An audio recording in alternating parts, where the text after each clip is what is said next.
does not become extinct. How many do you have in the world? Anybody who knows the northern white rhino? There are only 2 individuals. One of the neighboring conservancies from here. So we don't want the Hirola and the mounted Bongo to get there.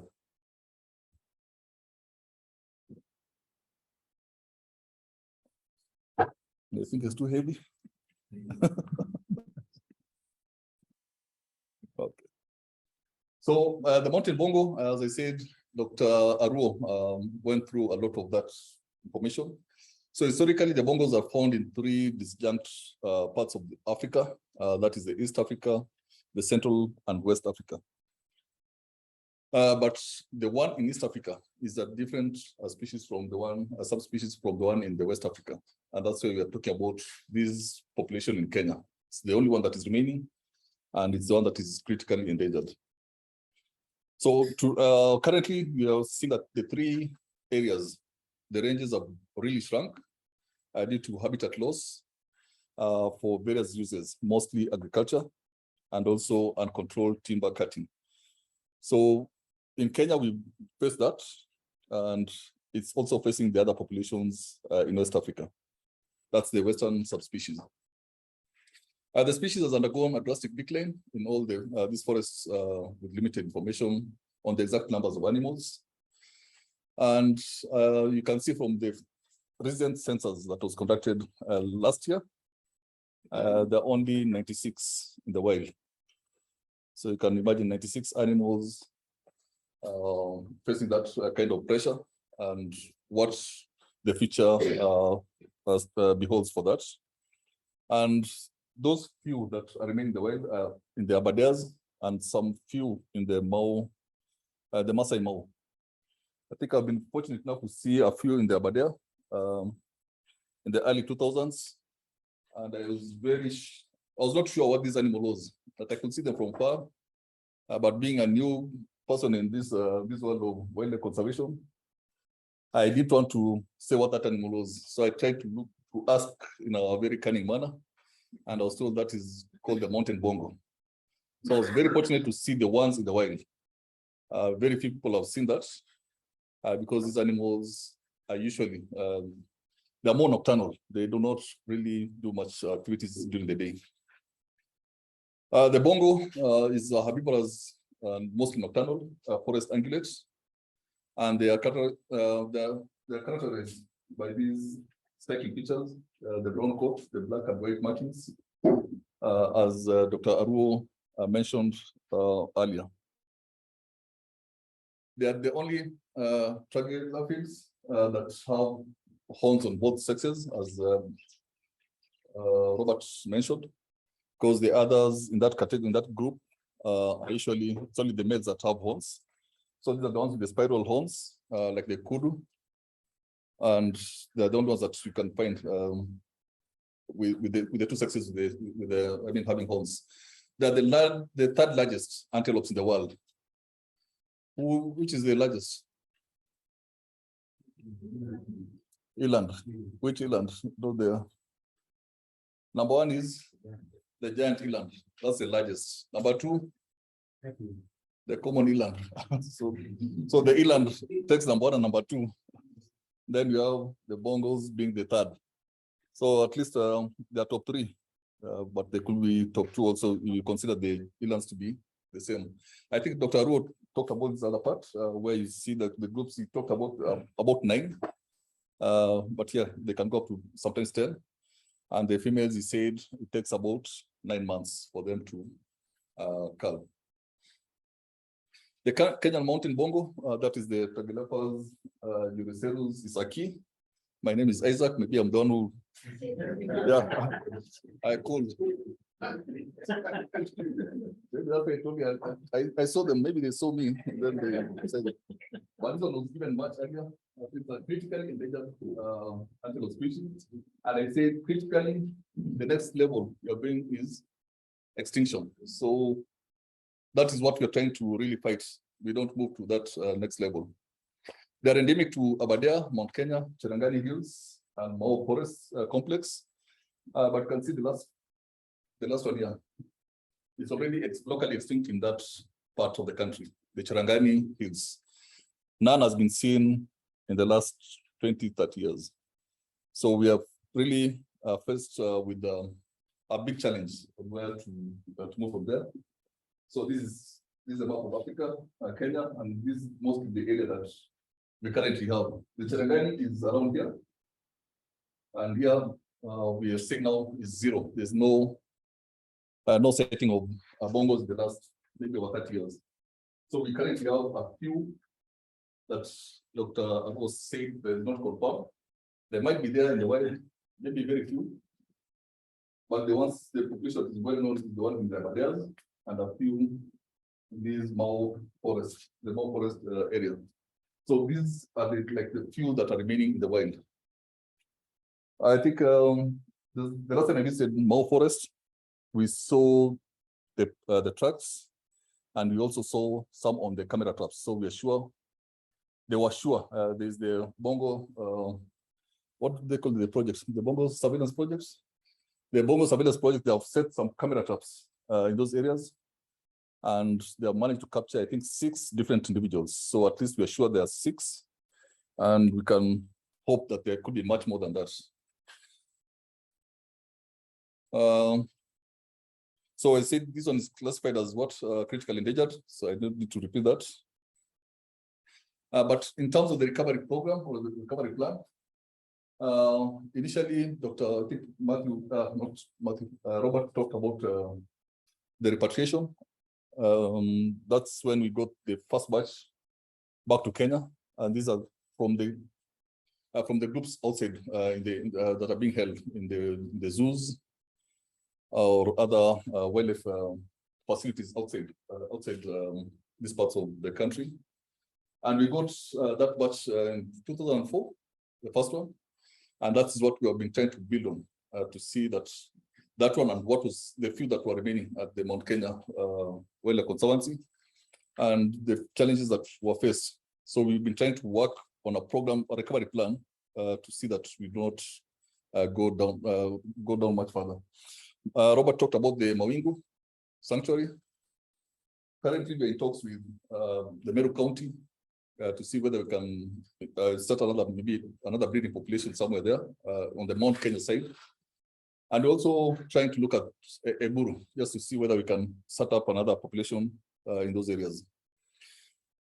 So the National Recovery and Action Plan for Kenya for the mounted Bongo is running from 2019 to 2023.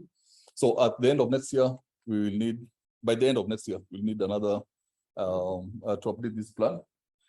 And plans are already in place to start off that. The other species we are going to talk about is the Hirola, also called the hunter's hartebeest. This one is also critically endangered. And unfortunately for this one, the populations that are known are all, you could say, in the wild. We don't have any captive Hirolas anywhere in the world. So this population is quite key. I'm sure my friend Ali will talk about that during his talk. And according to the document produced by the ICN, the loss of the Hirola will be the first extinction of a mammalian genus on mainland Africa in modern human history. So we might be witnesses to that extinction. If we did not pull our hands and heads together, we might be the people to see that extinction taking place. So the Hirola antelope is the sole extant representative of a long-lasting phylogenetic lineage originating approximately 3.1 million years ago. And the present population represents the last relic of a once widespread genus. So at one time, they were spread almost across the better half of Africa, the southern parts of Africa, starting from east down all the way to South Africa. And today it is widely recognized as amongst the threatened monotypic species of antelopes in the world. That's why we are saying we might be witnesses to that extinction of these species. It is medium-sized antelope, roughly tan in color, with slightly lighter underparts, predominantly white inner ears, and a wide tail, which extends down to the hocks. So it's, if you look at it, and if you have seen the other species, especially the hartebeests, you can easily confuse them. But if you look at this one keenly, you'll see there are some kind of differences. That's how they manage to identify it as a species on its own. So they have large, dark suborbital glands used for marking their territories. And these ones gave them the name, the four-eyed antelope. So some people might talk about the four-eyed antelope, and you might wonder why they're talking about this one. And I think these are the only antelopes that have gone to school much. They read too much, and they decided to wear spectacles. So if you look at it, you cannot miss it. You can see the spectacles are there, and it has two eyes on both sides. So it has four eyes and spectacles. So those are very keen features of these species. So in Somali, that name Hirola, where the name Hirola came from, stems from this color, the tawny color. Maybe Ali will correct me, but my friend Dr. Danji, the late Dr. Danji, he quoted that as saying that name of this animal came from that Somali word, Hirola, meaning that tawny kind of color. So the Hirola antelope, Beatragus anteri, that's now initially it used to be called, they thought it was one of the hartebeests, but now after some more investigations, molecular investigations, it was confirmed to be a different species, and it was given that category. So the population declined from about 16,000 animals in the 1970s to an estimated about 420 to 450 individuals today. The range is that area that cuts across the Kenya-Somali border, the Galmagala, Ijara, Gedilun, and some floodplains along the Tana River belt. And we have a small population in the the Savo East National Park, which was it was initially in the 1990s. They wanted to start another population to avoid this risk of extinction. So they started another population in Savo East, and these animals came from the Ijara area. So they moved a few. We still have a few animals in that area. And it's also being targeted for setting up a sanctuary so that you can see we can build more numbers in that area. So until recently, in the 1990s, the species was widely known as hunter's hartebeest.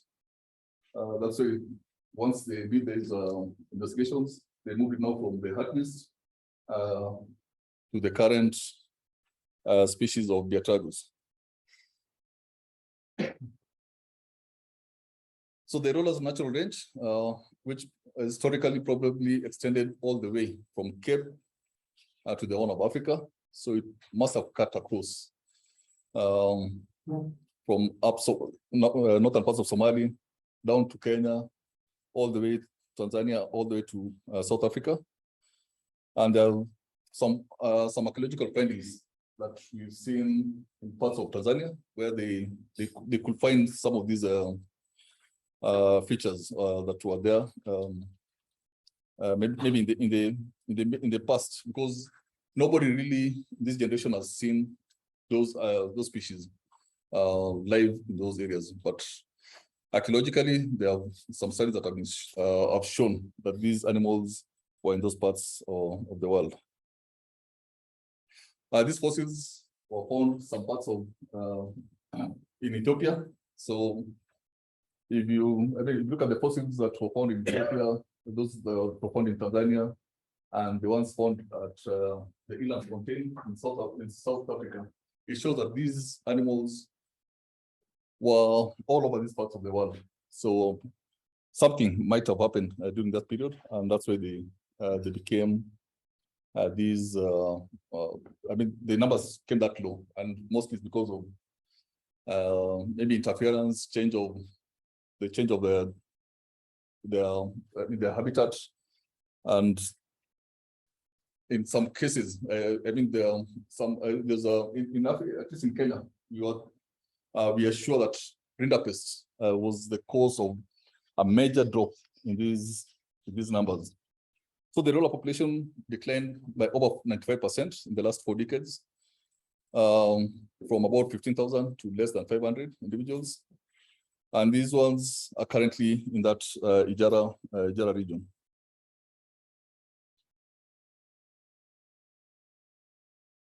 So rinderpest was eradicated, but the Hirola population did not recover even after eradication of the disease. So most likely there's another factor apart from the disease that was causing that decline in those numbers. So the grasslands, their feeding habits might have been affected because of these changes in those areas that they are.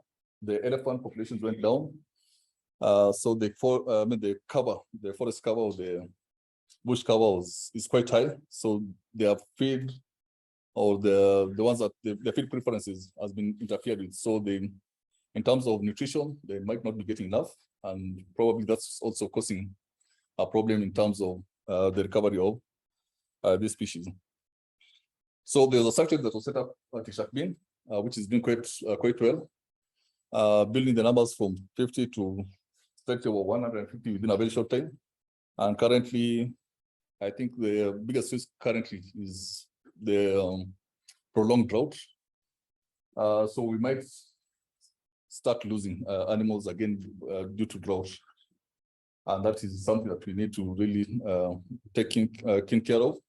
But also we have a plan that is running 2018 to 2027. So this is already in place. And it has several objectives, one of which is to invest in long-term in situ activities with local communities to improve the rangeland condition. Another one is to operationalize the management of the Arawale National Reserve. And another one is to grow the populations within the sanctuaries. The one in Shakbin is already in place, but now we are looking at setting up one in the Savo-East, where we can also build the numbers. And also, the other one is the potential release of surplus from the sanctuaries to supplement the free ranging. This is already ongoing at Ishakbin, where some of them are being released back into the wild to increase those numbers. So in short, that plan is like a 10-year plan, 2017-2018, and it has about 5 scenarios. Number 1, status quo remains. Scenario 5 is when you put all those suggested ideas, and also with having the plan to release them, and you're projecting that these numbers can go beyond the 750 mark by 2025. It was 2025 or 2027.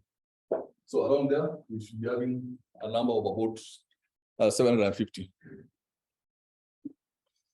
So the other thing to talk about is physiology, but I think time is not very much on our side. But yeah, why is physiology important in our talks?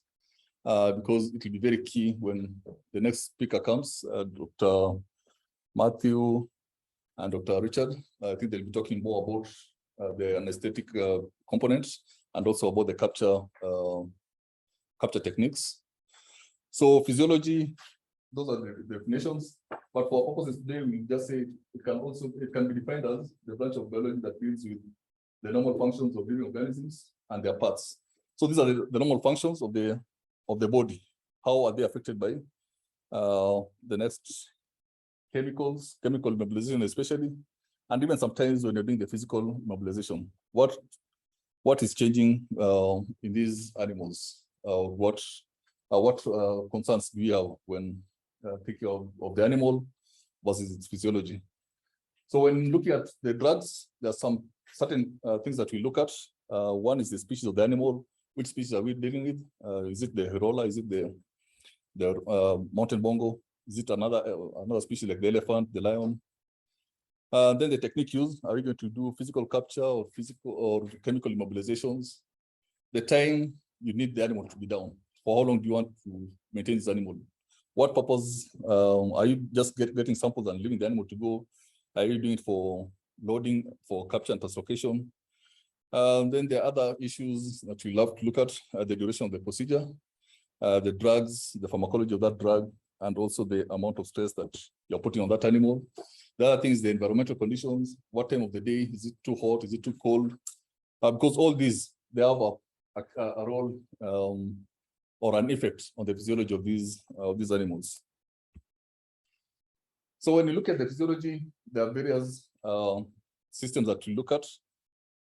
We look at the central nervous system, we look at the cardiovascular system, the respiratory system, the renal system.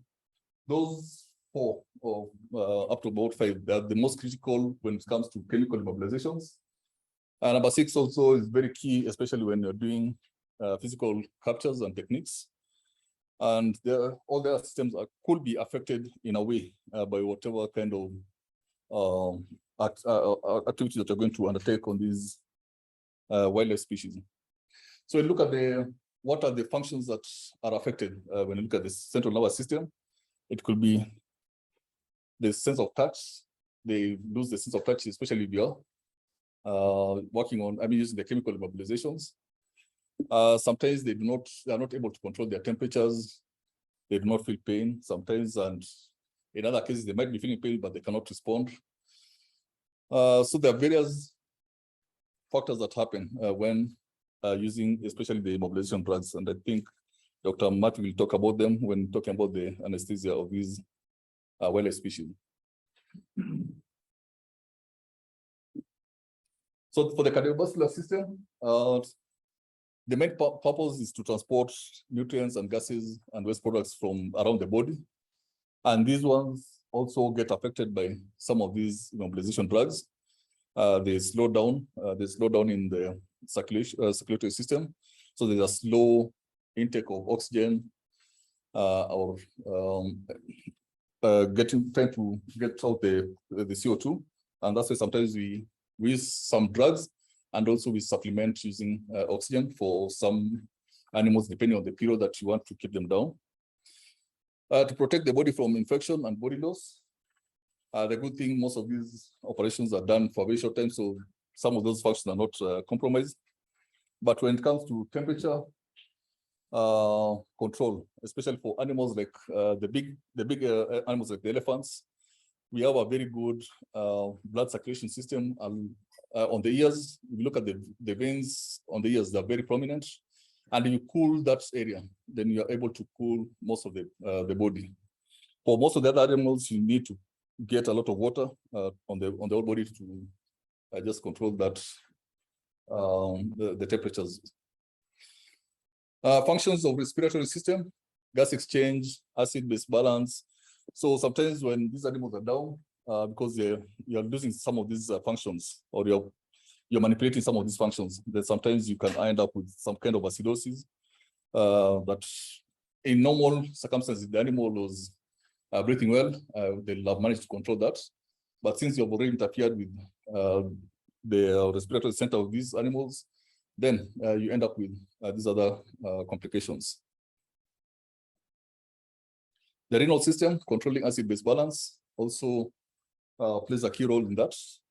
And when these animals are down, sometimes they do not have that normal control, normal renal functions.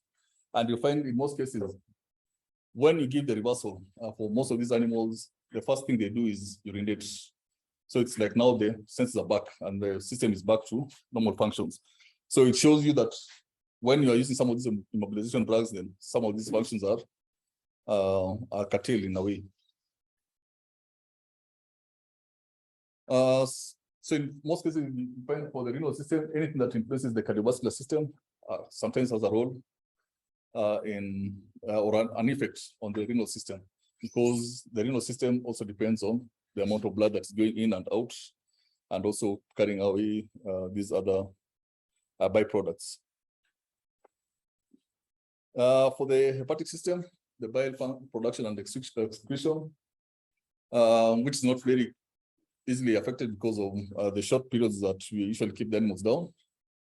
But they play a role in terms of getting the drug metabolites out of the system.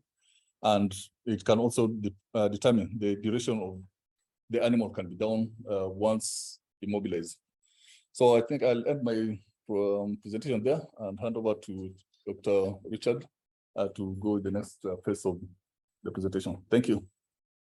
Morning to you all. Thank you for the invitation to be here. Coming from South Africa, it's quite an eye-opener to see the kind of constraints that you guys are working under with the declining population of both Bongo and Hirola.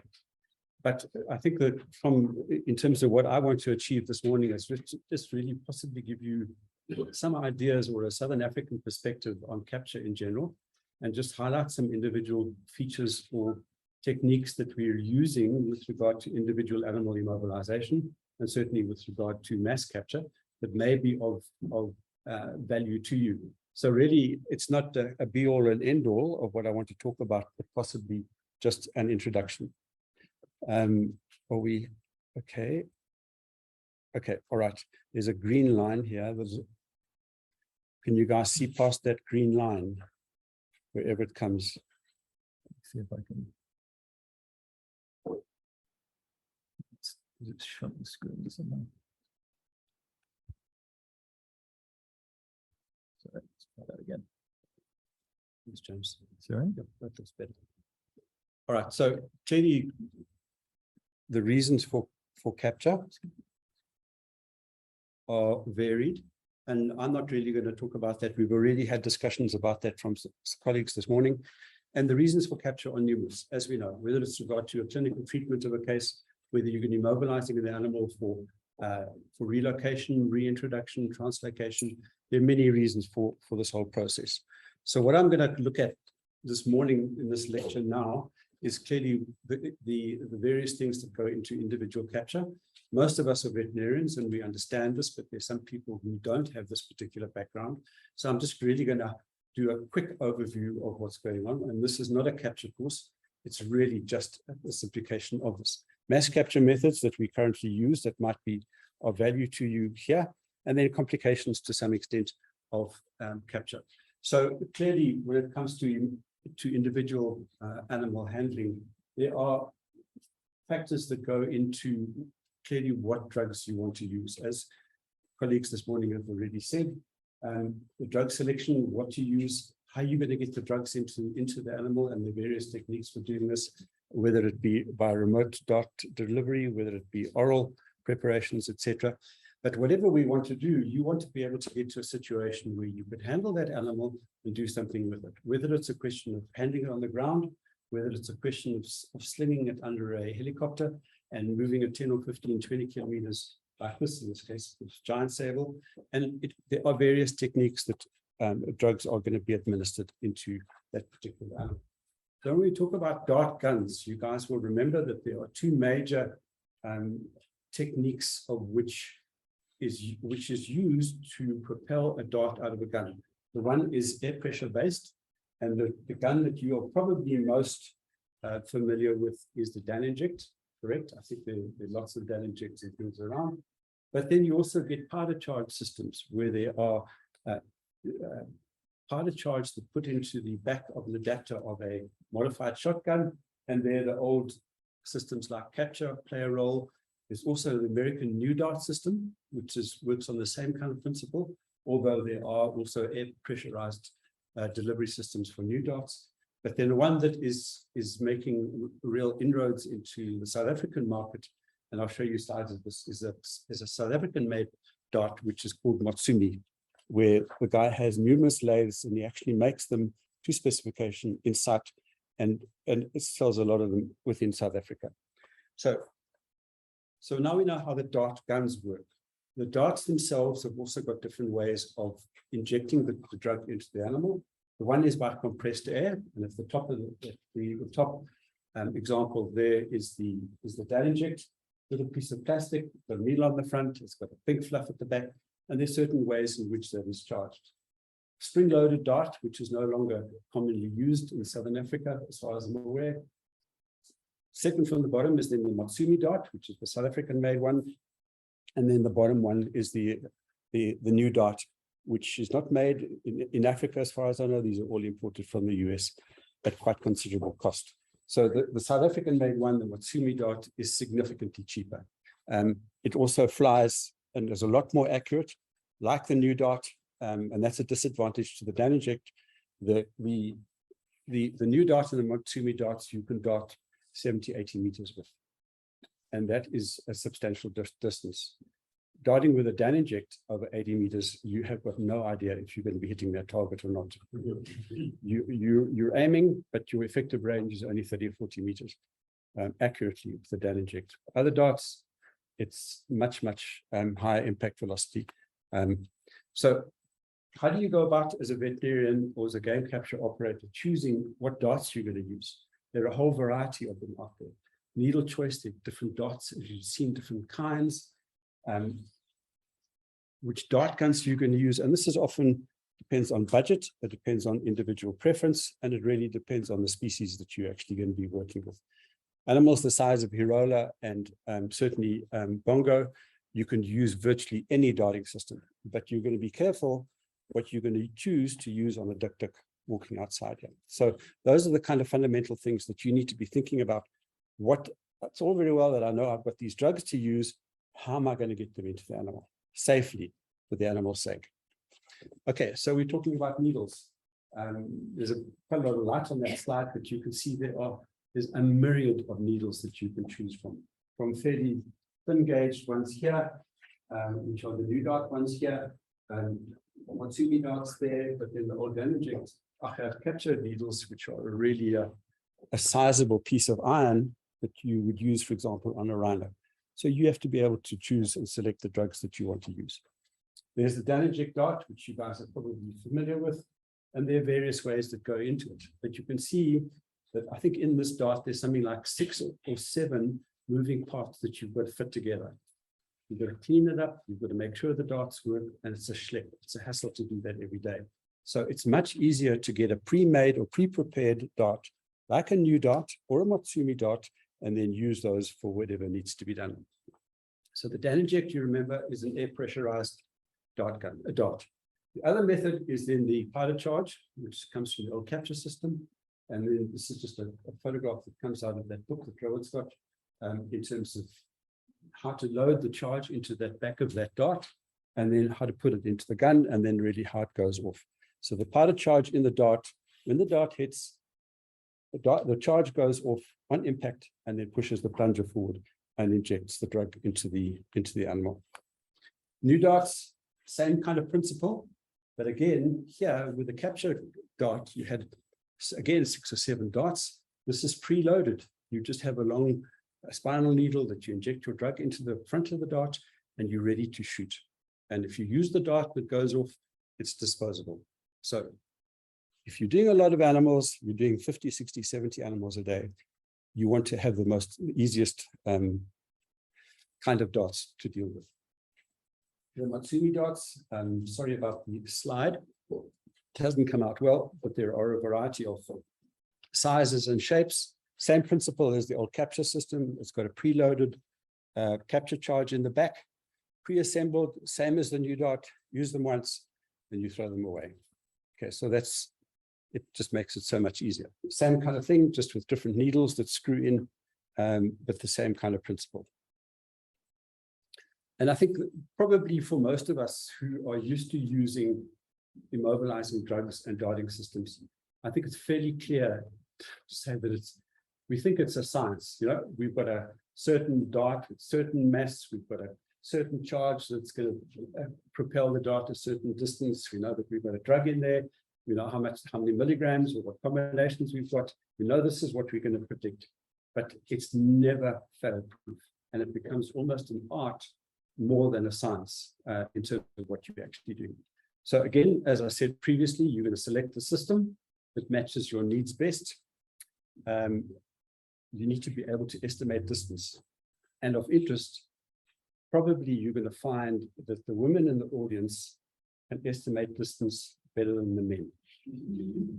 And women generally are better shots than men. So for you guys that think you are hot shots, you better go practice. I'm sure that there are women in the audience, they're going to show you up. Okay, so practice with everything that you've got to do. So one thing that I just really want to introduce is that what is becoming commonly used in South Africa, and that's usually drone technology, and particularly within thick bushy areas. And I wondered whether it has an application here in terms of the same as they're using drones in the Ukraine-Russia war. You send up your drones, you go and spot your animal that you want to do, and you send the drone up in advance, go in and dart the animal, and then you have the drone follow the animal to where it's going. And some of these drones are expensive in South Africa, but you have sometimes 45 minutes of flight time, and you can have 15 kilometers of video that can be streamed back to your base station. And I kind of really wonder that with the level of value and conservation value of the animals that you're dealing with, whether this is not something you need to work on. Because this is used on a commercial basis in South Africa. Roan, sable, Mpala, and other species that are in bushy habitats where you can't always follow them. You know, it's very easy to say, well, I can hit an animal. That's the easiest part, to pulling the trigger. The most difficult part is finding the animal that you've darted. Because everyone will come to you and say, well, I've got fantastic trackers. Well, believe me, with the drugs that we're working with, you haven't got half an hour to be able to recover that animal. You want to get that animal as soon as you can. So whatever technology you've got available to you, look at something like drones. I don't know. You must decide, Robert and other people, whether it's something that's worth your while. All right, so let's have a look at mass capture techniques. Clearly, nets are one of the things that are most commonly used here, particularly with Hirola, as far as I can make out. They can be very successful, but historically in South Africa, they are also probably the riskiest way of catching any antelope. There are reports in the early days of mortalities of up to 40% from net capture. If you guys are having really good results, kudos to you, because it's one of the most difficult and complicated ways and the most stressful ways of catching animals. So if nets are working for you, fantastic. But you need to have a good trained team. They know what they're doing, and they know what kind of tranquilizers they want to be able to give post-capture. But as I said, it's not a technique that's used in every situation in South Africa. The most commonly used technique is helicopter bomber method. And I think you guys will, Matthew or Robert, I think it's been tried here in Kenya and hasn't been successful in Hirola. Is that right? Helicopter. So helicopter and chasing it into nets. Yes. Okay. So this technique is really a situation where the use of long pieces of plastic funnel, which are often kilometers long, that you create a funnel with nets, curtains that close down the funnel as you herd the animals down into that particular funnel. So you concentrate them up into a channel or a crush, and you load them up into trucks, etc. Or in this particular case, this was used for roan antelope, and roan, we know, are swines when it comes to wanting to fight each other in close confinements. So you chase them into sorry, let me find my arrow here again. You chase them into a holding box at the end, you leave them for 15, 20 minutes, and then you go in and you dart them individually. Okay, you chase them up all into the truck. Those adult females and males, even though they come from a family group, they really are known to hook each other really, really badly. And I imagine probably does that occur with Hirola as well? Are they aggressive to each other? I don't know. Are they? They're not aggressive. Yeah. Yeah. Yeah. So they don't really fight. Okay, well, you got a nice animal to work with then. Okay, so the other thing that is used quite commonly is passive capture systems. And this really depends on individual circumstances and whether it's feasible for you to do it. In this particular slide, this is just a lattice work of conveyor belting that's being built around an enclosure or an opening. Animals get fed into a particular area. When you want to be able to work with them, you simply close the gates and then they're caught. But it does mean that it's got to be put up in a certain area, and you've got to come in with your team, dart them out, catch them out, and do whatever you need to do with them. It's a long, complicated process, but it's clearly the cheapest way of doing it in terms of long remote kind of capture, and certainly can work. The other way is just another example is just again a conveyor belt lined enclosure with some feeding stations in it. Over in that area, there's a gate that's operated by a long rope. You feed the animals into there. You've got the animals you need. You simply just close the gate. You open up various chutes of curtains at the bottom end here, and then you chase them into holding bomas here, depending on the size and the sex. And obviously, you need to know the species. You need to know whether the males and the females are going to fight. You need to know whether there's going to be calves at foot, are they going to be at risk, etc.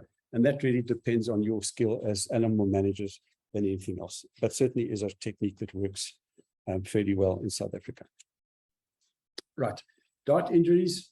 I'm not going to go into this in any kind of detail. We're all aware of what the potential problems are. The dart injuries themselves, you know, if we're darting at 70 meters and the dart is deflected or there's wind or something, I have seen a Endangered break the leg of an animal, tibia of an Mpala-sized animal over long distances, penetrates the shaft of the tibia, and you get a spiral fracture of that tibia, just from a Endangered dart, which is the lightest dart we've got available to us.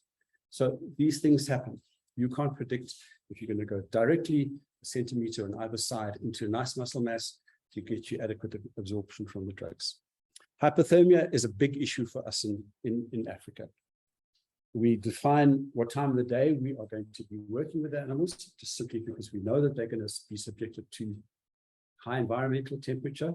So we get in early, certainly in Southern Africa, and I imagine it's the same approach here. Get in early in the morning, do your work, or late afternoon, or you choose the time of the year in which you actually want to work. And you do that from the point of view of not for your own well-being and whether you're going to sweat or not, but certainly from the point of view of the welfare of the animal. And the other thing that's critically important is to remember that just about all the drugs that we're going to be dealing with, whether they're opioids, the alpha-2 agonists, etc., we'll talk about those later in the next lecture, are going to give you some degree of poikilothermia. In other words, variable body temperature, where you can push the animal to the point of raising its own body temperature to the point of muscle destruction. And that we know. And that certainly is the problem with exertional rhabdomyolysis or capture myopathy, and there are various phases of it. Remember too that if you've darkened an animal, you put it into an enclosure or a boma, you wake it up, you go back in a day later and it kind of looks okay, and then it starts eating. It's not necessarily okay. You can have complications and mortalities up to 3 weeks after the capture event in terms of chronic capture myopathy. So be aware of that in terms of what and how you're doing.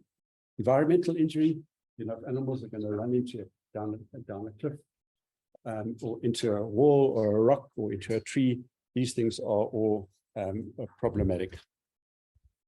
Okay, so that was a real potted history of capture, which I'm sure you guys are all aware of. I think the two or three things that are important for me is probably looking at drone technology, whether it's of any value to you, use of passive capture, whether it's of any value to you, and really using those new lightweight, cheaper Matsumi darts, which are similar to the new darts for capture in terms of its principles. Okay, any questions? Okay, so part one is me, part two is Matthew. Don't forget. All right, so what we're going to just look at is just touch again on immobilizing drugs. Are you guys all happy so far? Any questions I haven't addressed properly? Okay, so immobilizing drugs, generally speaking, within Africa, we tend to use the opioids as a basis. And these are, well, as you know, they're all morphine derivatives. Some of them are highly potent. And the most important ones, as far as you're concerned, are the epidemiology. And then the other one that I haven't seen used here, or any kind of recorded started, environmental is commonly used in South Africa. And kettle is, you tend to get much faster mobilization times. You have to have specific narcotic antagonists. But is there any reason why you have not used in Was looking for answer for this one. But, we did some trial in elephants. Yeah. And it's true. The knockout time is way too fast. If an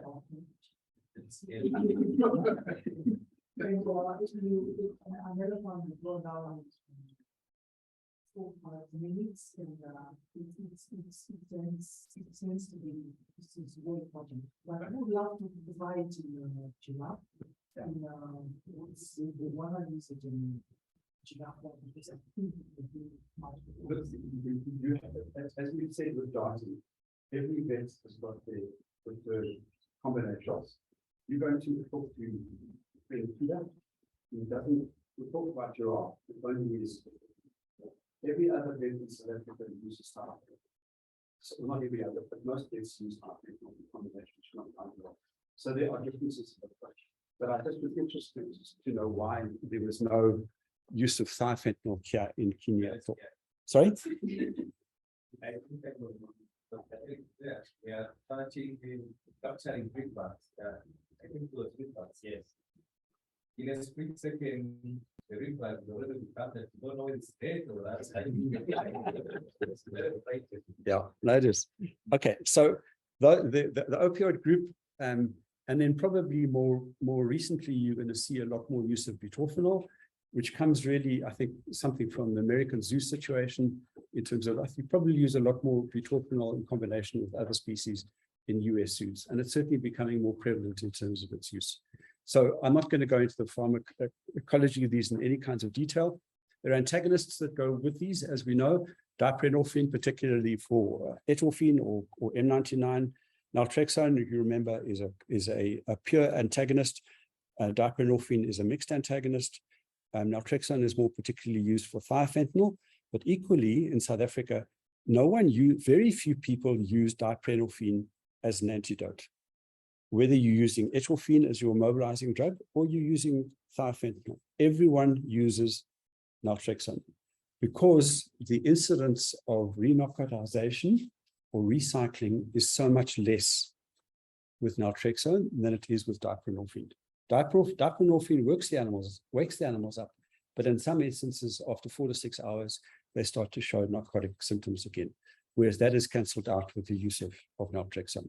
So it costs a bit more, but it's safer for the animals and therefore safer for the veterinarian, that you've got no comebacks. And then butorphanol, if you remember, is also one of those partial mixed agonists in which you have an agonist effect, but also an antagonist effect. It's sort of a mixed situation. So you can use it partially to mobilize animals, but you could also use it to antagonize animals. Interesting. Right. So if you remember, opioid receptors are what the drugs work on. We have drugs that are pure agonists, only work on the opioid receptors. We have those that are mixed. So etorphine and thiofentanyl will be pure antagonists, pure agonists. Partial mixed agonists are things like butorphanol, and those you know. We also have pure antagonists. So we have mixed and pure antagonists as well. So that's the nice thing about opioids. You can dart an animal, you're done with it, and then you can wake it up at the end. And you can decide if you're going to be using a pure antagonist like naltrexone, or you're going to be using a partial mixed agonist like diprenorphine, or maybe even low doses of butorphanol to raise the level of respiration or fully antagonize the animals. So that's old pharmacology to you. You should all know that by now. Hey, Matthew. Right. So generally speaking, the way I grew up immobilizing animals, and I've been doing it probably for about 40 years, is to give them a dose of your opioid, get them down as quickly as possible, get to them as quickly as possible, stabilize them, monitor them, as we're going to hear about from Lisa in the next lectures or tomorrow. I can't remember when your lecture is. And then you do what you've got to do with them, get in and out as quickly as possible, and release them. Give them your antidotes, give them tranquilizers, put them into cages, and whatever you need to do. We've said that thiofentanyl works much faster, but I also want to alert you to that there is a big change of philosophy in Southern Africa in general, not only South Africa, but certainly in Namibia, Botswana, all the neighboring countries, in terms of the combinations of drugs that we're using to get possibly a better effect. And we'll talk about that in a little bit more detail when we come to Hirola. So what are the combinations that we're going to use? We know we're going to use opioids as the base. This is often mixed with the alpha-2 agonists, and particularly things like medetomidine. Sorry, can you see? Yeah. So alpha-2 agonists are probably the most commonly used, one of the most commonly used mixes as a tranquilizer. Sometimes the butorphanone group there, particularly azaparone, which you guys will be aware of. But there's also a phenothiazine derivative that's often mixed either in the dart or sometimes given after the darting procedure. And that is perfenazine hydrochloride. It's a water-based perfenazine. It was developed in Namibia and is now being used to a large extent within South Africa. You will remember from your pharmacology that some of the long-acting tranquilizers were trilofon, acufase, etc., which are oil-based that take sometimes 18 hours to take effect. The water-based perfenazine probably works about 3 or 4 hours after injection. Okay, and then it lasts for 24 hours. But because it's water-based, you can actually mix it in the dark. So that's what some veterinarians do. And maybe let me just say that there are as many recipes and formulas for different dart combinations as there are wildlife veterinarians in South Africa. Each guy's got his own plan and his own combination of what he wants to use, and they swear by it. And there's nothing wrong with it, provided they achieve the objective of what they want to do. All right, the other thing that's also interesting is that we know that we have alpha-2 antagonists. And let me ask you a question. We have adiponazole and we have yohimbine available to us within our veterinary formulary as alpha-2 antagonists. What is the difference in effect? They're both alpha-2 antagonists. Matthew? Adiponazole, okay, is a pure alpha-2 antagonist, okay, and it works primarily against the alpha-2 agonists like medetomidine. It will work against xylazine, it will work against dexmedetomidine, but it's a pure antagonist that has a limited period of effect. Yohimbine is one of the old drugs that used to be said it was a sexual stimulant. Remember, huh? You used to take yohimbine and you think you're going to have a really good night, but it actually didn't do anything. So, but yohimbine has got it's less specific in terms of its alpha-2 antagonism effect, but its effect is longer lasting. So what the guys are doing, and this is probably based on someone's bright idea, certainly not taught in veterinary school at all. You mix the two, you have a pure antagonist effect from the adiponazole and a longer period of effect from the yohimbine. So that's become more commonly used now, and we'll have a look in more detail as what's going on. All right, then the other thing that's used, and that is hyaluronidase. You guys know what hyaluronidase is? Okay, so that's been more commonly used now in South Africa. There are a number of publications that have come out in the use of hyaluronidase, and that reduces the downtime of the animals probably about 30%, which if you're going to be mixing it with fentanyl and hyaluronidase, you said 2 or 3 minutes that the read back go down, or maybe a minute and a half. Now I'm pulling your leg. It just does go down quicker. And also to some extent, the greater use of yohimbine. All right, so as I said, there's also been a large movement to the water-based perfenazine or the perfenazine hydrochloride. It's often in place of haloperidol, takes slightly longer to take effect, but you can also add things like some of the benzimidazines, benzodiazepines to this Valium or midazolam to give you some degree of immobilization. All right, so let's have a look at some of the combinations, and I'm using this as an example now, just to compare this to what's happened or what's happening in Southern Africa.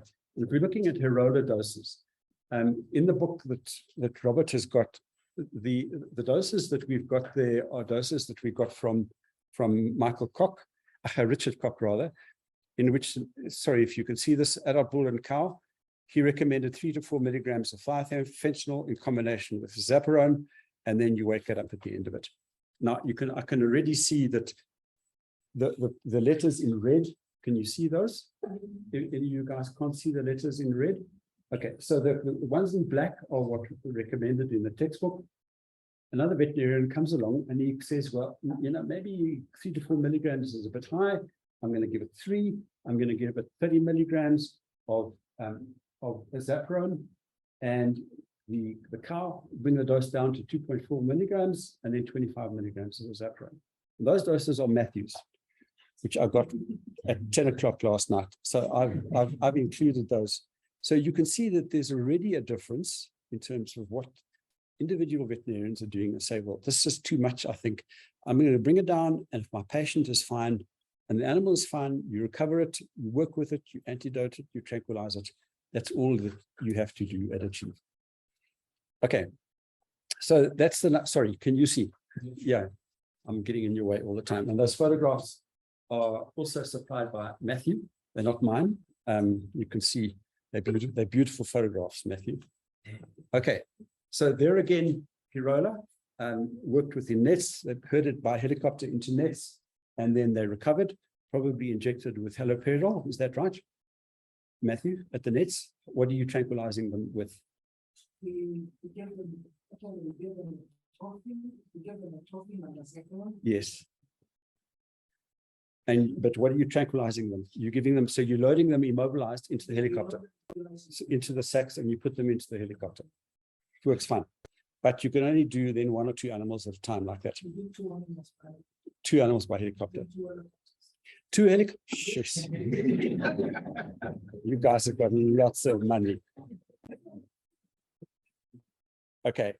All right. So just as a way of comparison, this is obviously not something that you do here, but let's have a look at something like red hartebeest, which is the same kind of family as Hirola.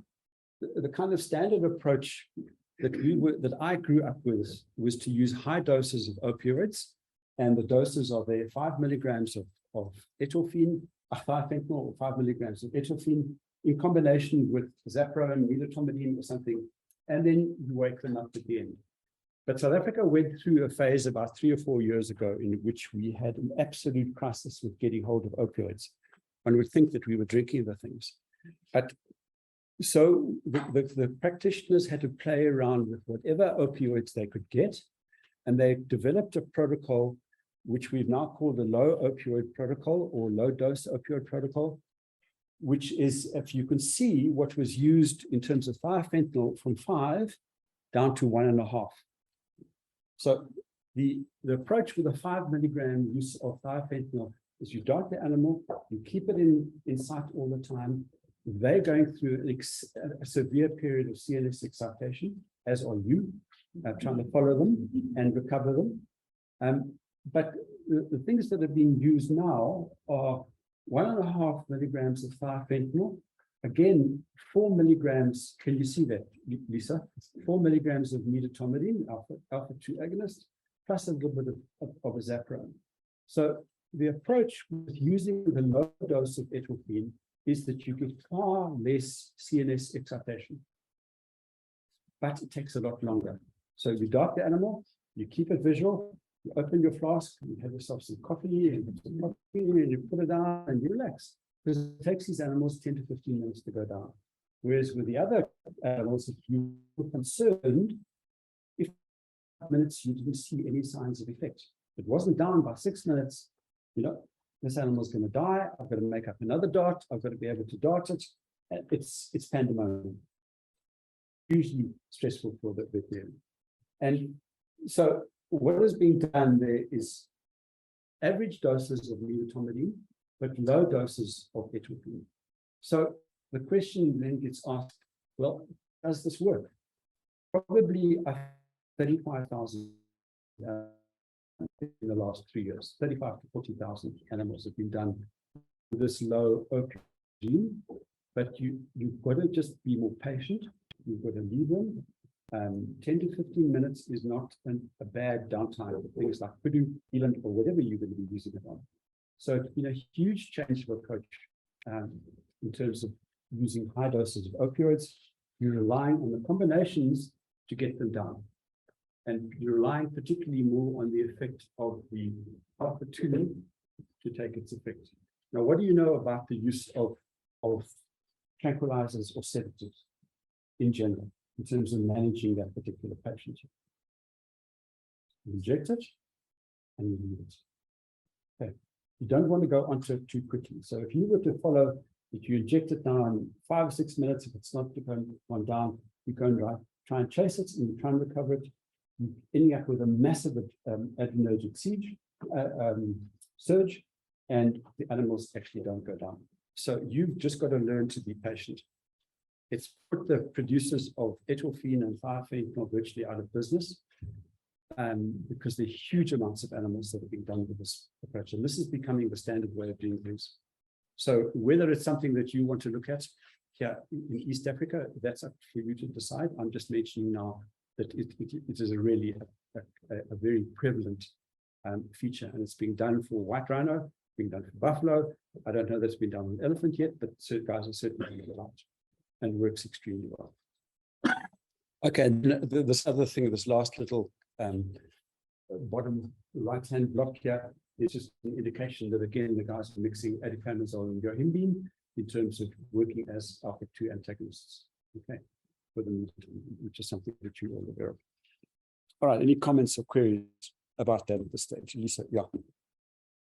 Okay, I think this is my last slide. Yeah. Okay, so are the combinations for both Hirola and Martin Bongo the same? And we've said no, because they're things that you're going to have to do by trial and error and see what is going to happen. Basically, respond quickly to drugs. So thank you very much. It's quite a pleasure to speak after my colleague Dominic and Richard. And mine is just take you through just the practicability of the job. As your job as a veterinarian will either be to capture Hirola or to capture the hunting bones. What will you use it and why will you use it? And I will take you through one of the successful Hirola captures we did, sometimes in Shakti, and the consideration we have to make.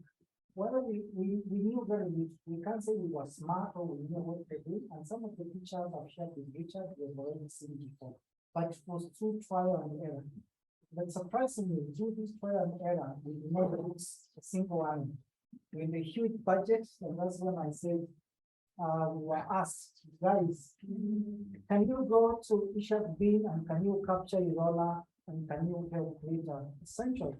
And the call came to Francis, who was our boss, and good to Isaac, and Isaac was head of capture, and then Isaac went along. And we were very proud of this because we did not lose a single animal, even when it was a very trial thing. And every time you have to capture an animal, you're going to have to think of what type of animal is it.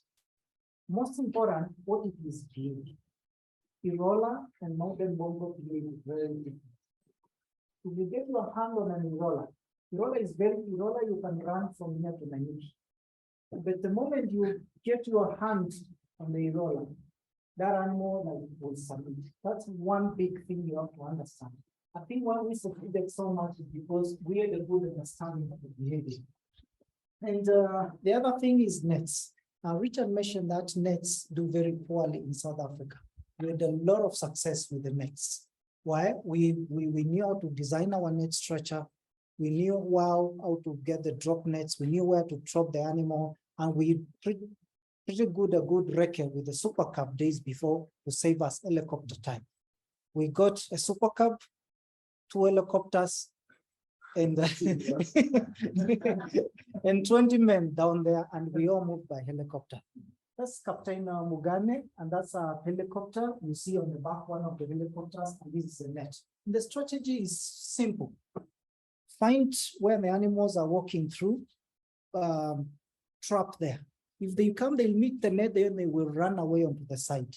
And in the side, put the drop nets, make sure they have a way to escape through, and when they escape through, catch them on the other end. The pilot is assisting. The pilot, yes, still a late Captain Mugani, and it's 3 or 4 of you in the helicopter. This is helicopter work. Hali, I don't know if it's changed, but it's pretty dense country. Oh, it's dense country. There's no road. There's no road. You have to be innovative. And the people from the military, he came from the military, were very helpful to us. Everything you have to do, if you don't need, you can't fit in the chopper, you don't need it. So the thing is, the physiology, which has been highly discussed, the drugs, that I will touch very strictly on the drugs based on my experience. Alpha 2s are being talked about, opioids are being talked about, and tranquilization. I am of the opinion of opioids and butyrophenol, the butyrophenol azepra. What drives my decision? I have used it on 30, 40, 50 animals, no death, no nothing. Why is that? The knockdown effects, the 3 receptors in the opioids are giving you a quick knockdown. The vasodilatory effects of the butyrophenol azaperon are giving you 2 important things: tranquilization, vasodilation. They are going against the derangements which are caused by the opioid. Opioid is causing vasoconstriction. Hence, you are having an effect on the Meru, especially the Meru receptor, which is giving you the low breathing. So, in a way, azaperon is helping elevate these vessels and is helping deliver oxygen to all the communities. There are other ways where Richard talked about where the butyrophenol has been used to undo that. Because you need cover. You need cover to keep the animal down. That is, cover is responsible for the catatonic. That's only what you want to keep the animal down. The immobilization part. You don't need new. New is just going to keep giving you a disadvantage. And if you can do that, it's a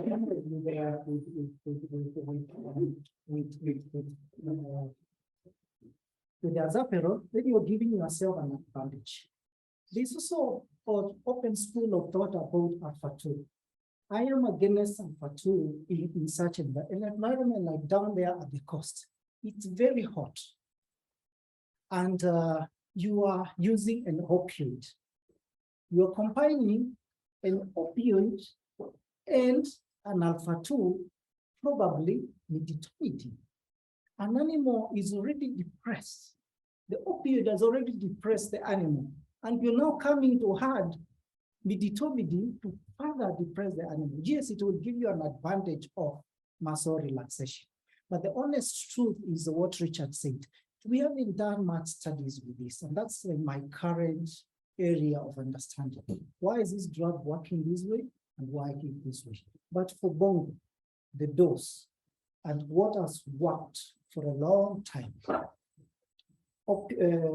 Etophine for an adult, 3 milligrams, and the dose is shown by Richard, and an azaperon.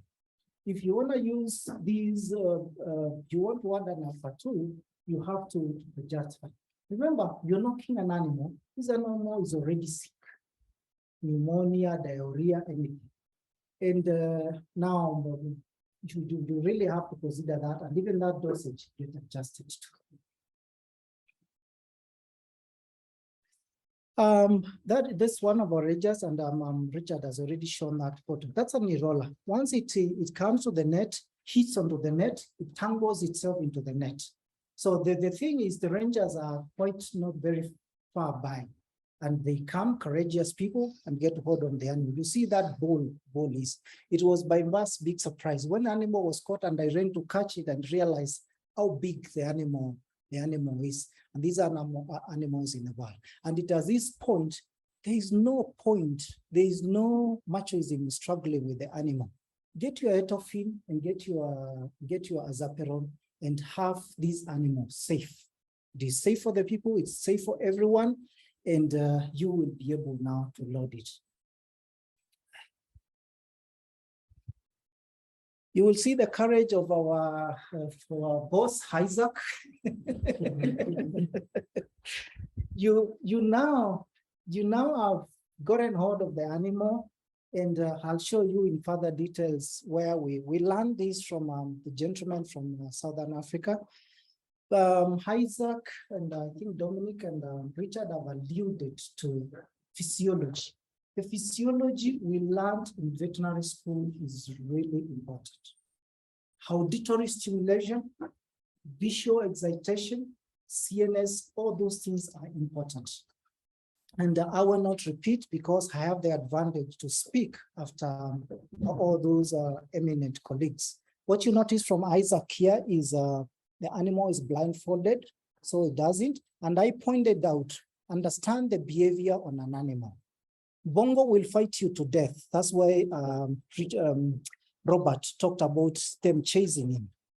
Hirola will run, but once you get onto it, the animal will submit. The same with Cox at beast. As big as it is, once you get hold onto it, it's and I think it's a survival strategy. And you can understand all the dangers here of Isaac is under. But yeah, it's okay. The animal is you are in an helicopter, you've put two animals, get one animal facing the other direction, like interchanged. One is facing the other side, one is facing the opposite direction. Have two courageous people there, get strapped, observe safety. Don't be a cowboy. Observe safety, because this animal, when it gets off, it will kick you out and you both will go down. Yes, I pointed that out. Thank you. Yeah, it's a safety, any safety. And this is something you innovate on the go. It's not science. You sit down on a campfire and think and have discussions on what you do. So you say, the trainers tell you, if it's the legs are done, we put it in a sack, have it blindfolded, then we can do it. Despite your best measures and what you try to do, one of the downside of net is they go and entangle themselves on the net, but they will lose their owns, and that's a big thing. But helicopter comes in, it's about 10-15 minute flying time to the bomber, and once you get in, carry them. That's the door. Yeah, just see what I wanted to show you there is, oh, sorry, oh, what have I done? Oh, door is only by himself. It's only one guy. Oh, please. He's only by himself, and he's able to restrain the animal. I don't understand that. I don't understand. He's only by himself, and he's able to have that, and he doesn't seem to by using any force. And yeah, that's okay. And even when you have that's still okay. And the animal is down, blindfolded, what you mentioned there, and legs tied. Don't tie the legs together, because if they try to, if you bring them together, they try to kick, and they will break. But if you tie them, you tie them separately, then that is good. The only restraining is those physical. Put it on a sack.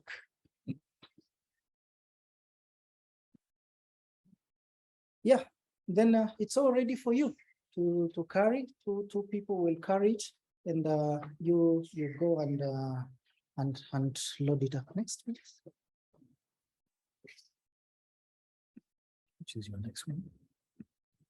No, it's not big enough.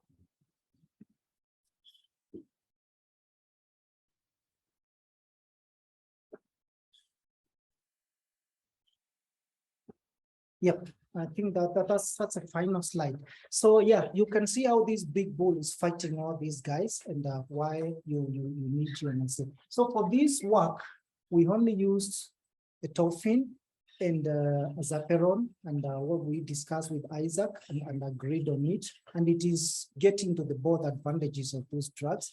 And once we got to our site, there was both the chemical restraint, and there was both the physical restraint. load it up into the helicopter, have only 2 people, strap yourself in. The helicopter people say, let's not drop the animal, because if we drop the animal, it will hit the tail rotor and we will all go down. So just say the animal has to stay in. So, and you're gonna have to balance safety of that. And the final consideration is what a point Richard alluded to. You can see how these guys fight. And he will continue fighting like that until he has some reasonable tranquilization. And that brings to the final point of the brave decision at that time. Remember, we didn't lose any animal. We brought the animal to the boma, and we did not hold any animals. There's some signs that are legal and common protocol says you catch some animals, you bring them in for some acclimatization. I always hear that from people, and they dispute that theory a lot. And the people don't go with another happy with marine research. So one of the things is when marine was doing, what the scientists doing, we like to look at stress, especially concepts of stress to be having a reduction in energy. Because if you get to the confinement, and then you don't go with that. And until you look at, you need to be a present person there. And I look you up in your room, and I want you to get used to that thing, but that's not for another. And some of the things I'm asking you to think how we do that. But we have been very successful. Sometimes out of luck, sometimes out of good decision. And my final point is to my presentation is animals and response to threat. We got the animal by helicopter, got it down, took blood, give it 10 minutes in this bomb, the one you saw with the one horse. 10 minutes after that, we have no fitness for this animal. Let this animal go. And that's how we achieve the measure of the success. It's saying something we might try, something we might debate. I'm not sure we feel we have to put animals in confinement. But in my opinion, we are subjecting them to more stress. You've got the drug that already worn, and you're giving them more stress. Let it go. What is it for you? What is the science behind it? But there's a lot of non-unknowns in process, which are for the situation for the Bongos, I remember in South Kenya and for the Hirola, the Southern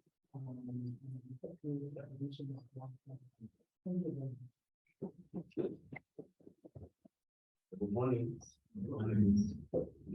I'm happy that it's conference has taken place, and now we have audience to share our experiences. Thanks, Dr. Robert, for really highlighting the issue. And I just wanted to take you through some of the details of the issues that we have had, some of the challenges that we have been able to overcome. Has never been easy. I started working with Bongos in the year 2015 when we were starting to have some good issues here and there. And it's good to note that there's been a long learning experience all of it. For figuring even on the protocol, these are very critically endangered species. And we didn't want to take risks of losing any animal. It's very dangerous. And it was not properly documented how they get more. So in 2015, when we started sampling the Bongos, we had to come up with an anesthetic protocol that was working for us. And over time, we have perfected that. So I think Robert has done the introduction. This is the species we are talking about. It's a mother and a calf called the Eastern Mounted Bongos. They are critically endangered. And we have them in Kenya, in Mount Kenya, at the Kenya Wildlife Conservancy, the Meru, there are talks of some in Terangani, but they are difficult to see because they stay in deep forest. Next.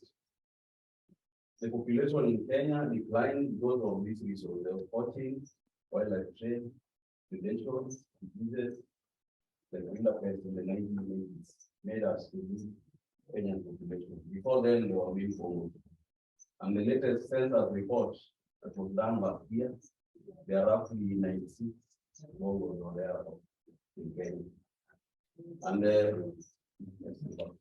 this organization, Kenya Wildlife Service, Mount Kenya Wildlife Conservancy, and KFS have been leading the rewilding program of Bongo. It's a collaborative process. And now we have a Wildlife Research and Training Institute where Dr. operates.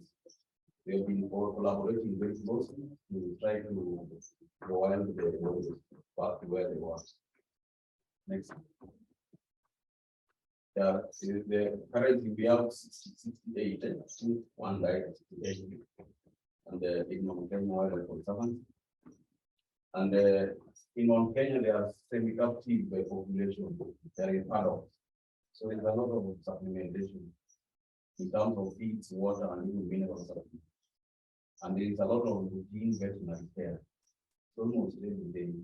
And that's why we propose to have a resident vet at the Mount Kenya Wildlife Conservancy to take care of the daily requirements. Before then, there was no vet. And it went like that and even reached a crisis level. So thank God, Dr. Robert came on board with a lot of experience, and he was able to pick up and we learned it very quickly, and now we are up to this. These animals are there for the breeding purposes. The main aim is to better protect them in the wild.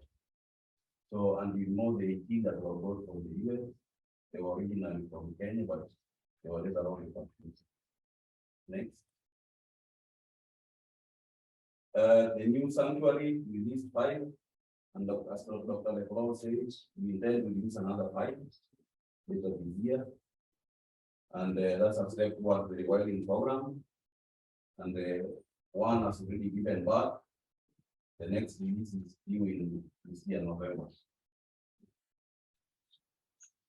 In Kenya, there is a long-term plan to achieve population of 750 by the year 2050.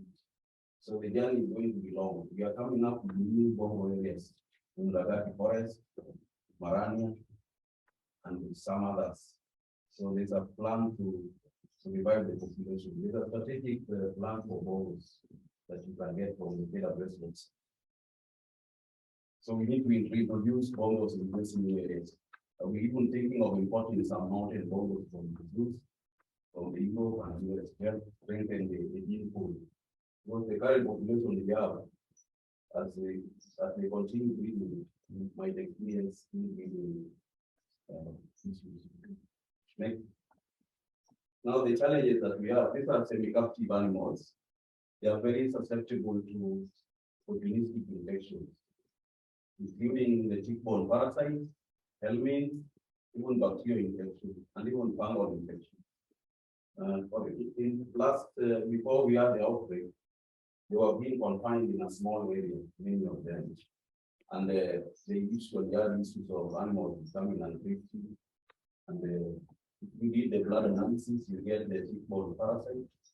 If you do the tick-borne analysis, you get the parasites, helminths, and sometimes even bacterial infection. So the population has been fluctuating. The highest we have had was 7 animals in 2019. Then it dropped to 48 animals in 2020 when we had so many mortalities that we could not figure what it could be. Now the challenge is the lesson that we learned in these animals. You know, normally wild animals, they have eggs. The warm egg, do people analysis to get eggs. But it doesn't necessarily goes but in Bongos, you came to realize that even a single egg means a lot. And when it comes to parasites, it's almost like an emergency to them, because an animal is so science today, tomorrow, the next day, it becomes eggs. So it came as a surprise, and it's like this parasite has been accumulating in the environment over a period of time. So by the time we realized that it was the parasite that was causing this problem, we had lost quite a number of animals. And thank God, there was a collaborative report, very strong collaborative report. where I was headed by Dr. Francis, Dr. Polol, and Dr. Derek, who were then in charge at that time. And also we had a strong team from the Mount Kenya Wildlife Conservancy. We worked with the private vets also. As we were always here. And we had a team of vets from Dr. Mike Maslan and the others. They were a strong team. And then we did a lot of experiments. Some samples were taken to Dubai. Some were taken to Kabete. I think we went to almost all the labs in Kenya. Then it went to Dubai, and there were so many diagnoses. We had the deficiency, the deficiency detected. We had the worms detected. We had even tick-borne parasites detected.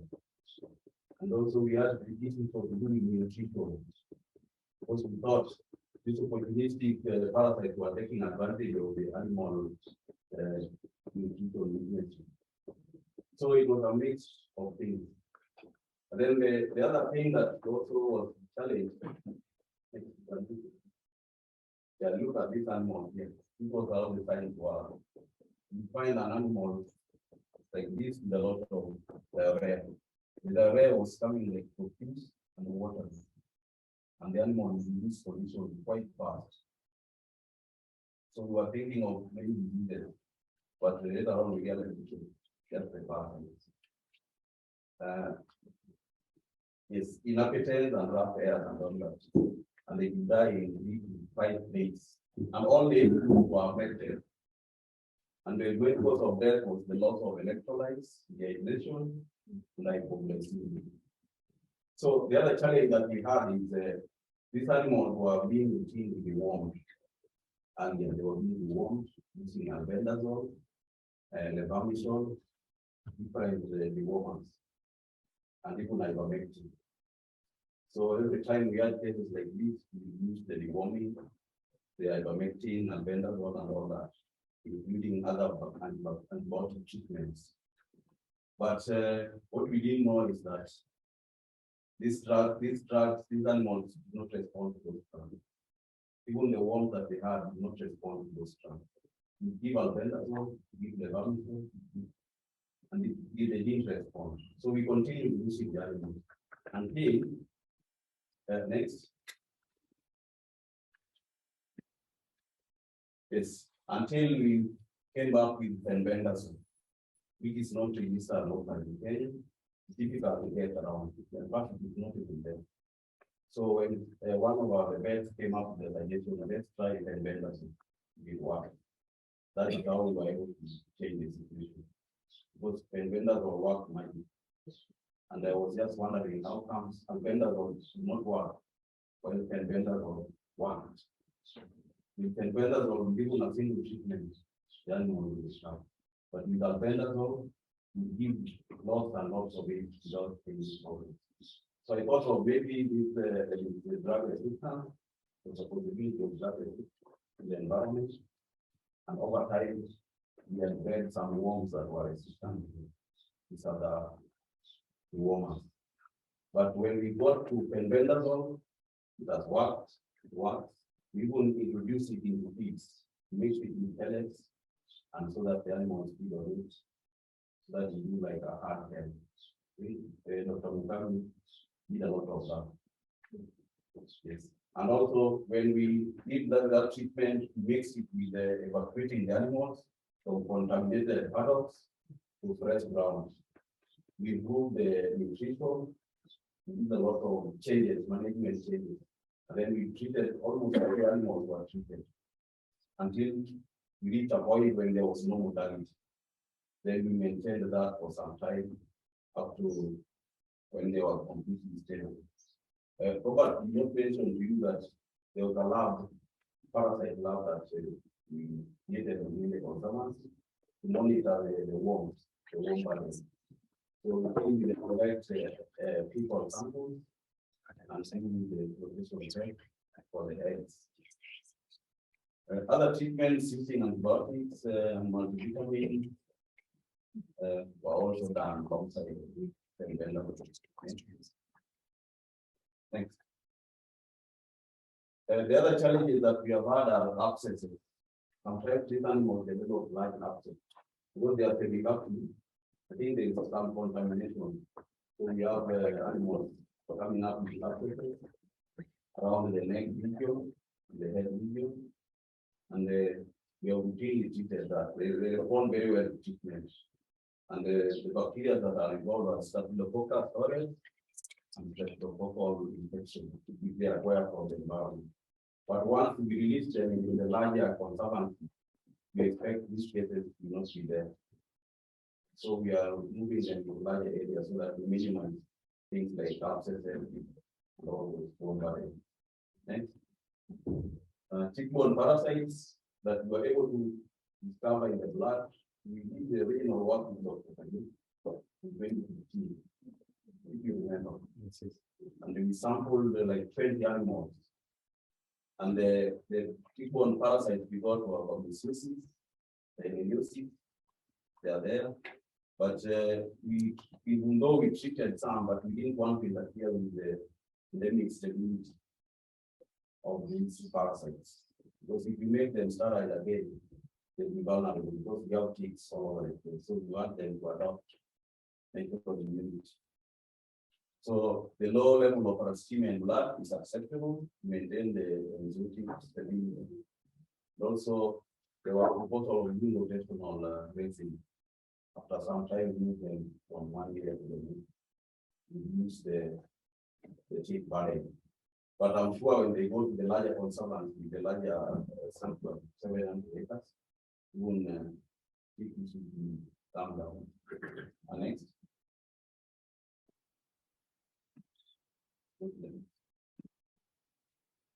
Yes, the neurosis we treated with bupropion. Obviously, we use the minerals in a saturate and anaplasmosis, tetracycline, or doxycycline. They work very well. And they pour on. Next. When it comes to chemical immobilization, it's where we have a lot of challenges. We usually use opioids mixed with tranquilizer or sedative. You can use opioids mixed with tranquilizer or sedative. Tranquilizer can be, opioids can be atropine, fentanyl, and all that. And you can mix it with aldosterone, xylazine, or methamphetamine. The other combination that you can also use very well is you can use ketamine or tiletamine terms as well as plus any of the alpha-2 agonists. You can use methamphetamine or xylazine. But we don't like using ketamine because of two reasons. Ketamine causes a lot of convulsions in the animal, and it's very erratic. You might have an animal waking up in the middle of the kitchen. And also it has no antidote. So it will make the animal vulnerable to predation. So that's why we stay away from ketamine. Because you might do your work finish, but when you release it in the thick forest, you have issues and you can predate it on. So that's why we go for opioids, which have an antidote. 100% you can revive opioid. So if you use atropine and azathioprine, then you just revive atropine only. You can use naltrexone or diagnostics to revive atropine. But when you use atropine and xylazine, then you have to revive both. You have to revive the atropine and revive xylazine. I was discussing with my colleague Matthew. Some vets, they tend to do the way they do in the domestic animals. Revive atropine and use xylazine to appear on its own. You don't do that in herbivores, particularly the mountain bongos. You revive atropine, you wake up, but after 30 minutes, the level of blood will come down again and you die. So if you can mix atropine and xylazine or melatonin and make sure that both are adequately revived. Then we have these emergency drugs that also work very well. Alcohol, knows the very well the transportation, propanol and doxapram, which improves the respiration. The dosages depend on age, sex, body condition, and the duration of the procedure. If the procedure is going to take long, you adjust the dosages, the age, sex, and all that. Xylazine causes respiratory depression, blood, and that's why it's not advisable. Midazolam, you can also use midazolam. Causes very good relaxation, but they withdraw it afterwards. Next. Anesthetic anesthesia monitoring, we have the pulse oximeter. We do oxygen supplementation. Every time you anesthetize the animal, you give oxygen. We monitor hypothermia due to the effects of the opioid. So there's a lot of excitation. Make sure the neck is raised to allow oxygen.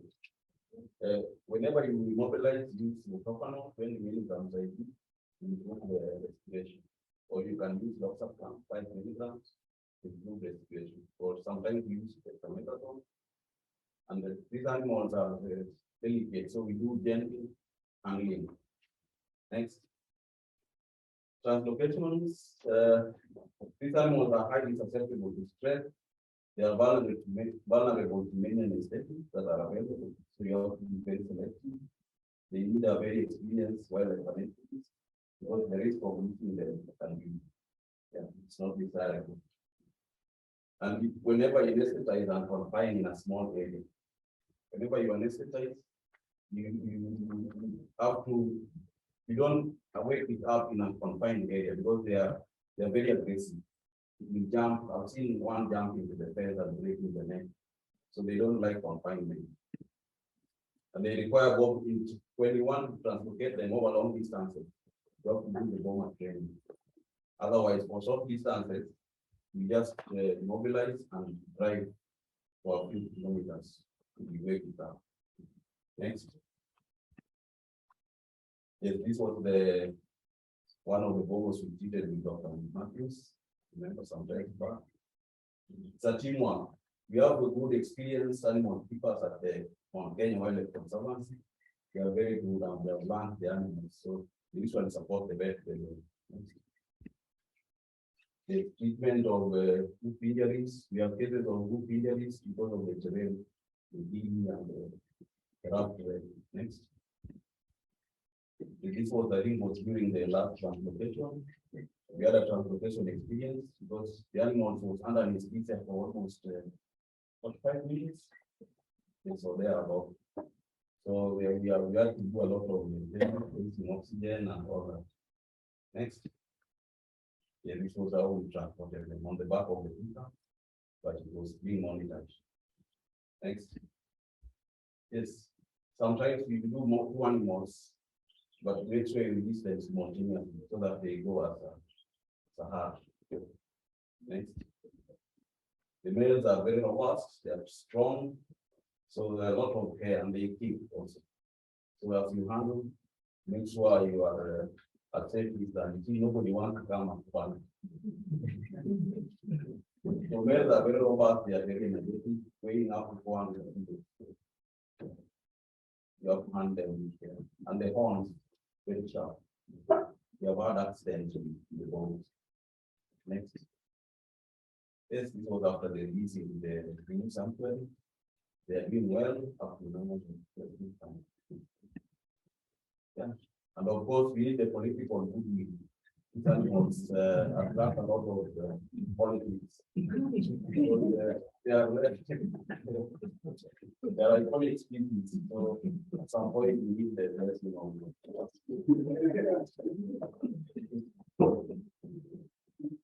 Next. That's the last one. Thank you. So I have to say, the work we are doing at Mount Kenya is a very good work. It requires a lot of training. Even now, those animals are still not yet out of it. We still have cases of diarrhea. Only that we have come up with a good treatment. But the timing is very critical. We need it to be treated within the first day. You don't wait for the second day because you like to use it. They deteriorate very fast. So treatment has to be done very fast. Then population will grow up to a certain level and then stagnate. So we have developed a program of uptake when you have 20 animals, you use them for around 11, and then they leave away, you use them. Because if they become so many, they slow down. It still requires a lot of critical research. Otherwise, days over, we are doing a good job. Thanks for coming.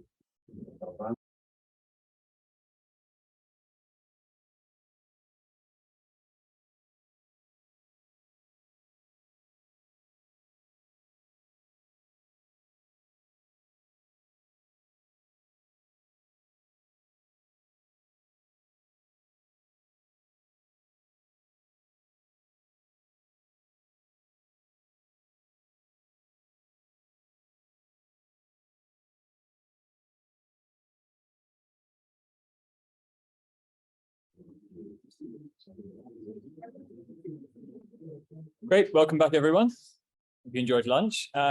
So now we're going to have Abdullahi Ali from the Hirola Conservation Program in Kenya, who's going to tell us a bit about the work that they're doing in Ishakbini in northern Kenya for Hirola conservation. So welcome, Ali.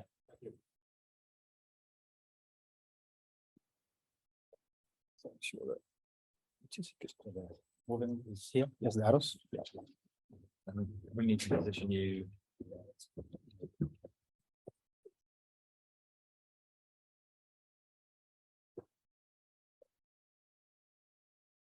Yeah, good afternoon.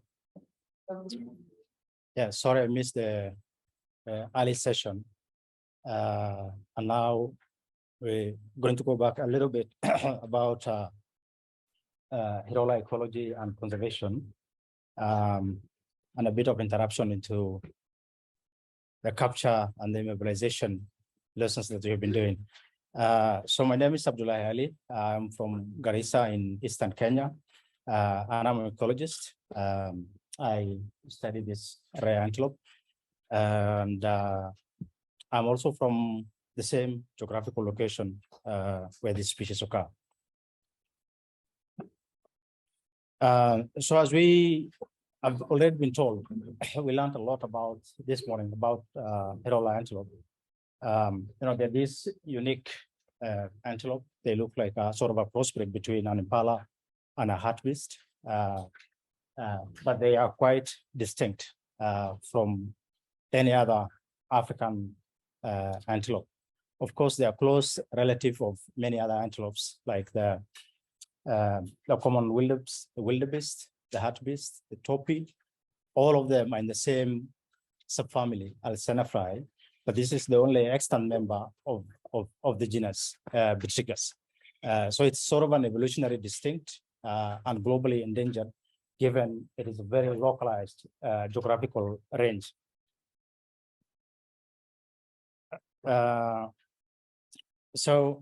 And I think Dr. Lekolo has covered this, but I will just mention, they are from 1996, they have been listed as, critically endangered species. There are only two other categories after that, either extinct or extinct in the wild. And given that their population is just in their native range, outside formal government protected areas, it means they're really close to extinction. And of course, they are related to all these other antelopes that we mentioned, but you see they are quite distinct, sort of a really surviving fossil, some call it. In terms of conservation status in comparison to other large mammals in Africa, like the black rhinos, of course, you see the range, how extensive their range is. They're about 4,500 in the wild, 200 in captivity.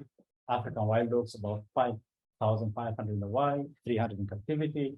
Their range is also quite extensive. Adex, which is a North African antelope, similar numbers for Hirola. They're about 3,000 in captivity. For Hirola, we have less than 500 in the wild, 0 in captivity. In zoos, that's what I mean. So their range is tiny weights you're seeing there. So it's really, really special animal. So in terms of their ecology and natural history, they grass-dependent species. Of course, they eat small forbs, but they are grass-dependent species and compete with livestock. They practice harem defense mating system, which means one male with many females. And they are seasonal breeders with most of their calving peaks occurring at the October, November rains and also in April. They form patella herds like many others, and this small males disperse at the age of 9 months from the herd. So in terms of the history of conservation, they were first described in 1888 by a British zoologist. Then in 1963, the first attempt to conserve them was to sort of translocate them to Savo East National Park. And the global population by then was estimated about 15,000. They were rare then even as well. Then in 1973, the first protected area was established at Rewilding National Reserve in their native range, but that also collapsed a few years later in 1982. So in 1982, there were Hirolas that were taken into zoos in Europe and America, and they were taken to zoos, but they all died. I understand that the entire subfamily, including wildebeest, don't do well in captivity. And I think some of the zookeepers can attest to that. In 1985, there was a massive outbreak of rinderpest and led to massive decline of the population. And in 2011, we did an aerial survey together with other partners, Kenya Wildlife Service and Northern Regional Trust and others. And we estimated the global population to be about 430 individuals. And I started the Hirola Conservation Program in 2012, sort of landscape level conservation for the recovery of the Hirola antelope. So their decline coincided with that of elephants as well. We used to have about 5,000 elephants in this region that maintained habitat for Hirola. So because of the closeness to the Somali border and the porousness of that area, and at the peak of the ivory trade in Africa, there was massive poaching of elephants. I think there are currently less than 50 individuals that roam around that area. And as for consequence, elephants were eliminated from that system. And the decline of elephants also somehow, the decline of Hirola mirrored that of elephants. So we kicked out the elephants, and then you see also Hirola declined, continued. Of course, when rinderpest was eliminated from the area, but that also did not trigger the recovery of this species, meaning that something else is going on within their habitat. Of course, for many large mammals and many endangered species, about 40% of IUCN red listed species, habitat is usually the key issue. That is the primary issue where the problem starts. So a big question for us was, what could have happened to the habitat of Hirola? Why are they not rebounding? So we looked at the landscape. Yeah, this is it's just a graph that's showing, habitat loss is a big issue for many other mammals. So we looked at the landscape, if there have been any changes that caused the recovery, that caused the decline of Hirola. Of course, this polygon you're seeing here is just a satellite image, but they are a very small topographical range that fits into just one Landsat scene. Satellite image. This is the Tana River, which is Kenya's longest river. The green you are seeing represent trees. The brown area you're seeing represent grass, and Hirola depend on grasses. So we were asking the question, is that grass available? And we compared this image, which is 1985 imagery, to a contemporary imagery of 2012. And you see how the landscape has changed from this open grassland species with about 30% tree cover to this bush encroached area. So the landscape has really changed, and they have really nowhere to call home, given that they depend on open species, they depend on visuals to rely and detect predators, and of course for many other factors like recruitment and survival. All that depends on their habitat. So given that this is the situation, we have an idea that habitat is sort of the primary issue that is affecting their population. And now they are described as sort of a refugee species, meaning that they are subsisting on suboptimal habitat, meaning that they're not able to find everything they need for their survival. And there are many other species that are in a similar situation that are described as refugee species. And Hirola are very sensitive to habitat. Their body conditions, they look really healthy when they have enough grass. They really look this healthy, massive, all the muscles really look good and they glow. But if you, when they experience drought or less favorable conditions, their body conditions changes rapidly. They deteriorate. And we have seen some of this in some of the Hirolas in the sanctuary, for example, in captive setting. Like as the drought or as the dry season approaches, they all emaciate and become very, very weak and stressed and become vulnerable to many other things like disease. So given that habitat was a big issue, we also looked at, what are their demographic drivers? How do they breed? What are their survival chances? What do they carry successful pregnancy rates? All that. So for species, typically, it's either predation or range quality that affect some of these life stages that are important for populations. So for example, predation affects survival of calves, it affects survival of subadults, affects adult survival as well as fecundity, which is sort of a pregnancy. Similarly, range quality also affects survival. It affects survival at all key stages of life, whether it's subadults, whether it's adult survival, all that, and as well as fecundity. But some of these impacts have differential impacts on different stages. For example, predation has heavier impact on calves compared to adults. Adults have a bit of experience, they can detect, they can run away, like we have been told this morning, like the calf was killed, but the mother was there. Similarly, range quality can have an impact on fecundity, pregnancy rates. If you don't have enough food, you may not carry successful pregnancy. So I will not go into much details of what we found, but we found that both predation and range quality had a proportionate impact on Hirola survival. They had proportionate impact. But of course, the bottom line is their habitat.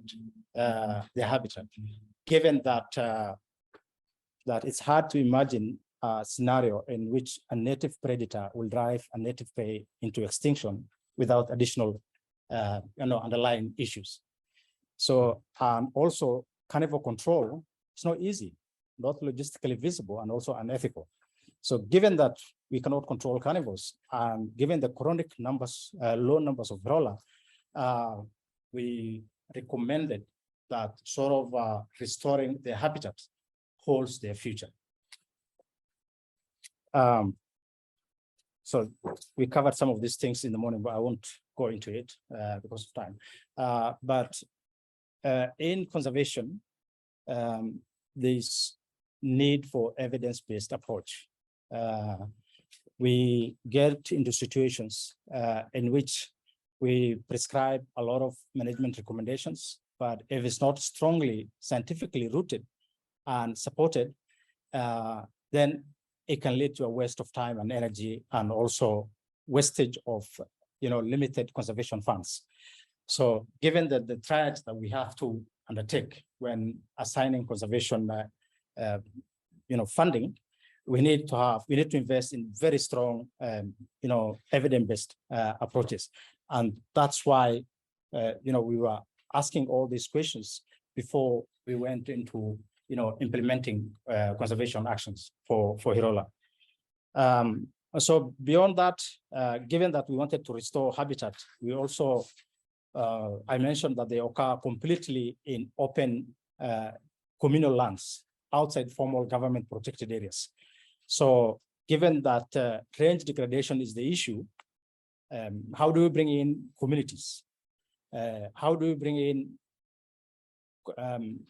management recommendations for range restorations, for example, elephant reintroduction into the system? Of course, elephants maintain habitat for Hirola.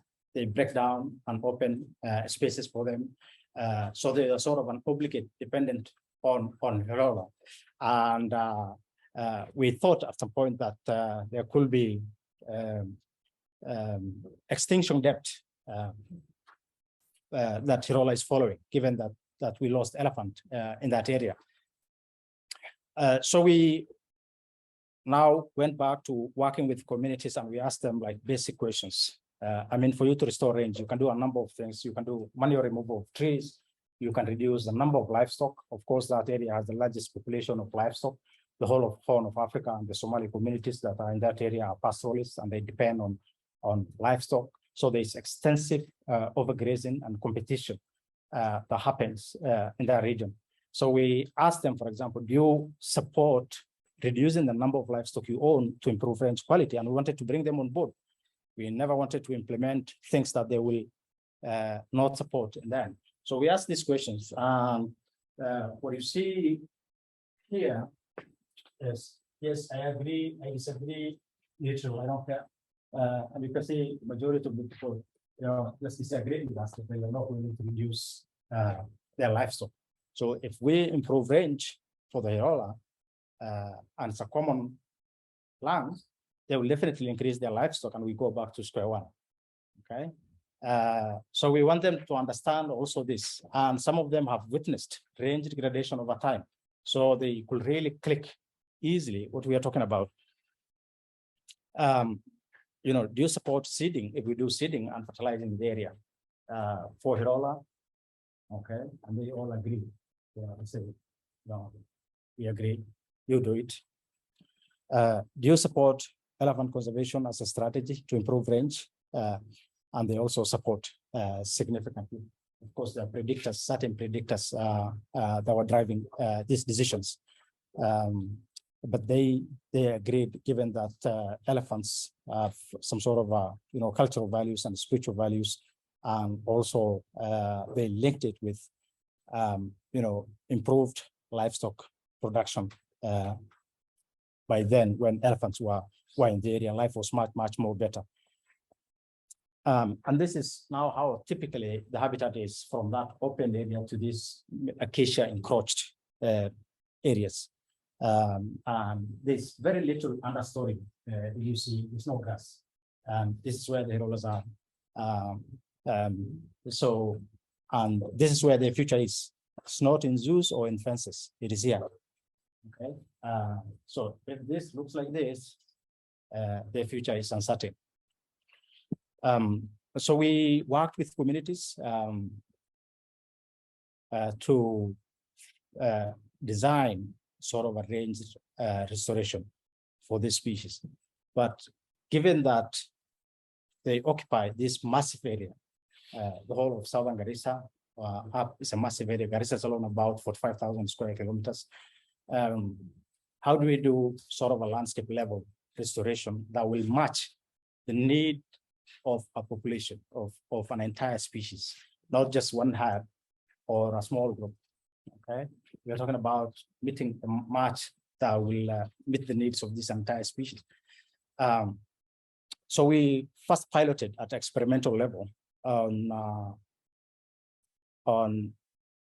factors that will help understand the restoration of grasses. We ask ourselves, what do they eat? there are 4 key primary species of grasses that they depend on that support most of the time. So we started doing experimental plots and see, which soil types, support this. Is it lack of moisture that's limiting the growth of grasses? Is it just soil capping because of the livestock overgrazing and splitting, and the soil has become so hard and compact? Or is it just lack of seeds in the soil? Okay, could be all those. Okay, and unfortunately, we are now experiencing one of the worst droughts that we have ever witnessed, I think in 40 years from the media. That's what I was reading.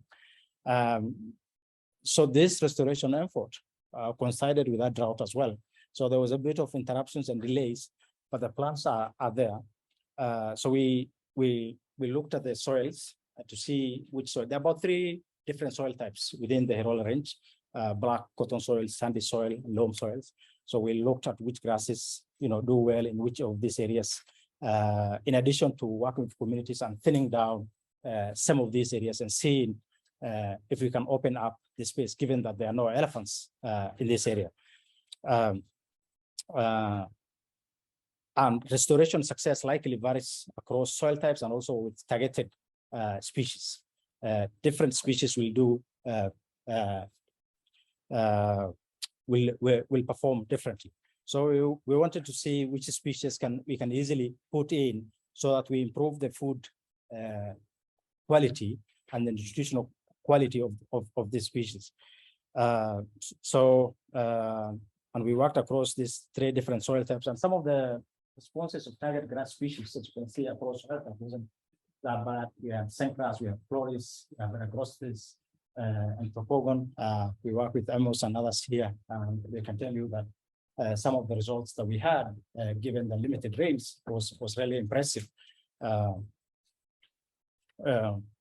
And this is grass cover across soil types as well in that area. And this was at sort of an experimental level at small plots, 50 by 20 plots. And the idea was to inform how we can do, large scale restoration. And given that moisture is such a limiting factor in that region, we asked ourselves, how can we do it? And the idea that came up was that a sort of an island approach in which we select areas with both favorable biotic and abiotic conditions. It could be along the rivers, it could be, I showed you the Tana River, which is covers the entire western margin of the Hirola stratigraphic range, and these huge open floodplains that are there, where we could easily, irrigate and grow grasses. So the idea was now to select islands across strategic islands across community conservation areas and plant these islands so that we improve both, the food that's available for these species and also for improvement of the ecosystem itself, either through natural pollinations or through other interactions, and create some sort of a balance between trees and grasses. But because also we have this 300% increase in tree cover, the question was that what do we do with this huge biomass of trees that we chopped?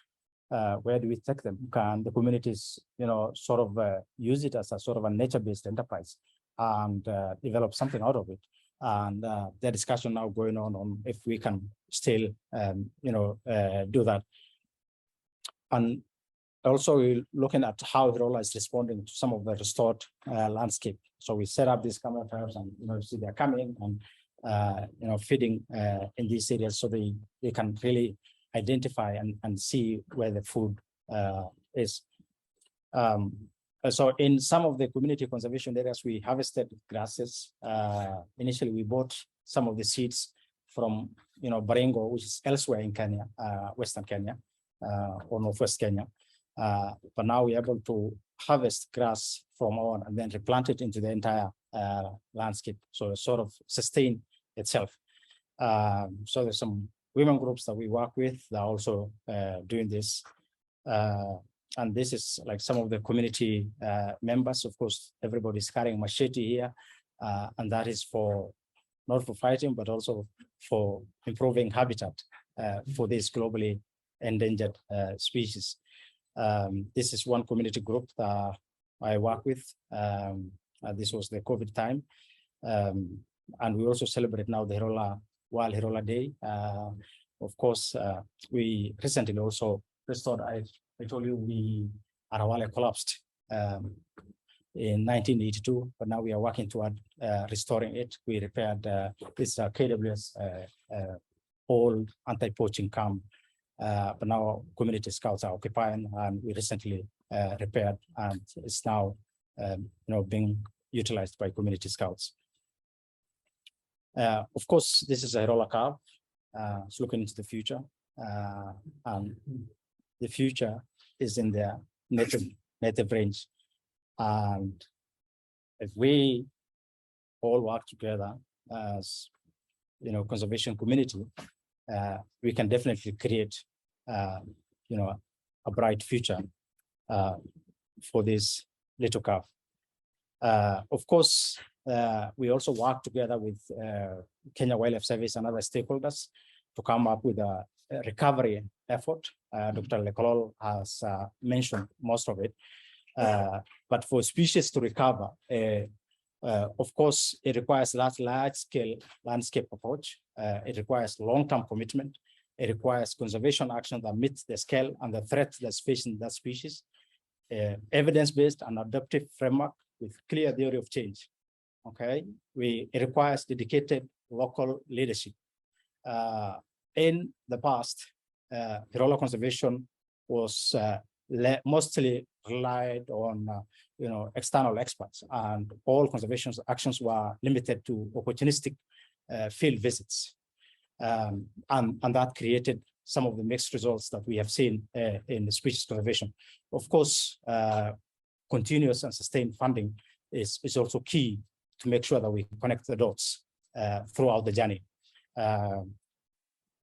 And of course, there's no reason to believe that other people elsewhere are better in solving problems than the people who are on the spot, who have the strongest incentive to get the solution right.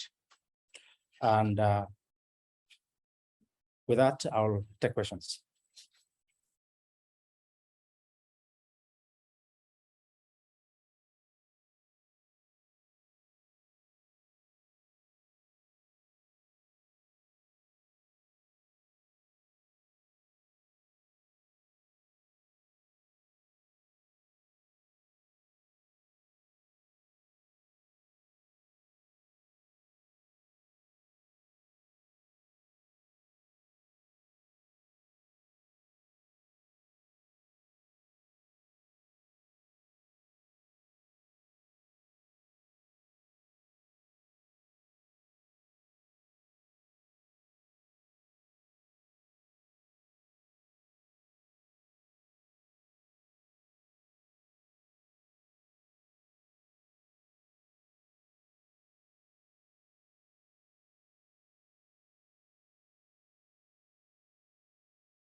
Great, thank you, Dr. Julius, for those introductions.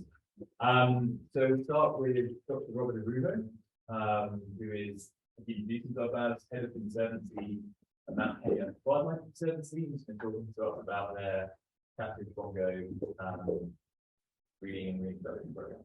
So welcome, Robert.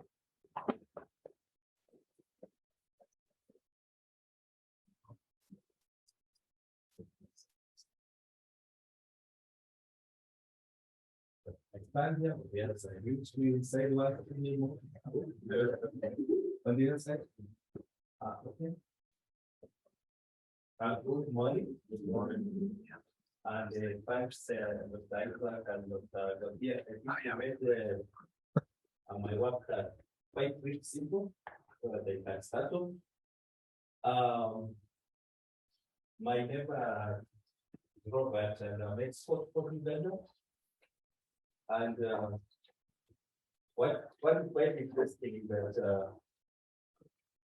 we explained, and when they needed somebody to do the whole program, they brought me back. So my colleagues in Uganda should take us until they go to KWS brought back what they had invested. Yeah, so I will be talking to you about the mountain Bongo breeding and rewilding program. And I think right so before I present, I think the work of Dr. Kavi is quite recommendable because we will not be talking about any success and she not set the good practice. And I think we can give her a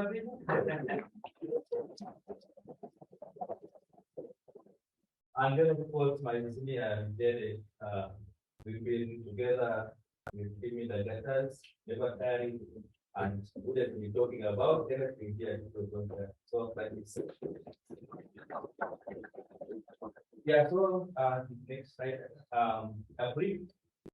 My presentation will be that I'll talk about Mount Kenya Wildlife Conservancy, just a snapshot, and then I will introduce you to the Bongo because I also did not know much about the Bongo until I came to Kenya. In Uganda, we have the Eastern Lowland Bongo, and I was part of the project actually which did discover the Lowland Bongo in 2017 and 18 in Uganda, in Chester Zoo.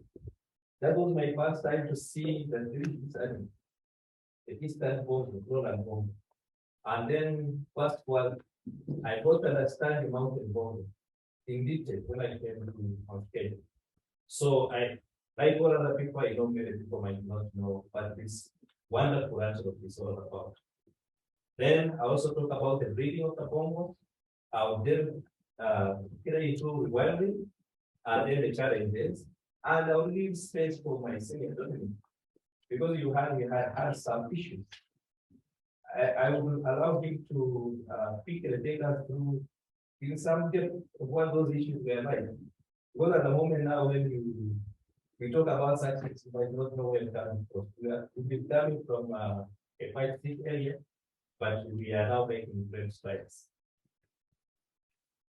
So about Mount Kenya Wildlife Conservancy, which I began heading since November last year.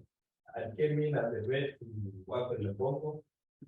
By this time, I was elevated to head conservation and also have oversight of the entire conservancy. At the conservancy, we are looking at ourselves becoming a beacon of conservation, and we are focusing on 3 primary pillars. Number 1 was the breeding and rewilding of the mountain Bongo.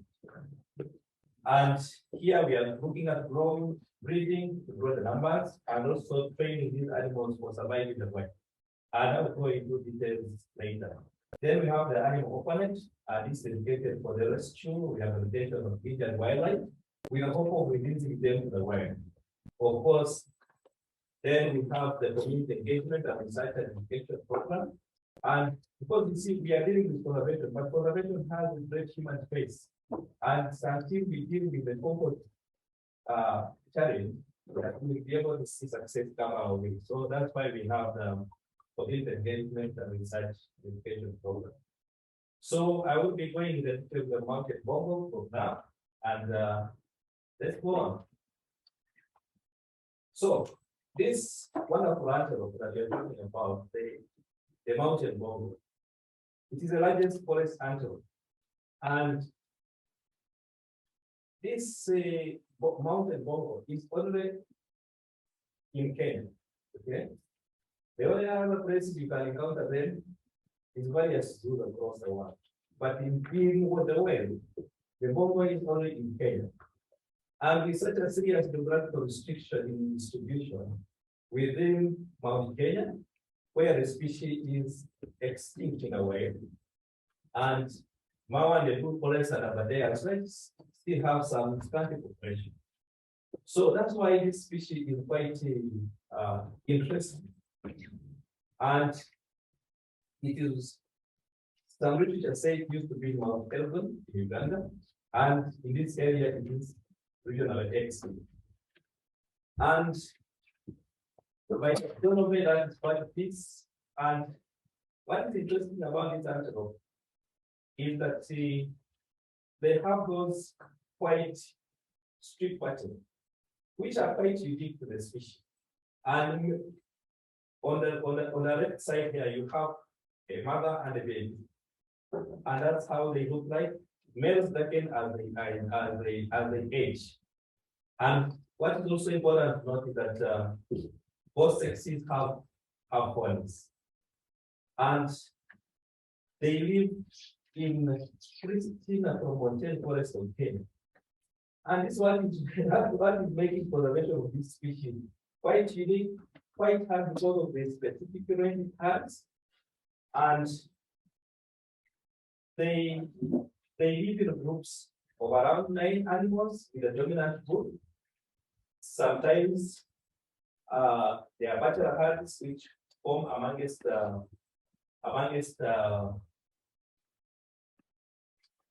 they form bachelor herds, and it's quite massive. So with males weighing almost up 400 kg.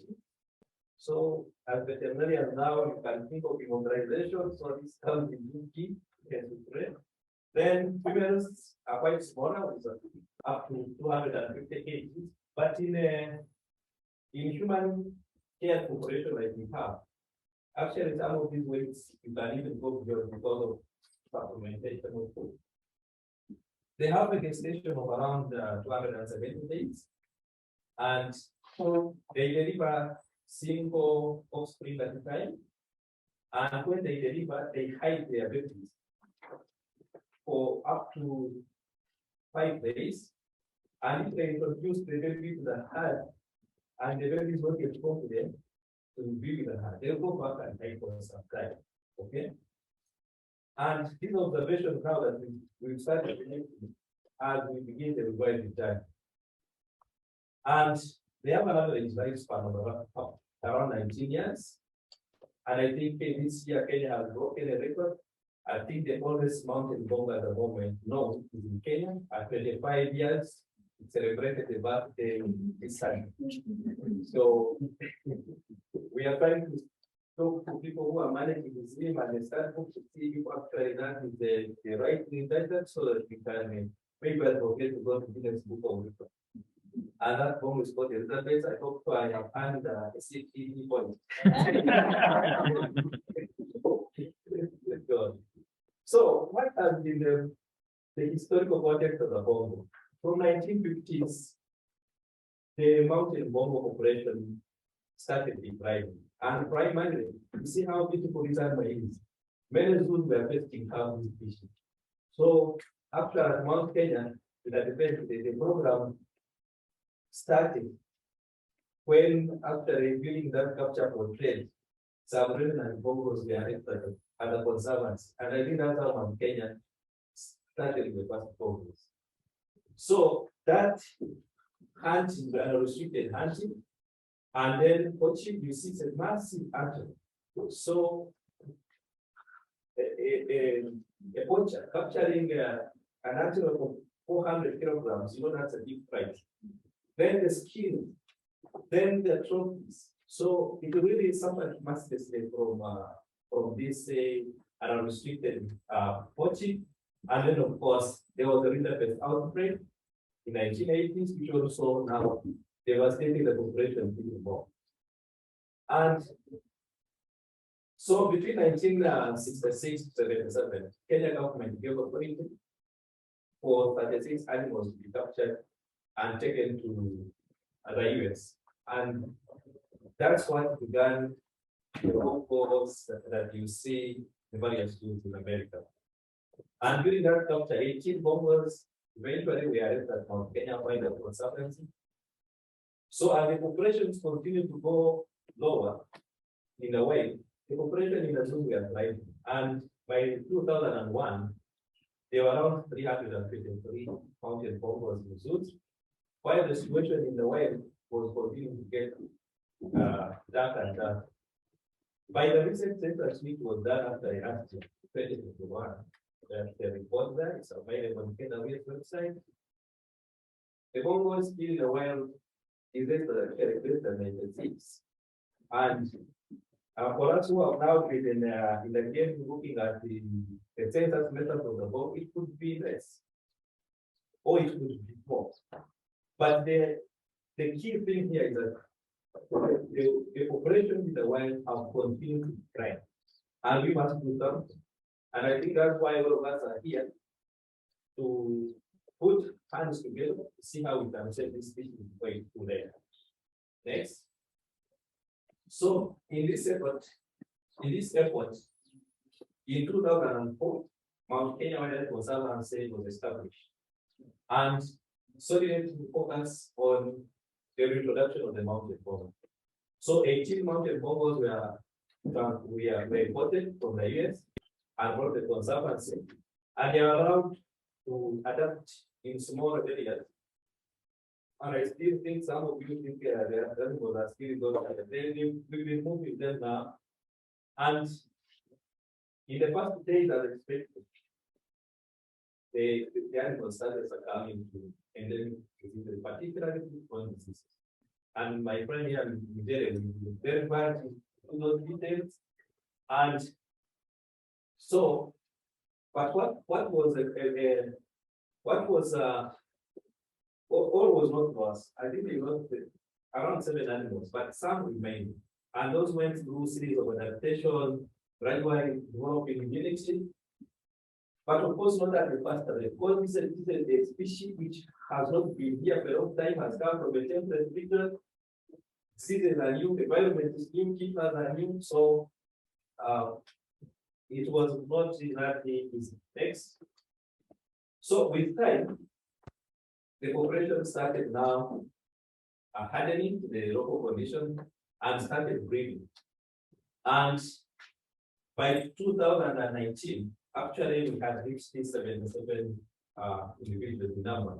And that's the point Dr. Laikipia was talking about.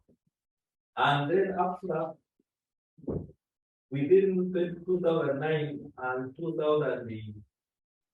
April 2021, severe rains, changing weather, selenium deficiency, they brought the population down until the population reached the lowest of 49 individuals. And this was the time when now I'm coming.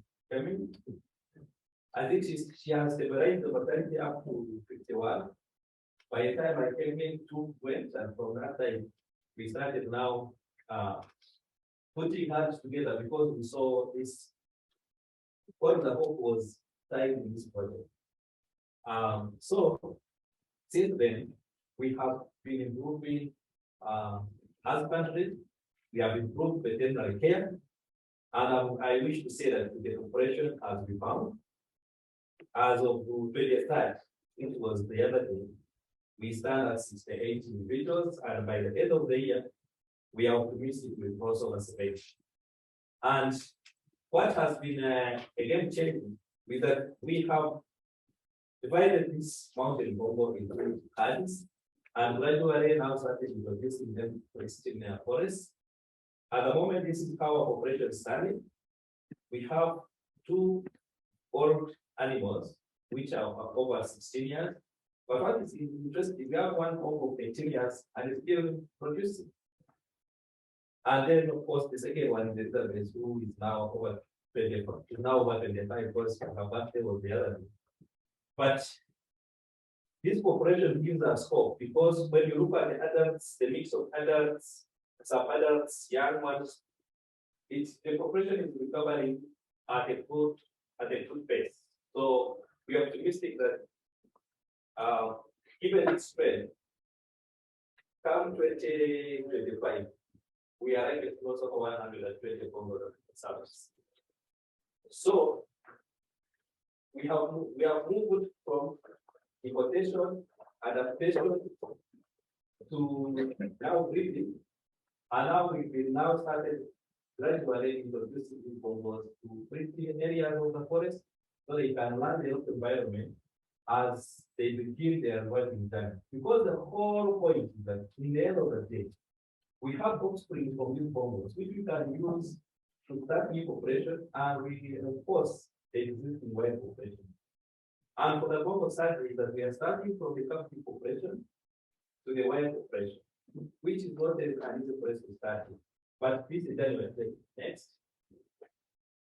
So in terms of beginning the process of wild, we have established Kenya's first mountain Bongo sanctuary, the Meru Mountain Bongo.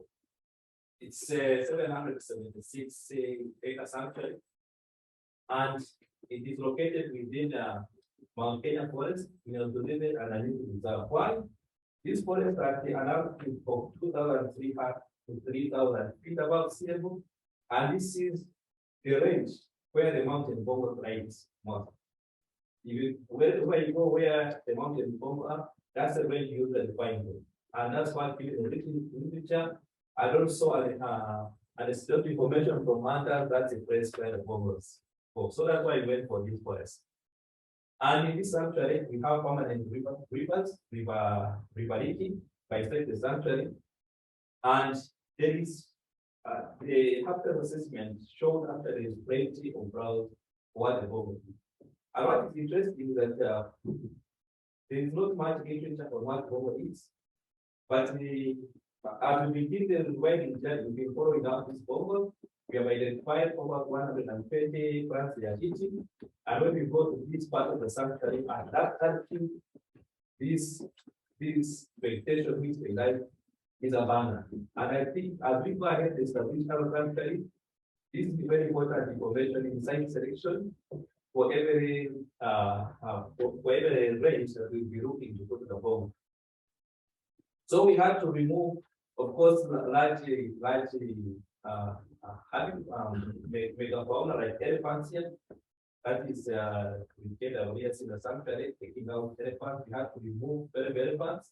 Obvious reasons, because one, you don't want to introduce the Bongo to the list because it will be the first encounter with these African elephants.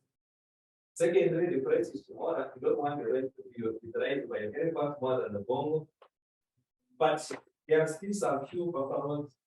There are some other wildlife which the Bongo should be able to encounter as they begin their wild journey. Next.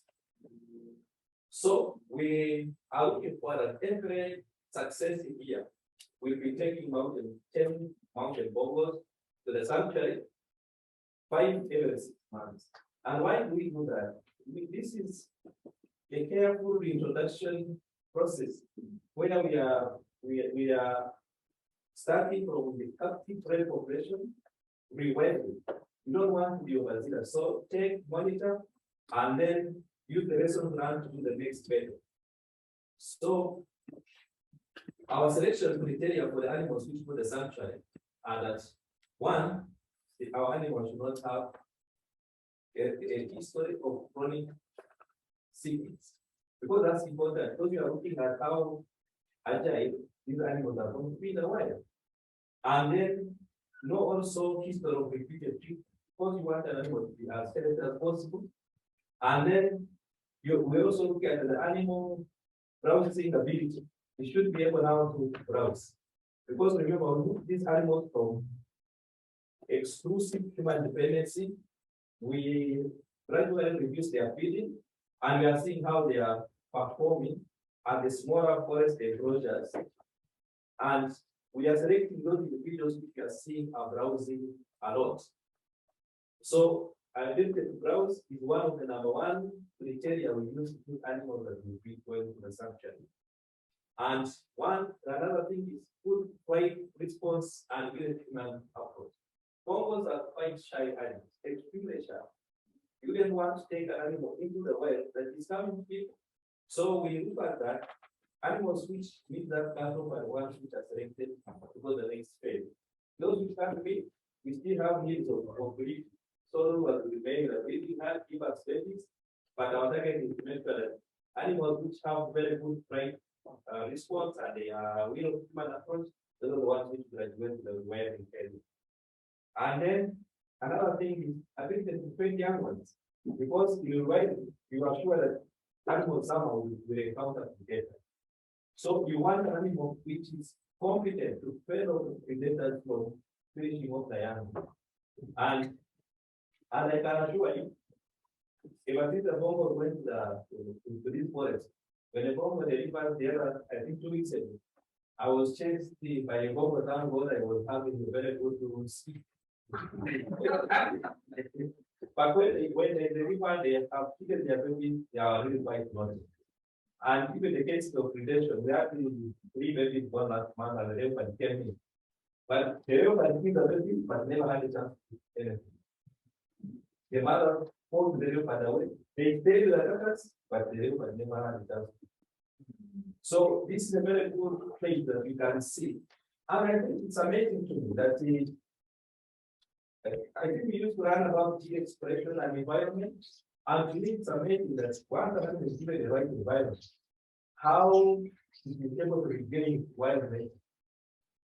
I think there are very few people when they come here. We are not, that is when we can spend 4 hours, but all the time we come with the trash and that. Now that's not possible. Then another trait definitely is compatibility. And compatibility, we have the breeding matrix. We try to ensure that we have a mix before these animals go to sanctuary. So our sanctuary was opened in March by Cabinet Secretary Hirola, and we moved it by Bongo. By the end of the year, we'll be able to move extra 5. I think I've already applied in my bosses here, and we have recorded the first back in this sanctuary. And we took this Bongo when it was already pregnant. The reason is it's like bringing you back. We want the animals to be born in an environment that we want. So we find this and we look at that very extremely well. Next. So we are doing translocation monitoring using humans, using technology, and those are the pictures we've taken. You see the Bongo thing working the night, but you see down there, they're open. And we are monitoring this interaction. We see them bypassing each other, but avoiding each other and running away, which to us is a very good milestone. It puts us on now, but it's important also for us to see this interaction. So, next. So the lesson learned during this experience, starting from with a captive population, is extremely challenging, and adaptation takes long. You need active management and a technical know-how and patience. Because you are teaching an animal to be wild again, you must be patient.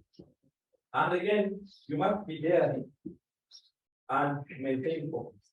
Because there are very few projects you are going to compare with. And I think the other project that I have been seeing is Sahara project for introduction of sweet oranges. But you will not find so many examples you are going to look at. So you must be there, you must be willing to make mistakes, but then reproductions of this data is different. So we try by all means correct data, use it in our daily management, but also create baselines for other people to follow such a program with the different. Then always seek help. They are always willing people to give you information. Then I think lastly, reversing extinction is very positive. So, for reason conservation, let's do everything that it takes to ensure that no extinction reaches the level we are in the home. It takes money, it takes effort, it has been strengthening in all directions. So let us save the species when we have a chance. Thank you very much. Champion, which is synergize a lot with what our brother Rule is doing in Kingdom. Mike Watson is there was the CEO and very well known in the landscape as a helicopter pilot. It will go around in the area. Well known for his helicopter skills. We go around in the area, catching animals, fixing them, or rescuing something, or security operation. And Mike has been instrumental in working with these trusts. So I will leave to the two gentlemen in the order they have arranged. And yeah, finally, before I forget, John Kinoti is also chairman. He's also the chairperson of the Meru, Bongo, and Rhino Conservation Trust, which is a new. So he stands here as a chairman of the trust to give his speech. Welcome.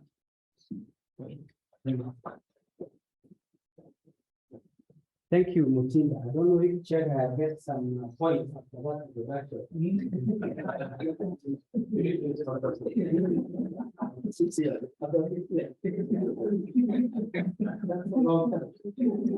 Thank you very much. I think that is fair enough, Dr. Mutinda, the introduction. But before I dive into the short presentation, let me allow Mike Watson, sort of Sanguinary, we come together. I think one of his arts is also flying, so he has flown me with just it's my boat in Leo, then I can jump into the presentation. Morning, everyone. Mike Watson, driver. That's cool. Many of you I know already.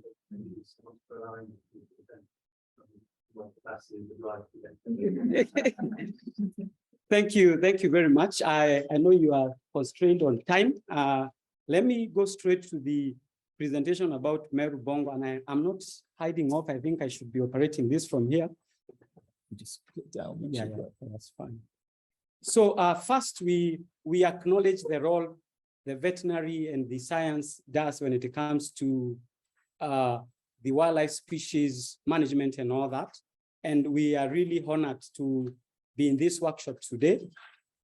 But we come from the foundation that for the wildlife and all these species to thrive, we must also have areas where they should be able to be managed. And that is where we bring an aspect of institutions and local areas that can assist. And I'm sure all of you in your art of management in terms of veterinary work, the conservancies and the areas that these species can be, it's very important.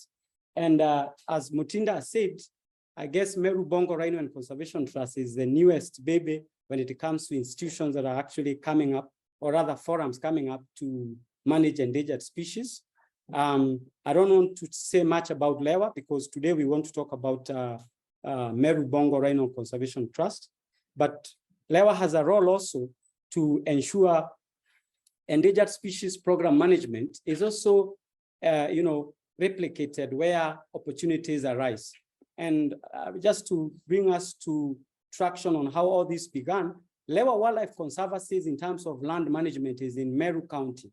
And in Meru County is a different county in terms of conservation when it comes to wildlife, because Meru County only have Meru National Park, and the previous regime was very keen to see what more can be done. And when they visited LEWA severally, and we were talking about the strains and aspects that comes when it comes to endangered species, where you all know LEWA deals with rhino and gravy zebra and all the others. And the governor then said, we are thinking on what we can do also in Meru County to sort of, share these experiences.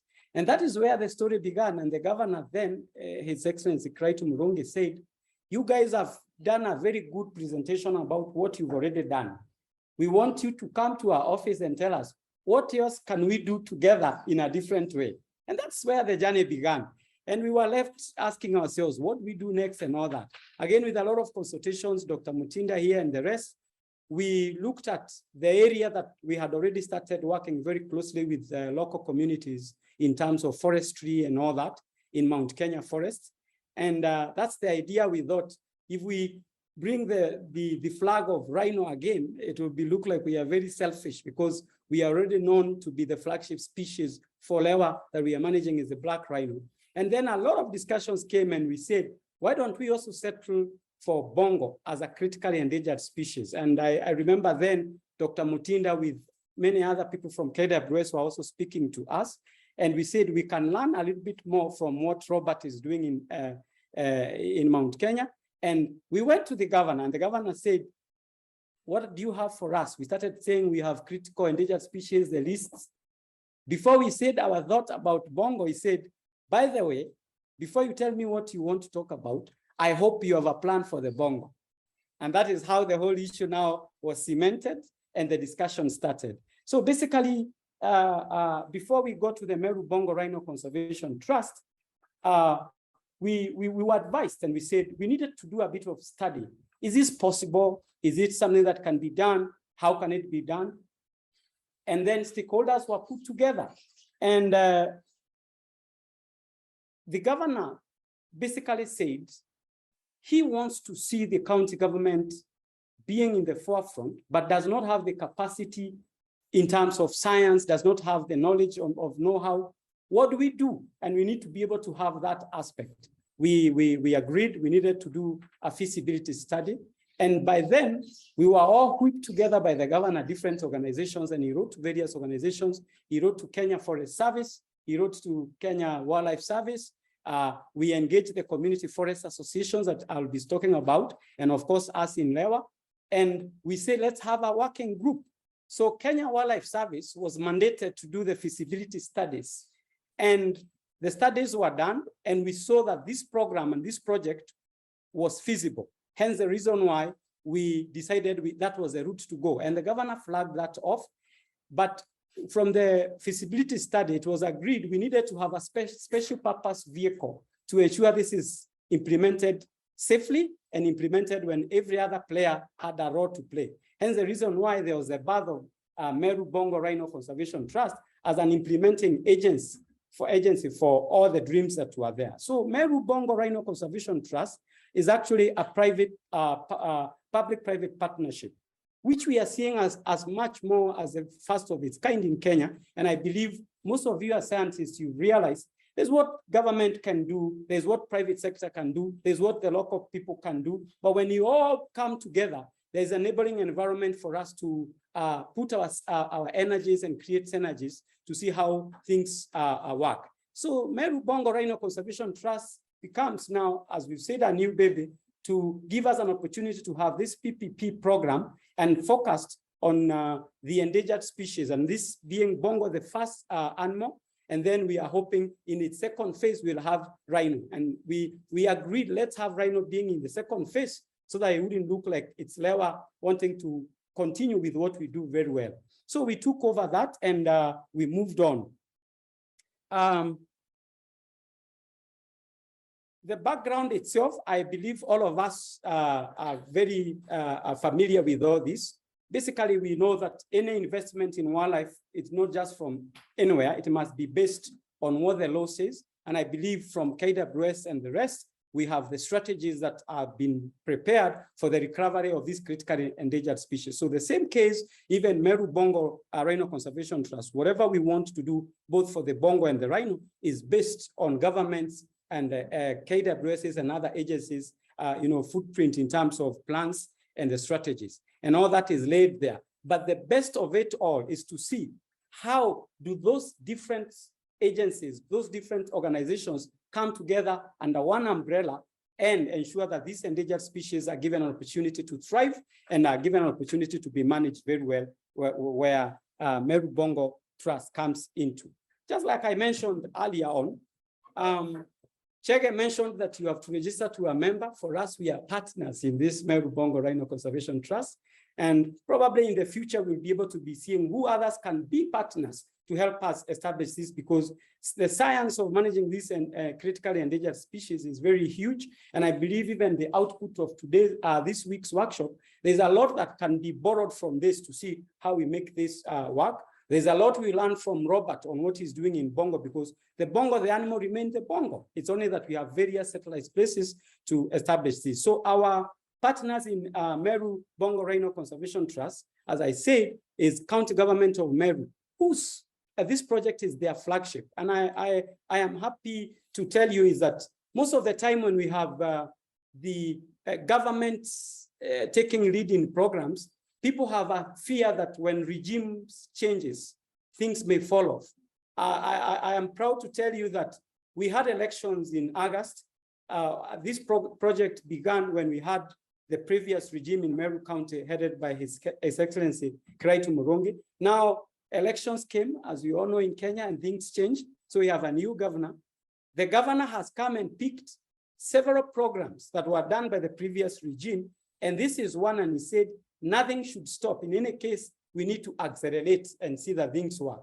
And she has picked up all the roles the county government needs to do, which is a big plus to show that public-private partnership is actually getting embedded in the public management and all that. So again, we continue to work and have the plans that we have. So we have county government, we have Kenya Forest Service. Again, for those who have not been on that part of the region, is that the area we are talking about is Mount Kenya forest area. Is co-managed by KWS and KFS, but KFS has a bigger chunk. And the areas we are looking at, obviously Kenya Forest Service comes in hand in matters to do with permission to actually work on to that. So we have Kenya Forest Service.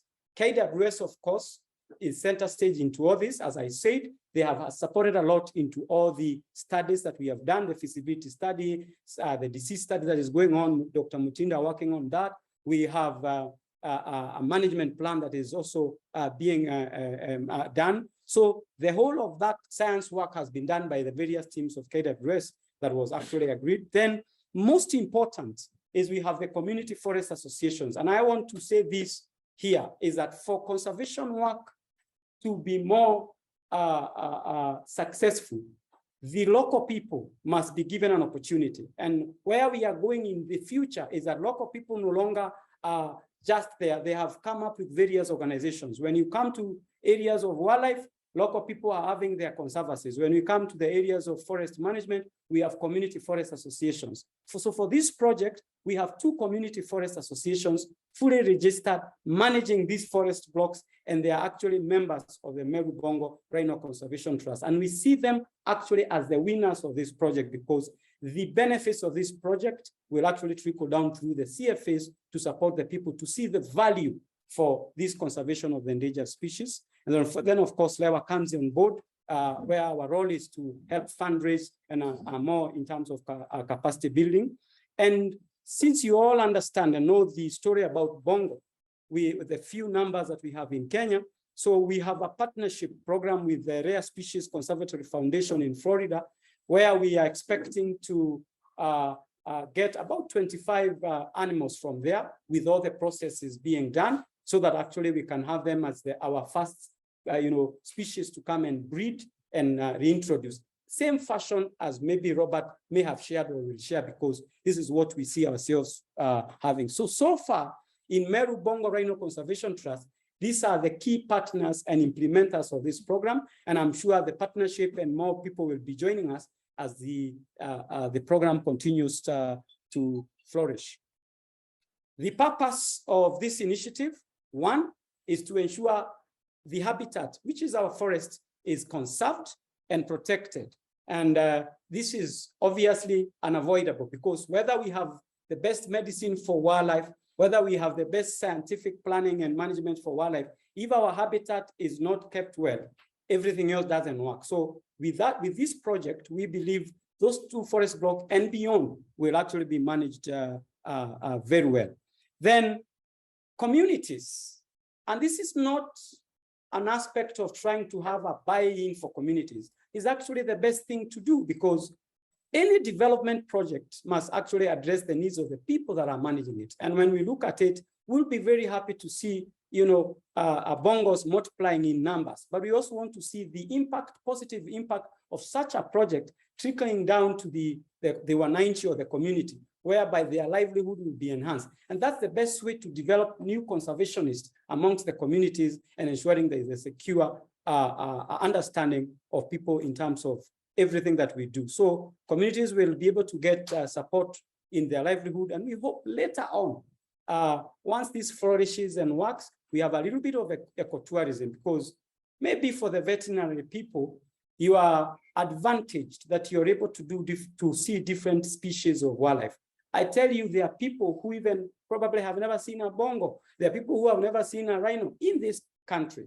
But the best thing we can do is that as we move to the future, the younger generation is put on board to understand where they can come and see, because when they see and understand the story about how species can be endangered because of human practice, that's the only way we can actually reverse the situations that we're experiencing in country and in matters to do conservation. And finally, the future can only be strong when we have public-private partnership. And Meru Bongo Rhino Conservation Trust is giving this platform to allow different organizations, different scientific-led organizations coming together, political class, to talk about an agenda. And our agenda here is the endangered species, the bongo and the rhino.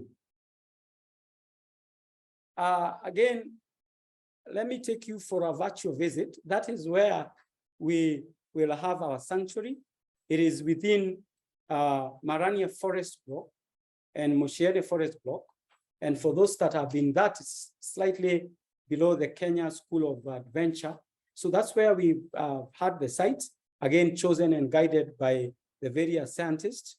As I mentioned, the Rare Species Conservatory, Paul Rhino, has been really doing a lot of work with Mutinda and others. And I think that was a site that was seen that we can manage to work on. Again, we are very careful. Whatever we do not come and destroy the environment. So if there's space there, there's habitat, there is all the issues that happen. Apparently, the scientists understand it fully. So that is the site.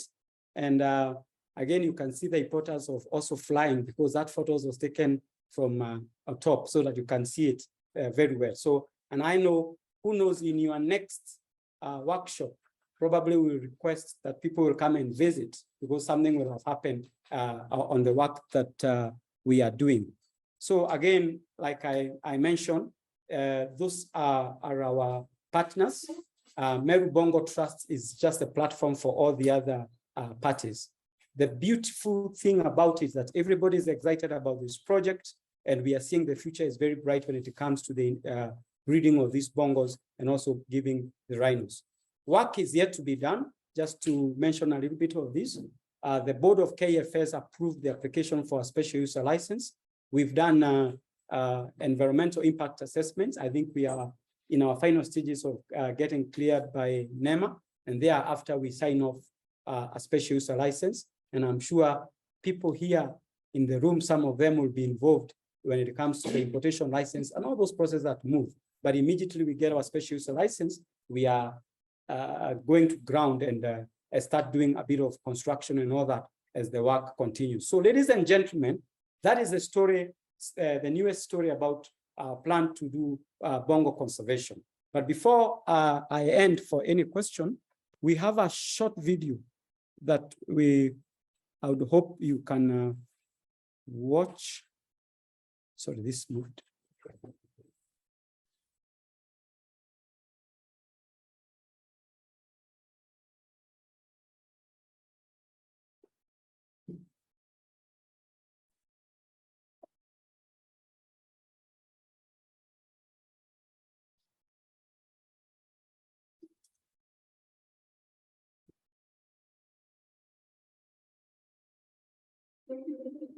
It is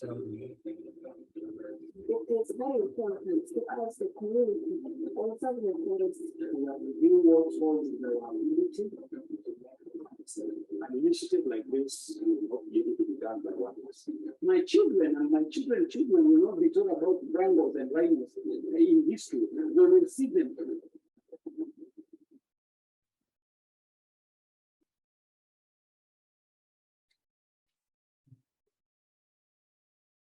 The mountain bongo is an iconic antelope which is in peril. As we speak, we are staring extinction in our very eyes. We have less than 100 bongo in what? How did we get into this situation? The loss of habitat primarily was one of those factors that led to the great reduction in numbers. Hunting, when we used to be hunting, Kenya banned hunting in 1977. Before then, it was very clear that it was a prime species targeted by the hunters. All those combined factors led to this destruction and reduction of the species in its natural range. When we were having a discussions with over 200 members of society from this community forest association, they said they used to see bongos, they never see them. One of their achievements is that they want their children and grandchildren to come and see these animals from a very near, distance. And we are as a partner, ule ameshatuonyesha tuweza fanya. Kwa hivyo faida ya hii bongo, tourism, na tuko naye hapa. The existence of the community with the outbreak is very cordial. Actually, we coexist very well. There are very several public participation meetings, and actually people are waiting for this bubble to come. And we believe that it's a way to improve our livelihood through tourism, through good infrastructures, because when the tourists will be coming to our forest to see that meaning that in Bongo, they will be bringing a lot of money in our forest, and that money will be benefiting our community.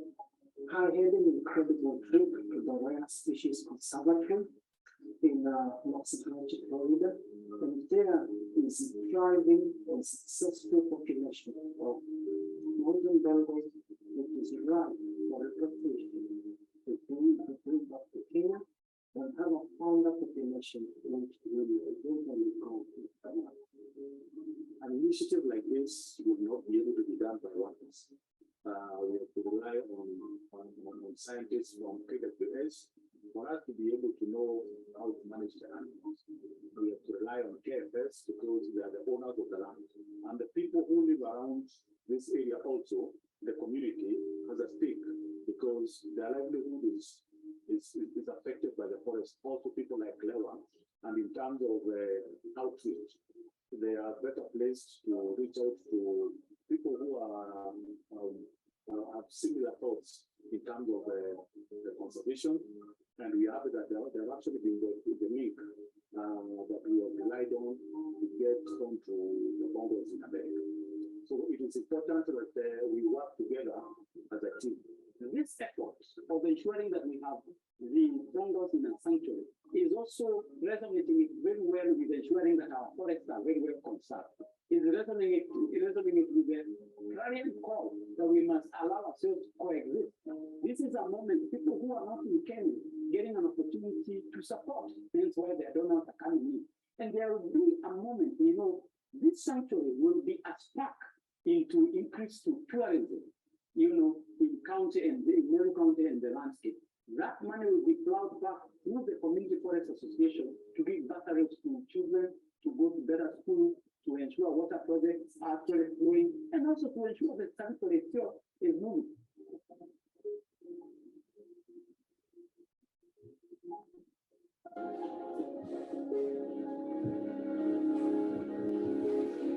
So that's our story. Thank you very much. I welcome any questions.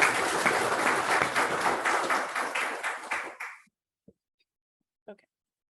So we've heard a lot this morning about how most anesthetic and immobilizing drugs can compromise patient homeostasis. Further complications can result from the animal's physical condition, unknown disease processes that we may not know is happening, and just the procedures that we're performing. All sorts of untoward events can happen suddenly, and in the absence of intervention, we can have disastrous consequences. While the drug combinations have obviously improved a lot and continue to improve, we're still going to encounter complications and adverse effects. Extended induction times from prolonged chases can lead to increased stress and those complications. So we often end up delivering the drugs at the high end of the dosage range so we can induce anesthesia rapidly. We're also often extrapolating our doses and combinations from other species that may not exactly work well in what we're doing. And on top of that, environmental conditions and physical hazards. Now pile on top of all of that, the fact that you're working with very small, critically endangered populations. And what it means is for us to do the best job that we can for these animals, we have to be completely on our game every single time. So my job as a veterinary technician is to try and make these procedures go as quickly, smoothly, and safely as possible for the animals and for the staff.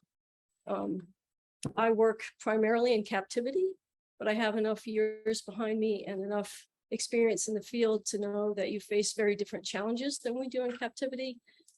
So I'm not going to try and tell you to do your jobs, but I'm hoping that listening to how we run our procedures might give you some little tip or trick or reminder that may help you have better outcomes for yourselves. The best way I know how to do that is by proper planning and organization and primarily anticipation. It's got to be a cooperative effort between everybody involved in the procedure, the biologists, the rangers, the researchers, and the veterinarians. And it's very essential to have expert people who are very experienced in these procedures and in the species. Have to take into all the pre-capture considerations. For us, and maybe for you, most of your procedures are going to be planned. So you know what you want to have happen. You have time to think about your drug doses and what combinations you want to use, and you have time to think about your team. We do that every single time. In fact, we send out emails to everybody on the team and say what the procedure is, what the past anesthetic history is, why we're immobilizing the animal, what we expect to happen. We detail out what samples to collect, and how we're going to reverse the animal, what medications we're going to give. So we get into fine detail, and I find that it helps things go much more quickly. That's a very prescribed procedure, but it works for us, and maybe you can find something there that will help you. Knowing what to expect from the anesthetic drugs or your immobilizing drugs is key, and that's the anticipation part. I like to know ahead of time what the veterinarian is going to choose. If the veterinarians switch up on me and they change their protocols, I need to be ready for that. So I need to know what's going to happen physiologically, how long is that going to take, how much plane do I have, and how long will it last? Knowing what supplements to give and how to administer them, I've got to have that ready. So I develop a basic checklist of equipment and drugs that I'm going to want to take with us. And I always keep in mind, what is it that can realistically be transported, and what is it realistically that we're actually going to use in the amount of time that we have. Monitoring the animals at bare minimum should be keen observation, a stethoscope, and a thermometer. Those are pretty cheap, they're easy, they're accessible, and anybody can do it. It's much more recommended, obviously, to have equipment that's going to help you monitor the cardiovascular, pulmonary, and thermoregulatory systems. In addition to this procedure plan that I already told you about, we also keep field records, which I'm sure you all do. It kind of outlines the patient history, the drugs that we use, the timelines, medications we gave, and any physiological parameters that we recorded. At the end, when we get back from our procedure, we have a pretty extensive medical record system. So we summarize the whole procedure in maybe a paragraph or two. It says what we used, how did it go, was hypoxia involved, did the animal spontaneously respirate, did we have to intubate it, how long did it last, what were general ranges of the physiological parameters, and our overall assessment. This particular one, this was for a hoof trim and front leg lameness, I think, for a Hartman's mountain zebra. And we decided that it was an excellent anesthesia. We did see some initial hypoxia. We went ahead and intubated at 20 minutes, and the values improved with oxygen supplementation. So a very short, but very important to record these things, because now later on you have a searchable database that you can go back to and critically evaluate to see how your protocols are working. Oops, wrong way, sorry.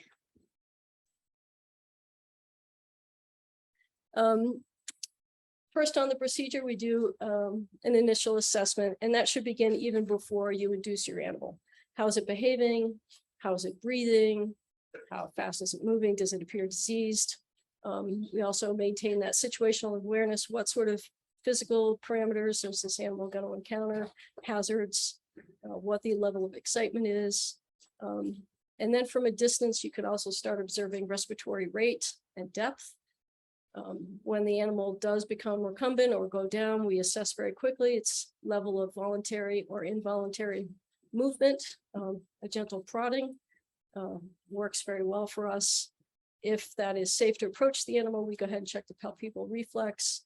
We immediately check the vital signs. We get a heart and respiratory rate, and we get a temperature right away. We also check the mucous membrane color pretty quickly. We also blindfold. We'll put in earplugs if we need to, clean the eyes, get any dirt out, and throw the blindfold on. Patient positioning, really important, especially in ungulates. Airway management is very important to prevent hypoxia that can occur from airway obstruction. And obstruction can occur from just the normal anatomical features, including the tongue and the soft palate and any secretions. And those things become less patent as the conscious level decreases. So always have to watch the airway, and it requires constant assessment. There are signs of obstructed airway that I'm sure you're familiar with, which is the thorax sinking and the abdomen rising, turbulent or noisy respiration, or no noise respiration at all. We place our animals, if the procedure allows, in sternal positioning, or if they need to be in lateral for the procedure we're doing, we'll put them in right lateral, and that will minimize the gastric pressure and reduce the chances of regurgitation and ease ventilation. There's, of course, species differences. I think it's pretty inappropriate to put elephants in sternal position, so you have to keep that in mind. For ungulates, we keep the neck extended and the tongue pulled forward and to the side, and keep the nose down below the larynx, and that will help you avoid aspiration, allow drainage, and allow gases to escape. If the animal is going to be down for a long time, we also, and it's a heavier animal, we'll use some padding to prevent some limb neuropathy, which could be a big problem if you're going to release the animal back into the wild. We also keep an eye on the anesthetic depth and arousal, which we keep an eye on throughout the procedure, not only for the safety of the staff, but also for the animal. And the techniques that we use to do that are really going to depend on the drug protocol that we're using, and any anticipated responses that the animal will have. We need to know what to expect for that depth and that length of plane. We were mentioning before that some animals are going to retain some of their reflexes. Our scimitar horned oryx, we could do a semen collection with electroejaculation, and the animal's fine. If you touch its neck to bleed to get a blood sample, it's going to flinch. And we've had new people come onto our team, and they see that animal flinch when you touch its neck, and they want to give it more ketamine and more ketamine and more ketamine, which you can't reverse. So now you're stuck waiting. They've got 4 mg per kg of ketamine, and now you're going to sit around and wait for a while. So just knowing that oryx will do that is a big help. We also assess that jaw tone, palpebral reflex, the corneal reflex, and ocular globe positioning.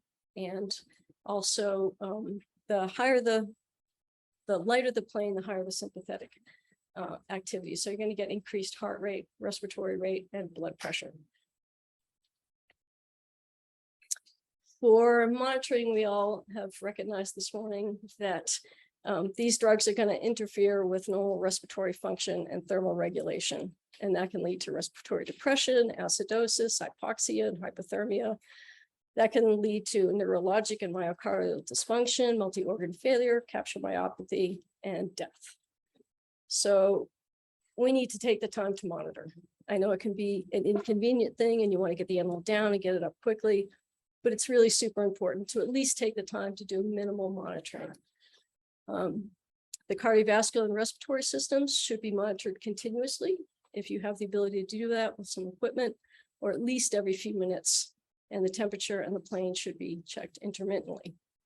And it's also important to remember that the trends that are happening are just as important as any single absolute value. The choices of your techniques are going to depend on your agents, your species, the availability of your equipment and staff, and the length of your procedure. But it's super important.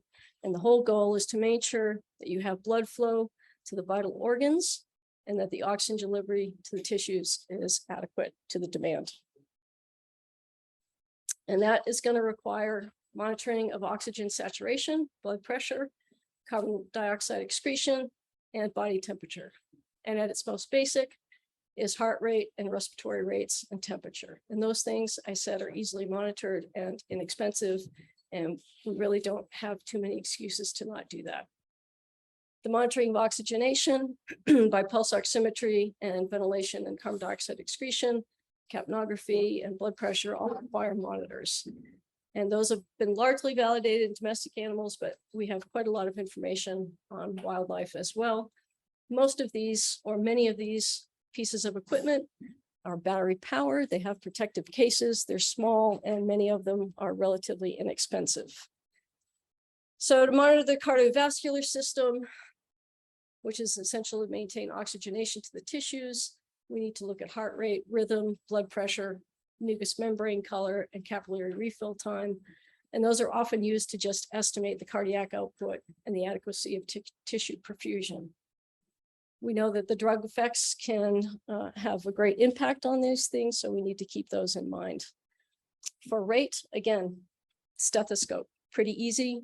You can also palpate or visualize the pulse, and we're hoping in the animals that we work with in captivity for rates between 40 and 60 beats per minute. Like to see pink mucous membranes. Also remember that these drugs could affect that. Also pigmentation of your tissues is going to make that a little bit difficult in some circumstances, but it's also a good quick evaluation. To monitor the rhythm, however, you are going to need an ECG machine. It is the only machine that will monitor that electrical activity. Again, though, we've got some little small, tiny, portable battery operated machines that make it very simple if you can get a hold of one.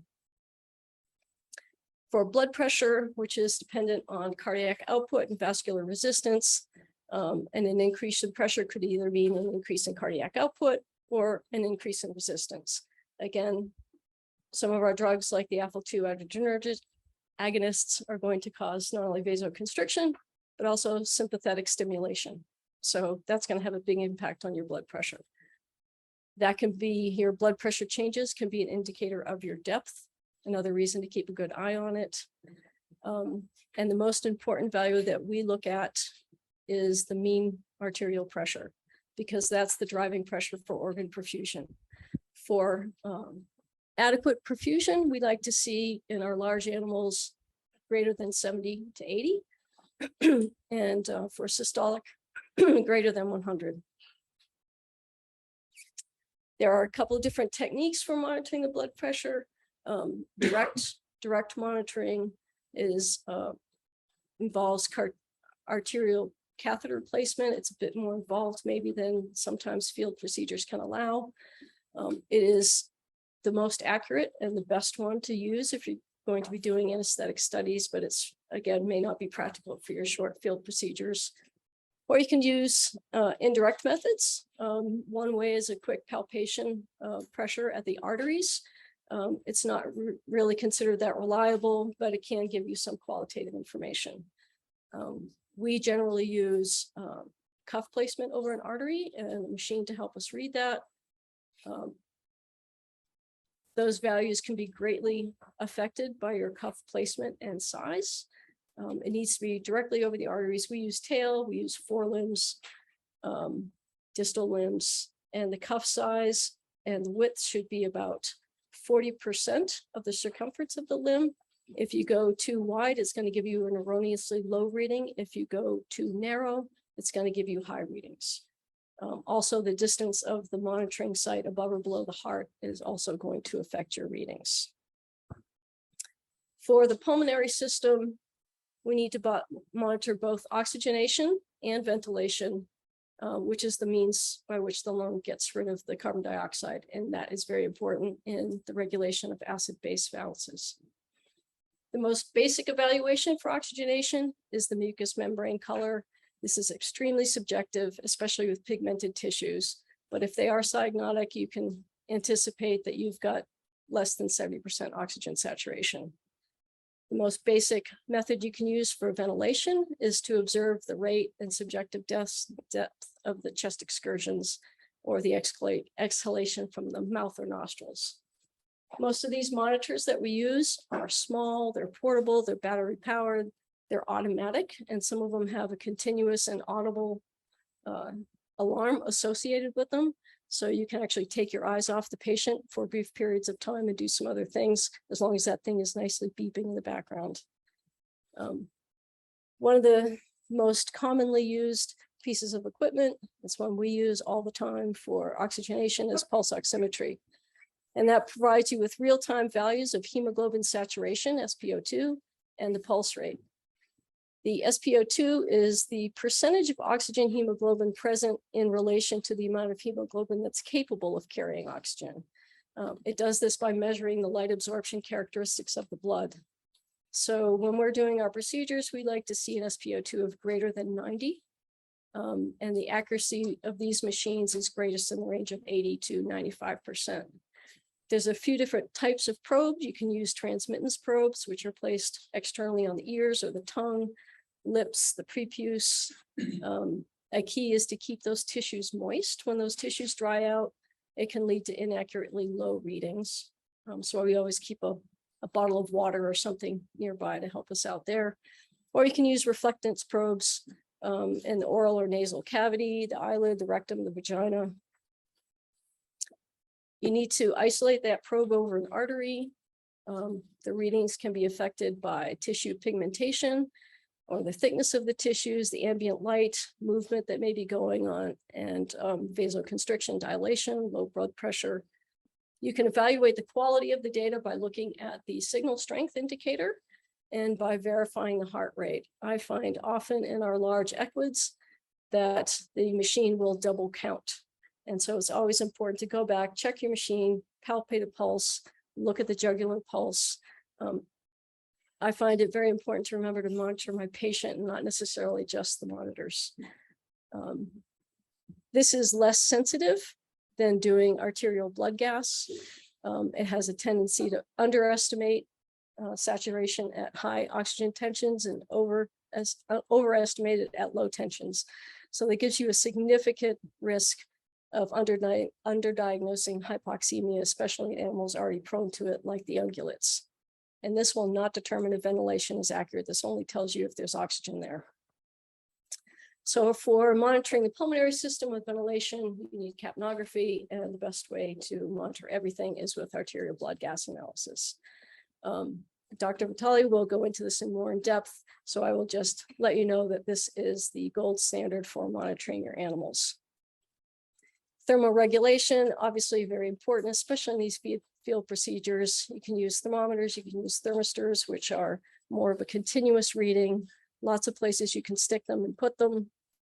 Hypothermia, which may not be too much of an issue here, except maybe if you're working with maybe a bongo calf in the cold rain at elevation, in which case you look for mental dullness and decreased heart rate and respiratory rates. Shivering is one response to help generate heat by the animal. It can generate 2 to 5 times the heat, but it also can cost them 400 to 500% times the oxygen consumption myocardially. So pretty important to get the animal back into a better environment. You can give them fluids. You can just prevent the heat loss with blankets, put them in the sun. Hyperthermia obviously is the one that you guys encounter the most often. This happens very easily in this environment on the conditions that we're working. And this can lead to increased aerobic and anaerobic metabolism, and it's going to result in abnormal amounts of generated heat, carbon dioxide, and lactate, and that's going to put you into a severe acid-base abnormalities. You need to get the animal to a cool location. You can give them cool water, enemas, treat for shock, including IV fluids, and maybe some NSAIDs to help out. Biggest thing is probably prevention. Don't let it happen. Which brings us to some emergencies and complications. Again, we all know what can go wrong. The best thing that I can do to help you guys is to try and be prepared, pay attention to the warning signs and the monitoring trends, and do everything we can to not let it happen. Hypoxemia is a big one, and that's due to either decreased oxygen availability because of apnea, hypoventilation, or recumbency-induced ventilation perfusion mismatch, or increased oxygen demand that can happen with hypothermia or muscle tremors that are associated with some of the drugs. We should expect this to happen, and we should prevent it. It's not always easily detectable, but since we know it's probably going to happen, there's no reason that we can't start some oxygen therapy before we get into trouble. It's easy, it's portable, and it requires very little training, although you can over oxygen saturate someone, but the signs are pretty non-specific, but the oxygenation can fall in seconds, and when supplementation is interrupted. So once you start it, you need to finish it. A patient that responds favorably is going to show improved mucous membrane color, decreased respiratory effort and rate, decreased heart rate, and they're going to have less rigidity. I think you probably mostly use oxygen tanks, but there are also available portable oxygen concentrators, and these can produce up to 90% oxygen by a series of filters that remove nitrogen from the ambient air. They're battery powered, they're compact, they're portable, they're lightweight, they're easy to use. They have pulse modes that can be triggered by inspiration, or they have continuous flow for up to 3 liters per minute. These are all marketed and produced right now for humans. So it may affect how well they work in animals, but it could be something to consider, especially in a captive situation. We can administer the oxygen pretty non-invasively just through nasal insufflation or endotracheal. I'll speed things up a little bit here. Endotracheal intubation. Intranasal is very simple. We use red rubber feeding tubes that have multiple fenestrations so they don't get clogged. We just pass it up through the ventral meatus up to the medial canthus, level of the medial canthus. You can go too far and end up in the caudal nasopharynx and complicate bloat and regurgitation. So that is one problem you could have with that.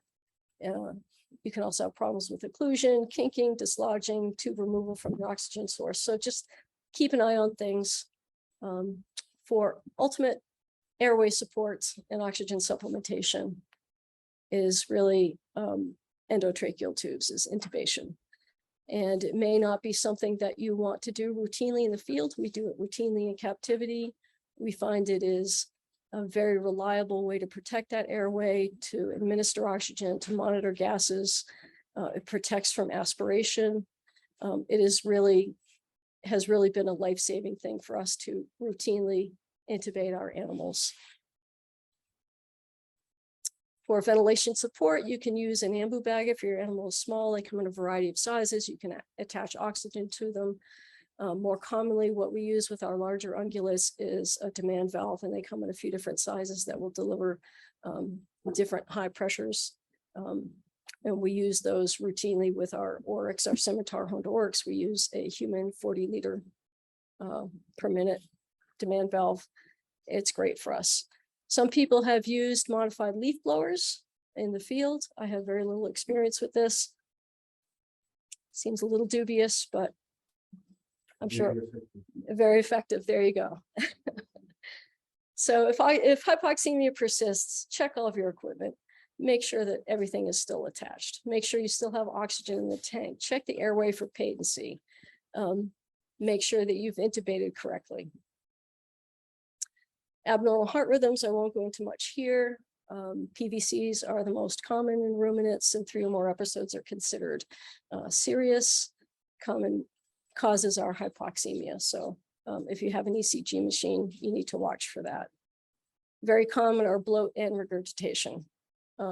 Increased gastric pressure can lead to decreased respiratory rate and decreased end expired lung volume and breath holding. Regurgitation is very common reaction to anesthetics, and that can lead to aspiration pneumonia, which we all know can be life-threatening.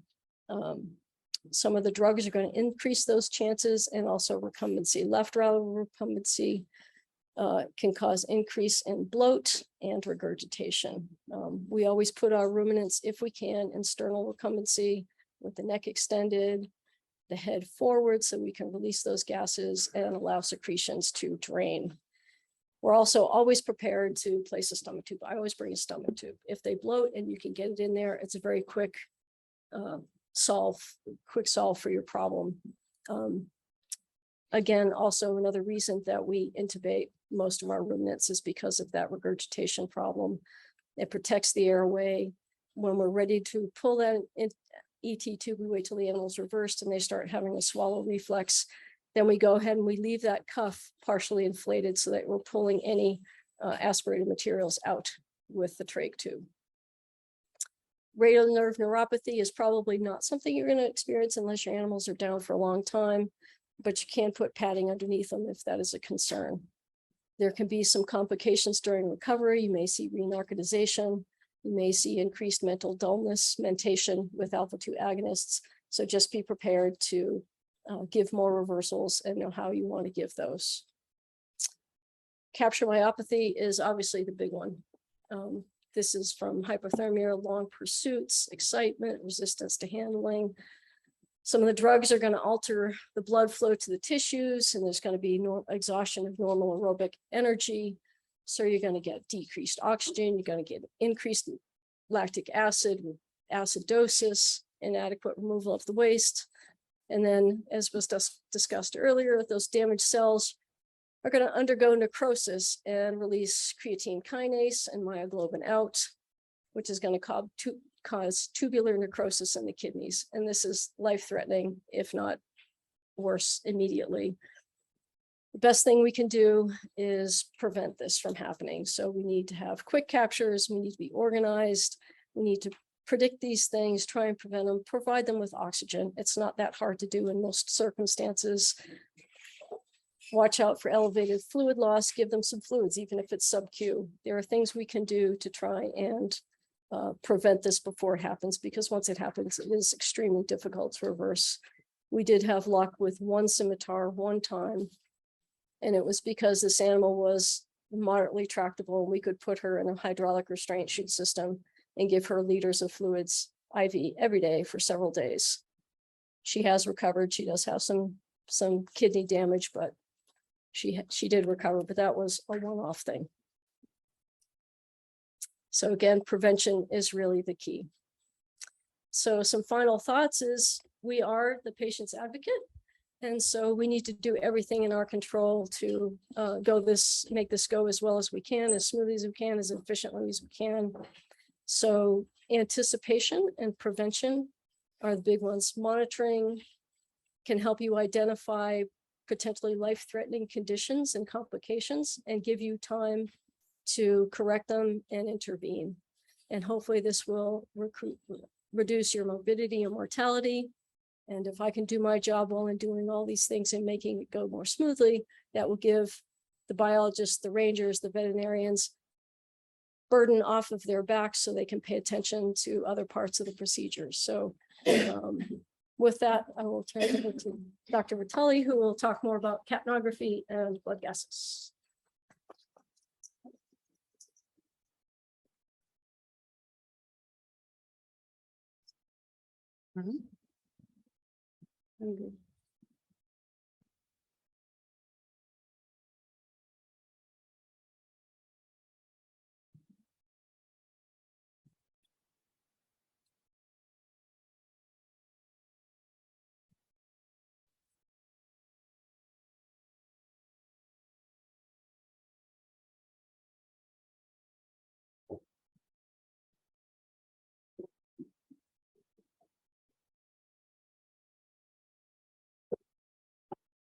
Good morning to everyone.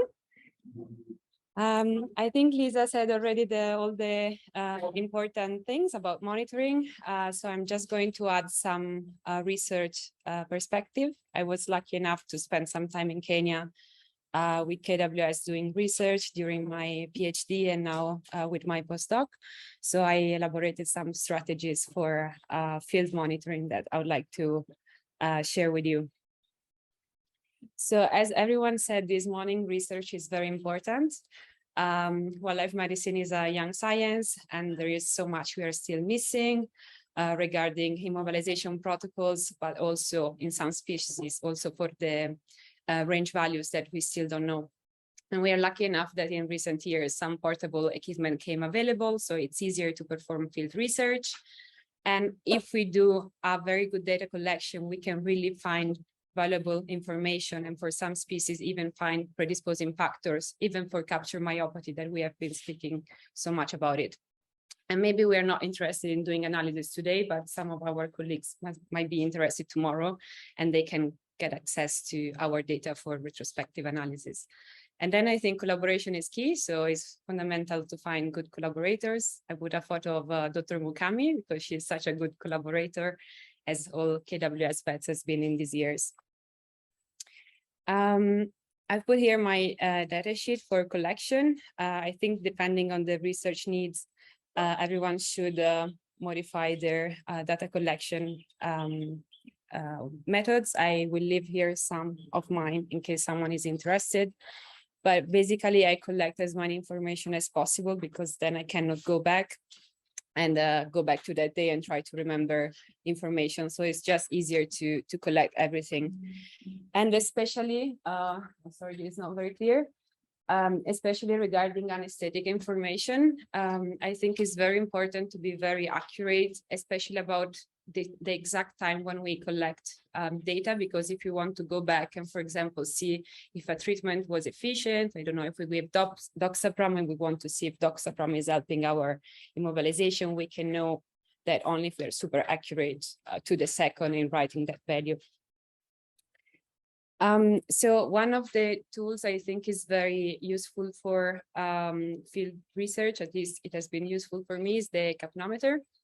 Capnometry is usually used normally for anesthetic monitoring. It measures the end-tidal carbon dioxide, that is the carbon dioxide at the end of expiration. We can see in the plateau at the end, up. And then it gives up information such as respiratory rate and confirms endotracheal intubation. But most of the times in the field, we don't really have a chance to intubate animals, especially when we deal with big animals and if it's a short immobilization. So we have been starting to use this device in the nose, and it's quite field friendly. It's very easy to just attach it to an endotracheal tube and put it in the nose. And but it's not validated for wildlife. So we have been working with KWS vets to compare the values of nasal capnometry with blood gas analysis and trying to understand how accurate it is. In general, capnometry detect either hypercapnia or hypocapnia. Hypercapnia means there is an increase of end-tidal carbon dioxide, and this could be due because production is increased, like hypermetabolism, the animal has been running so much, or elimination is decreased, so hypoventilation. This can happen quite often with opioids. On the other side, we can have hypocapnia, so decreased end-tidal carbon dioxide, and this could be due to hypothermia, for example, so production is decreased, but most commonly elimination is increased, so we have hyperventilation. Again, the animal has run a lot, or there is compensation, or the animal is light. Indeed, I think that nasal capnometry is also very helpful to detect changes in the anesthetic plane. So if the animal is waking up, we see a quick drop in capnometry. But also going back to research, if we have the possibility to have blood gas analysis and capnometry at the same time, I think this can be very valuable to understand what's happening inside the pulmonary region.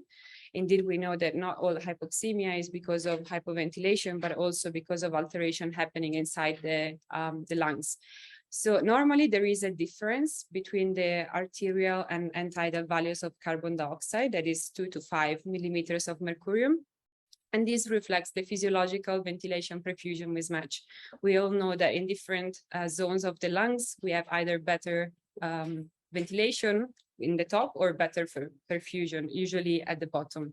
And when big animals change the cubitus, this changes, and this can lead to ventilation perfusion mismatch. So yeah, the ventilation and the perfusion don't match anymore, and this leads to hypoxemia.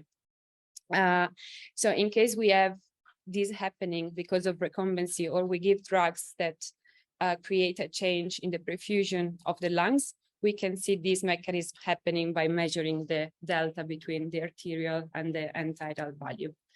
And more specifically, we will see that if this delta increase, so it's higher than 5, it's usually due either to dilution due to ambient air, especially if the capnometer is not in a closed circuit. So we use it in the nose, and some air from the environment could, influence our data. Or for example, we could have ventilation perfusion mismatch, or there is a dead space, so alveoli are not getting gas exchanges.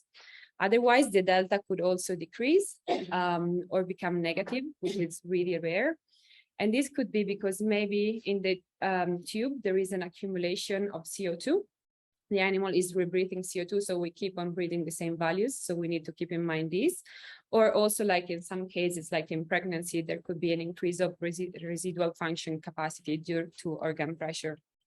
Anyways, when we use the capnometry in the nose, but capnometry in general, we need to think about accuracy. So it's generally less in big animals because of these respiratory alterations that are more likely to occur. I've also observed that when the animal is breathing deep, it's more accurate. Whereas at the beginning of the immobilization, when the respiration is shallow, the result doesn't seem to be too much accurate. So if you're using this device, just wait maybe a bit to make it stabilize. And then also the values are influenced by the diameter of the tube. It seems that for some reason, research in human medicine showed that smaller tubes are more accurate in reading this value. I cannot really explain why. And also the adapters that we use are supposed to be single use. They're quite expensive. So I think most people don't use them only once, but after some time, the chemical will finish and you will start to see really funny results. So this is time to change the adapter. The arterial blood gas analysis is, of course, the gold standard to evaluate physiological effects of immobilization protocols. It gives information on cardiorespiratory function, metabolism that are very important. It can also help to validate non-invasive monitoring devices. So, for example, the capnometry, but also pulse oximetry. It can have a diagnostic value for long immobilizations. In captivity, in zoo settings, in veterinary clinics, it's normally used. In the field, unless it's a big operation, you have technicians and you have a financial viability. It's ideal, but to be honest, it's not possible in every situation. But if it's possible, yeah, it's very valuable also to correct alterations. And then it has a clinical use to diagnose electrolyte alterations or other diseases like ruminal acidosis, diabetes, and kidney diseases. It's not easy. So starting from the samples, we need to get arterial samples. This needs to be heparinized. I use syringes that already contain heparin inside. Otherwise, you can take heparin and just flush in and out the heparin. Every air bubble needs to be removed, and this is very important. Otherwise, the gas measures are not the real ones. And analysis must be made within 15 minutes. If you have ice, you can prolong a bit this time, but really not too much. Otherwise, the analysis will be affected. And there are different sampling sites in different species. Usually in ruminants is the artery on the outer side of the ear. You palpate the artery and you can either do direct sampling with a like 23 gauge needle or put an intraarterial line and take samples from there. And there are different portable analyzers. I've only used the iStat and the IDEX. They have different cartridges. IDEX is a bit bigger and it contains a gas cylinder. So if you're flying, it's not ideal. And results are quite quick. It's usually 2 to 4 minutes. And I've put here, these the iStat cartridges. There are different types of cartridges. From blood gases, simple biochemistry, coagulation profiles, and cardiac biomarkers. What is not easy about portable analyzers is that they work at a very narrow temperature range, which is 15 to 20 degrees. And this is because the analyzer needs to adjust the blood temperature to 37 degrees for analysis. So if it's very hot or very cold outside, this will not work, and the analyzer will basically not work. So like in Kenya, where it's very often very hot, I usually carry a powerful cooler box with ice packs, and I found out a technique that make it worse even when it's very, very hot. And then the machine will calculate pH and the partial pressure of oxygen and carbon dioxide according to the temperature of the animal. But I think that if you're doing research, it's better to use 37 degrees in order to have more standardized analysis. And this is the IDEX machine running when lion is still sleeping. And this is the printout. And in this case, we could, yeah, you can see, but we could appreciate that the pulse oximeter was underestimating the saturation. There are, yeah, a number of measure values. So for respiratory function, acid base, metabolic functions, and other, depending on the cartridge, of course. For respiratory function, we measure partial pressure of arterial oxygen, saturation, partial pressure of carbon dioxide, and hemoglobin. And then there are some formulas that I think they're quite handy that I will talk about just now. The arterial partial pressure of oxygen is used to define hypoxemia. It's much better than saturation because saturation is calculated on an algorithm derived from human medicine. So we don't actually know how much is accurate in the different wildlife species. But in general, severe hypoxemia is below 60 millimeters of mercurium. But according to this curve, it is also influenced by pH, partial pressure of carbon dioxide, and temperature, and also altitude. I will show you just now a formula to calculate the cutoff of hypoxemia for every given altitude. The arterial partial pressure of carbon dioxide is instead used to define hyper or hypocapnia. If it's increased, as we saw before, it's due to either hypoventilation or hypermetabolism, so a lot of carbon dioxide is produced, and this can be dangerous quickly because it can lead to a very bad respiratory acidosis. On the other side, if the carbon dioxide is decreased, this could be due to hyperventilation, so the animal run a lot, or the animal is compensating, or hypometabolism that is more rare in live capture, and this can lead to respiratory alkalosis. The arterial oxygen content, I think, is an important concept because the formula puts together the partial pressure of arterial oxygen and the saturation and the hemoglobin. Indeed, the three of them work together. Then we can have a very good partial pressure of oxygen, but then the animal is anemic, and it's a disaster because the animal will get tissue hypoxia.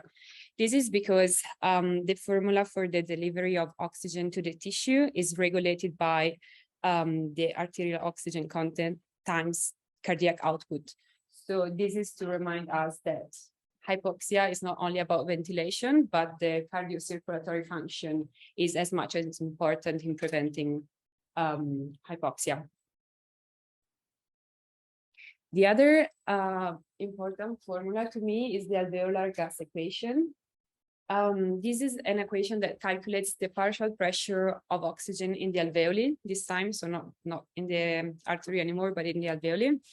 And it is used to assess if the lungs are properly transferring oxygen into the blood. So the formula seems a bit difficult, but it's not, and is in the slides, so you can go back to it every time. But basically the formula equals the inspired fraction of oxygen, that is 21%, times the barometric pressure at the altitude, minus a constant that is 47, minus the partial pressure of carbon dioxide in the alveoli that is also influenced by the altitude, divided by respiratory quotient that is usually 0.8 to 1 in most mammals. And if we calculate for sea level, which is the numbers you have down below, you will see that it's 100. So this is at sea level in the alveoli, we should get 100 millimeters of mercurium. And if everything goes right, this 100 will become 100 in the artery. So from the venous blood, we have 40 millimeters of mercurium, then they meet the alveoli and it would become 100. But then what can happen? It can happen that this doesn't happen. So we have this other formula that is evolution of the one before, which is basically the delta between the partial pressure of oxygen in the alveoli and in the artery. And the normal delta should be around 15. This is physiological. If the delta increases, so is above 20, it means that if we have hypoxemia, it's because there is something happening at the level of the alveoli. It means that oxygen is arriving to the alveoli, but then it doesn't go into the blood. And this is usually because of ventilation perfusion mismatch again, shunting, oxygen diffusion impairment, or there is an alteration of the speed of the blood. Otherwise, if the gradient is below 20 or up to 0, it means there is hypoventilation. So there is less oxygen in the blood because less oxygen is coming to the alveoli. I hope it's clear. Okay. And this is another evolution of the formula that I think is the most important probably, because this allows us to calculate the cutoff of hypoxemia for a given altitude. So here basically it's the formula of before, and we start like we have 15, which is the physiological value, and we put it back in the alveolar arterial gradient. And we recalculate the partial pressure of oxygen in the alveoli for the altitude that we want to know our cutoff. So I made an example down here. So for Mpala Research Center, that is about 1,750 meters. We know that the barometric pressure at this altitude is 625, and the partial pressure of carbon dioxide in the alveoli should be 35 for this altitude. So we found that the partial pressure here, the partial pressure of oxygen in the alveoli at this altitude should be 77, and then we subtract 15, which is here and here, which is the physiological value from that, from the alveolar partial pressure, and we found 62, that is then the cutoff of hypoxemia at this altitude. So it's lower. So at the sea level should be like 80, here is like 62. So I think this is quite important and handy to know when you're in the field. The other side of blood gases is the acid-base interpretation. In mammals, pH should be around 7.4, and with very narrow changes, we can be in very big problems.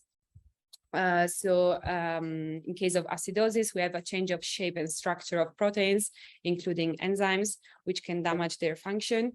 And we have decreased neuron excitability and hyperkalemia. Whereas for alkalosis, everything is similar, but on the other side. So we have hypokalemia, which affect neuron and cardiac transmission. I'll go very quickly on this. pH reflects the amount of hydrogen in the blood, and is calculated with the Anderson-Hasselbalch equation. And you can see that the main factors are bicarbonates and partial pressure of carbon dioxide. So the higher the bicarbonates, the higher the pH, the higher the carbon dioxide, the lower the pH, because it's on the other side of the equation. And pH is constantly regulated in the blood by a buffer system between carbonic acid and bicarbonates. I'll speak about this later. In general, the main protagonist for acid-base alterations is on the respiratory side. So we need to evaluate carbon dioxide for this. Whereas for metabolic alterations, we evaluate the amount of bicarbonates. what happens commonly in wildlife capture, and that is that we have both. So we have mixed alterations, which is probably the worst. So in case of respiratory acidosis, the blood acidity increases, so the pH goes down, goes below 7.35. And this is because of increased carbon dioxide, as we said before, usually because of hypoventilation. On the other side, if we have hyperventilation, the blood acidities decrease, so pH goes up. And this is because we have less carbon dioxide in the blood.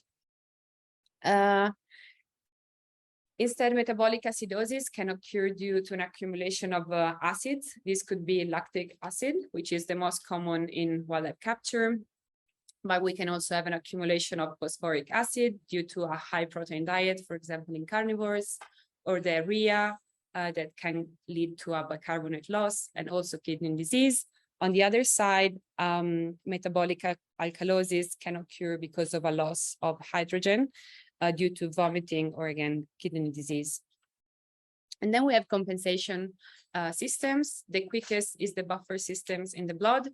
So as I said before, there is this balance between carbonate and carbonic acid buffer that regulates the pH. And then we have some plasma proteins that are buffering, so they conjugate with the hydrogens and bring the pH back to normal, and phosphate buffer. And then we have ventilatory compensation, which is very important, and is especially very important in during capture, because if we give opioids that depress a ventilatory compensation, we need to be particularly alert about this. And basically it works because there are some respiratory chemoreceptors that are sensitive to pH alterations. So if there is a drop in pH, they will stimulate the brain to stimulate ventilation. And in this way, the pH comes back to normal if everything is working right.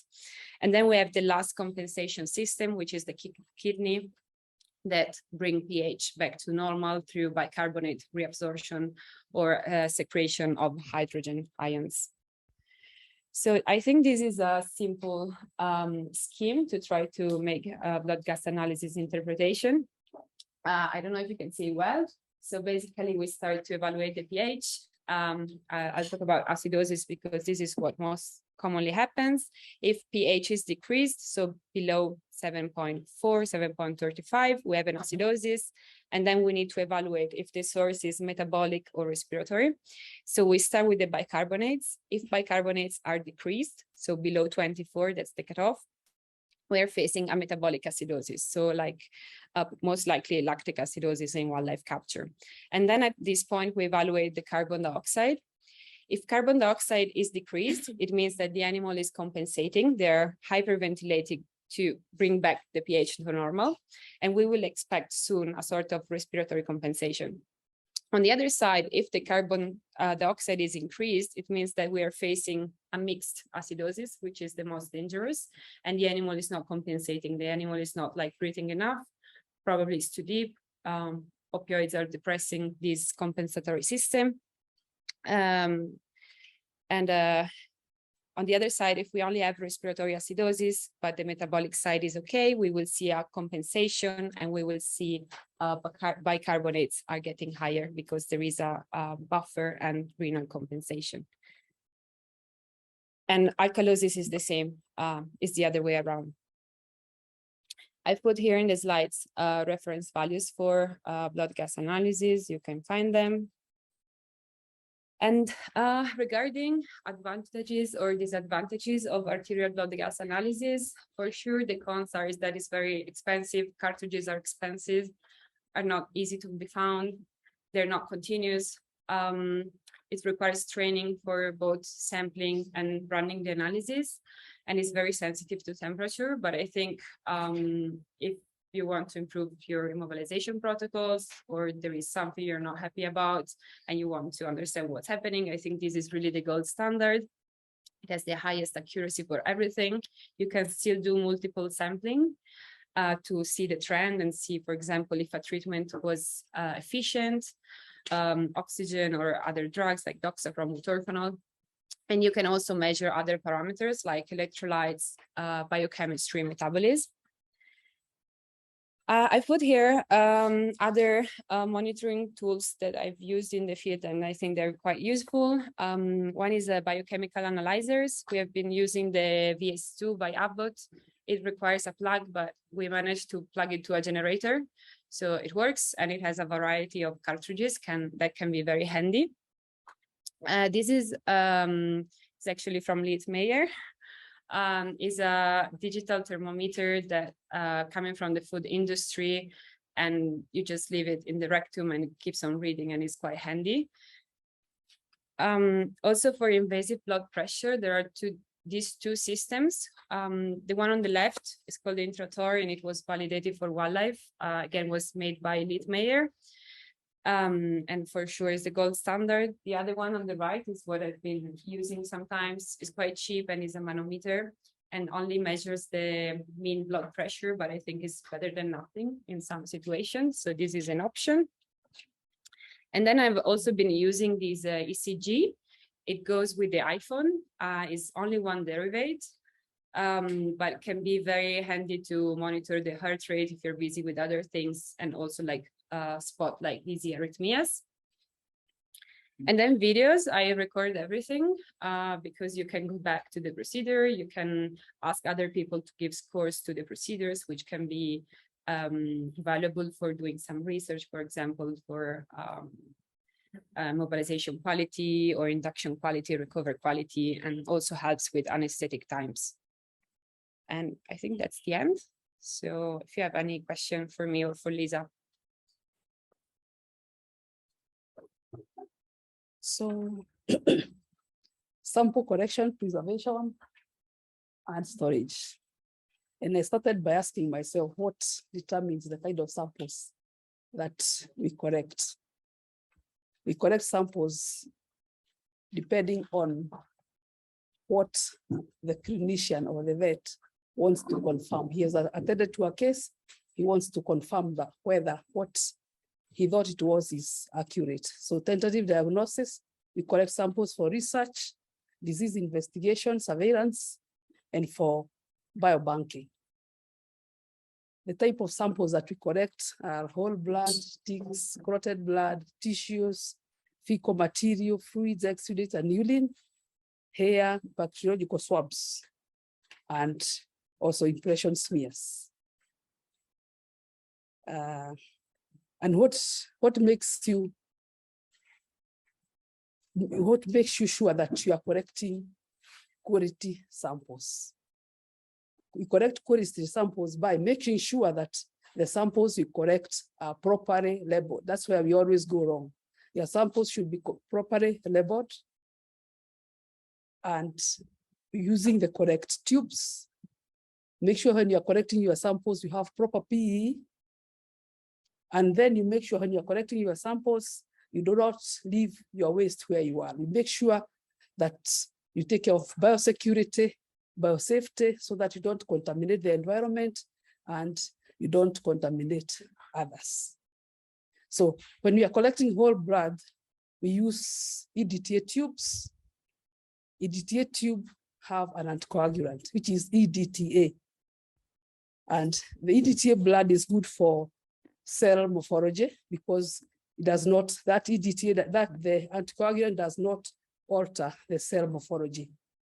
And that blood is good for blood cell count, CBC, because the EDTA preserves the cellular components, and also for parasite check.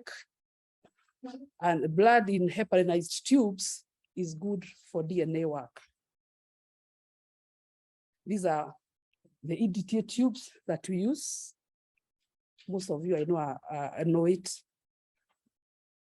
And then we also have collect blood and put on FTA cards. We call it dried blood spot, either on a FTA card or filter paper.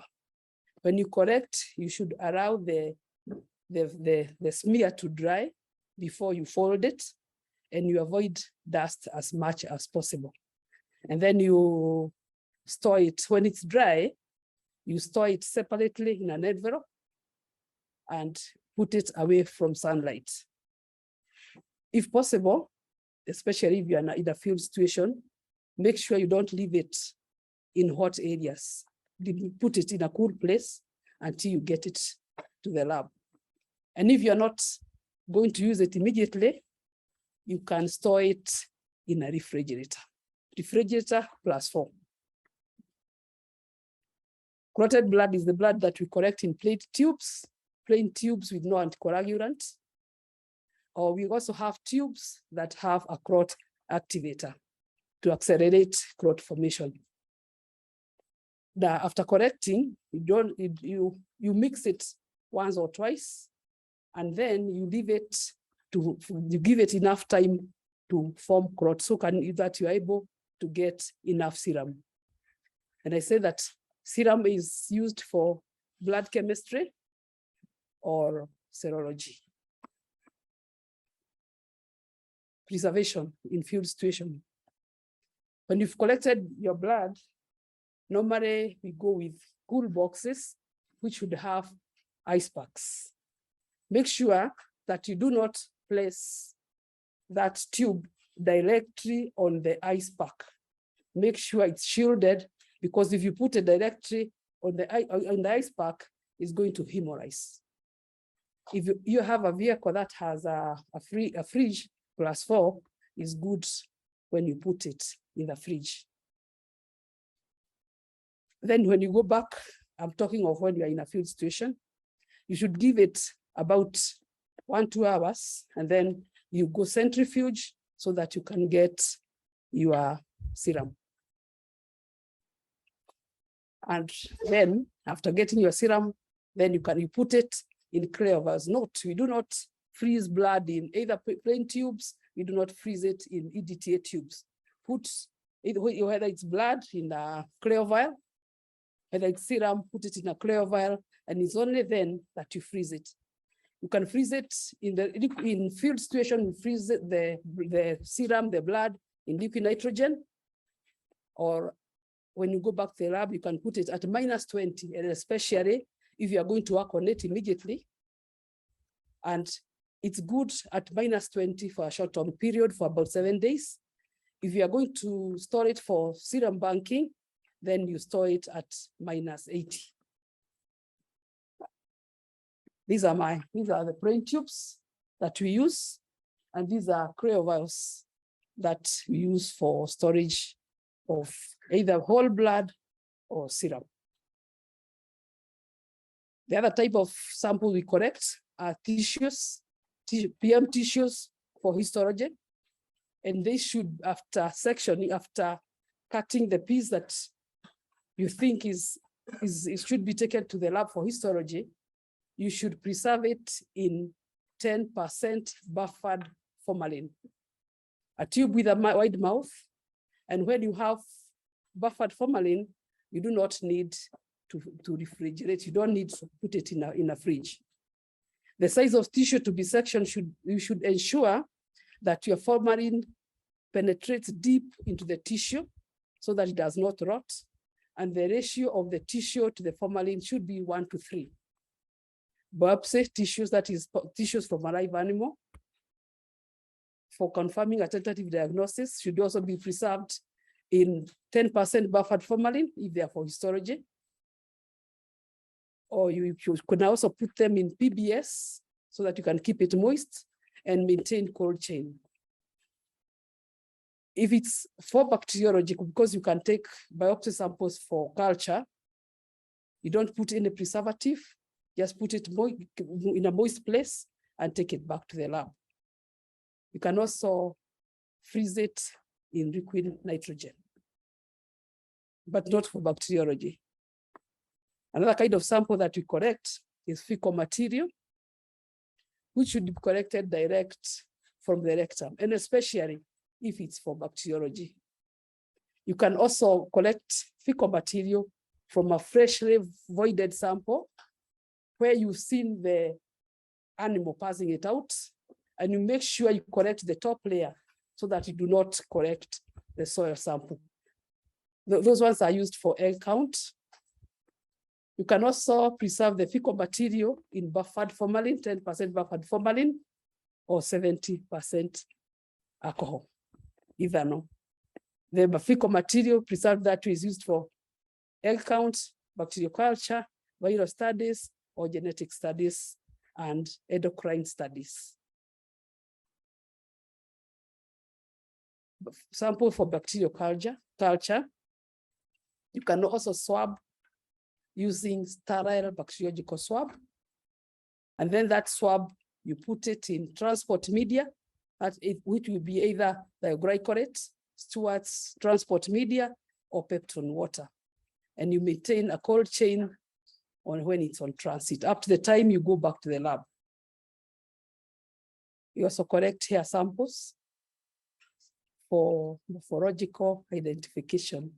You just pluck the hair sample, put it in dry envelopes. The hair sample can also be used for DNA studies. And when you collect that hair for DNA studies, make sure you get it from the roots. Don't collect the dry part, you collect from the root. And then you preserve it in 70% alcohol. For that, the hair with the root, you should maintain a cold chain up to the time you go back to the lab. You also collect ticks.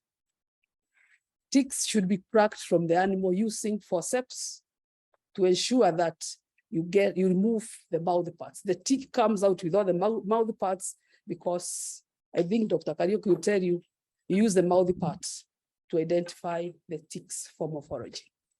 You can preserve the ticks in ethanol for DNA studies, or you freeze them in liquid nitrogen. If the ticks are for morphology, you preserve them in Bodman solution, because if you put it in ethanol, ethanol decolonizes the ticks, so it will be difficult to do morphology.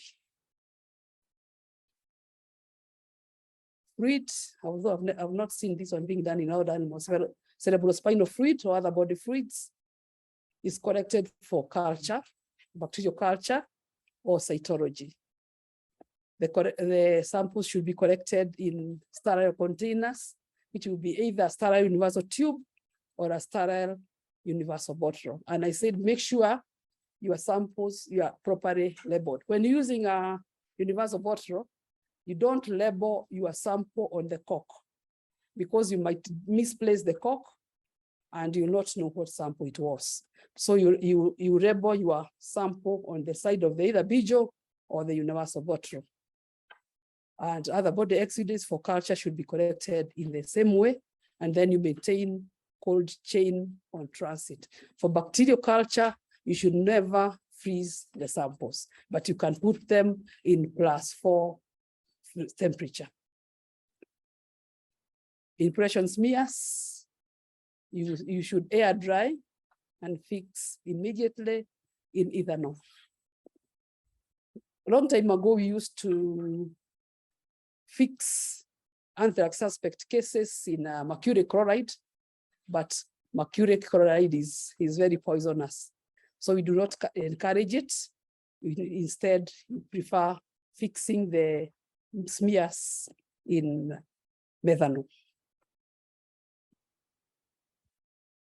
Another kind of sample that we collect, that one I learned it from Lisa, is saliva. As we don't collect saliva, so I think it's for cytology and DNA work.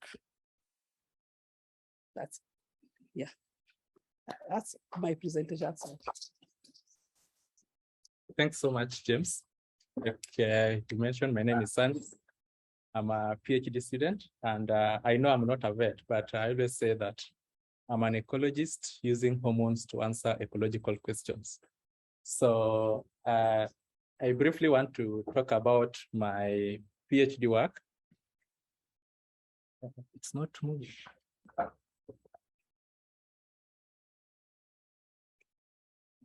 Yeah, so I'm particularly studying African elephants, looking at 2 main hormones, the glucocorticoid and the thyroid hormone. So basically, there was a study that was done by Save the Elephants, where they collared the elephants and inserted accelerometer to see how fast the elephants will move across different landscapes. And during that time, it was in 2012, there was a lot of illegal killing of elephants, which was established to determine the magnitude and distribution of poaching across different land use. And what the study found was that elephants would move faster across areas where there were high poaching levels and would slow down in areas that there were low poaching incidences. And one thing that came into my mind is that why would elephants still persist on traversing areas that has got a lot of poaching? Could there be nutritional value they get within certain habitat? And those are the questions that even triggered my mind now to look specifically on hormones, because hormones is one of the key biomarkers that can be used to look at the health and welfare of an animal. And since I thought maybe my crowd was specifically more vet-like, I didn't want to restrict my presentation to be just specifically focused on using fecal samples or just particular specific one sample. So I've given an array of different matrices that you can measure hormones in and different indicators you can look at. And even advancement in technology is not in the lab, we only use enzyme immunoassays, but there are different methods that you can measure hormones or you can use to measure hormones, which actually can answer some of the questions that I was hearing yesterday about what are the impact of different drug treatments on elephants on different wild capture events.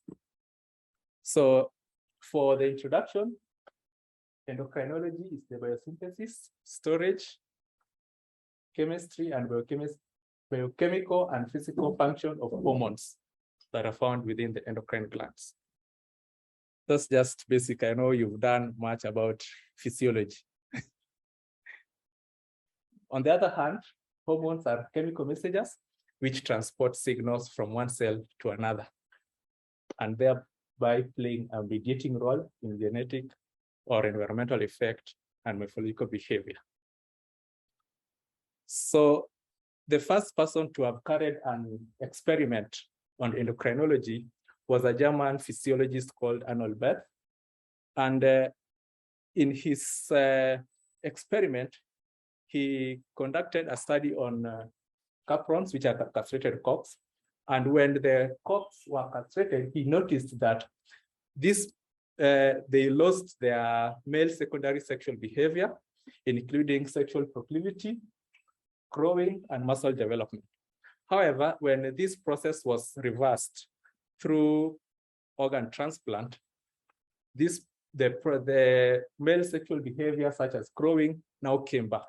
And to him, he considered that there could be some hormone processes taking place.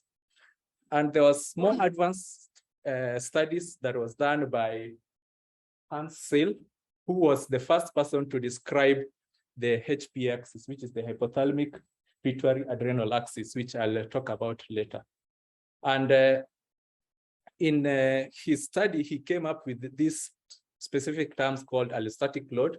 There are people who tend to believe that having high levels of stress means that the animal is stressed, or having low levels of stress means that the animal it's not stressed, which is actually not true. It could also mean that having high level of glucocorticoid could mean that the animal is trying to adapt to a particular environmental challenge or a stress as factor.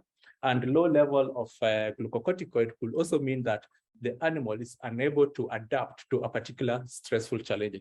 So when you are undertaking studies on stress, it's usually very important to make sure that you get your experimental design right and what exactly you are measuring and the covariates that you're trying to look at in association with what is causing stress to an animal. Since then, several labs have been established across the world. We have an endocrine lab at Smithsonian. We have a lab at Chester Zoo. We have a Lesbit. We also have a lab at the University of Pretoria. We are trying to establish a lab here at Mpala, though still not with things that maybe we can improve on. And there's also a lab that is trying to establish in Lewa. What's the role of hormone? Hormone plays different roles: reproduction, You can look at intercalving period. I know Maureen was doing some work on that, on how often the rate of reproduction across different organisms. They also play a key role in health and welfare. You can look at stress and other hormones that you can look at, and also growth hormones. They also play a role in development. It can be important in the welfare of a calf. Like now for my study, for my PhD work, we are looking at how orphans who had a lack of maternal care adjust to different environmental challenges as they are released back into the wild. They also play a key role in behavior. We have different animals which initiate different flight behavior in response to different anthropogenic activities. So once an animal has been exposed to different environmental pressures, they tend to give that high flight initiation behavior. There are three main classes of hormones. The peptide hormone is mostly soluble in water, and most of the peptide hormones can only be extracted through blood. You cannot use the peptide hormone to get samples maybe from the dung samples. The amino acid derivative hormones, and those are some of the examples of the peptide hormone. We have the oxytocin, insulin, prolactin, growth hormone, and antidiuretic hormone, but they are more than that. We also have the amino acid derivative hormone, which is the thyroxine. Or the two are commonly called the thyroid hormone, which I'm looking at in my case with the elephants.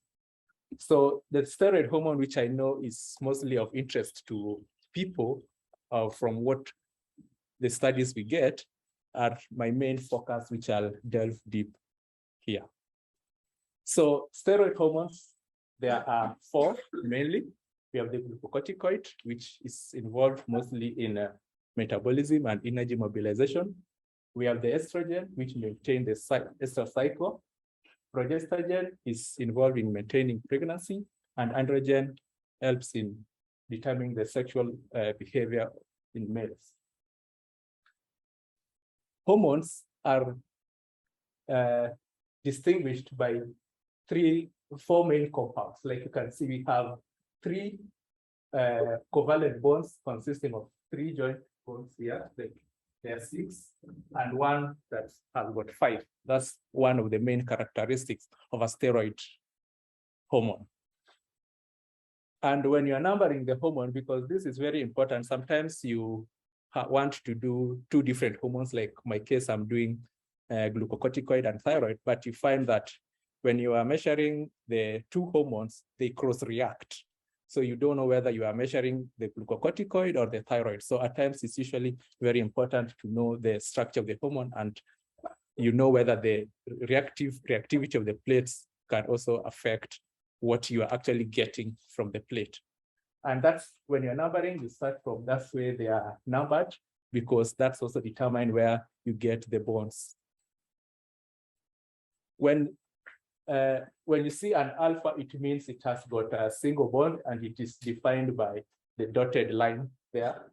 When it's a covalent bond or a double bond, it has got a hyphen there. When it has got the HO, it means that it is an hydroxyl compound. And those are some of the ways you name the hormone or structure of the steroid hormones. So you can see this one is 3-beta because it appearing like now this one is 3-beta hydroxy, 5-beta because here is the position 5, pregnant. So that's how you name the structures of the hormones.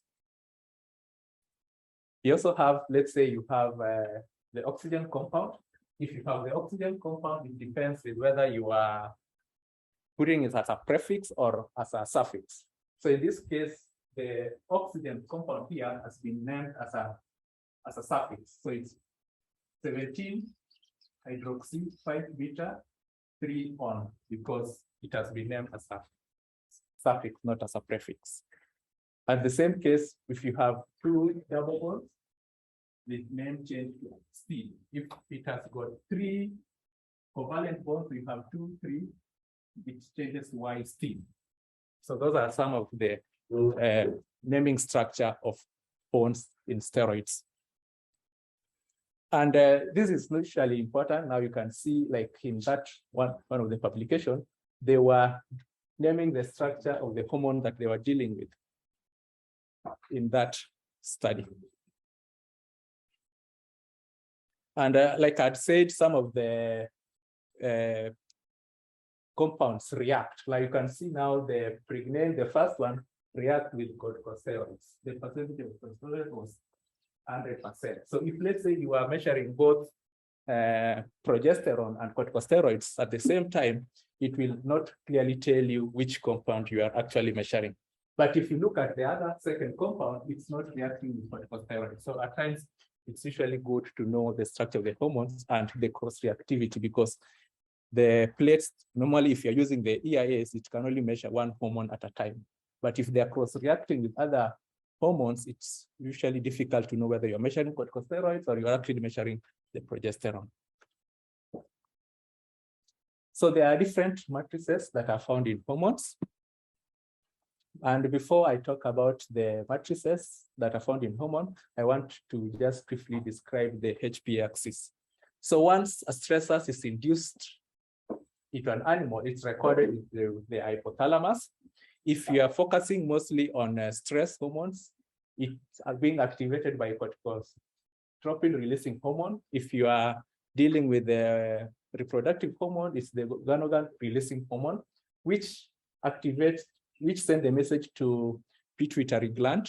And within the pituitary gland, it activates the hormone adrenocorticotropic hormone. If you are dealing with the thyroid hormone, which is what I'm dealing with also, thyroid releasing hormones as well, which now goes into the adrenal cortex, which is the organ that releases the glucocorticoid, and into the bloodstream. And some of them get to the urine, some of them are in the conjugate form, get into the tract, we get the feces. But this is not the only matrices that you can find hormones in. There are several areas where you can find matrices, the hormones in.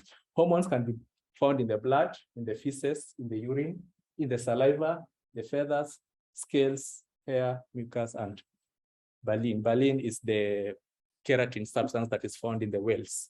So all these areas you can find home. So depending on which species you are dealing with, you can decide on which matrix to use for your hormonal studies. And both of them have got different methods of extraction. It varies across. So for the blood gives an immediate snapshot of the internal state of an animal.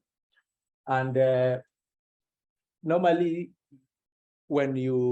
it's mostly found when you sedate an animal. Let's say we are dealing with elephants or the Hirola or the Bongo for the case of this presentation.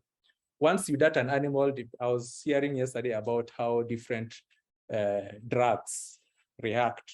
Some of them takes quite a short time before the animal gets down. Some of them takes a long time before the animal gets down. And I think this, you can also use this if, let's say, you want to determine the internal state of an animal, which is not influenced by the stressors factor caused by the capture-induced stress. You need to sample this blood within 3 minutes. As you can see, I've indicated some of the publications which were done. We were trying to establish the baseline glucocorticoid levels that you get after tranquilizing the animal. So if, let's say, you get samples 5 minutes after the animal is down, you are actually getting the results you're going to get from, if you're dealing with the stress hormones, is based on the capture rather than the internal state of an animal. And there are different advantages and disadvantages of using this one. The main advantage of this is you are getting the parent hormone, unlike the non-invasive methods where you're getting the metabolites, because it has been metabolized, it has gone through the liver and get into the feces. For the feces, which I'm using currently, is mostly preferred because it minimizes disturbance to the animal. So the hormone level you are getting, or the metabolite you are getting, is based on the previous incidences the animal went through prior to your sampling. And different animals have got different gut transit time. So gut transit time is the time between when the stress is induced in an animal and you get that hormone into the dung in this case, the feces. One advantage of this, it has got a longer time lag, but you need to understand the biology of your animal. For elephants, it's usually 48 hours. It's, let's say, I want to look at stress in relation to crop breeding. So I have to, within 48 hours, I will be sampling stress that has been induced as a result of crop breeding.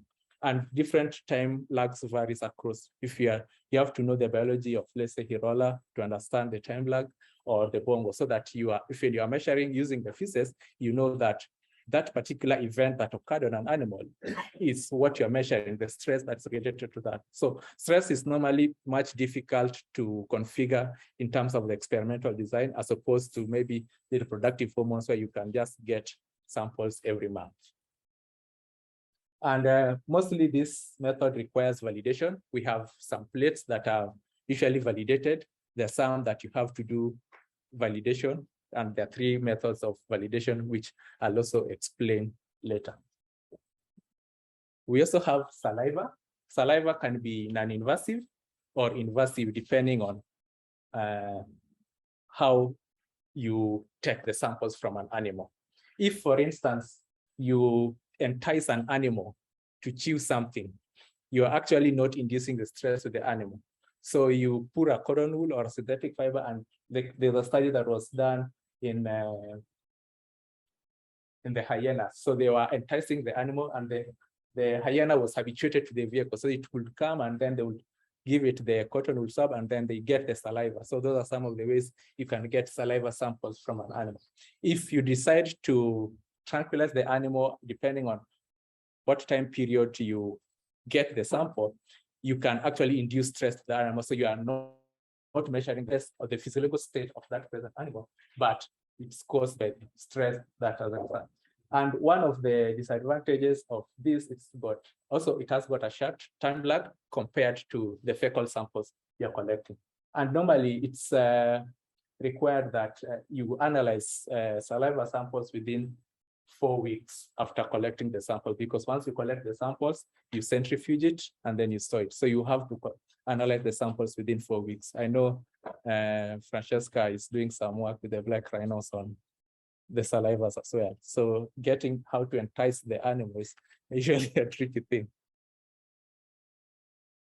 There's also some study that was done by Janine and the rest, and Andrea Gomez. So they also managed to entice the black rhino, but it's on the Indian rhinoceros. So we are able to get, it depends. And there is no much really study on which combination will attract the animal to be able to help it vegetate or get saliva, because you need a certain minimum volume of saliva for you to be able to analyze, because otherwise you'll get to the lab, you try and centrifuge it, and you get very little saliva that's not even helpful to analyze. We also have urine. Urine has its own challenges as well.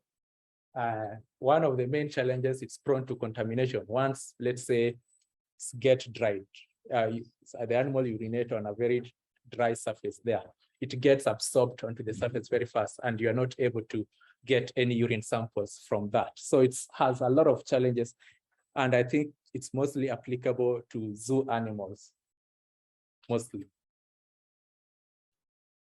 We also have the hair. I know there's Elsie talked about plucking the hair. So for the endocrine stuff, you have to make sure that you get the hair samples just above the skin, because it's usually contaminated if you just remove it from the dermal part of it. So, and most of this, it's like the hormone get accumulated. So you have to measure the sample, the hair of the sample, the hair you are cutting, and you can actually see the hormone, the growth rate of the hair. So there's normally a formula that we use to calculate the actual hormone concentration. And in this case, when you are dealing with the hair, you have to factor in the growth rate. Let's say you decided to go out to the field, you sedated an animal, or you are dealing with a zoo animal, you cut the hair, you measure it, and then 3 months later, you go and now again measure. So you'll know the period in which the length it has grown over time. So that factor, you have to use it to get the actual hormone concentration, so you can see how much hormone is accumulated over a certain period of time. So it has got its own challenges as well. We also have mucus, mostly from the frogs. And one of the things that you have to consider is that you have to be consistent. If you decided to collect sample from the side of the animal or from the back, you have to be consistent too, because there's normally variation. For instance, if you are measuring, normally hormones vary. If, let's say, I'm looking at dung samples, you have got different piles of dung. It's not consistent, like let's say you only select one dung sample and then leave the rest. You have to sample across different boluses, the dung. So it's the same case with the mucus. The hormone vary across different parts of the body. So you have to be very consistent. If you're sticking with the back, you only measure the back or the sides of the animal. And this also requires validation. We also have the scales. The scales, they realized there's a study that showed that hormones is actually uniform. So they thought that maybe hormones get accumulated at the base of the scales as opposed to the top of the scales, but there was no any variation. It was done by Andrea from University of Pretoria. And you can also use this, but slightly you have to do validation in all these other matrices that you are doing. So I've been talking about validation, but what exactly is validation? So normally, let's say I'm dealing with fecal samples, the procedure is I'll have to wait. So if I'm dealing with herbivores, I'll have to weigh 0.05 grams of the dung. If I'm dealing with carnivore samples, I'll have to weigh 0.02 grams. And different labs have got different protocols. My colleagues use the PALMS assay method. So they use ethanol to extract the hormone. We use the Arbor assay in the US. We use methanol. So they vary depending on the assay you are trying to use. So you vortex it with let's say if you're using the Arbor assay, you vortex it with 90% methanol. If you are using the hair samples, you have to clean it because it's normally contaminated. You have to wash it with propanol. So this method also varies according to the sample matrices you are dealing with. If it is the blood sample, you only vortex it and then now you extract. So it varies. Then after that, you load the plate. Before loading the plate, you need to determine the dilution factor. You need to carry out parallelism and all those procedures, and then you get your results in the plate reader, which I'll be able to explain in the lab when we go, different equipment that we have to undertake this. So against misleading results, you can only protect yourself by quality control and validation of the assay and careful interpretation. So validation has got three components. We have analytical validation, which we normally do in the lab, and I'll explain later. We also have physiological validation, where we undertake an ACTH challenge.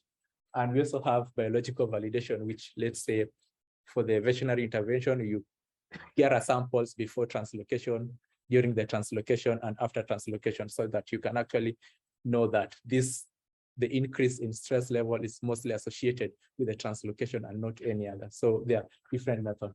Within the analytical validation, we have sensitivity, we have the precision, we have the accuracy, specificity, and cross-reactivity, which I was previously talking about. So, like I had mentioned, analytical validation is what we do in the lab, provide evidence-based, reliable, accurate data that target the hormone precise that we are measuring. For the physiological validation, we undertake an ACTH challenge. If you are dealing with the reproductive hormones, you do the gonadotropic hormone challenge test. The biological validation, like I've said, you can do the translocation, the pregnancy, and the castration, and you can actually know that the hormone that you're measuring coincides, or the elevation is coinciding with whatever is happening to the physiological state of an animal. For the sensitivity, it's actually quite difficult to explain, but assuming that you have on one side, you have a population that is positive. Let me use an aspect of health. One has got disease, the other population has no disease.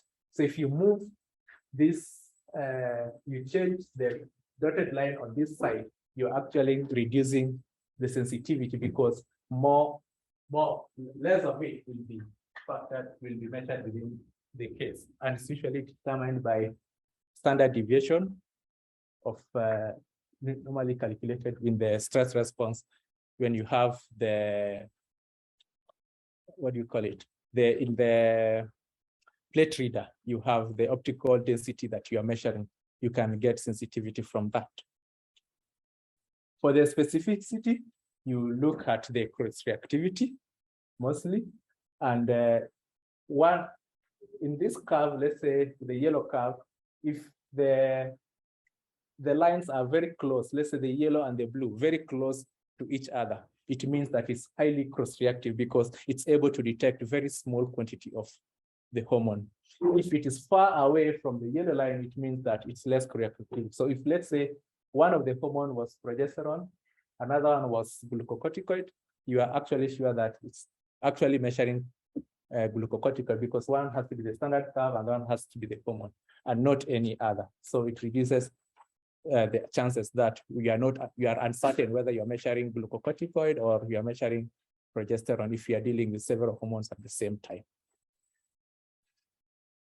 And that's how you get the calculation of the cross-reactivity, because in some publication, it's required that you have to record the cross-reactivity of the plates that you are measuring, especially if the species has never been, no endocrine work has never been done on this species, like the Hirola, I'm not sure whether we have, or the Bongo. You have to indicate all this when you are publishing your work.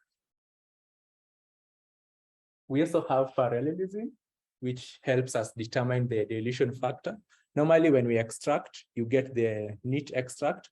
And now from that, you have to do a dilution factor to determine at what range the values that will be found within the linear range within the curve. And mostly it's used to measure, it's a test that determines if the assay is measuring what it's supposed to measure or hormones of interest. It's also used to help us determine the dilution factor of the samples. And we normally do serial dilution, which it's slightly difficult to explain theoretically, but in the lab, it's more easy to tell you what serial dilution means. We also have precision. In the precision, we mostly deal with the repeatability. It's mostly measured by two methods, the intra-assay variation and inter-assay variation. Mostly we load the plates in duplicate. So if there is variation within the duplicates of more than 5%, you have to repeat because it could be as a result of error in the pipette or methods of pipetting in the plates. If it is inter-assay, it's between the plates. So let's say one plate varies largely with another, you have also to repeat. And the International Society of Wildlife Endocrinology recommends these values. So these values do not just come up.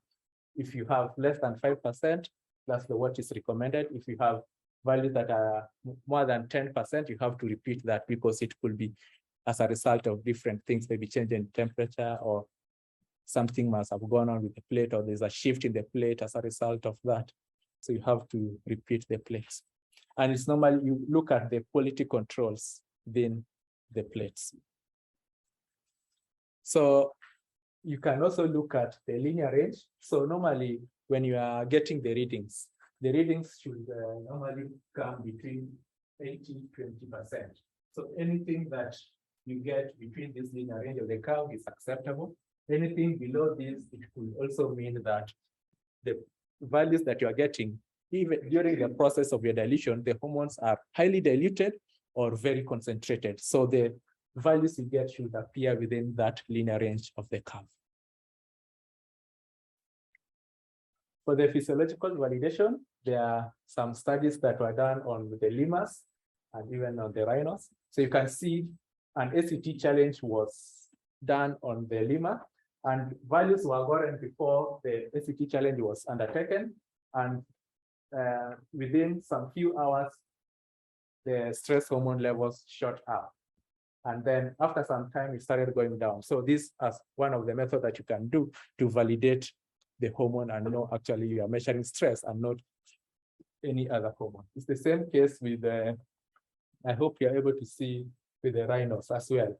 Hormone samples were taken before the ACT challenge and after the ACT challenge, and it attributed that the increase in the glucocorticoid was as a result of that challenge that was induced on the animal. For the biological validation, it demonstrates that the hormone measure accurately and reflect the physiological events.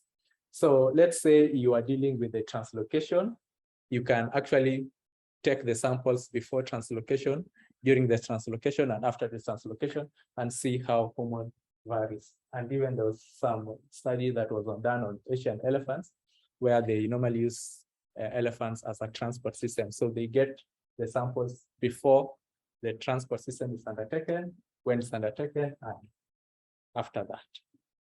And you can see that you can also use as one way of doing validations in the hormones. So basically, before you publish your work, it's a requirement that you need to validate all these samples. And there are things that you have to look at. Have you used the physiological method, biological method, or the method was validated? Because there are some plates that normally come that has been validated. So they are already validated, so you don't need to do the ACT challenge or the ACT challenge and the biological validation method that you use. You also have to record the cross-reactivity of the plates. Like I told you, if you are dealing with a very new species, and probably you're saying, oh, the Hirolas are more like the Nyalas. If let's say you're having a plate of that sort, you have to do the cross-reactivity to know that the plate you're using correspond to the hormonal challenge that you're getting from the results. You also do analytical validation, which is what's mostly it's done in the lab. And I've explained, you do the CVs, the quality controls, the parallelism, and the sensitivities. Without these figures, you're not able to publish a work, because someone will say, how are we sure that you're actually measuring that hormone of interest? So it's always very important to make sure that you get the results right when you're doing the validation. And apart from enzyme immunoassay, mostly I've been talking about enzyme immunoassay. There are different methods that are used to study endocrinology. What I've been talking of mostly is enzyme immunoassay, the ACT challenge, the analytical validation are mostly found in the EIS. But there are several drawbacks associated with this method. For instance, if you're dealing with a non-invasive method, they only measure metabolites rather than the parent hormone. And the results usually depend on the cross-reactivity. And in the cross-reactivity, you can only deal with one hormone at a time. But there are other advancements in technology which allows us to look at even 17 hormones. Let's say you get blood samples and you want to look at a cross range of different hormones that are found in an animal. There are different technologies that you can use apart from the EIS. And EIS mostly measure only one target compound, like I've said, and the result is combined signal of cross-reactivity compound, like I've said. So there are other methods that we use that are preferred in regard to this. And one of the methods that we use is the radioimmunoactive. And the radioimmunoactive mostly involve the competitive binding of radiolabels, antigen, and unlabeled antigen, which are high affinity to the antibodies.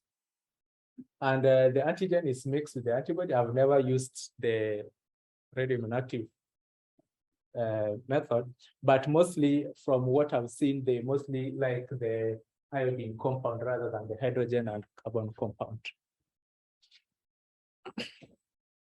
And mostly one of the drawbacks to this, it has got the health hazards, because of the radioactive substances that you are using. We also have the high performance or ultra high performance liquid chromatography. In this method, the sample extracts are run through the column. So you have this column here. And then you get your results. And one of the advantages of this method is that, like I've said, you can measure several hormones at the same time. I was talking about some hormones that react because of the cross-reactivity. When you use this method, there's no cross-reactivity because each and every method has got its own amplitude and the time it's get detected into the column. And like there's a study here that was done on the detection and analysis of 17 steroid hormones. They ran through the column and they mostly focus on the amplitude and the width of the track. So you're able to get several hormones from that. So this is a major advancement compared to the EIS, where we only focus on one hormone at a time and do an validation. We also have nuclear magnetic resonance, and this method defines samples content and purity, and it gives the idea of molecular structure of compound without the need for sample treatment. And this method has been very important from the discussion I was hearing about yesterday, whereby they were comparing how different capture techniques induce the physiological stress on an animal. And they were mostly using the blood samples. And though the author did not specify which specific method is suitable, but they were suggesting that you should usually stick to one method because different methods induce different physiological state on an animal. And they were mostly talking about amino acids.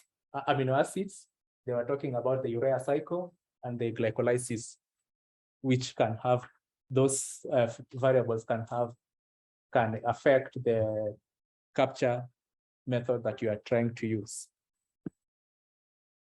We also have metabolomics, which is a scientific study of chemical process involving the metabolites and small molecule substrates and intermediate and products of metabolism. I just also want to share some study on this. There's a study that was done by San Diego Zoo. So they are looking at how DDT, which is normally accumulate into the food chain, affect the reproductive hormones of the rhino. And they are actually found that some of these chemicals that normally are non-degradable, like heavy metals, and we also have microplastics, which is very pollutant on the aquatic environment. They normally disrupt the reproductive system, and this can affect the rate of recovery of a population. If, let's say, you are introducing a species in a certain environment, but you haven't done any study to undertake or done a study to determine whether the environment has been contaminated, it can actually affect the recovery of a population. And I would like to request my friend to continue. So stress is just one among many biomarkers that you can use, but he'll also talk about other biomarkers that you can use to determine the health and welfare. Then after that, we will go to the lab. Yeah, so thank you, Sandy. So I'm going to just very briefly run through another set of biomarkers that we've been using in our lab back in Manchester. So we're not vets, so most of the work we have to do has to be as non-invasive as possible. If we want to get our hands on any blood or anything, it has to be a whole of the process involved in another project. So primarily, if we want to ask questions about physiology, we use fecal samples. And a lot of the systems that we look at, we've got a lot of people doing endocrine stuff, as Sandy has covered, but we're also really interested in the gastrointestinal system.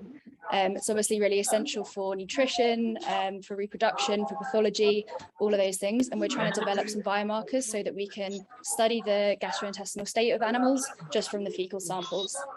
And one of the things we're looking at is inflammation biomarkers.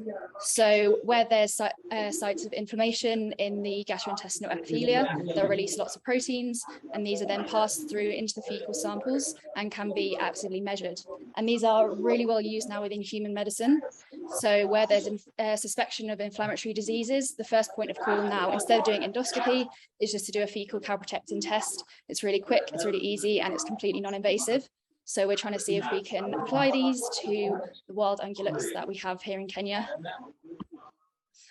So this is just to explain, you can't really see the figures very well, but the top row was in humans and the bottom study was in dogs, and they basically compared fecal protein concentrations to histology scores.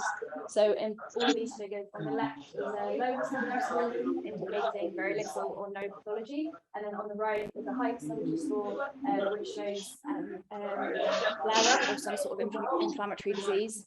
And they used two different proteins. On the left is calprotectin and on the right is lactoferrin. And in both cases, the fecal concentrations were really well associated what they actually saw in the histology of the gut.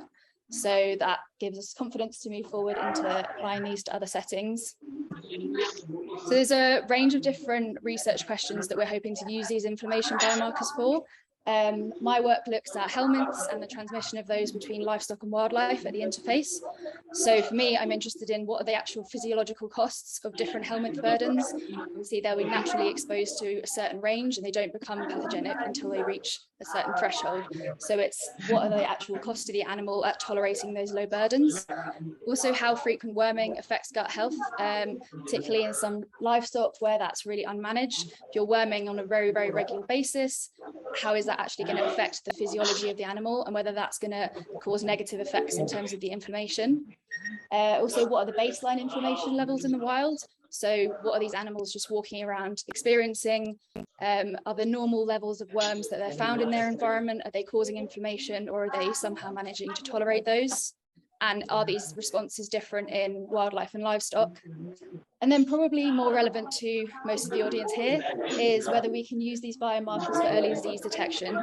So trying to get the veterinary field to where the human medicine field is, and actually for things like in domestic horses, they have really, really high levels of gastric ulcers. But when that's suspected, they have to come in, they do a full endoscopy, it's very expensive and it's very invasive.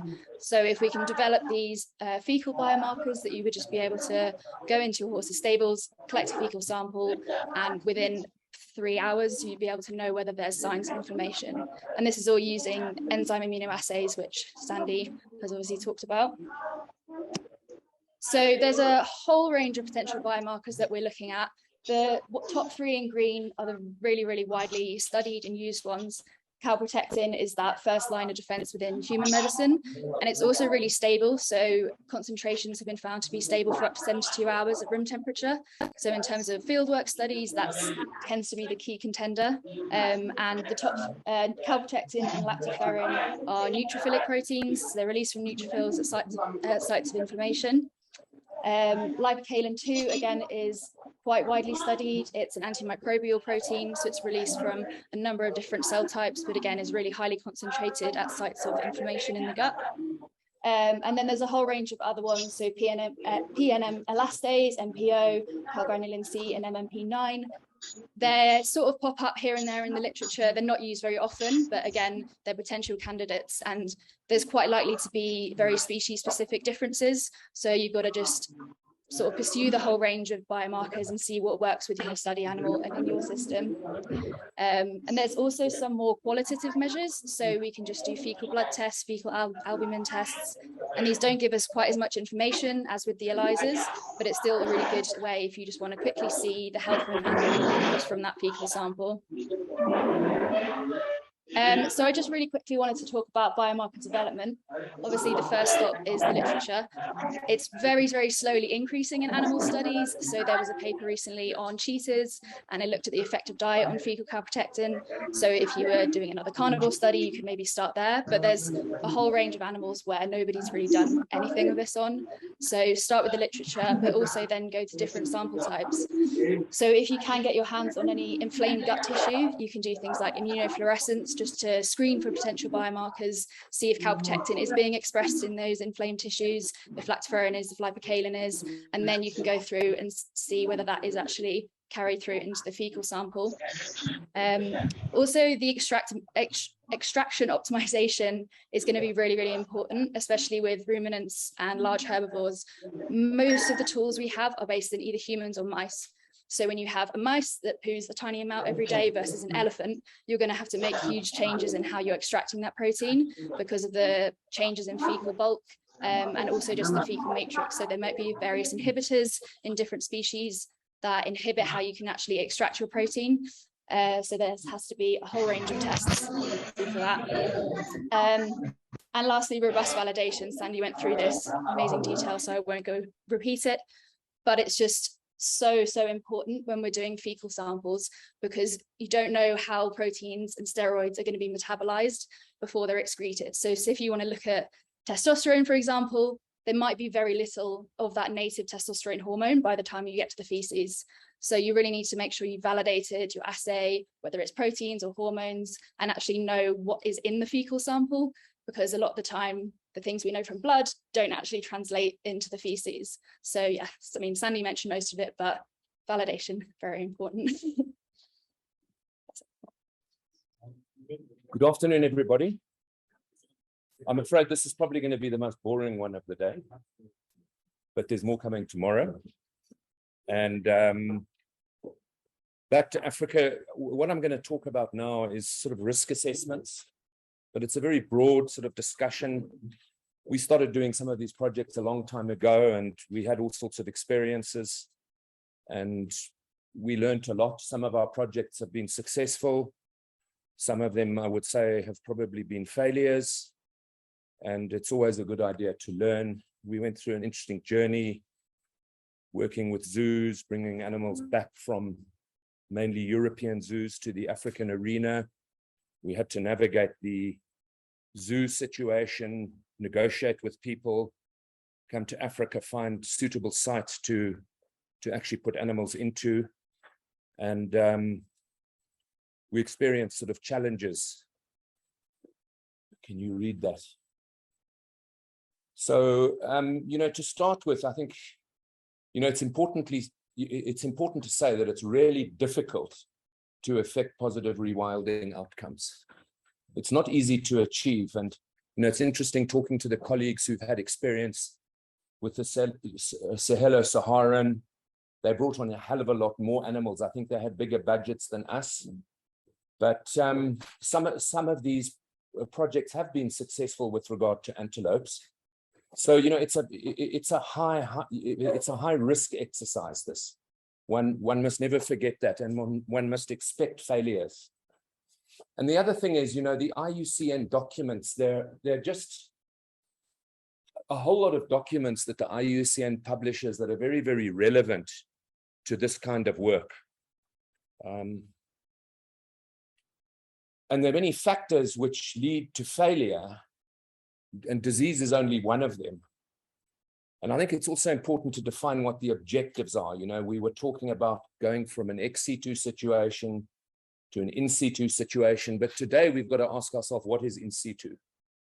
Are we really rewilding, or are we actually kidding ourselves and we're putting these animals in camps and enclosures?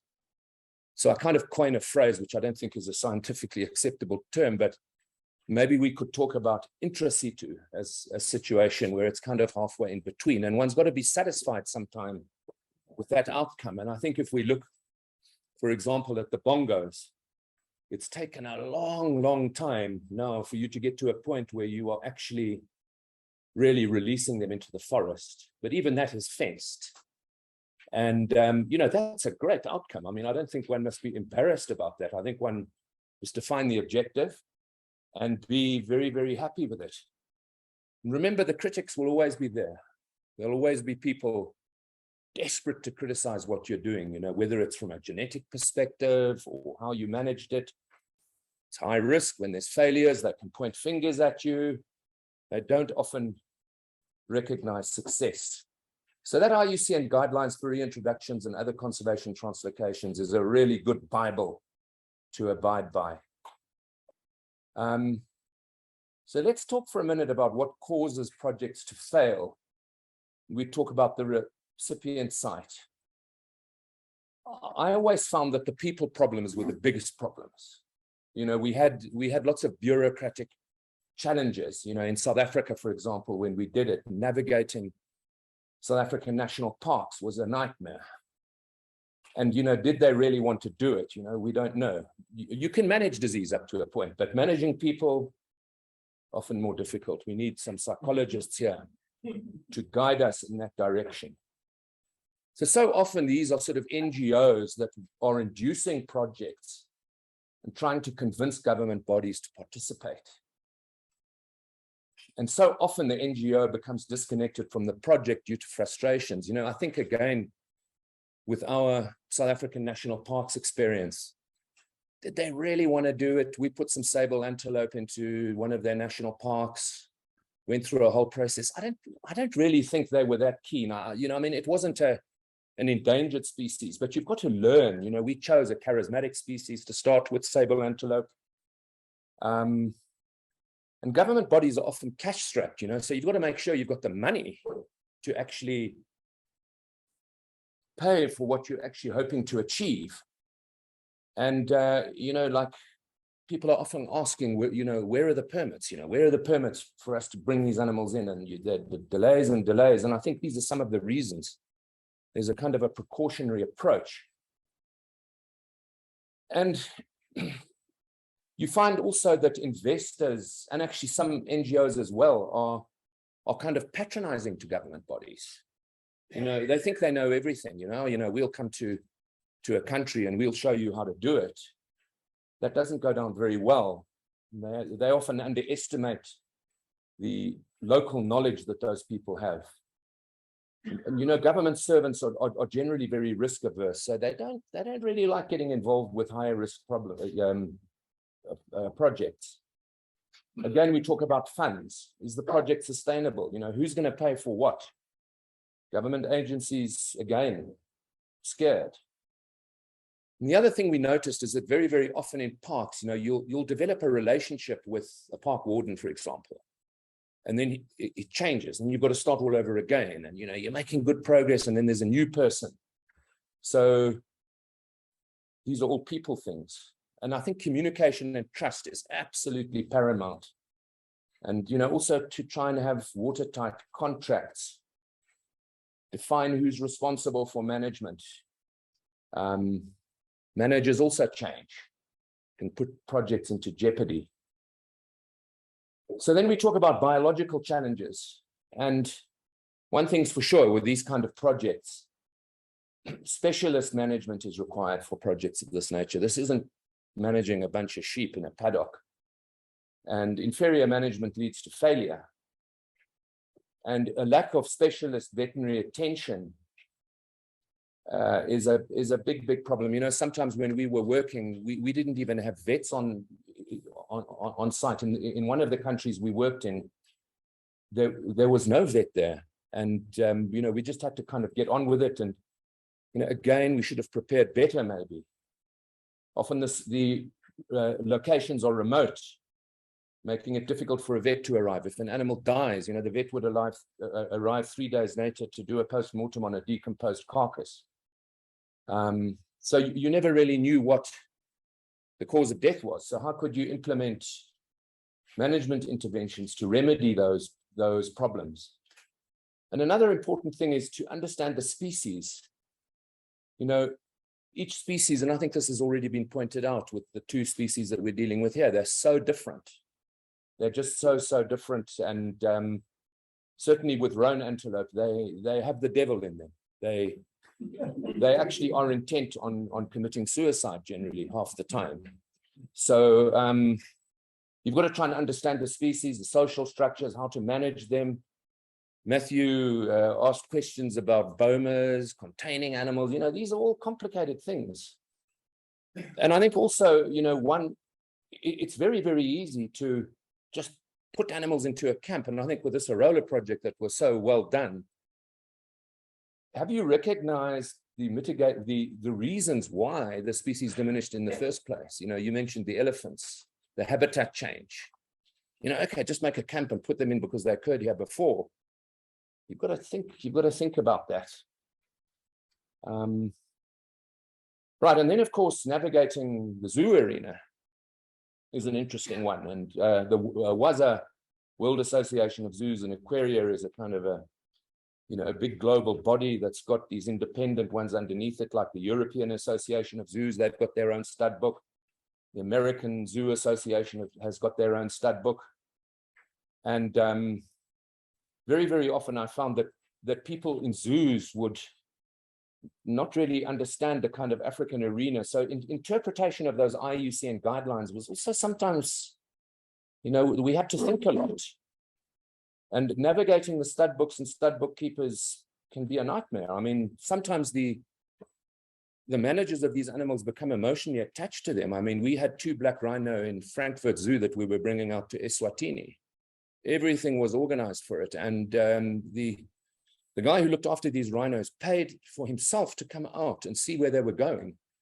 And he wrote a report where he said that he was worried about their feet. There were stones there.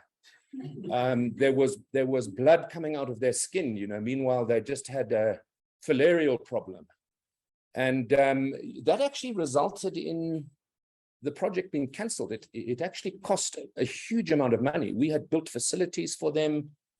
And, you know, that was a nightmare. So people are not easy, you know. I suppose that's why we became veterinarians. And then, of course, what is the genetic integrity of the population in the captive situation? You know, mostly they are seriously inbred animals, and that can affect the success of an outcome. So I'm meant to be talking about disease risk analysis, and, you know, this is what you can do is just go into this IUCN guidelines, and then I don't have to give the rest of the chat. So, you know, I'll just sort of kind of go through it a little bit with you. And I suppose this is now something that one would do preparatory to bringing animals out, say, from Europe or whatever. And there are 2 other projects underway in Kenya at the moment with Bongo, where animals are being brought from overseas. And, you know, it's up to veterinarians now, because we deal with disease, to do a disease risk analysis. And one thing's for sure, this is not something that can be done by one individual. For it to be robust, it's a collaborative exercise with experts, with people who really know what they're talking about. You know, veterinarians are only a small part of that. And of course, it's an iterative process. You know, it can change all the time. You know, it's ongoing. Moving one species from one geographical area to another where different disease challenges might exist. And the possibility exists that movement might induce disease. And of course, most importantly, this isn't just about the risk to the animals when they've arrived in Africa. What diseases can those zoo animals bring to Africa? And that's got to be considered really seriously. And, you know, that's why, again, the sort of overseas knowledge, interacting with the local knowledge, done by a whole lot of people. So identify the experts and make use of them. And of course, when you start something like this, one's got to plan the project. You know, what's the project's name, the species, what's the purpose of the project, what's the origin of the animals, method of capture, transportation, accommodation on arrival. These are all things that have to be considered. And then the steps. Can't read some of this. Yellow is never a good one. But we'll go through these points one by one. Okay, so problem description. We're moving an endangered species from one geographical area to another where different disease challenges might exist. And of course, the possibility that stress might induce disease, because disease is often a consequence of stress. So putting animals on airplanes and Frankfurt Airport and crates and Nairobi Airport and Bomas and is not so cool for them. And then, of course, the hazard identification.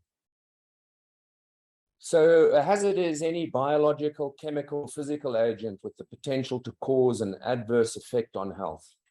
And we have to go through the list. And I'm not going to be specific now about bongos or Hirolas, because I think, again, it's not for one individual. You know, we can come up with some ideas, and it would be interesting, you know, one could debate and say, do a risk analysis of disease. Let's talk about viruses. Let's talk about bacterial diseases. I see we haven't protozoa in there, probably the most important one.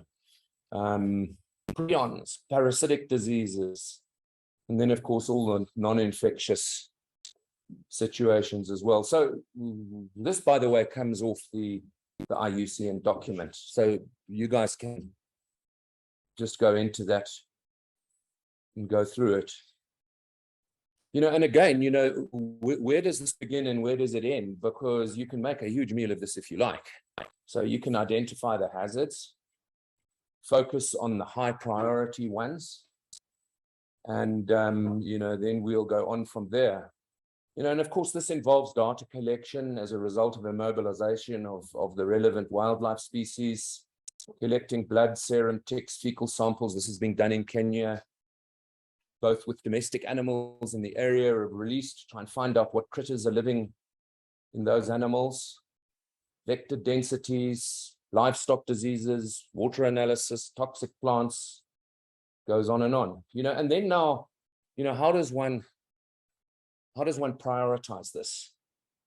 So the idea was to sort of appropriate a score from A to F: likelihood of susceptibility, likelihood of exposure, likelihood of becoming infected, likelihood of transmitting to others, severity for the individual, severity to the population, add them all up and come to some sort of figure. But there's numerous ways of doing this. You know, and then one can get some idea, okay, now, you know, which ones are we really going to attend to? And I think KWS has already done comprehensive risk analysis for bongos. I think you had something to do with that. Just a small bit, eh? And then, of course, now you must actually manage these risks. And that's where it gets complicated.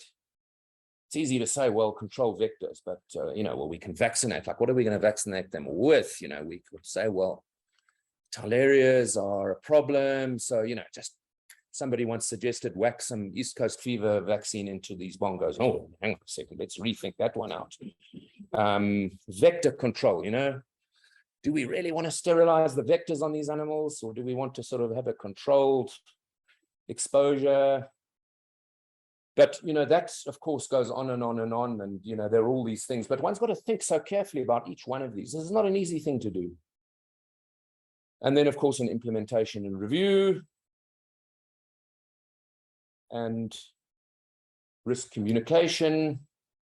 Again, this comes all off the... And then, of course, there are now all these different computer models for people who are much younger than me to get involved with, to actually model disease. And the various programs like Vensim, Stella, Vortex, that can be used. But of course, if you put in bullshit, you get bullshit out. And this can get really complicated. So 100 years ago, I did a disease risk analysis course. And I think that, you know, all of these programs were much less sophisticated, but we had some pretty smart people who worked in the Kruger Park. And, you know, you've got to think about things like anthrax spores and survivability in the soil. And it really, you know, if you don't put in the, you know, the right stuff, what comes out is just about nonsense. So, yeah, you know, I mean, in summary, when one embarks on projects like this, you know, I mean, I think it's interesting for us to look at the Mount Kenya project. And some of these things that happened to me actually happened there, because So I won't mention any names, but I think the owner of that property wasn't compatible with the people that brought the animals in.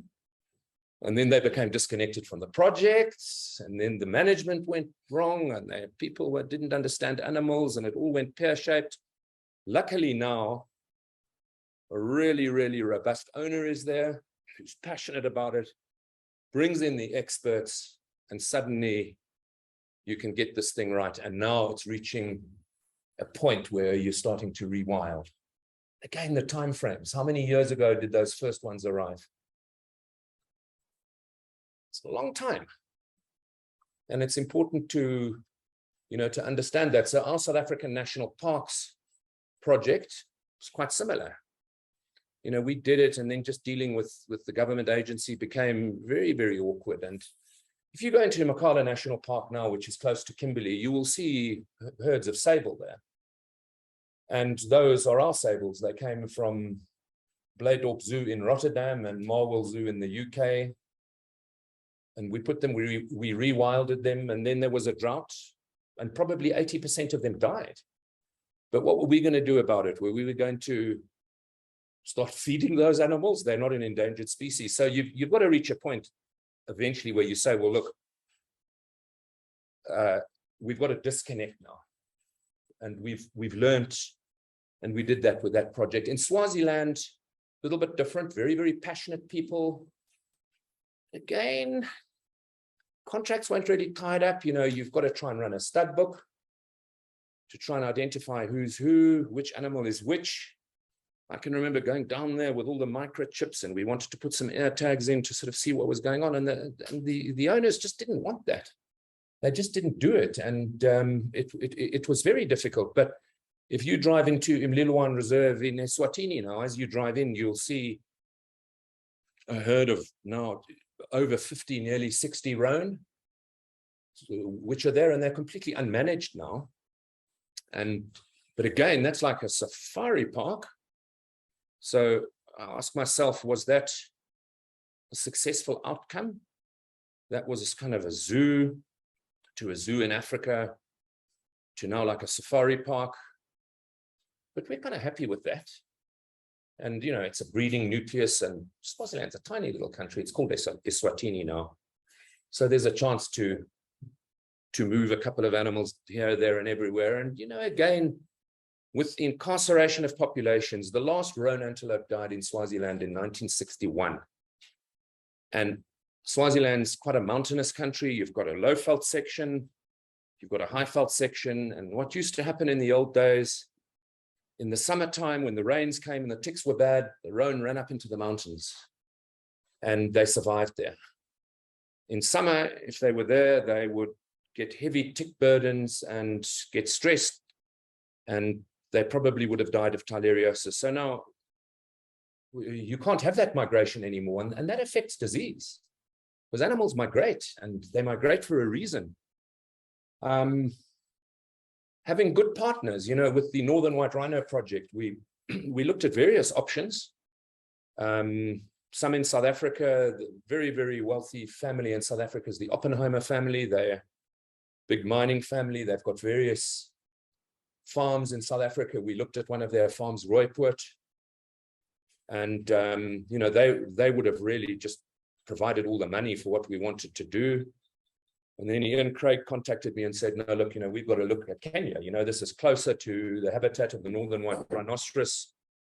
And to choose a partner like Old Pejeta has a good working relationship with Kenya Wildlife Services, robust partners. I mean, even though those animals haven't bred, I can promise you one thing, the care that has been delivered is just unbelievable. And the communication between KWS and Old Pejeta has been wonderful. And of course, it's ongoing now. I mean, that's a story for another day, but they never bred. Was it a success or a failure? How do you judge success and failure?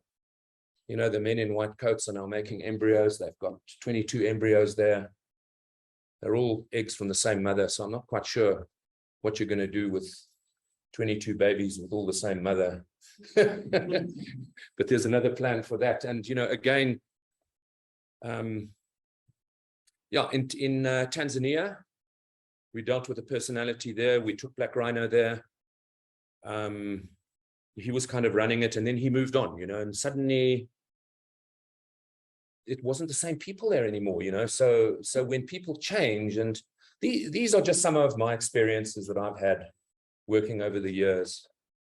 And, I suppose I was asked to talk about disease risk assessment, but I suppose my message is there are lots of other risks, and often those are human-related problems. And you've got to learn how to navigate those arenas. But thank you very much to talk to you guys. And it wasn't as cool as Hirola's and whatever. It was about people, but boring, eh? But anyway.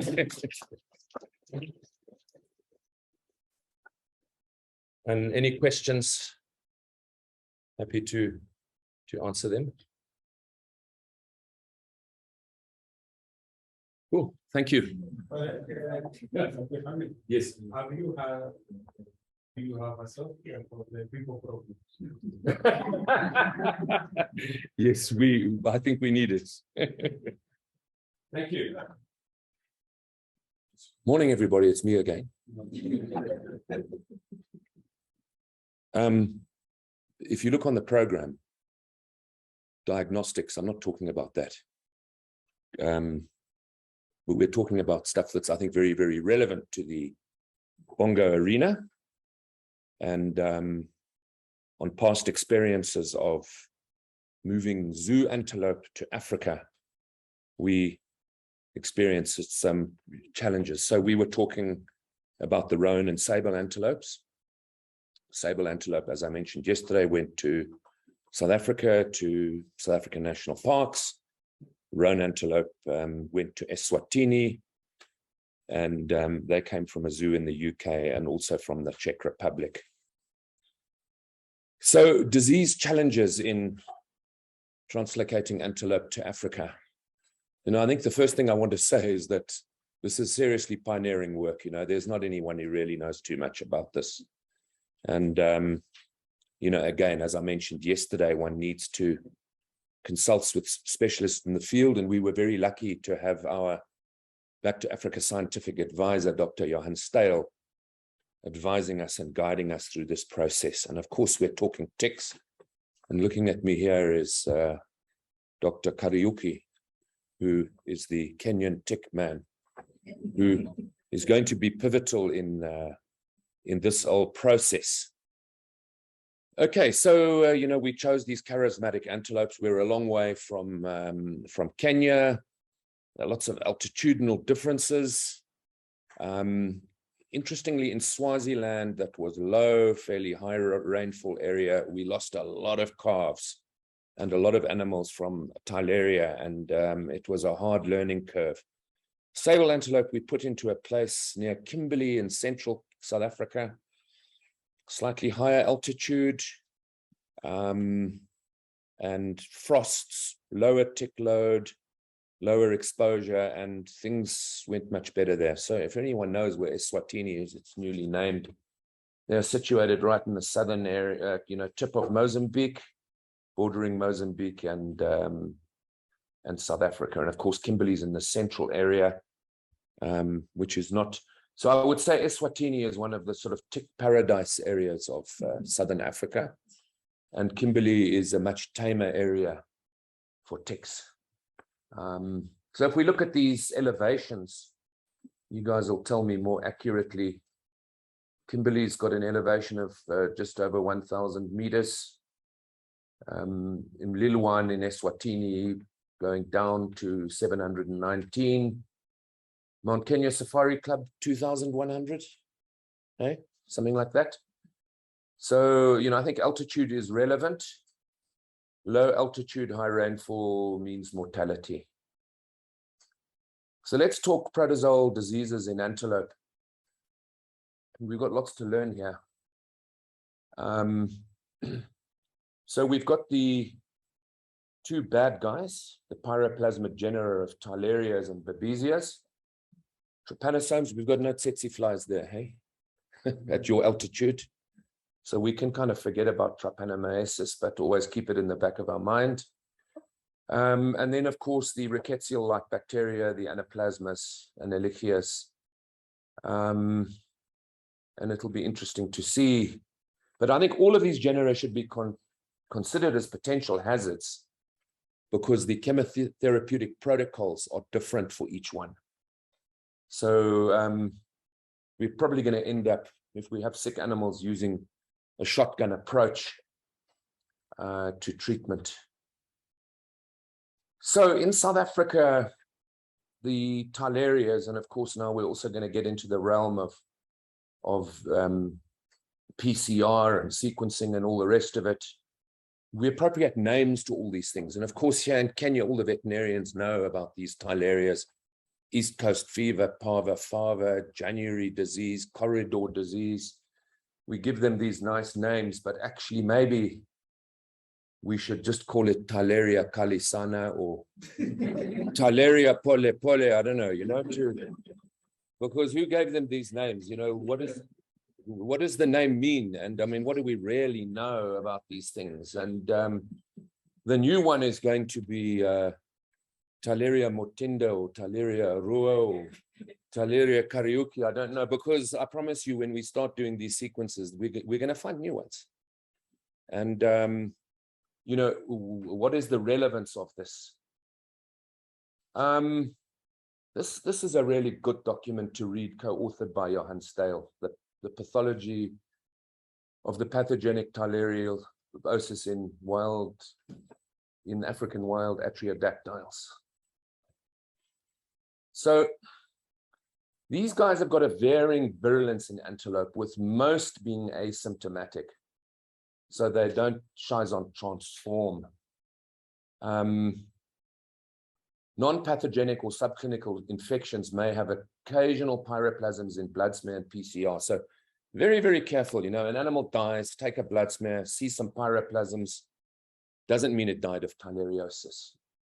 And I think that's a mistake that's made often. You know, you find this bug in there and you sort of assume, well, that's what caused it to die. But certainly Schizon transforming Thylariasis can lead to fatal disease. And this is often associated with stress, which creates unstable states that can lead to fatal disease. And of course, stress is often management related. Nutritional stress. I mean, we have a nutritionist here taking animals from a zoo. We're going to put them into the African arena. I mean, obviously plans are made to kind of try and keep those rumens as happy as possible and feed them what they were fed in the zoo. Matthew went to Florida and he knows what they were fed, and we're going to sort of replicate that, right? Fighting is stressful. Transport is stressful. And, you know, of course, the exposure dose, you know, so when we manage these animals, you know, we're in a position to control how much exposure we're going to give to these animals. Temperature, wind chill, all of those sort of things. Because coming from Florida is almost a tropical area. Matthew, did you sweat a bit there?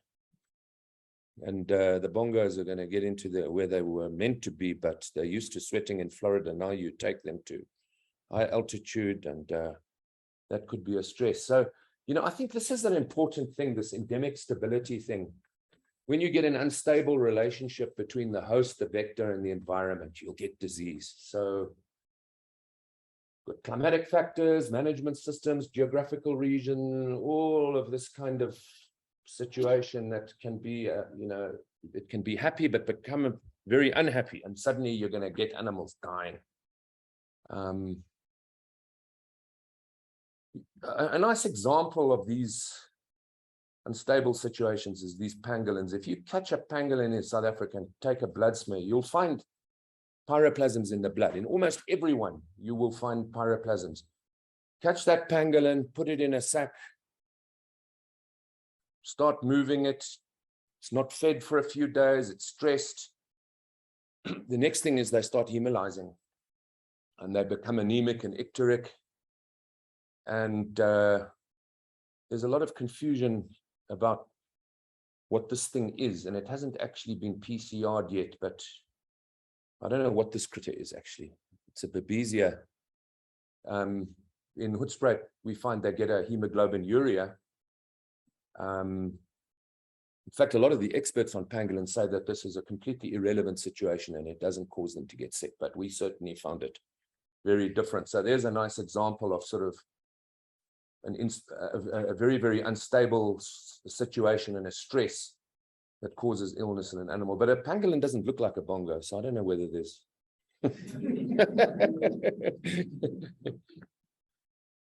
Okay, and of course, now we talk about the vectors.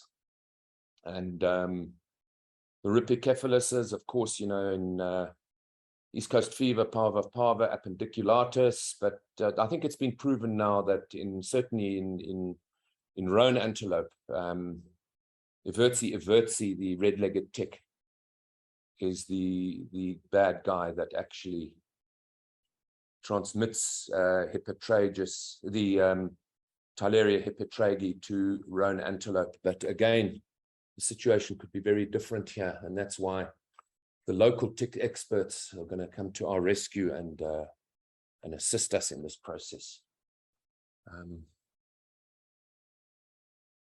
So, disease, I mean, we don't have to go into all the technical details of this, but, animals that develop a pyrexia, difficult sometimes to understand that if you've put an animal and immobilized it, maybe on a hot day, or sometimes we get temperature variations when animals are immobilized, but generally, if you're about to immobilize the animal because it's sick, it's probably going to die anyway. But animals that stop eating, anemic animals, jaundiced animals. And, interesting here, and, again, we need to talk to the pathologists, but Theileriosis is unlikely to result in a hemoglobinuria, whereas babesiosis does, due to the difference between extravascular and intravascular hemolysis, the breakdown of red blood cells. So, urine samples can help us try and identify what it is, but then, of course, we're going to get into all the lab work. So in terms of differentials between Theileriosis disease, Babesia with its hemoglobinuria, and anaplasmosis, also again, no hemoglobinuria, heavy tick infestations, and non-paralytic forms of tick toxicosis. It all gets a bit technical. So how do we diagnose it? On symptoms and clinical presentation, post-mortem pathology. And again, this is where the post-mortems, if we ever get mortalities, we really need to know what caused that animal to die. And very, very happy to see San Diego assisting with a laboratory at Lewa now. That's going to really make it much better for us to kind of do proper science and manage these animals scientifically. Microscopy, obviously looking for schizonts for the Theileria, reverse line block, hybridization assays. And this catch-all test that's available in South Africa is really a wonderful thing, and we need to be able to bring this down to species level, where we're going to take some blood, and the catch-all test just catches the whole lot. And I'm sure we're going to find new ones.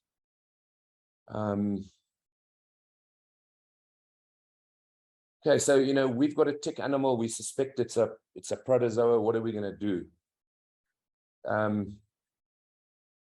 Shotgun approach. Just assume it could be Theileria, could be Babesia, could be anaplasmosis. Give it bupavaquone, give it Foray or Berenil, and a tetracycline, and we'll probably whack most of those things. Now, the prevention of tick-borne diseases. Obviously, stress, reducing stress, adequate nutrition, reduce fighting, correct transport protocols, shelter, getting into the pasture. And again, this is where I'll have to learn from you guys. We're not dealing with a savanna now, we're dealing with a forest. And that's going to create some challenges in the sort of adaptation process, burning and mowing, acaricides, tick-off machine, frontlining of calves. Roan, I think, are similar to Bongo. You explained how they hide their calves. You can often catch a roan calf and frontline it within the first few days, makes a difference.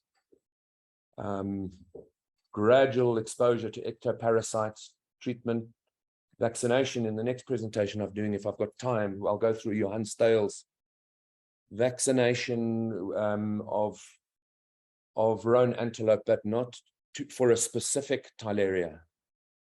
Richard Burroughs actually caught a whole lot of roan in West Africa and brought them to South Africa. Most of them went to Morrisdale, did they? Okay. Okay. But there was a research project at Morrisdale working on Western roan. And then, of course, another thing we found was genetic manipulation. The animals that we brought to Eswatini were actually from the Czech Republic, but they were originally caught in Pianupi Reserve in Uganda, actually. And they were obviously habituated to living in West Africa, and there are tylerias in West Africa. So they were all happy there, but bring them to Swaziland and suddenly they're just going to start dying. And what we found is when we caught, well, we bought some local South African roan from the Percy Fife Reserve in South Africa, and we got 2 bulls. It was a sad capture, actually, because the government captured them, and most of them died, actually. In fact, there were only 4 bulls that survived the whole capture process, and we bought 2 of them. And Lapalala actually took 2 for their roans. Sadly, one of our bulls died. He was struck by lightning. And now this is the interesting thing. You know, we talk about the old adage of lumpers versus splitters, and what is the relevance of subspecies? You know, some people say, well, it's all a lot of nonsense. A roan is a roan is a roan. If you catch it in West Africa, it's just a roan. But West African animals, if you bring them to South Africa, they start dying. This is a map that was drawn by Raquel Godinho from the University of Porto in Portugal, where she started subspeciating roan antelope. Now, originally, when they did mitochondrial DNA analysis of roan, they spoke about 5 different subspecies, you know, West African, North Central, Northeastern, Southern, etc., etc. And so the roan antelope now in Kenya, for example, at Ruma National Park, are quite geographically close to Pianupi, where most of the European zoo roan actually originate from. So I think the message I'm trying to impart here is that the local animals, and we would assume that all of these Eastern mountain bongo that went to these zoos still carry the genetic attribute that's going to make them resistant to disease. But this is some generations later now. It's a difficult thing to understand, isn't it? This whole genetic issue and immunity. But we can just bear it in mind. But certainly in Swaziland, we found that using wild bulls. So managing the exposure to limit the risk of clinical infection. Objective, expose animals gradually to create a carrier state of pre-immunity. In South Africa, we talk about zoo to Karoo. The Karoo is our big sort of desert area where animals, you know, run wild, big carrying capacity. Involve veterinary experts in tick-borne diseases. We have them here. Design of facilities to allow a trickle exposure to infected tick vectors. Constant intensive scrutiny. Determine non-invasive clinical parameters to detect early cases. And in case of suspect cases, determine a diagnostic approach to confirm. Determine treatment protocols in clinical cases to allow for early effective veterinary care. And again, we come to postmortems, record keeping. If an animal dies, you want to know what it dies was, because if you know why it died, then you can implement management interventions. How did we do it in Swaziland? You know, you've got to have your sort of adaptation stage. At least 3 months, we put them into 20 by 20 enclosures, 4 to 6 animals. It was vector free. We used the tick-off machine to keep the animals completely tick-free. I mean, that was a sand area, it had no grass, and obviously the normal intensive management protocols for managing ruminants in an enclosed area. And so these animals were kept like this. That's a sort of tight lock kind of fencing. See a bit of grass there. I said there wasn't, but there was a bit eventually. And then, of course, the stage 2 employ a 2-camp system. Now, the red-legged tick, there's no transovarial transmission. So you can actually manage a camp by creating these virgin camps that are free of grazing ruminants for at least 15 months. And so the tick control is a complicated thing. I don't want to go into it in too much detail. But in stage 2, we only did a caricidal treatment when the tick load became visible. Again, intense scrutiny of animals, expect disease, shotgun treatment, and take your blood for PCR and move to stage 3 when positive. And then, of course, the release into a wild managed situation, post-release monitoring. You guys are already at that stage now. But it was only when you arrived that all started happening. Right, the Kenyan scenario, there was a paper published about the arrival of animals from America. There's the paper, and animals died. Theileria parasites were detected microscopically in samples from the dead animals. Interesting. 4 Bongo died before the outbreak was controlled. So they used molecular amplification techniques, reverse line blotting, and they identified Theileria torotragi, suggesting this is the most probable case of mortality. But this was a long time ago, and a lot has changed, eh? So there's going to be new ones. And this was now some blood taken at Mount Kenya. Matthew, this is your bloods. Theileria anaplasma babesia. This was on PCI. Yeah, not down to species level. So the critters are there. And just remember, these were all healthy animals. These were all animals that were not sick. And I think that's important, that if they got stressed or whatever, this whole thing could change. So these are some of the animals we tested. And then, of course, now we took some blood from bushbuck in Uburu. But Professor Leithmeyer was keeping Matthew so busy, couldn't send me the results. But they were also positive for these diseases. Yeah, so that's the story. I don't know how we are for time. I've got Johan Stale's presentation as well. Can I quickly go into it? Because it's quite interesting, just about a possible research opportunity. I would call Johan the sort of, certainly down south, he's the Theileria guru.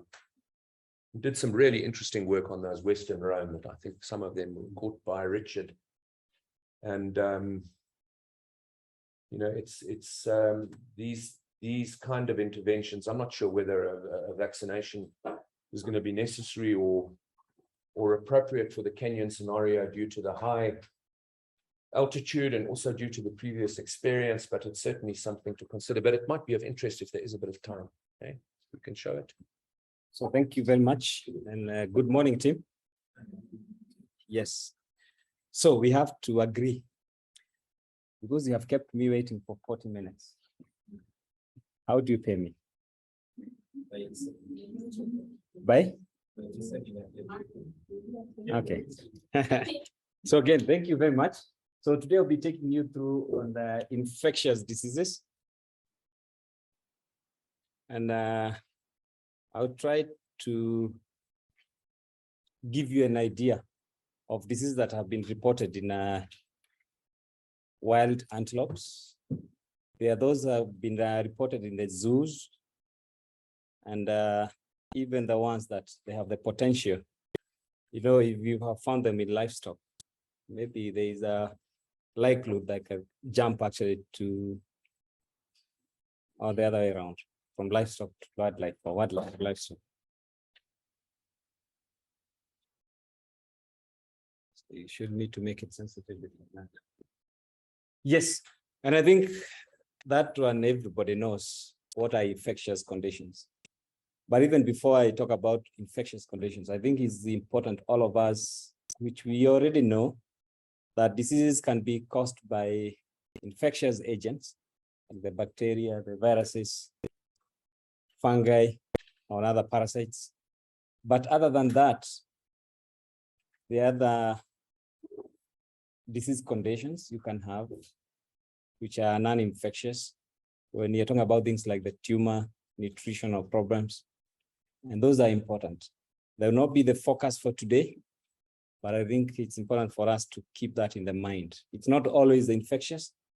They could be suffering from something else. And what we have seen actually, disease, and especially in wildlife situation in Kenya, I don't think we have really focused on it so much, because the focus and emphasis was more of poaching, and a lot of money went there. So, and I think there's a lot that we actually don't know. But once in a while where there's an outbreak, we get to know. And you know, things are changing. So there are some factors that can lead to disease emergence. You know, talk about things like climate change. Now it's becoming even hotter than you'd have expected.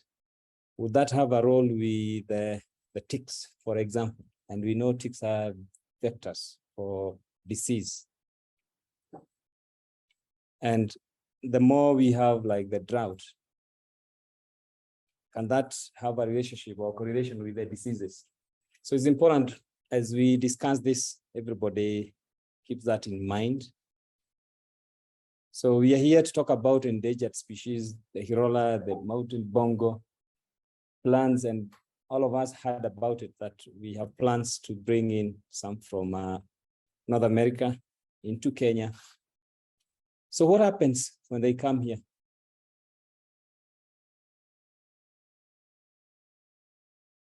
We have, and I think this was explained, 2004, some were repatriated from North America, came to Kenya, and they came down with a disease, which is very common. And I think most of the veterinarians, including our farmers, livestock farmers, they even know how to treat it. But how did we miss that?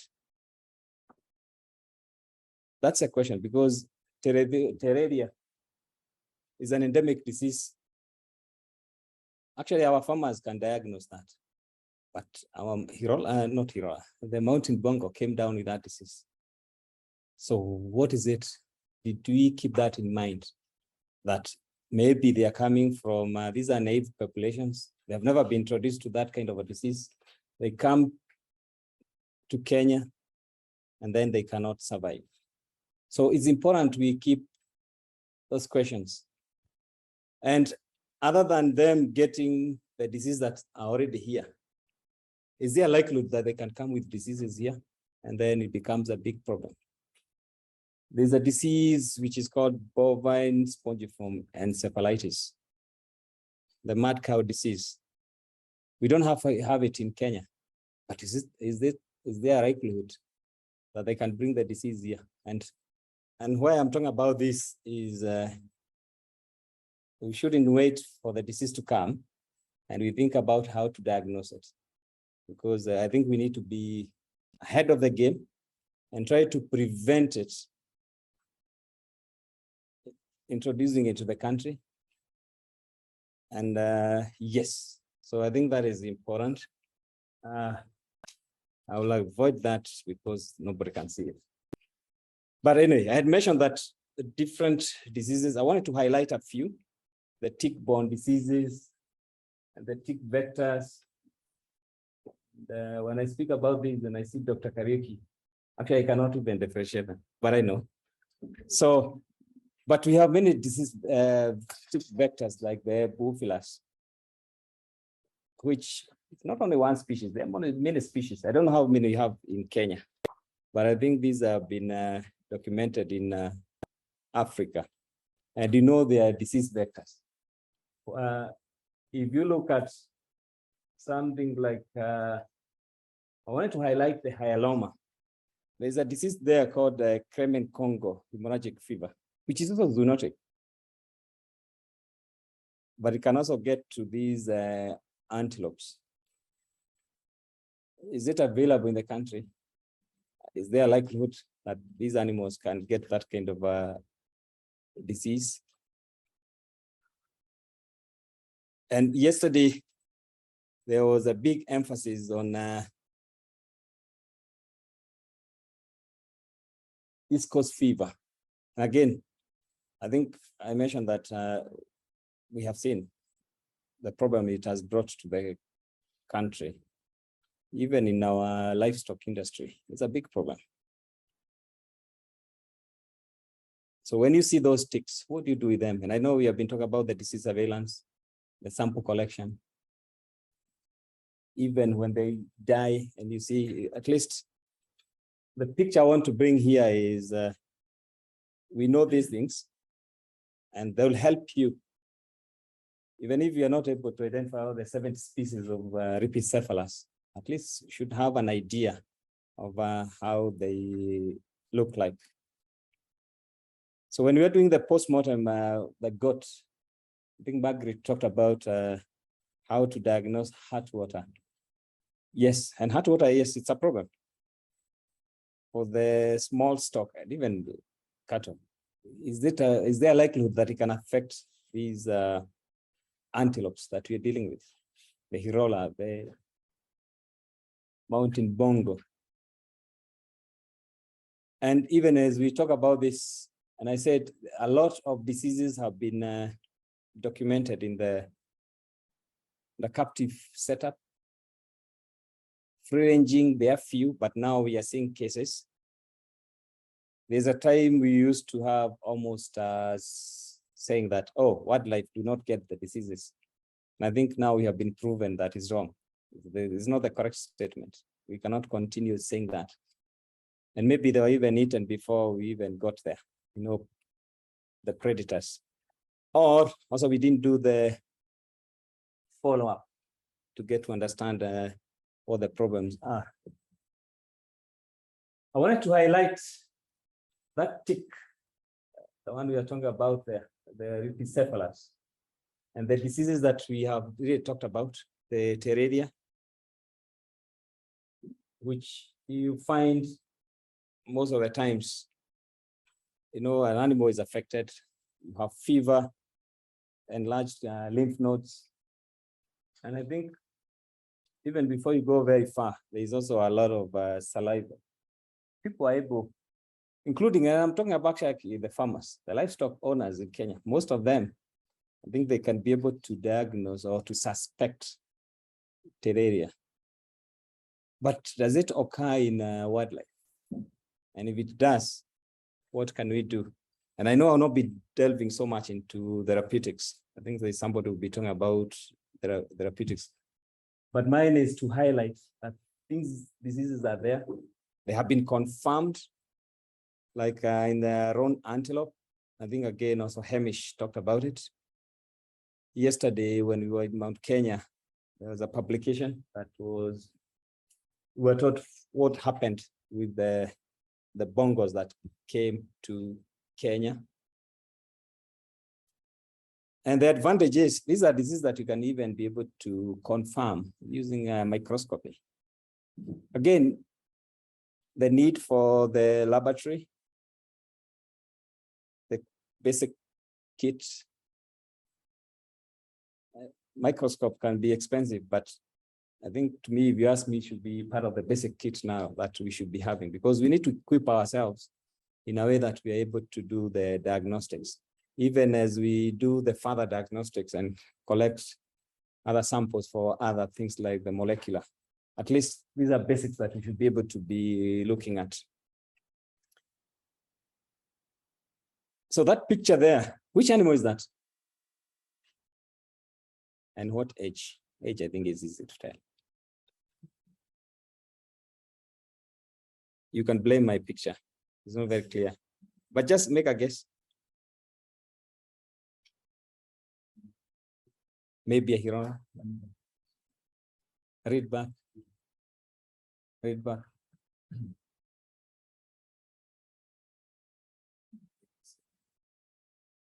Maybe a male one, yes. Yes. Actually, that's the Sabadot hartebeest, the Congoni. And these died at Lewa. And we were there, we went with Matthew, and it was very fresh. And within Lewa, I think it took us almost less than 10 minutes to get there. And the eye already was gone, the eyeball, but at least everything else was intact. There was a froth from the nostrils. Sorry, I didn't show that, but I can talk about it. The lymph nodes were enlarged. And when we opened, there was a lot of froth in the trachea, extending all the way to the bronchioles and the lungs.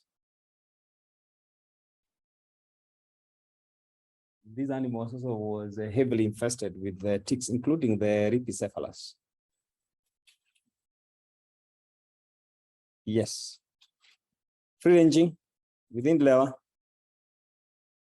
And at that age, what would come to your mind in terms of the differentials with that small history?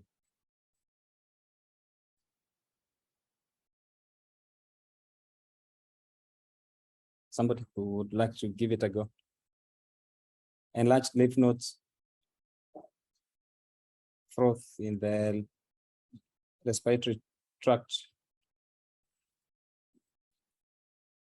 Theraria, yes. And that was a free-ranging animal. And it, of course, it had a Theraria.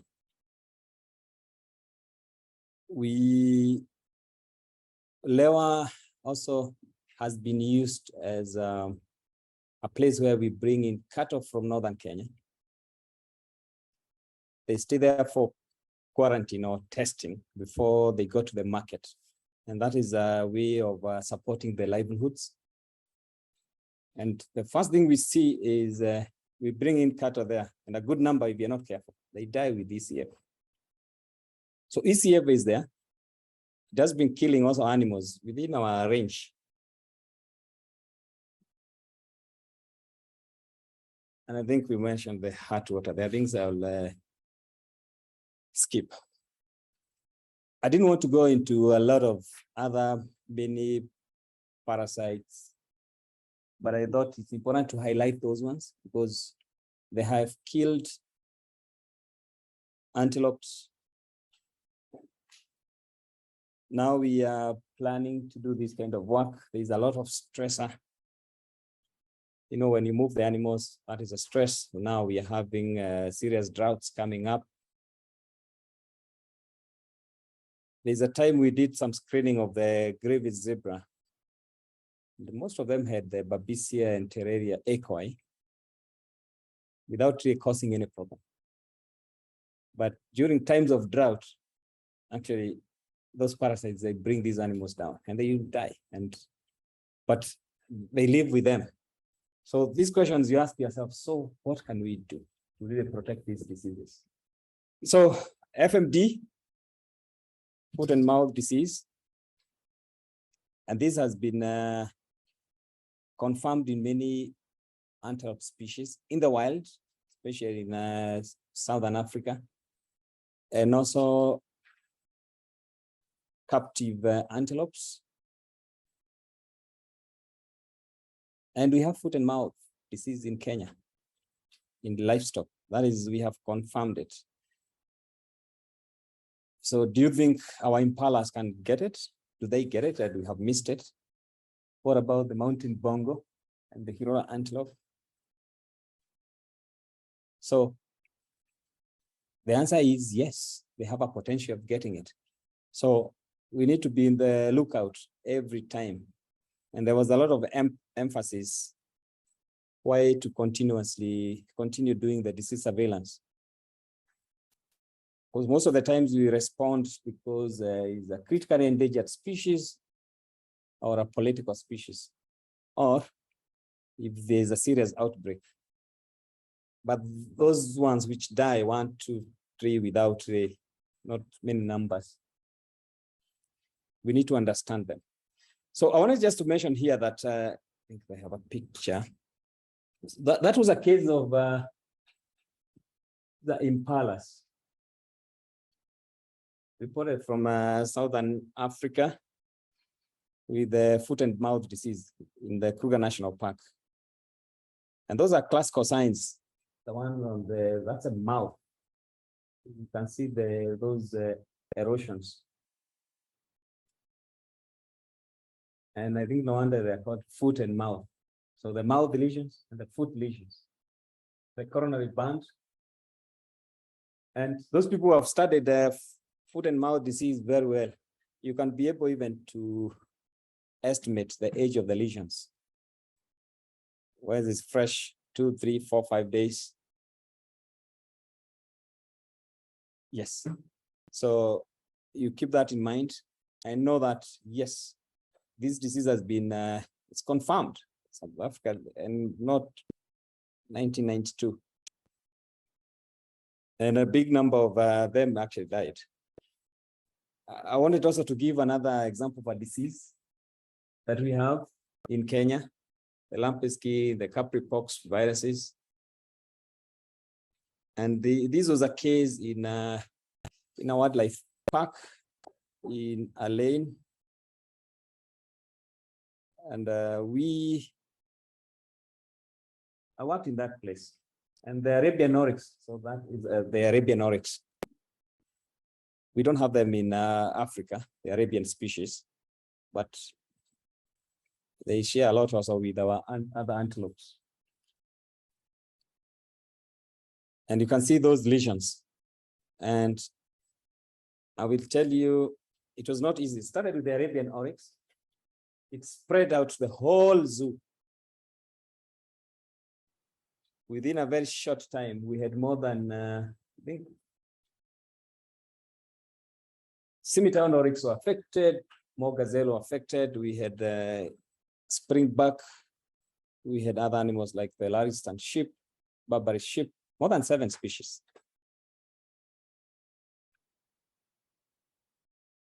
And what we found out also, there are different species at different manifestations. Like these two, especially the scimitar oryx, the one on the right.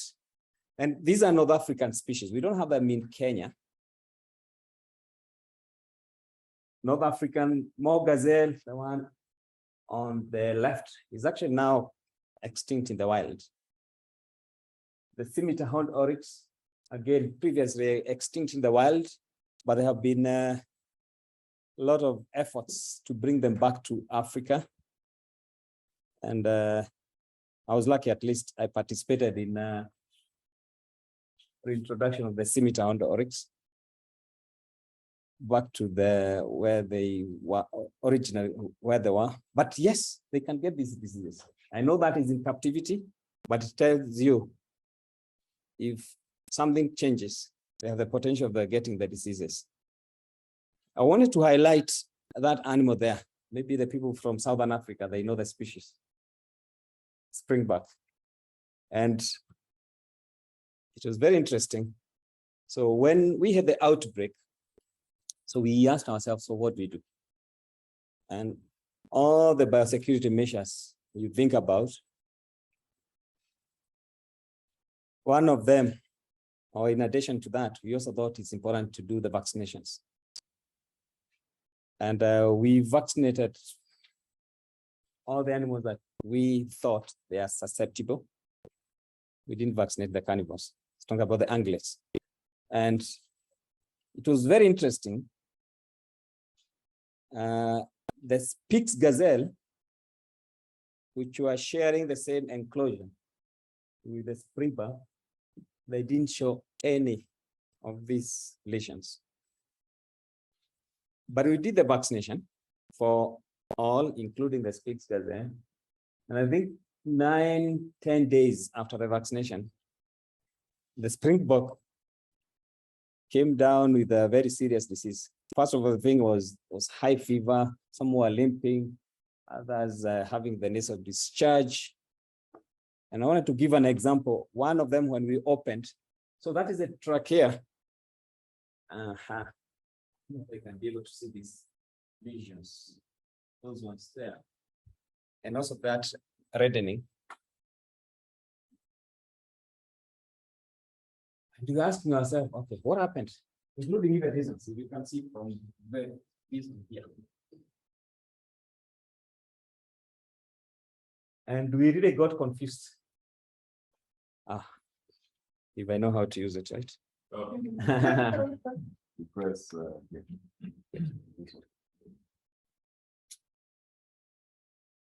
Good. So we're in the middle of an outbreak. We thought we were doing ring vaccination, and did mention that they were all in different areas. But the disease, capripox, is usually transmitted through what? Vectors? Yes, and they can move. But why I was bringing this slide here is because sometimes you can think to do something that you think is the right thing to do, and you end up having a bigger problem. So we were convinced that whatever these ones, the springbok, actually we induced the disease by use of the vaccine. The other one was a natural outbreak. And vaccination, remember, is one of the tools that we can use. But will I be comfortable to vaccinate Hirola antelope or mountain bongo because there is a scare? Or what do you do? We don't know whether he can react. And you might go there, inject them with the vaccine, they come down with the disease. So who do you tell the whole public? Because we don't have studies, prior studies, to inform us that if you do this in a good way, maybe it's safe, it's not safe.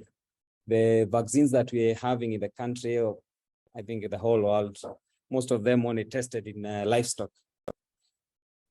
So that presents actually a very big challenge for all of us working with wildlife.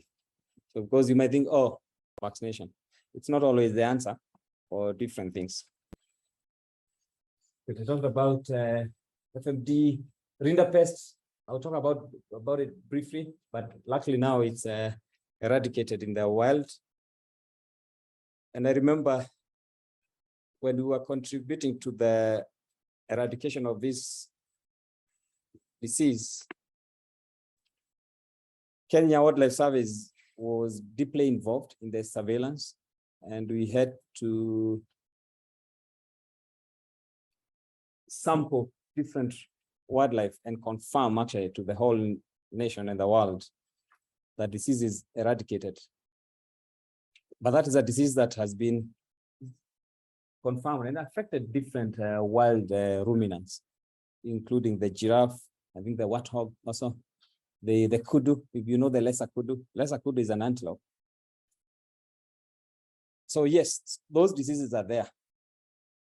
I don't know whether I mentioned about the PPR, but PPR has been common in goats and sheep, but in wildlife, this is a disease that led to big problems with the tiger antelope.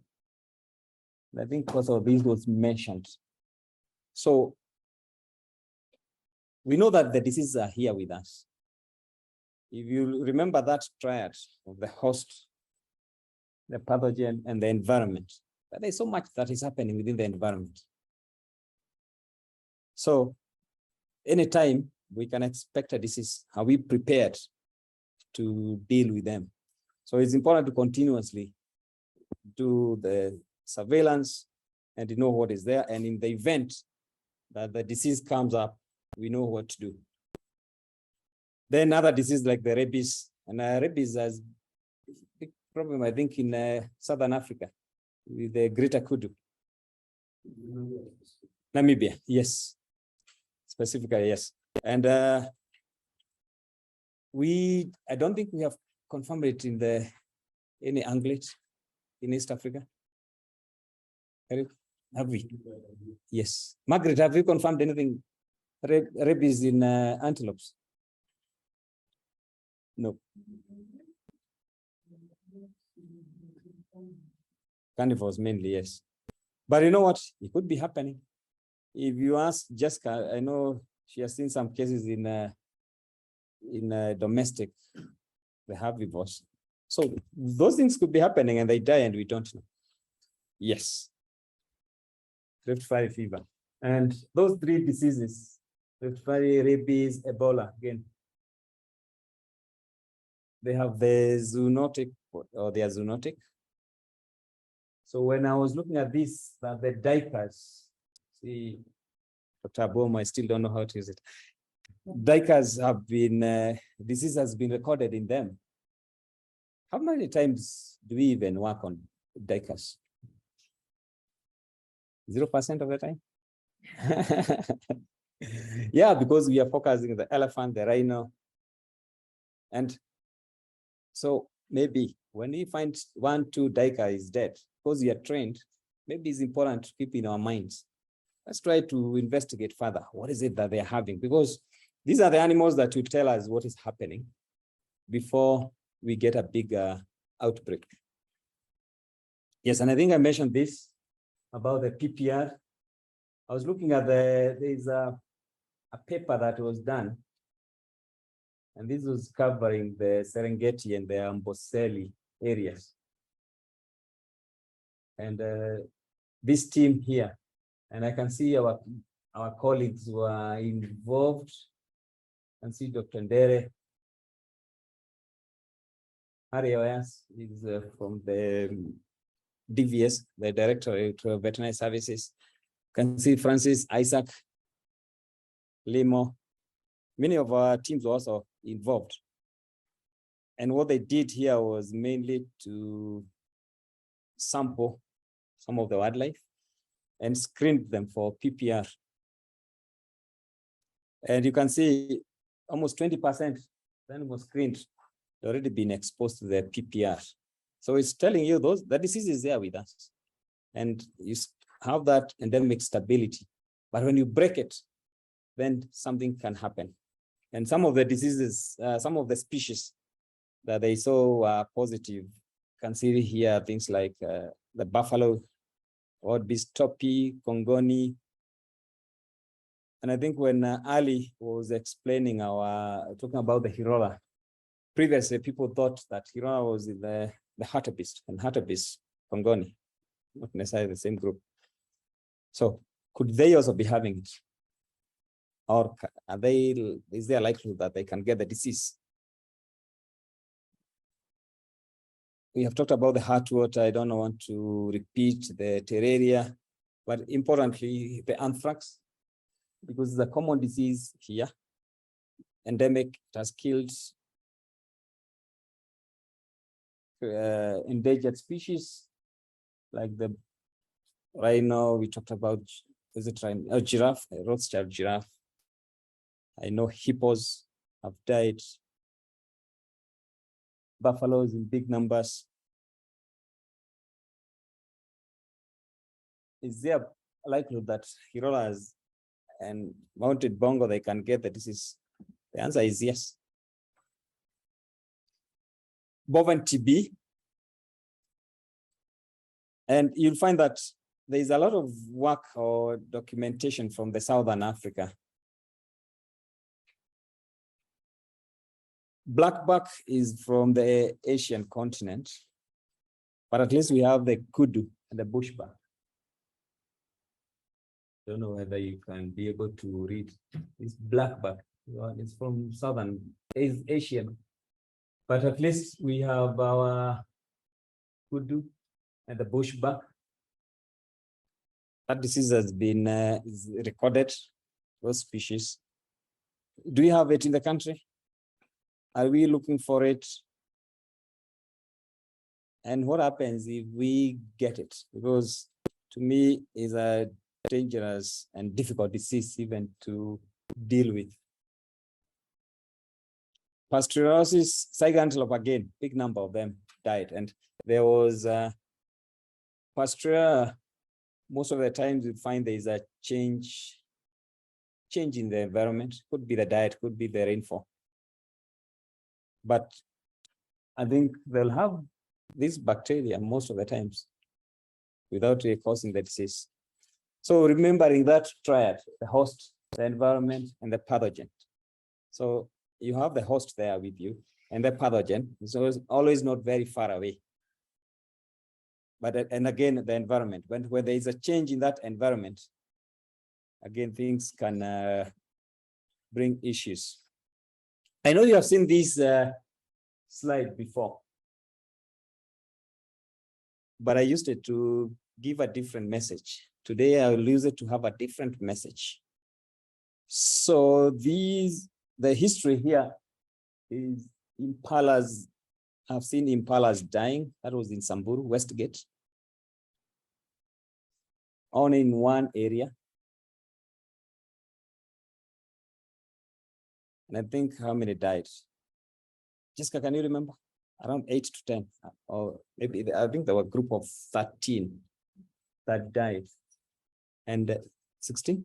Yeah, 16. And it was immediate after the rains. And the rains lasted only, I think, 3 days. These animals died, and I think that disease subsided within 3 days. It was less than that. And now it becomes very challenging because you go out there, and that is what you find. Out of those 16 carcasses, I think it's only one that really you could collect good viable samples. So this one, I know the lymph nodes were not enlarged, but there was also a lot of froth, the GIT. There was also, I think, severe hemorrhages, the GIT. These animals did not, I can't remember seeing anything like diarrhea. Yes, there was none. And again, the suspect there was the pasteuriosis. I know it was never confirmed. These samples went to Kabete, CVRL. Also, we wanted to rule out something like Rift Valley fever, or to take advantage and ask for it. So what caused the death? Within 3 days. Animals after the short range. We went around and also realized that the sheep also were dying. And Samburu, or where they were, within the community conservancy, the interaction of these animals with livestock, they say share the same environment. And when we followed up and worked with the livestock owners, sheep and goats, already they had around that time, which of the rain, they had the sheep enterotoxemia. Could they have also died due to the sheep enterotoxemia? Was it pastoral? Was it a combined infection, because you can have it? So these things are happening. Good. How much time do I have? That's good. So I know I didn't go deep into the diseases, but I'm sure now you are aware that those diseases, they do happen. They can occur here, they have occurred elsewhere. But I thought I'll briefly also say a few things about Hirola antelope. And I know a lot has been talked about, but most importantly, that's a map of Kenya, and the Hirola range now we are talking about. You see, this is Shakbini, the small sanctuary, but they are also found outside, all the way including Tick-borne forest. And also, but there is an introduced population which is within Savo. It was not their endemic range. And a lot of work has been done actually to try to protect these species. And still a bit of the background, which again, we have already been talked about. But you can see, and this is within their natural range. In the 1970s, we had more than 10,000 free ranging. And you can imagine things have been going down. And look at the 1980s. There was a big crash, more than 90% decline of this population. Around the same time, livestock were dying of a known disease, the rinderpest. I don't think this was confirmed that it was really rinderpest, but you know, also, if you don't use the lab diagnostics, I think you can use the epidemiological skills to confirm a disease, not to confirm, to suspect or to think about. Epidemiologically, I think there was a big correlation, and we think that they died of rinderpest during that time. And you can see, since that time, the numbers has become almost impossible to bring them back. So we are dealing with the populations which are, now, if I go back again, the only known populations that we understand them very well within very small areas. So what happens if a disease comes to serve, or the only place where you have these animals with a disease which has a high mortality and high morbidity, you have a likelihood of losing the whole stock. So we have to keep these things in mind. And as we speak, we have around 400 now in the free ranging. And so this is not really like today, but this was 2020 figures. I think today, as we speak, we have around 75 Hirolas in the Savo. Shakbini, the sanctuary, which is a fenced sanctuary. Now it's, some of them were open to go to the bigger area. And outside we have others, but in short, we have very few animals or Hirolas remaining. So there's a report that we did in 2020, and we're just trying to look at what has been happening. And again, I'll confine myself to the sanctuary, the Shakbini sanctuary, which was established in the year 2012. And again, this was mentioned by Isaac, by Ali, but just to give some figures. The founder population was 48, but I think also due to some births and the ones that were there, our figure started with the 51. And the sanctuary numbers, the breeding, up, which tells you the need for the establishment of the sanctuary for breeding, but also it comes in its own challenges. And I know I don't have the figures here for 2019, no, 2020, 2021. But I think they got here and it was almost, they reached their full potential. And they needed more space. They had to go out. And if you look at the graph on your right, this was just trying to talk about the deaths and the births. Yellow ones are the ones that are dying. And you can see 2016, so many animals that died, more than the ones that were actually born. That is not a very good thing. But that was due to severe drought.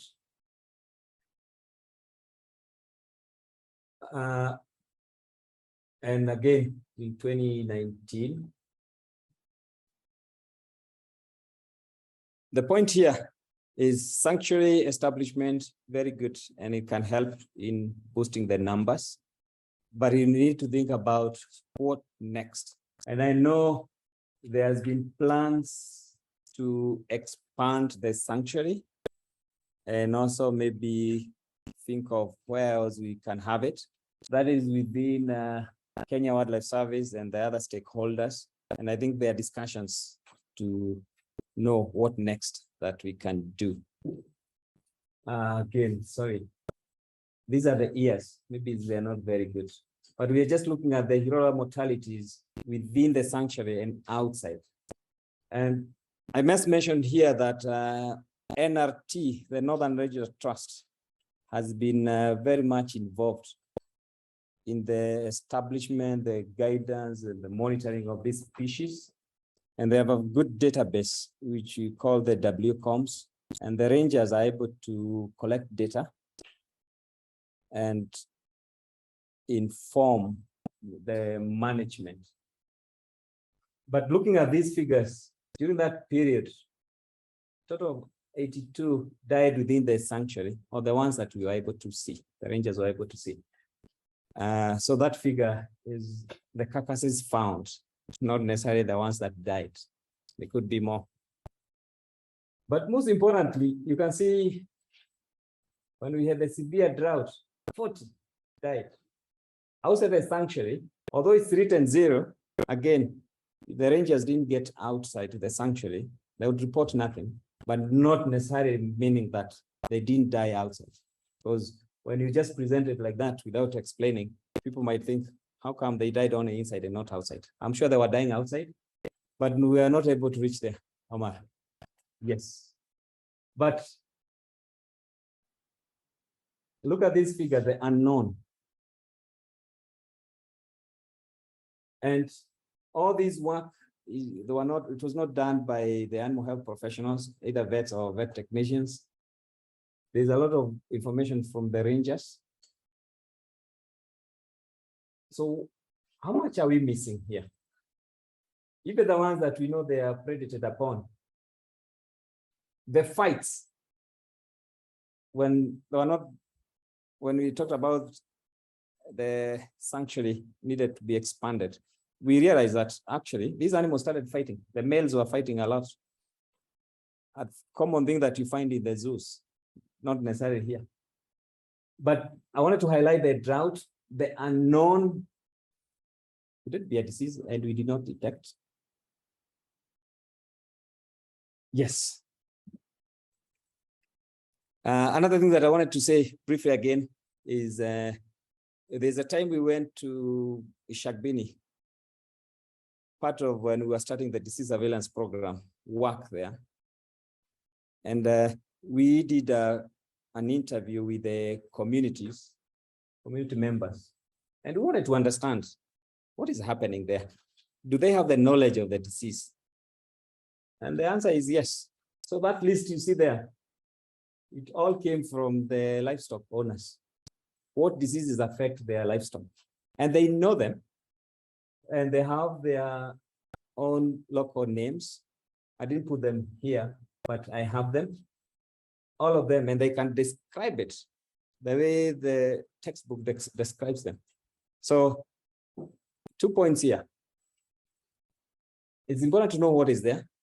And is there a likelihood of it being shared with wildlife? And what can you do?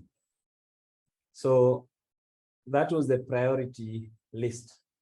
And they asked us,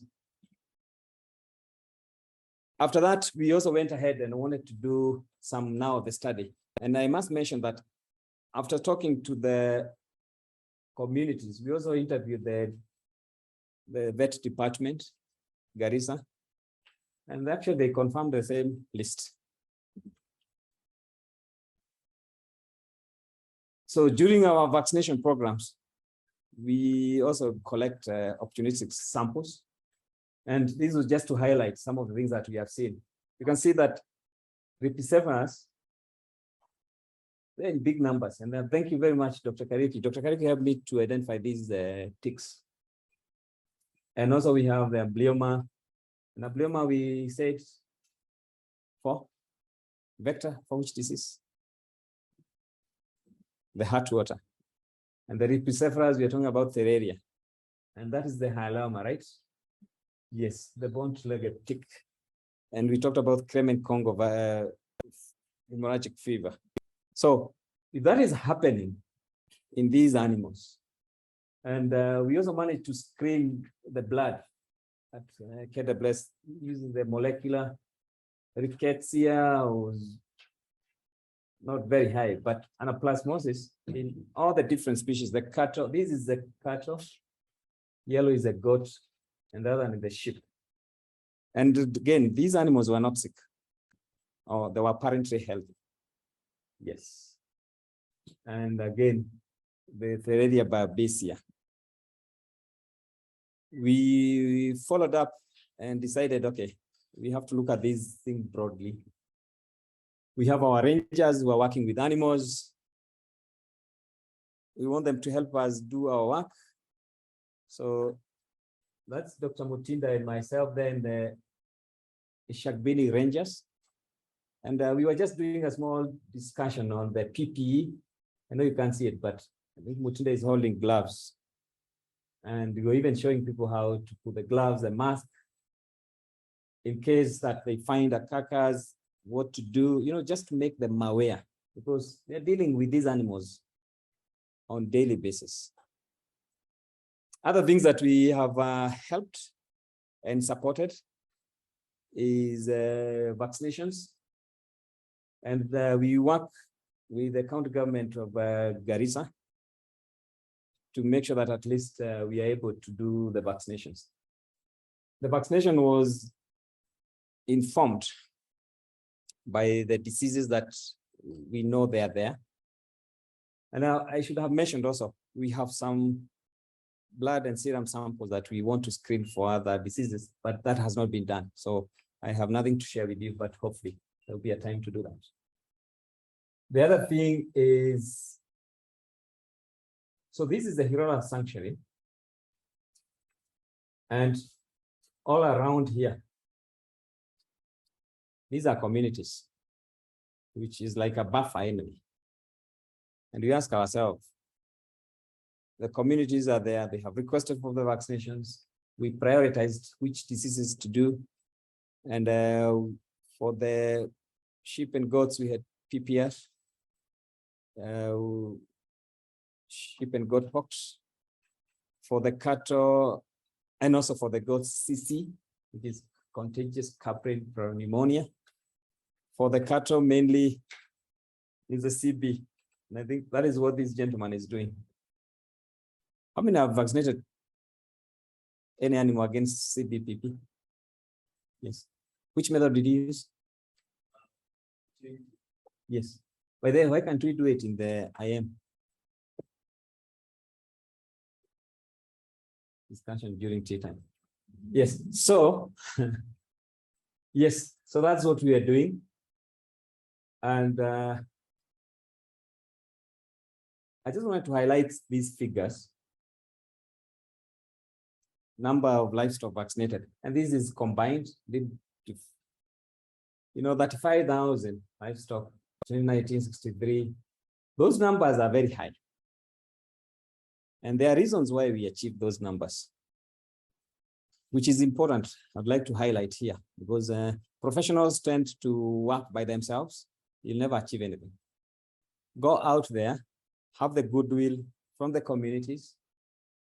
All these, the owners of these animals, they are very organized, and I call it organized, because you ask them where to put their livestock, they'll do it, they make their own crashes, and when they don't do it, I tell them, no, I'm going to the next one. And we managed to achieve a lot of work done. And again, working closely with the government always, whenever you're doing your work, you have other partners. And NRTA already mentioned about it. San Diego Zoo has been funding this project for these 3 years, and hopefully also this year. 2018, was it 2018 or 2017? So this is San Diego. 2017, St. Louis Zoo. And you can look at that work. So why am I supporting work to vaccinate sheep and goats? And I'm supposed to be dealing with wildlife diseases.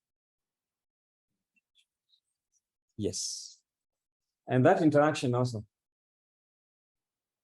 Livelihoods. Conservation is about people.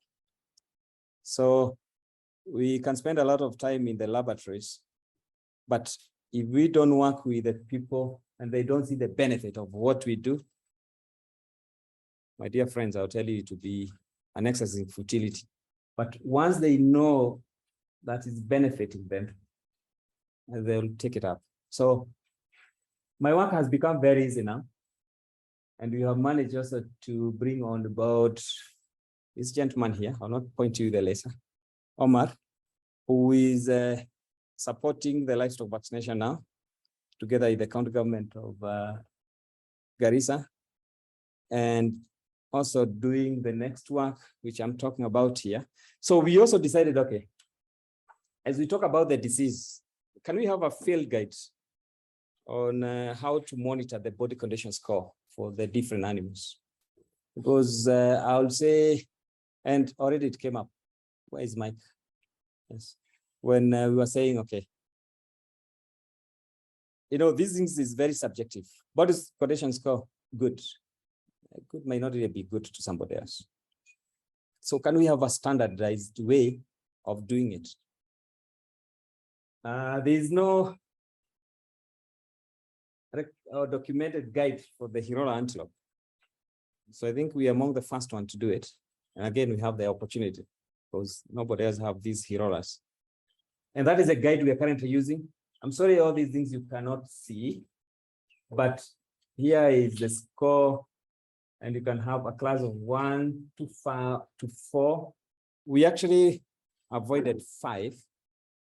Zoos will have a class of 1, score of 1 to 5, but I don't think you get any obese animal in our environment. We said, forget about it. Yes, it's also very rare to find the overconditioned animals, but at least score of 1 is poor body condition, and you can see the ribs here. And again, pictorial is very important. You're working also with the rangers. They might not even know where is the adipose tissue. Where's Mike and Patricia? But at least this is what they see, and you need that information from them. So training, training, training. So that is just a description. We don't have to go through it because it's already explained these pictures. They look better than the way they appear there in my computer. But yes, so that is there. And because I don't want to bore everybody, again, which areas do you look at? At least, and these people dealing with the vet animal production, they already know which areas to look for. You have the neck, you have the shoulder area, the withers, the top. Ribs is always like very good because you can see an animal from very far. And if the ribs are pronounced, something is not very good. And yes, in fact, I wanted to stop there because I saw somebody's harassing me. But thank you very much. I thought it's important to highlight that. Most importantly, you know, our work, a lot of effort has been done. I had a video to show, but I don't think I'll be able to do it. And this was talking about the sanctuary expansions, the efforts. It's expensive. And what happens when you have animals in an enclosed area? They'll start fighting. Do you have a likelihood of having inbreeding depression? Yes, that's happened in the zoos. So that's why people are thinking of expanding it and getting to other areas. Thank you very much. I have to stop there. Thank you. Good morning, all of you.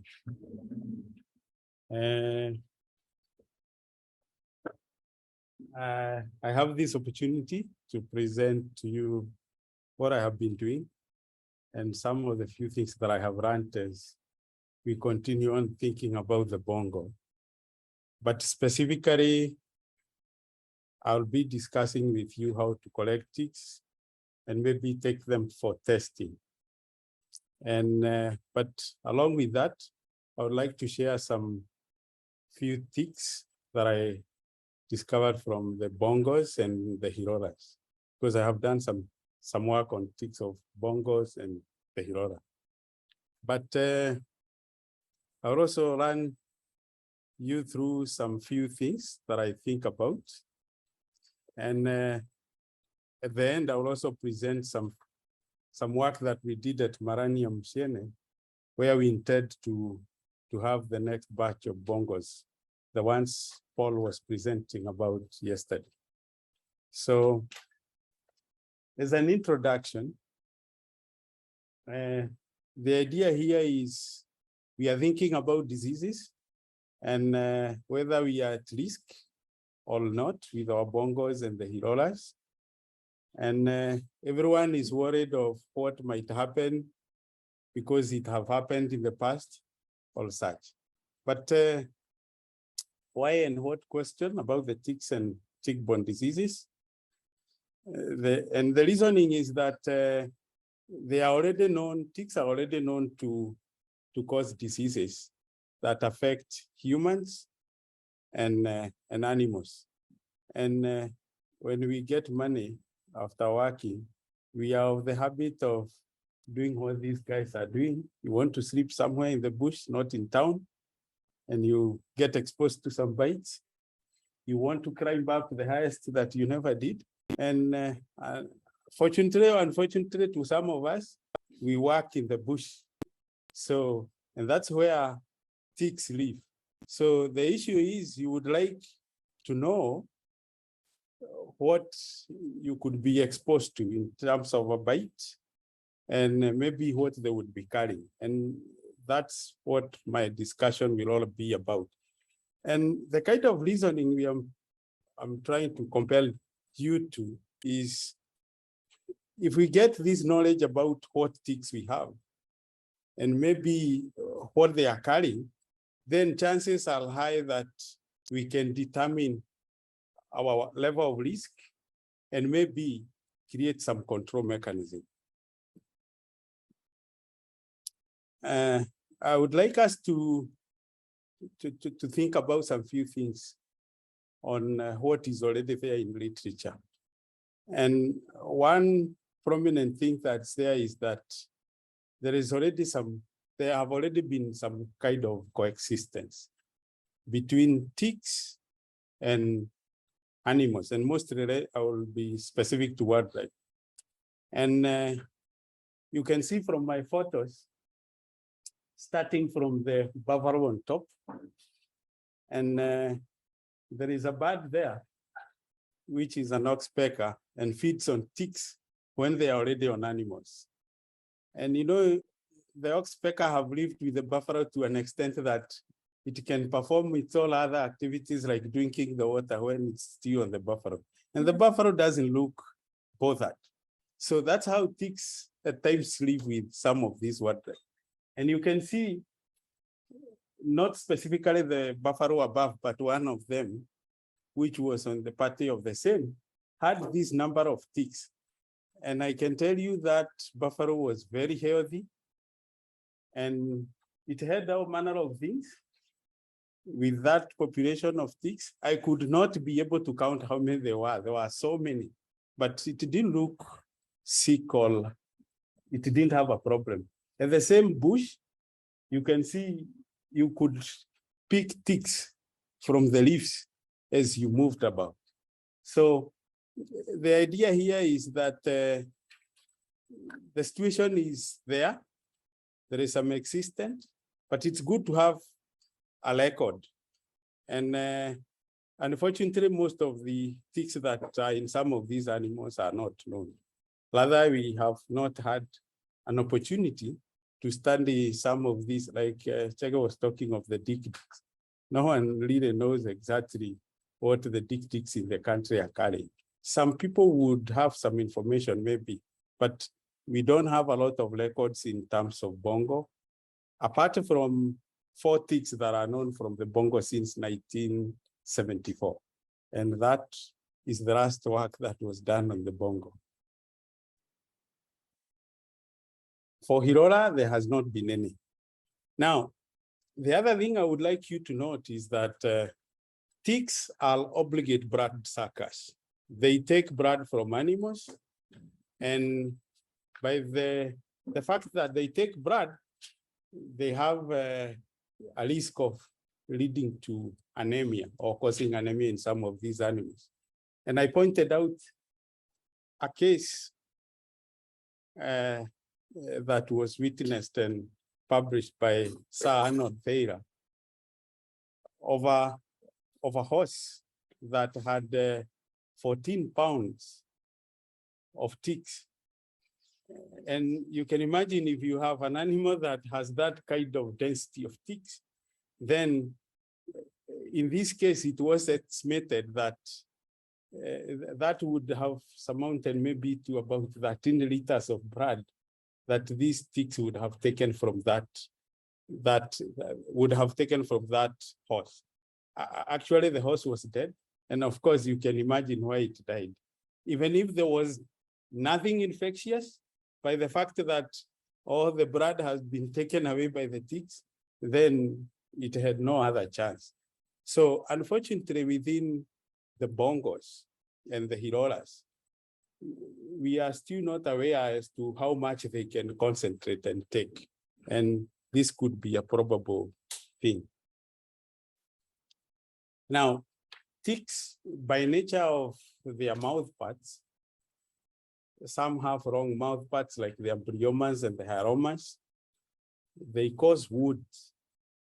And I have put up a case here of photographs taken by Alan Walker of some variegatum, embryoma variegatum, that are biting the teeth of a cow. And you can imagine the many ticks that are there and the kind of wounds they can cause. And I actually hope I will be able to use this. Huh. Which place did you say that? This one. This one. Oh, thank you. Huh. Oh, yeah. So you can see the woods here. And if ticks would cause this kind of wounds, then there are chances of also getting some secondary bacterial infections. You can imagine you can't miss a lot of staphylococcus and streptococcus around, and that would end up with some wounds which would bring out some problems. Now, ticks are known to cause some toxicosis. And I pointed up a case here of Lepidoptera vatsi. And in the paper there, or maybe I could start up by saying ticks belong to the group, the bigger group, arachnids. And we know the spiders, the scorpion. All of them carry some toxins with them. But only slightly less than 8% of ticks would carry toxins. And an example is Lepidoptera vatsi, which is known to cause some paralysis, and especially in sheep. And in this paper, the intensity of ticks was somehow proportional to the extent of the paralysis, or the animals that were paralyzed or that had paralysis. And that was inversely proportional to weight and age. And I tend to think now here, the small kids would ideally be the ones that are heavily affected. So having said that, and ideally not to forget now that we also have diseases, which have been said. But now, having known that, we can already see some gaps that are coming up. One is the paucity that exists, that we have these animals that we are very much concerned about, and we would like to take a lot of care. But equally, we seem not to know so much about them.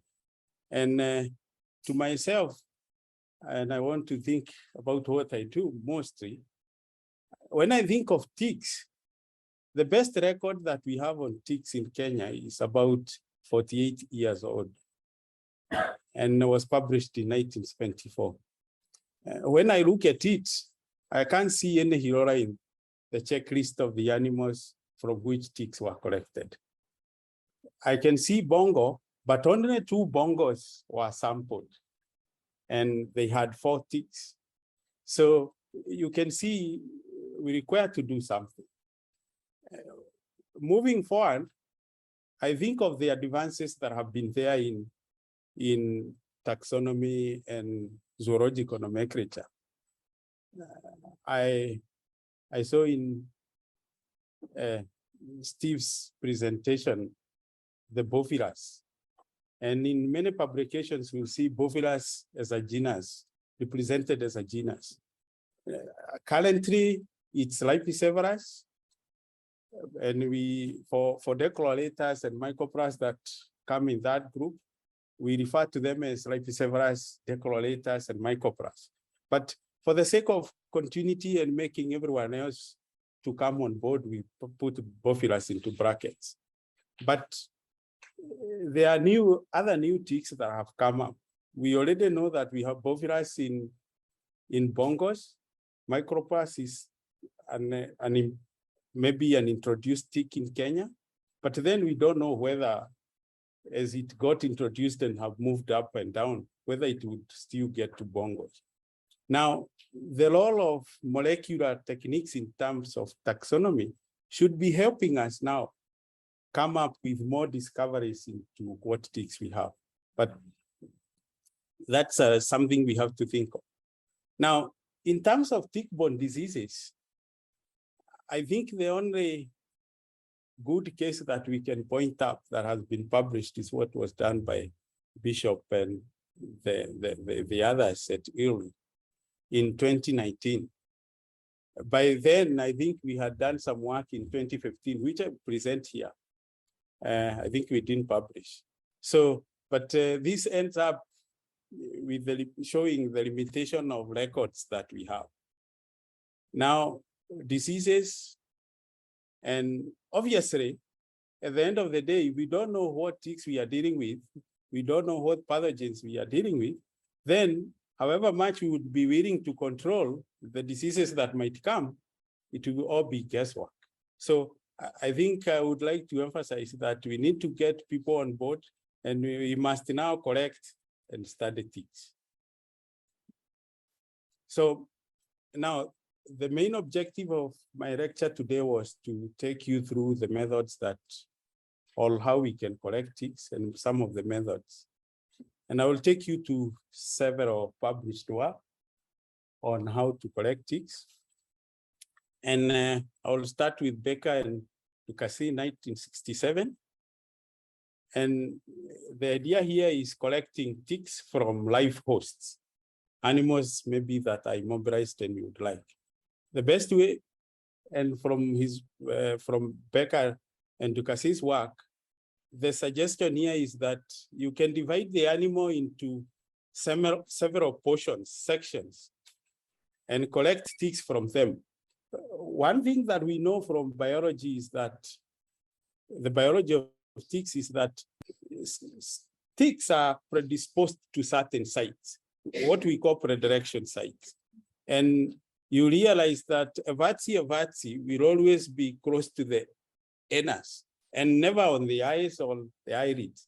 So the wisdom of the author here is that you divide the animal into several body parts, and he suggested 18 as listed up on the PowerPoint. And then from every part of those, you can try to search and look for ticks from there. That's one way you can be able to know what the bongos are carrying. And now, the second way to collect them is what Lodge et al. 1979 considered. I think you'll agree with me 18 parts when you have immobilized an animal, which is that precious, and you don't want also to stay with it for too long when it's immobilized, is too many. So there is another option to take 6 parts, and this is my popular one. So you go to the ears, neck, leg, tail. The upper perineum is the anus and the area around it. Lower perineum is where you would have the scrotum or the under. And at the tail, And mostly I also collected the tip of the tail because there are some hyaluromas that hide there. So I find this to be relatively better than nothing. But remember, some of these methods, you can't use them to take the whole density of ticks in this animal. They tal in 1997, again, this is a more current one. Again, we are now not on 18, but relatively said, okay, 6 are too few. Now we can get to 10. I think this is good. But in his method, he also considers you delineating a specific, you could get the muzzle, but then how much of the muzzle should you take, the area? So, and he specifies 50 by 75 millimeter shape and count the ticks. So it's strenuous, but you might not be able to get to the red. But at the end of the day, it helps you collect some ticks. So now you can also collect ticks from rodents in an area, in a way most of the rodents will have the immatures of most of the ticks that are circulating. At times you might not get ticks from the live animals that you immobilize. But it's good to go further and try and see if whether you can get the immatures of ticks circulating from the rodents. There is a method here. You trap the mouse, maybe mostly in Shama's trap, then put it on top of water, maybe in a basin, and then wait until ticks that drop on the water, and then you keep on collecting them. You can do that as many times as possible. I personally don't use this, but this is a published method. But what I do with rodents, I capture them, put them in a bag, and put in some pyrethrin dust, which is a deticking agent. And then after some time, you can release the rat, and you are left with the ticks in there. So if you are not to release the rodent, maybe if you have to sacrifice the rodent for other purposes, then you can brush them. So in other times, you would be interested with maybe some females. And especially if you want to make a life cycle of a tick that is not known.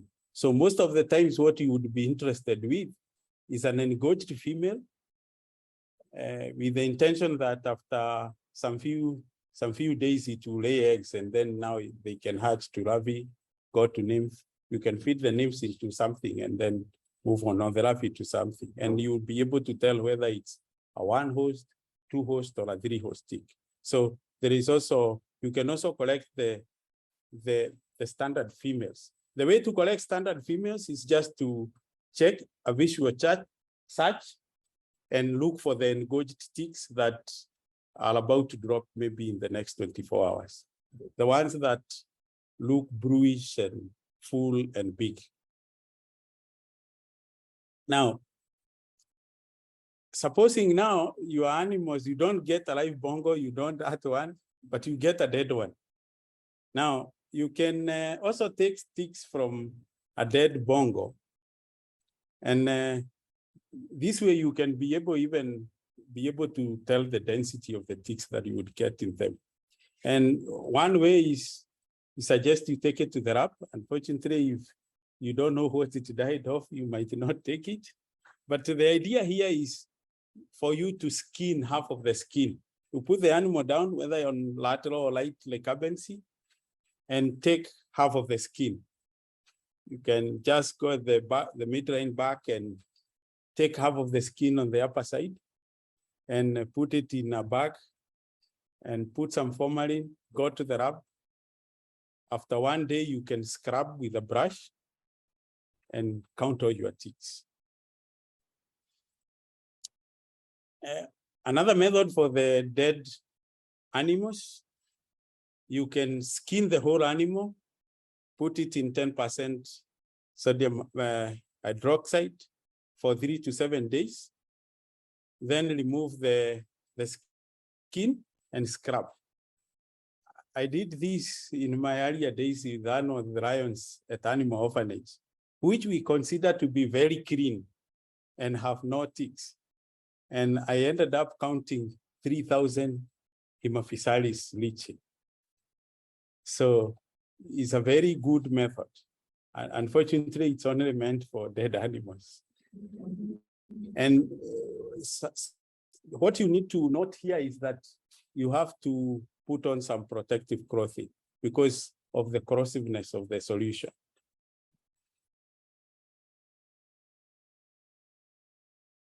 Now, collecting now the free living ticks. And I will point out two things.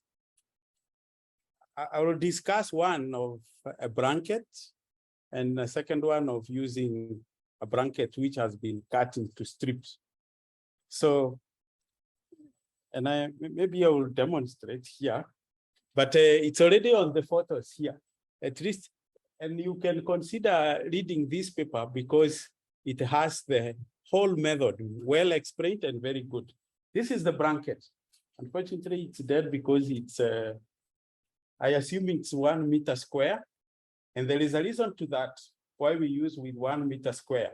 Because if you have to count the density of tick in a place, you like to move with this, drag it for a number of steps.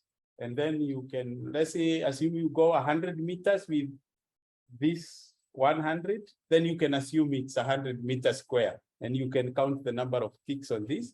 And then you can assume that's the density for the 100 meters square. Or even if you put it down and drag it once and then move it for 1 meter, then you can assume what you have is 1 meter. The number of ticks will be ticks in 1 meter square. So the best way to do it is to try and tie it on a rope and put a long string, like you can see from the person demonstrating, the author of the paper. And you put it down, then you can put a small stick or a rod, like 1 meter long or more than a meter long, so that at least it puts weight on the ground. Then you can drag the cloth or the blanket.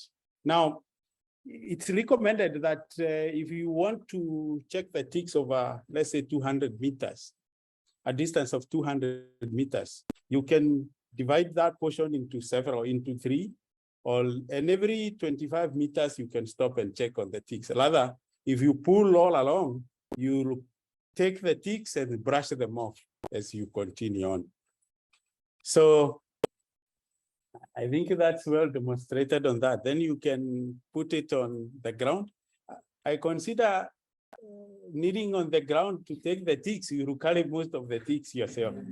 So what I usually do is I look for the car bonnet and put it on top, or maybe on a small table, which is not the luxury of the bush. So, and you can do that.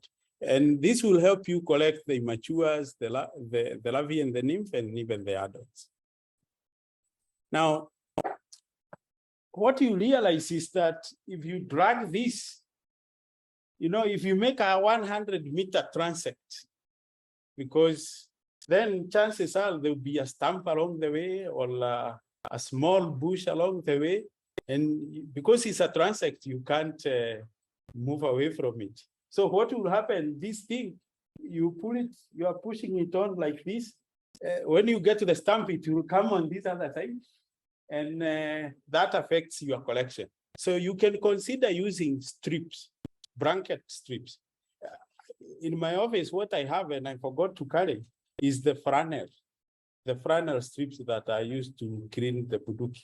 Those that used to clean the ribos.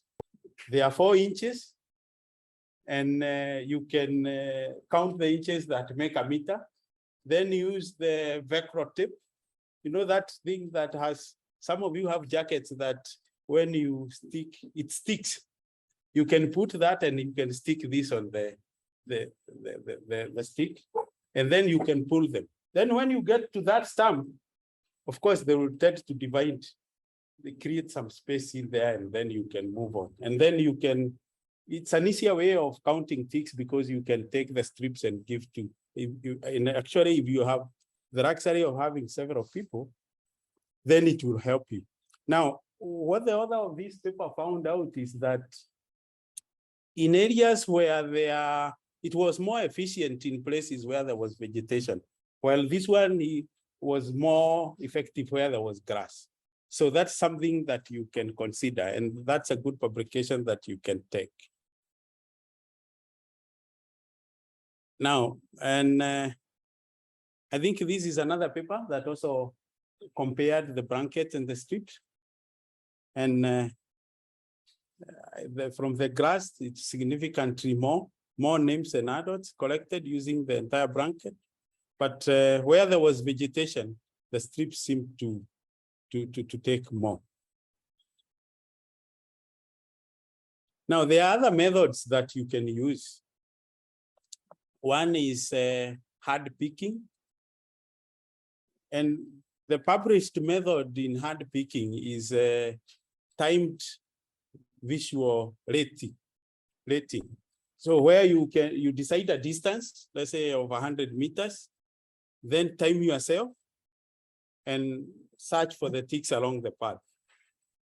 So you have to use the same people or the same person, so that at least you can take care of one person who could be very fast and another one who could be slow. So you just try to standardize by using the same person because of visual acuity and again, the fastness of walking. So that's a published method. You can use the hard pick. Now, and when you use the hard picks, then you look at the stems, at the tips of the stems and the grass, and then you can pick your ticks. You can also use carbon dioxide traps. And carbon dioxide traps are those blocks that are used by Coca-Cola in liquid. It's kind of gas, the CO2 that have been made into blocks, and it's mostly used by Coca-Cola shops to try and make drinks cool where there are no fridges and the rest, or ice cream and the rest. So you can take those boxes, and the idea here is ticks realize host by using receptors, and the receptors are CO2 receptors, especially with the embryomas and some soft ticks.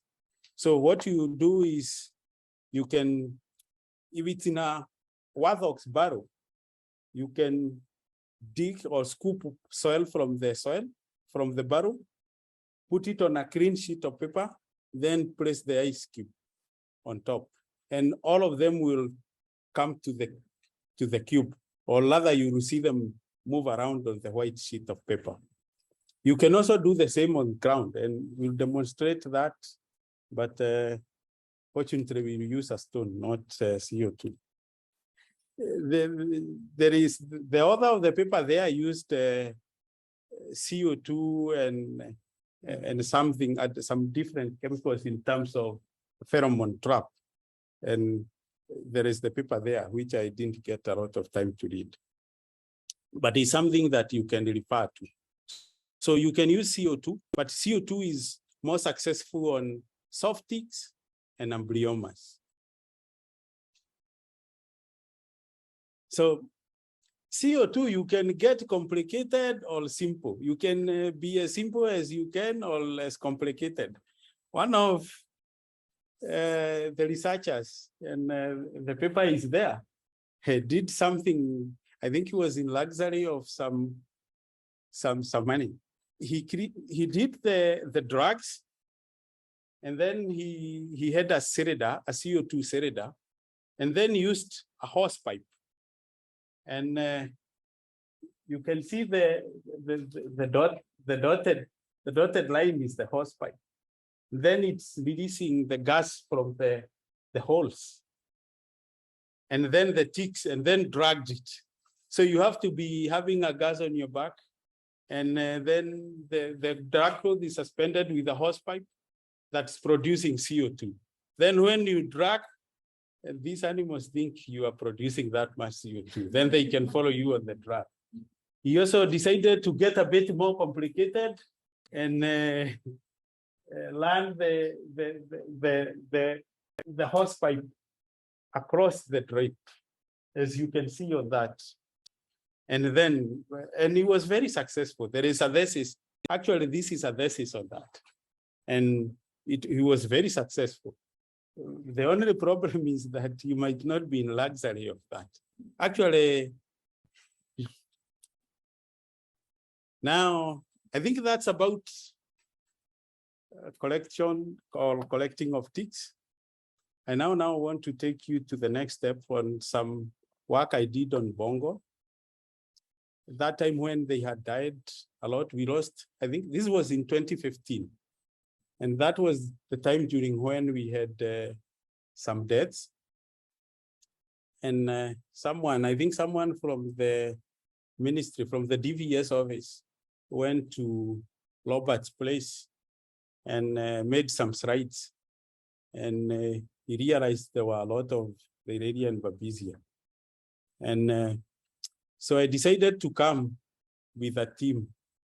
I think we were with Matthew, Dominic, and some other friends.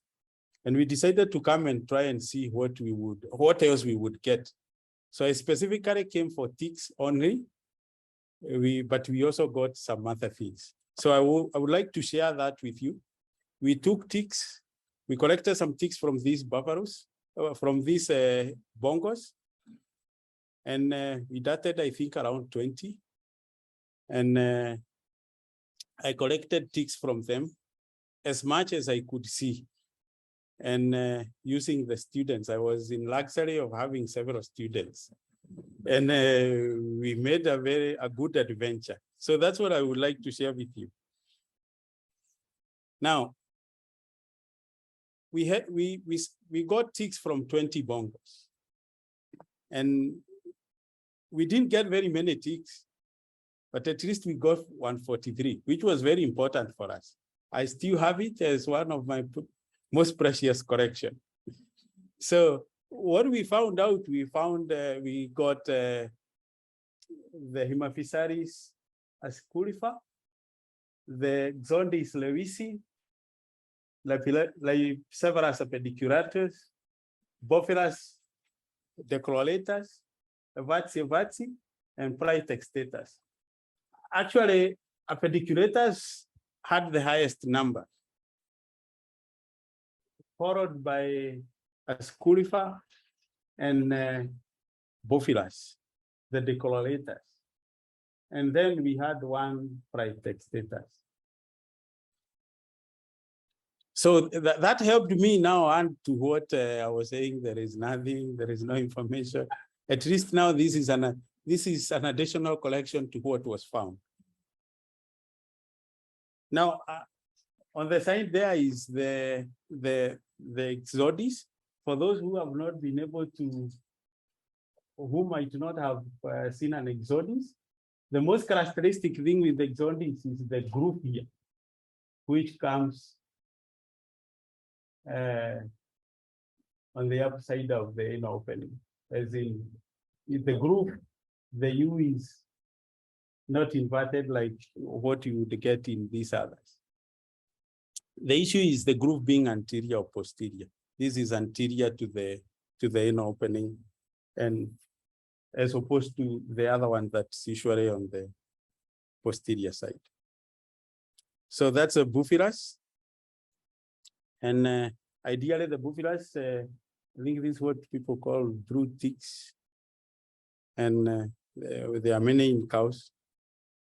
So now, I hope this, Robert, these are ideas of your animals. I hope they are living. And okay, some are living. So these are the guys I managed to collect from. And I had an opportunity now to try and see who had what and how many were they. So this is how they shared the 143. So Amani had 31, Bingo had 68, which was the highest. The rest had, the other highest was Nalano, which had 18, and Busara with 11. The rest had less than 10.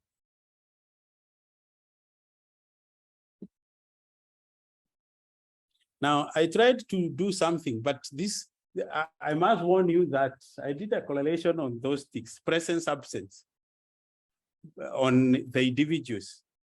I don't think this is very helpful because the number that I used. But what I was trying to see is whether there was any animal that would have maybe all the species, and whether the species would be competing against themselves, or whether there is one species, if it's in an animal, then you would not get the other species, hoping that there would be a tick that does not carry any disease. And if it's there, then the other ticks that carry diseases would not be there. That's something you can do with big data, but I think for this data, it was not very good. But what I realized, for those ticks, they look like they are very friendly. All of them are positive. This is a correlation, Pearson correlation. So it's a present absence. How many ticks are present on the same host at the same time? So we also did PCR on the blood that we collected on, we extracted some pathogen DNA and did PCR. And we found Babesia bigemina, the Reria parva, and Anaplasma marginale. Now, the Reria tortungi that I put here is what Bishop got. And I decided to put it to help you see the number of things that have really been found on the Bongo.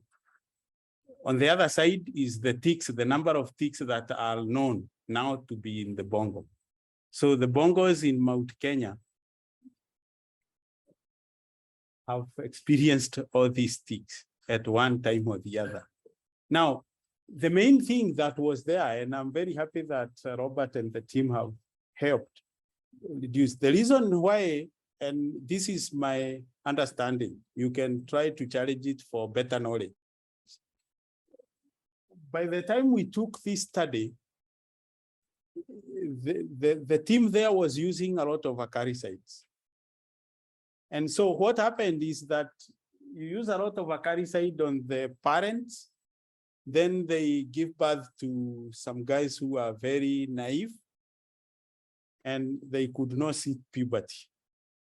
So, and others could also get, if they would get some apediculators and bophilas, then they would get infected. So the indiscriminate use of the acaricides was one of the things that I thought was contributing to us not being very successful in terms of recruitment.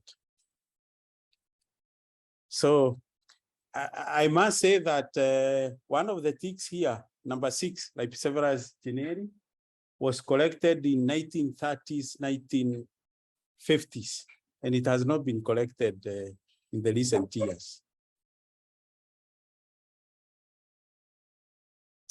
I will now move on to the Hirola. And I hope I'm still spending my good minutes well. Okay. Now, with the Hirola, I think we said from the best of all the records in Kenya, we don't have them.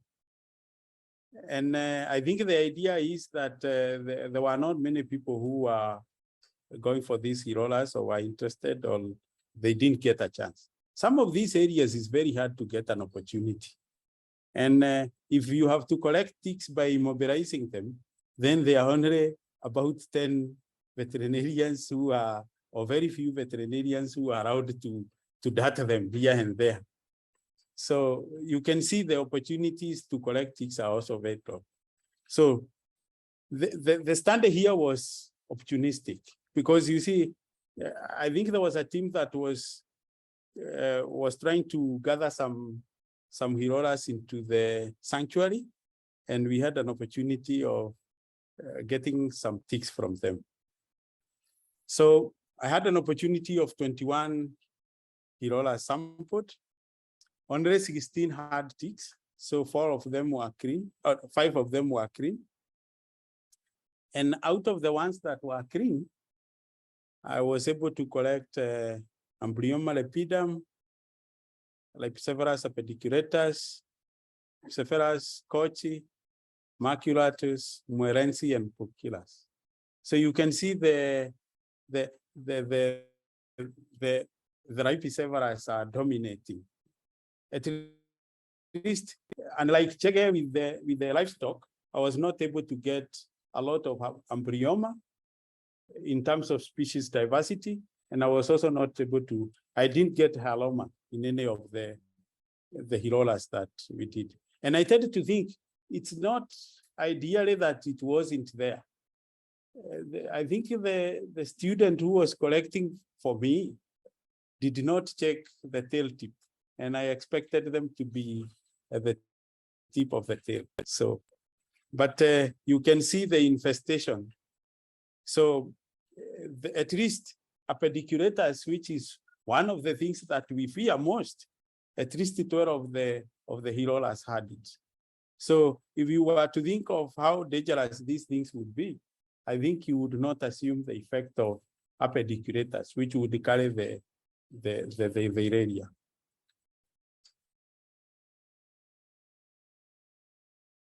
So I tried again to see the infestation rates along the Hirolas that we got.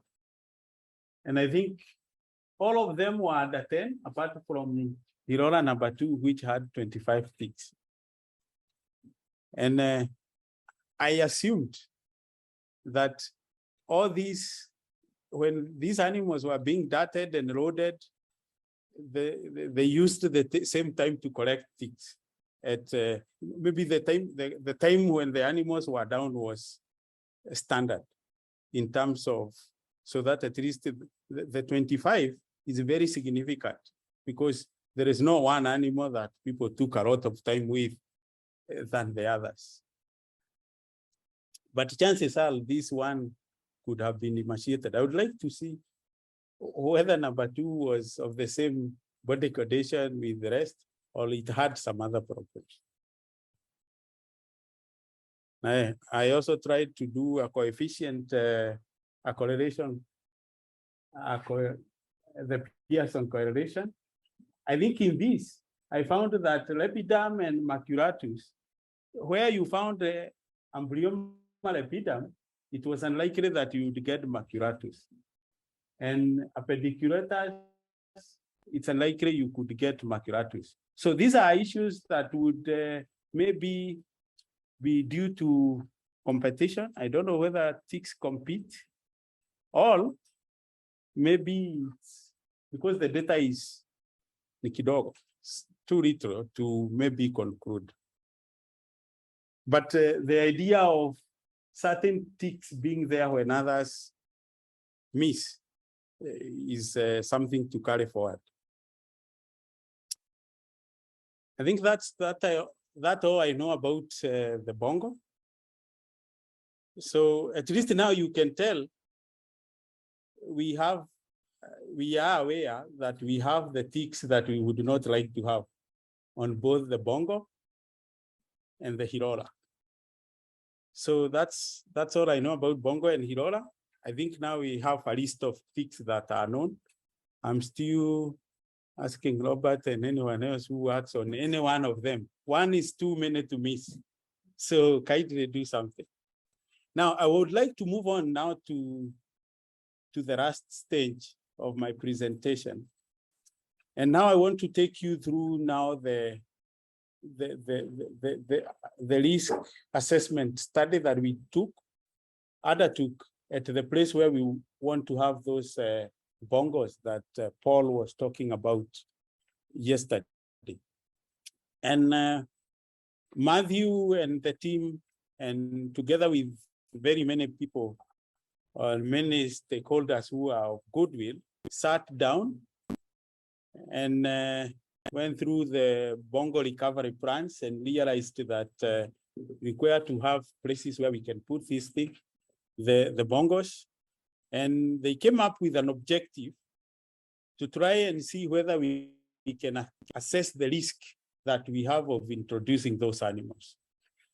And I don't think the story that we have for the bongos that we have, though very successful, I think it also has some areas that you would not like to have. I think with the tick-borne diseases, we can do something. So we would not like to have all our failures on tick-borne diseases. So in that strength, we decided to do an assessment at the sanctuary and the forest to determine whether we can be able to do something before those bongos come. Personally, my intention was to get the tick diversity and density, and also the tick pathogens that are circulating. Now, other people were assessing some other forms of risk. So the standard area was Musene and Marania Forest Block. And together with it, we used the 14 homesteads that were next to the forest. And we collected ticks in several places, several spots, which were the proposed areas for introducing the bongos, where we will have the holding bombers and the big enclosures where we will take the bongos. Then I collected blood samples from livestock and did PCR, extracted DNA and did PCR to try and establish what we could be able to get. Now, one thing I did is that the sampling of ticks in the vegetation was on an altitudinal gradient. So we started from low, climbing up, and then visiting the various areas that are proposed. So there is me with I tried to use the calves because they are the most vulnerable. And then they were the most vulnerable, and most of them were visiting the forest and coming back. Remember, this forest is in a forest reserve, and the communities around the forest reserves are allowed to graze into the forest. So I tried to get ticks from the animals that were visiting the forest and coming back to the village. And I also fragged. Now, this time I didn't drag, I fragged. Fragging is just like the way you do, like you would do a frag. So you can see I have tied my drags on a good stake. This was a PPR pipe. And then I could frag along the ground. But the most important thing I want you to take into mind is the altitudinal gradient. So I moved on from the villages where I did the livestock, went up to the mid. On the left is the mid forest, very thick. You can see I'm in a place where the trees are very huge and the bushes are very hard. And then finally I went up to the moorland. Now, hope you can be able to see. And from the animals that I collected ticks from, this is what came up. From the cows, I was able to get like several decolorators. I collected Sodis lewisi, Laikipia vatsi, and now a new guy comes, Laikipia longus. In sheep, I got like several bophilus decolorators. I got some fleas, Thanosephaly diphtheris, Exodus lewisi. I got the rouse, the Maropaga ovinas, like several apediculators, vatsi, and the new guy, the longus. On vegetation, I only got two guys, two ticks, Exodus lewisi and Laikipia longus. Now, what does this tell you? All sheep and cows are in the community just before you enter the forest. And I didn't sample the area, the reserve next to the villages, because I knew I would still get maybe these ticks of the vegetation. So I just went, these are representation of what is up there. So you can see, as you go to the vegetation high up, you are reducing on the diversity. I think that's a plus for us. now bearing in mind, we are thinking of a sanctuary that is high up. So that in one way is a plus. I think that is through the efforts of the team that had this passion. Now, what is interesting is the last column here is on density and the infestation rates. Now, the densities, the tick densities were very low. It was 1 to 4 ticks per meter square. And for longas, it was one tick per meter square. So the densities were very low. Now, I did this work when it was very cold. So I tended to think that is one. The second thing I'm thinking of, because of the altitude, I think I went high up and lost all the ticks in the villages. So, and I think that is good knowledge. I think if there is anything that we have acquired with that work, is the idea of where to place the sanctuary.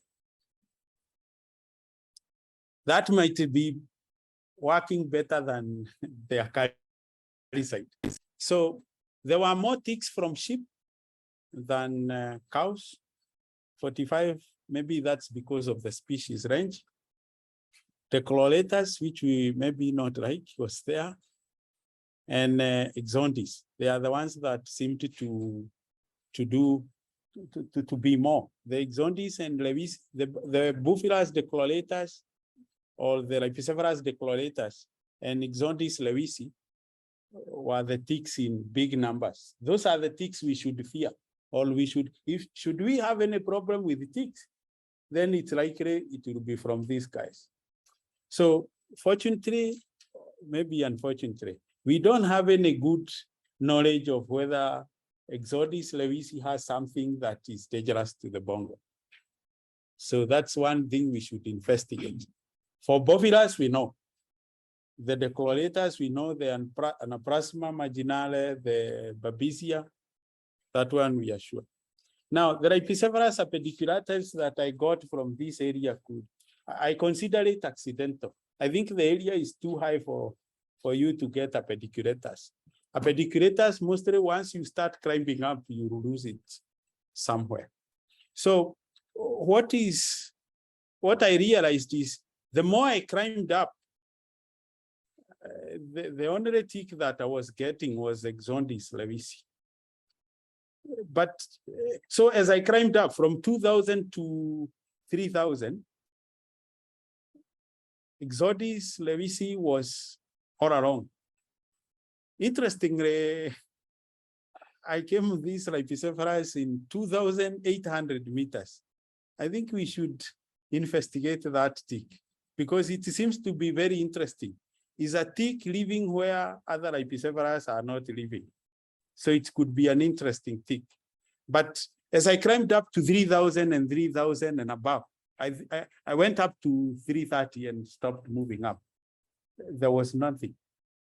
So as you climb up, then you are not getting anything. As you go down, then you start getting a diversity. So if we would place our sanctuary very low, then that means we are in danger. So disease association that's known is that bovilas is known for Babesia and Anaprasma, and it has known to cause mortalities in herbivores. So Evatsi, I think we hand it with the Totragi, and we already have Totragi in Mount Kenya. And so Evatsis are, though we never got any other, but we know we have a complex of the area that are there. I'm very sure if someone was very keen to work on the complex of the area that we have there, we could come up with very many names. Not to quote what Ham is saying, we would get all our names in all those strains that we would get. Now, these two ticks, Lepicephorus longus and Exondis lewisi, at the altitude where we have the proposed site, the one we settled on, are the only ticks that we can get there. If we worked well to see what they would carry, then we would have all our problems sorted. So, and that will help us spell good mitigation. So, conclusion, ticks are very few. And I attribute this to altitude and the raw temperatures. So the recommendation is that if we got an opportunity, we could maybe visit the place again on a warmer month and see whether we would have any other tick climbing up. So the second sampling is a credible idea. So conclusion, I think now we know that we have 9 ticks for Bongos and 6 ticks for Hirola. For tick-borne pathogens, I think we are not yet concluded. So we already know of bigemina, the Hirola palpa, and the Hirola palpa complex. And we have the anaplasma. So I think the limitation is always the number of people, the money that we have. So in the future, I think I would encourage you to help us. Any other extra one animal is very important because it will add on to this pool of knowledge that we have. That's all I know about those guys. I only know about ticks, their helminths and other things.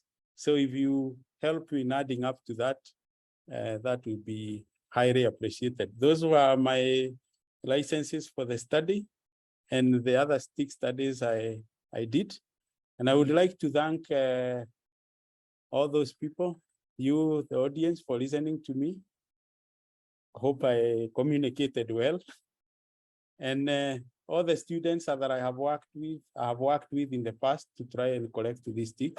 It's not my personal effort to have had all those because I could not get all the opportunities, but at least I had a student in one of the places. Then my mentors, and more intensively to Ivan Horak, who infected me with the tick behavior.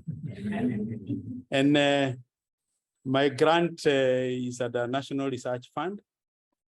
And all these other institutions, including my employer, I have used one or several of their resources towards the work, and I can't forget them. So God bless you, and I hope I have communicated, and I can get the questions.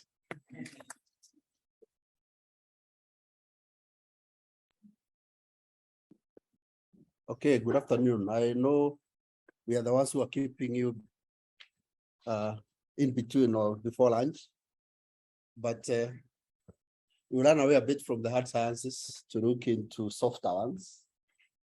And actually, I'll present something on wildlife disease surveillance. I'll not go down into the very principles of surveillance or epidemiology, but I'll just give a Kenyan perspective, how we are doing it, the surveillance systems that we have. The systems are not perfect, but actually I'll call upon you to assist us in making them more robust and more and better. I was talk about reporting. This is an area that we are doing very poorly as wildlife veterinarians and wildlife animal health specialists. We are doing very poorly in the country. I think Isaac is not around. He will attest to that we are doing a bit.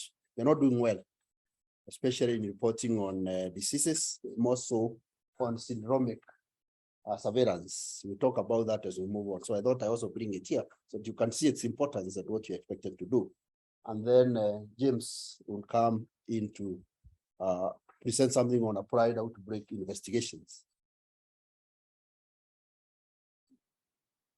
Okay, so I think for introduction, I think we all know about Kenya, known for its wildlife biodiversity.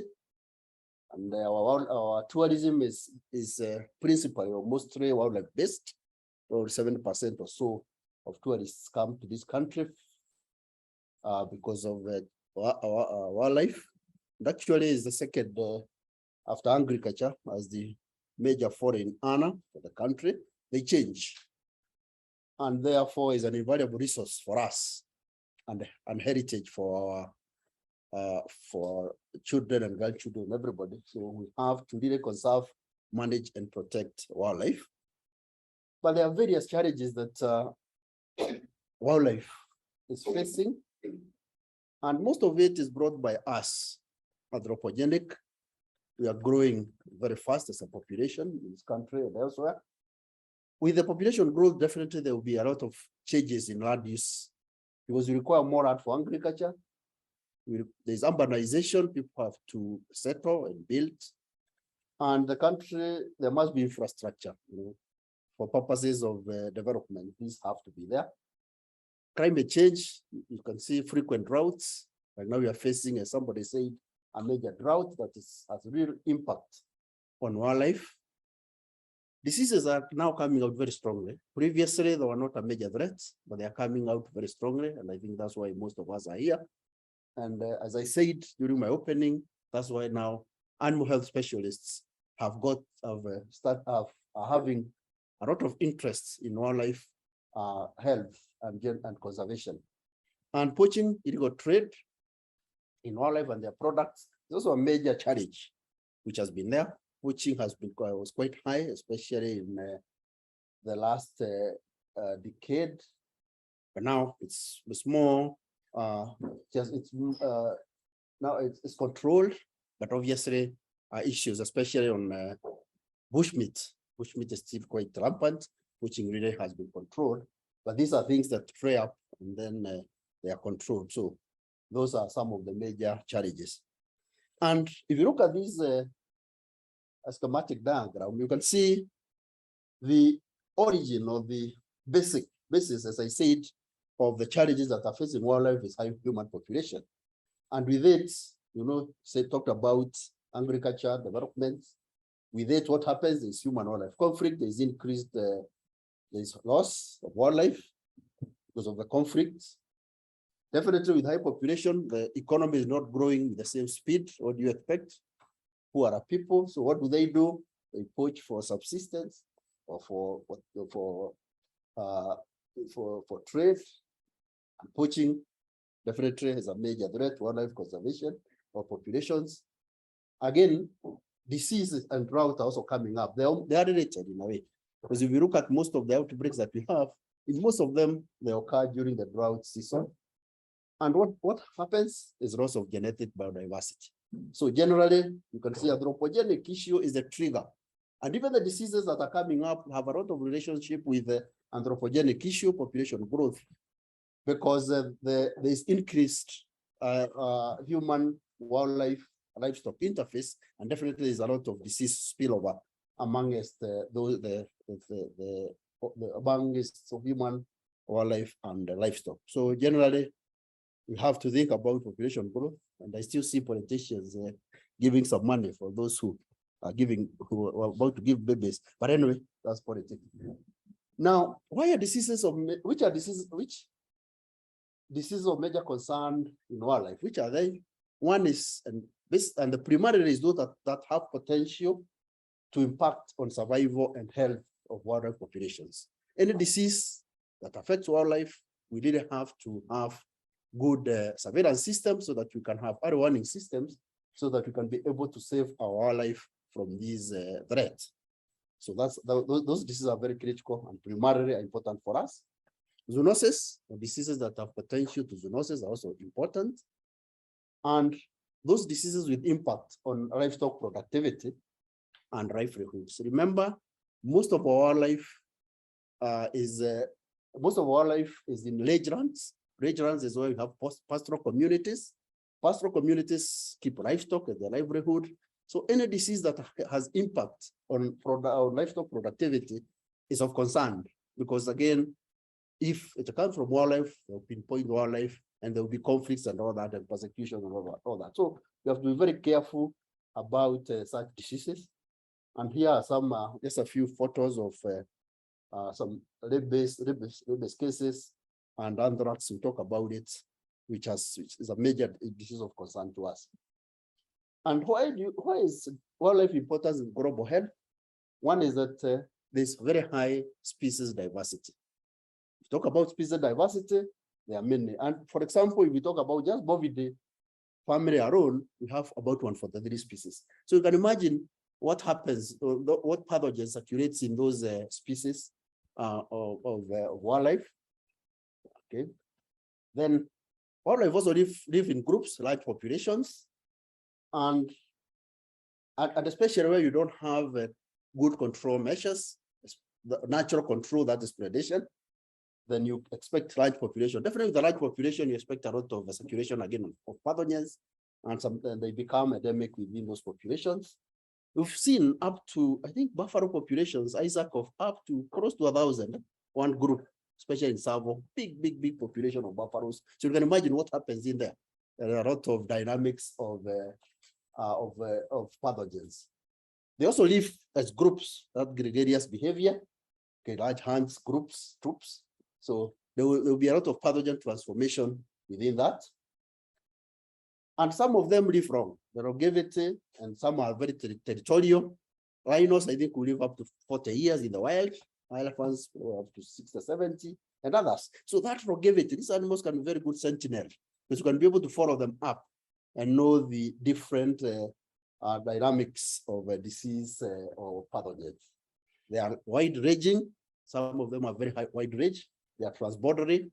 I don't think you can be able to differentiate an animal in Masai Mara and another one in Serengeti. They keep on moving in and out. One in Savo West, another one in Mkomazi, and Mount Elgon in Kenya and Tanzania and Uganda, and even in the north.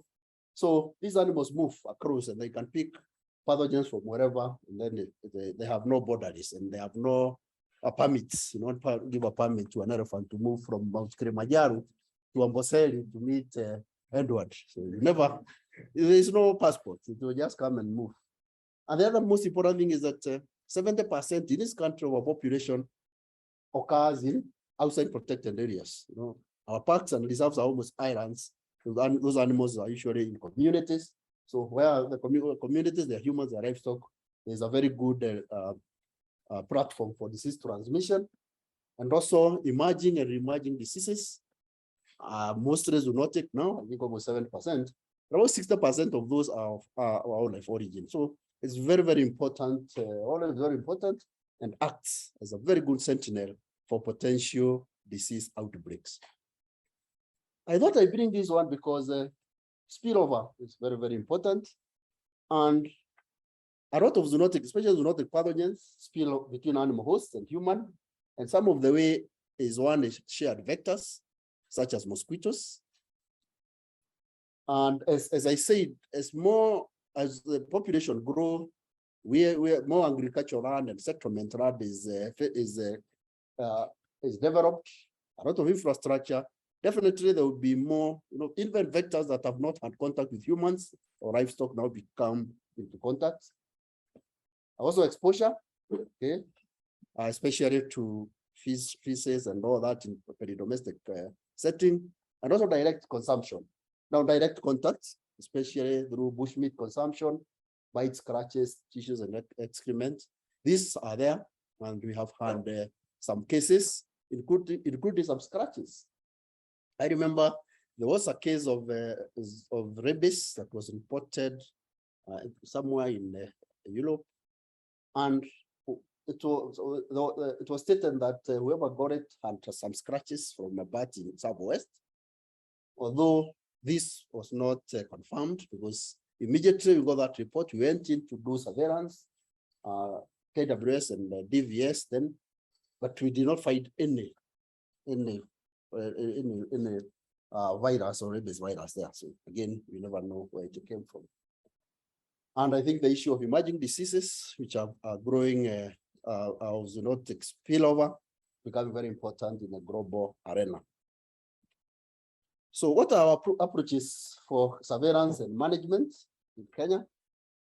I think one of the most important things really, which also in a way assists in disease surveillance, is diagnosis and treatment of sick animals, which reduces mortality and prevents spread. Why I brought this is because every day our vets come across animals, although most of them are injured, but they also come across sick animals, which they treat. And this also is a way of surveillance, because they also take data which feeds into our surveillance. The most important trait is the surveillance, which serves as an early warning system for outbreaks. And it ensures health of the population and reduces the cost of managing outbreaks. Because the earlier you pick a disease or the earlier you pick a pathogen, the better, or the fast you'll be able to manage it and even reduce costs. As you'll realize, managing disease outbreak in wildlife is an expensive venture. It's very expensive, quite expensive. So if you have very good surveillance system, you can manage outbreaks very, very easily. And we'll probably discuss Nakuru case as we move on. And then most of our surveillance is passive. Active surveillance is rare, unless there are cases of mass mortalities or mass deaths. All is a research-based or surveillance, design surveillance based. So as I said, passive surveillance is the most common. It's mostly opportunistic and usually collect samples during routine interventions. There's a lot, I'm sure many animals are immobilized for various reasons, and we take that advantage to collect opportunistic samples, and this can really give us information on what is happening. But most importantly is syndromic surveillance.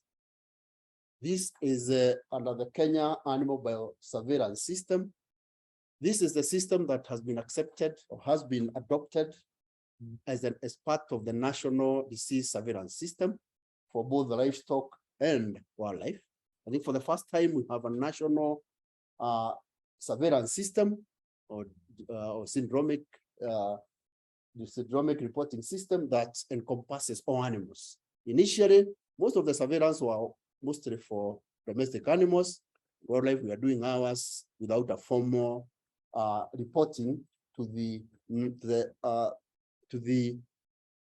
National Authority on Animal Health, who is the Director of Veterinary Services. So this, most of the vets who are here are trained on this.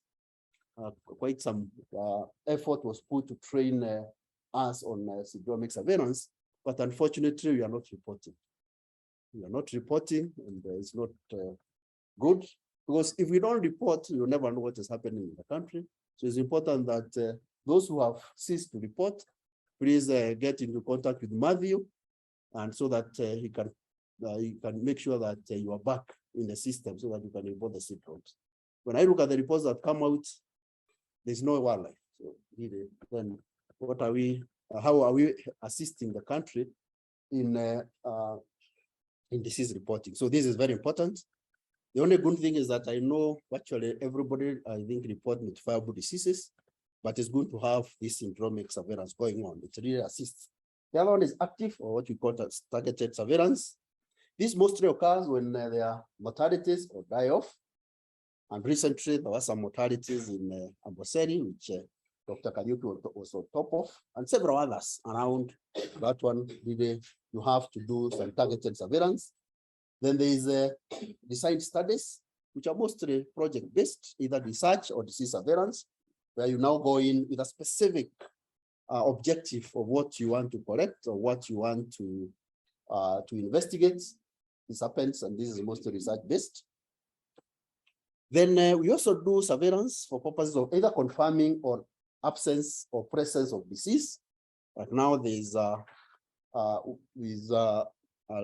highly pathogenic avian influenza surveillance that is being planned just to confirm it's not there.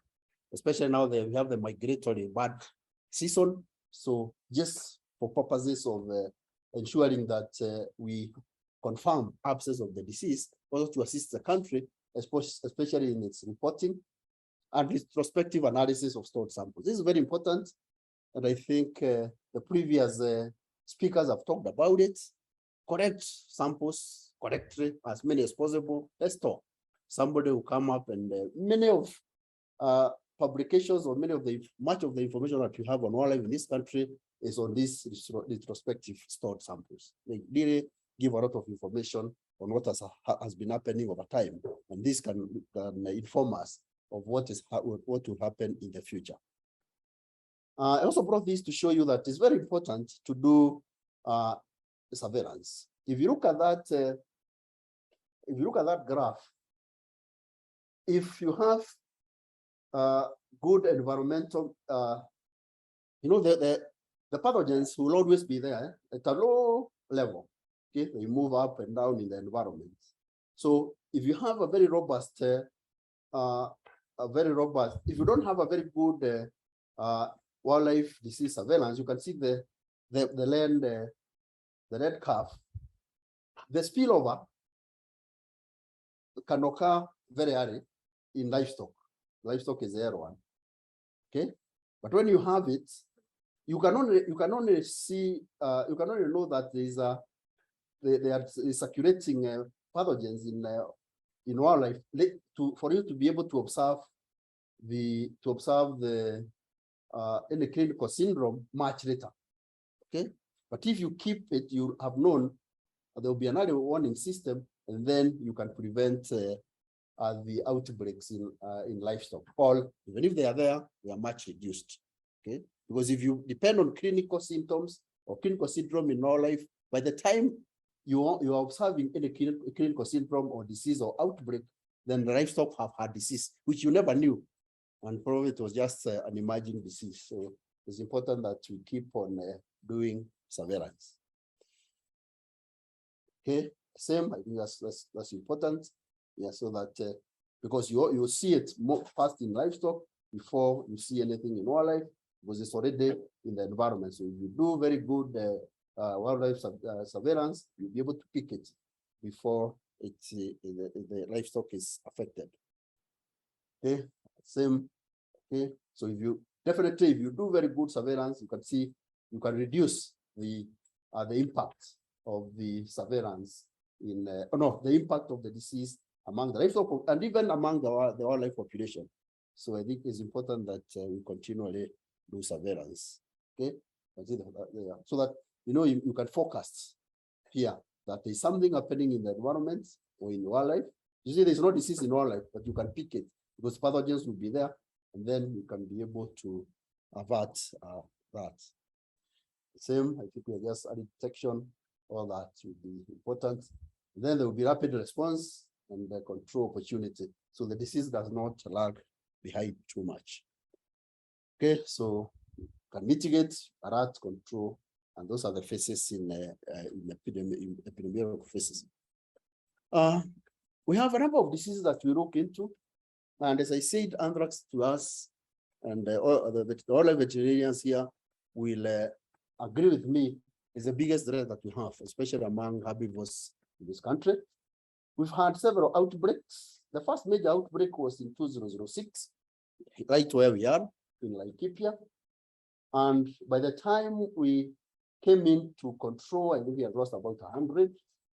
And we did some massive vaccinations. We were able to control the disease.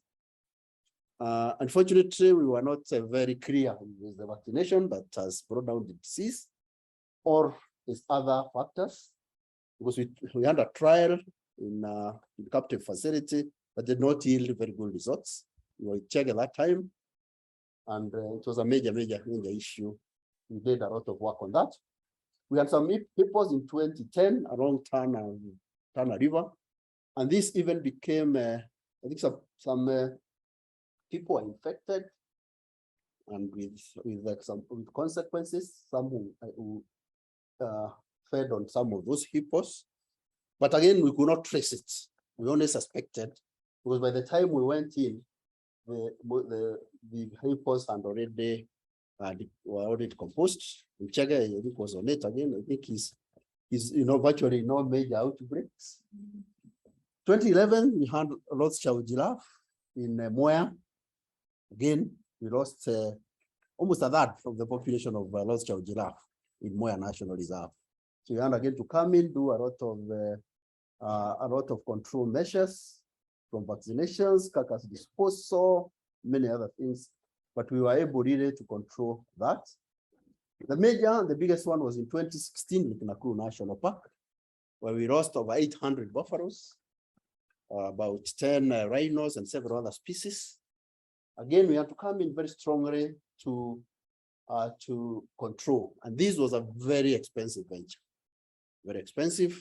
Most of us were involved. Rhino was there and several others. It was, and we can attest, it was expensive. So if probably we had very good surveillance system, most likely we could have brought it down. We had another one in 2019, I think. Is it? Yeah, that one was not major because already we had a surveillance system that was there. We were able to pick it very fast. So we didn't lose many animals, I think around 100 or so buffaloes. And there was no spillover to rhinos, fortunately, because immediately we knew about it. We went in and did the vaccinations, rhinos, and Rothschild giraffe. And there are several others. We have had several outbreaks here and there. And that's current one that was there in the Aboseri. Again, we did not lose many animals. Because now, at least we are on top of it. Immediately we suspect, move in, do whatever is possible for control measures. Rabies is another disease. This one is coming out also very, we have had quite a number of outbreaks. And yeah, and now we are seeing even wildlife attacking humans and all that, which is, we are actually on top of it. Rinderpest, although it was eradicated, it's always good to be on top of things so that at least if there will be any resurgence, we can have, it can be detected early. And the DVS also requires zero report just to ensure that there's absence of it. PPR, somebody said, is another disease that is coming up. Fortunately, we have not had any clinical disease, but exposure is there. But you see, you can see it at one point, I think it was in, I can't remember the actual date, it killed 10% of Saiga antelopes population in Mongolia. So we have many small wild carnivores in this country. So they're at risk, who knows? Rift Valley fever, another disease. Again, fortunately, we've not had clinical disease in Rift Valley fever. Although in 1997, when we had Nino and the first outbreak, Richard Koch, personal communication, says there could be some clinical cases in gazelle, in those Gerenux and gazelle, somewhere in Laikipia here. But so far, we have not had problems. Okay, then the other one is FMD. Okay, and a lot of work is being done on this because it's not wildlife is reservoir. African swine fever, again, reservoir. MCF, you know, is a disease of wild beasts. We are continuously keeping it, doing surveillance on it because of its human wildlife conflict related issues. Trips, somebody talks about trips. Okay, so that disease, brucellosis, also coming up very up. Again, we've not had clinical cases. Wildlife, we have seen a prevalence. AHS, another one. Bovine tuberculosis, this one we are actually on rats every other time. Again, we've not found, other than no prevalence rates in baboons and buffaloes, we have not had major clinical outbreaks, but who knows, coming down from south, we might have it. Canine distemper is another disease of major importance. We have had several outbreaks here in Laikipia and even near in Mpala, where we are. And this is a disease that we are on top of it. And I know Matthew and Dominic and the group here, Laikipia, are on the watch out for that. Avian influenza, I said, this now has been actually taken up even by the Director of Veterinary Services, the Director of Veterinary Service, to have continuous routine surveillance of the same. Newcastle, we have had it in several outbreaks, and it affects these laughing doves. We keep on doing that. Q fever is mostly for research, but we have had exposure, but we have not had clinical disease.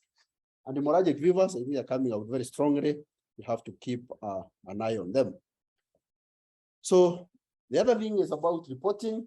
I will not go very deep into that because I know that's usually provide weekly, monthly, and quarterly reports. And then they send detailed reports for purposes of management. And if in case there are any samples, they are sent to the labs for lab results. And also they participate in sharing of weekly reports. But my issue was on syndromic surveillance, which I said has been adopted. And veterinarians, ecologists, managers, we have all been trained, but we are not taking importance of, we are not taking cognizance of that. And definitely the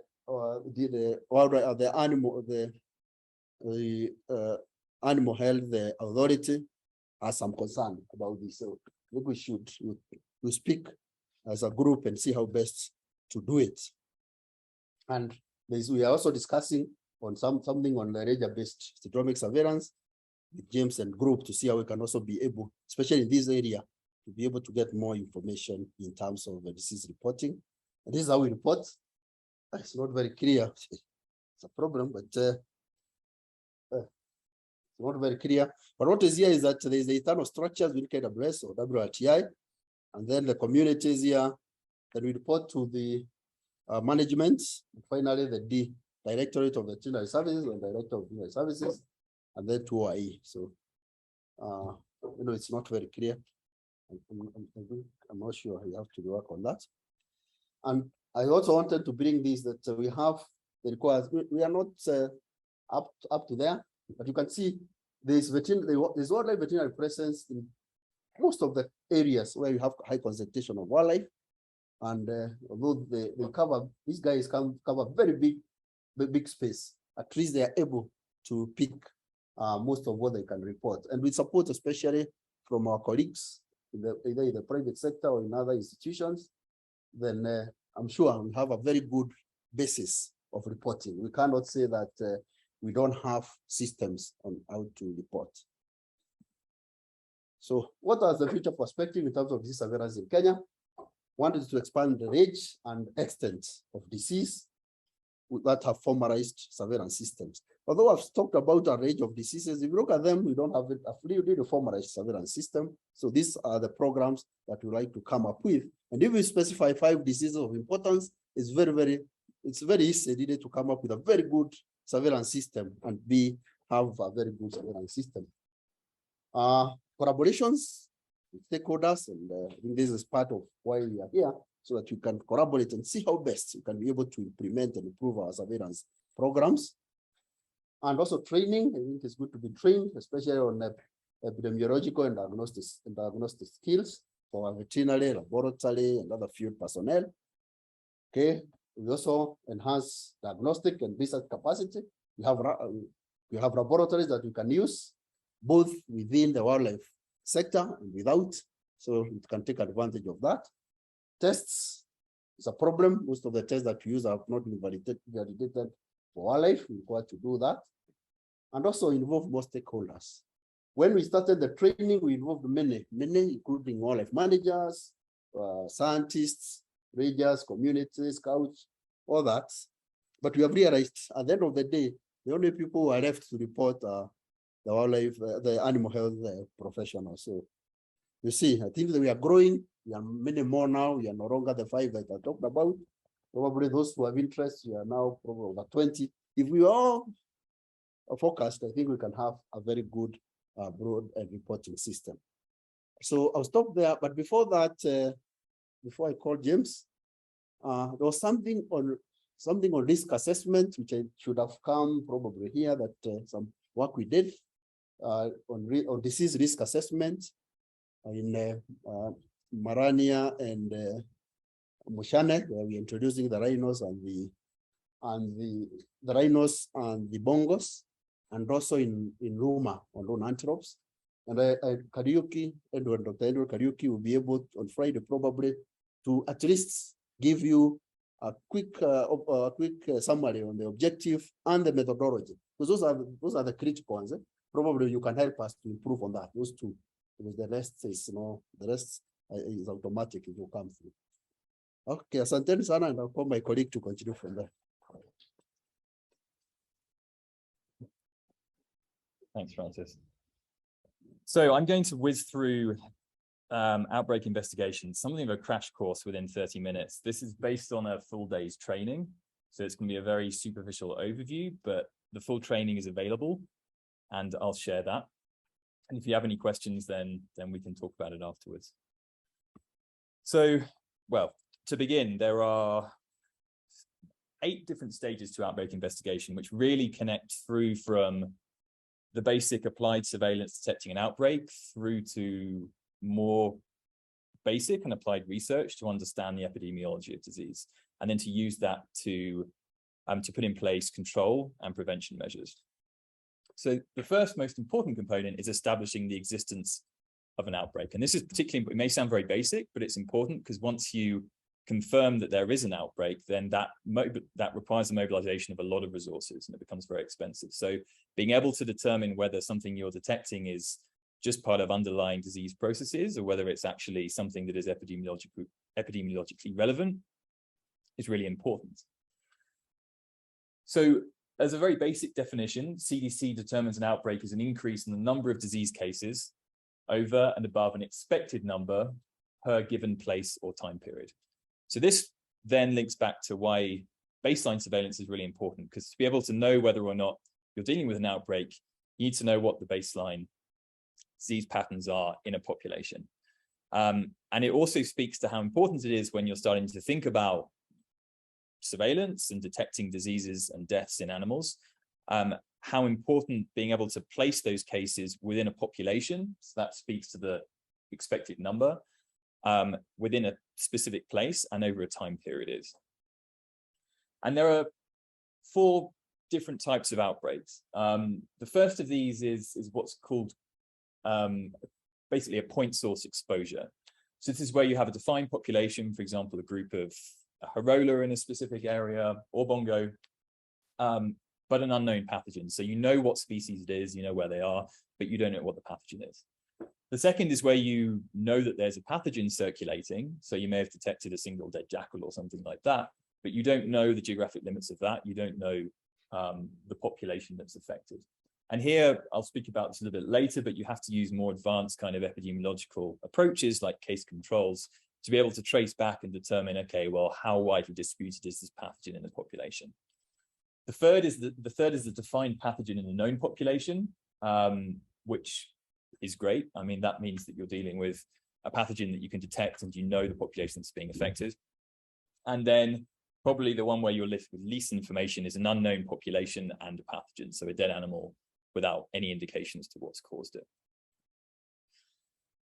So this slide really shows the importance of it's essentially the pyramid of reporting. So it really shows that the animals, carcasses that you detect, the sick animals you detect in the environment are really tip of the iceberg in terms of what's happening epidemiologically and in terms of disease. So it's also why every case is precious. I mean, really, every case that you get is probably representative of a much larger number of animals that are sick or dying in the environment.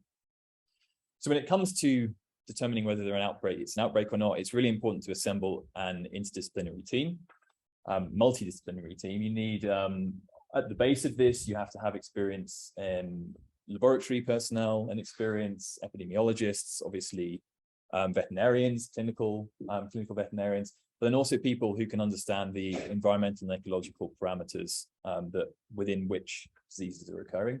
But then within that too, there's an enormous amount of communication that's needed. So you need leadership, administrative staff, IT, database management, collection and sorting of samples, and then communication both within this team, but also with other stakeholders who might be interested. So the second thing, I guess, step is to confirming a diagnosis. So you identify an animal, you kind of place it within one of those 5 different, a sick or dead animal within those 5 different categories, and you need to determine, well, what's happened with it. And it's just as well you can't see the circle because it's on the wrong thing. This pathology is supposed to be circled here because there are obviously these different fields and areas of expertise that are required to make a diagnosis, but really the initial pipeline through which you approach your diagnostic strategy is guided by pathology and what Chege and Patty Gaffney were talking about before. So gross necropsy, which can then indicate the need for different tests, but then also histopathology is really what's required to get a diagnosis and to understand the processes that are underlying. Something that's really important to remember when kind of choosing a diagnostic test or a way of identifying the cause of an outbreak is the sensitivity and validity of those diagnostic tests.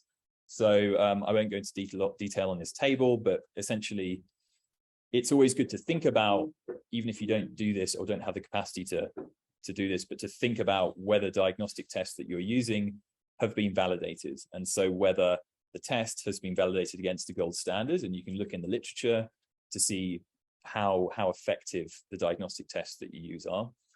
And then often you may be presented with secondhand information, particularly if there are other stakeholders who are also detecting cases in the same environment, and getting information on how those diagnoses have been made and the validity of the diagnostic testing approach that's been followed is really important. So once you have a diagnosis, the third component is a case definition. And this is something that I think is often forgotten, but it's always used in human outbreaks of disease, but it's really important in terms of identifying what is part of this outbreak and what's not part of this outbreak, because other animals may die in the same area. So having this case definition lets you capture which animal is and isn't part of an outbreak, allows you to describe that outbreak in order to implement an appropriate public health action and communicate it effectively with other stakeholders. If you do want to do research around this, it allows you to test hypotheses, because you can justify that you were collecting cases of that pathogen. But it does not, they do not include suspected vehicles of the outbreak. So they just define what is causing the disease. They do not define anything about the potential drivers of that disease. So here's an example. These are the details that are required. So you need to know the population that's affected, the geographic location, time frame over which these diseases are, the deaths are happening, the geographic distribution and limits. So that's the geographic area, I guess, the clinical signs, and then the laboratory confirmation. And so there's an example here that I make believe one for black rhino and old jogi, but it basically defines that the time frame over which disease symptoms were found, the date of onset, the presentation clinically on necropsy, laboratory diagnosis, and then an epidemiological link to other animals that might be affected. So once you have a case definition and you know which animal or which deaths or morbidities and mortalities in the population are potentially linked in this outbreak, it's important to describe and orient the data. So you need to kind of understand, well, what are the specific age groups that are being affected, and what kind of might be causative agents, be they environmental or human. And that's descriptive epidemiology. So this is really a kind of broad approach to looking at identifying what potential risk factors might be and what might be causing this disease. And this really aids in hypothesis generation and being able to then kind of step in and move forward towards establishing research questions and investigating those. And so the 4 questions to ask here are, and they're probably ones that you've already looked at when developing a case definition, but it's what population is affected? Is it infectious cause or something else? What's the geographic extent? And what's the time frame of the event? And these kind of initial scoping things, they do not establish causation. It's not about doing any statistical analyses. It's just about kind of getting a full picture and collecting the data that you need to describe the outbreak in a more formal way. So, for example, this includes, looking at demographic indicators of the outbreak in terms of age, sex of individuals. If there's more than one species, obviously splitting that within different species is important. And then collating different symptoms and collating all that information from the gross necropsy and the clinical signs with the diagnostic test results that you're getting as well. And so to just kind of link back to what are the different characteristics you might see from this descriptive data for different presentations of outbreak. The first is a point source outbreak. So imagine that you have an exposure, a kind of single point exposure. For example, here a dam with cyanobacteria, bacterial toxins. So you would expect to see over a period of time a peak in cases that then drops off. as animals stop using that, or the animals that were using that will die. You might have what's called a continuous source outbreak. So you still have a single kind of geographic source. In this instance, bongos that are infected by Theileria, and so ticks in a specific area. And here you'll see, particularly if it's an infectious disease, a kind of slower incubation period as the number of animals that are affected slowly increases, and then a plateau as that infection reaches some kind of stability within the population and then decreases over time. So the epidemic curve raises much more gradually in these is to a plateau and then descends. And then if you have an infectious disease, particularly those that are directly transmitted from animal to animal, such as, for example, here, PPR in antelope, you will more likely see these kind of series of progressively taller peaks where you have spread from individual populations. And if it's not within a population, and if it's not being contained, then to further populations, that might be family groups within an area where you then see this kind of building propagated epidemic over time. So once you have all that data and you've kind of characterized the timeline and what kind of epidemic or outbreak you're dealing with, the next step is to kind of start thinking about hypotheses, which is how you really start looking at, well, what is the tying what you're seeing in the field clinically to what is, what might be the driving causes, and therefore what does a control plan and series of interventions look like? So developing a hypothesis is about using the information you collect through basic descriptive epidemiology to make an educated guess about the cause and the source of outbreak. And so your null hypothesis is that you're trying to disprove that there is a specific cause that is relating to these deaths. So if you were looking at a point source outbreak that's associated with an algal bloom in a dam, you'd have a hypothesis like this. And the reason that you need a hypothesis is because you really need that evidence to be able to direct immediate control measures. You need that information to start bringing in other stakeholders and committing resources to this, and kind of putting together a plan as to how interventions might be structured. And then to determine longer term research objectives if this is a threat kind of beyond that, or identified as potentially being a threat beyond that, that outbreak that's occurring now. So just kind of very basic, complex concept here, but when thinking about developing hypotheses, it's worth trying to kind of apply a systems thinking approach to this. So, thinking about the role that the environment and the agent may play in influencing host populations. I think this links back nicely to a graphic that that Hamish showed around ticks and Theileria and kind of the host stress environment, in that case vector triangle. And an approach that I find really useful when doing this are called directed acyclic graphs. So they're essentially a model for how you expect the epidemiology of that pathogen to be structured. So it's a graphical representation of a statistical model, and you can't see this here, but there's supposed to be a picture of a bongo on the right there. So what I did here was just kind of think of a hypothetical scenario where you have an emerging skin disease in a bongo, and then just try and think through and just draw potential causal links between things that may be going on in the environment, things that may be going on with vectors, things that may be going on with the hosts, and then the kind of progression of symptoms towards death.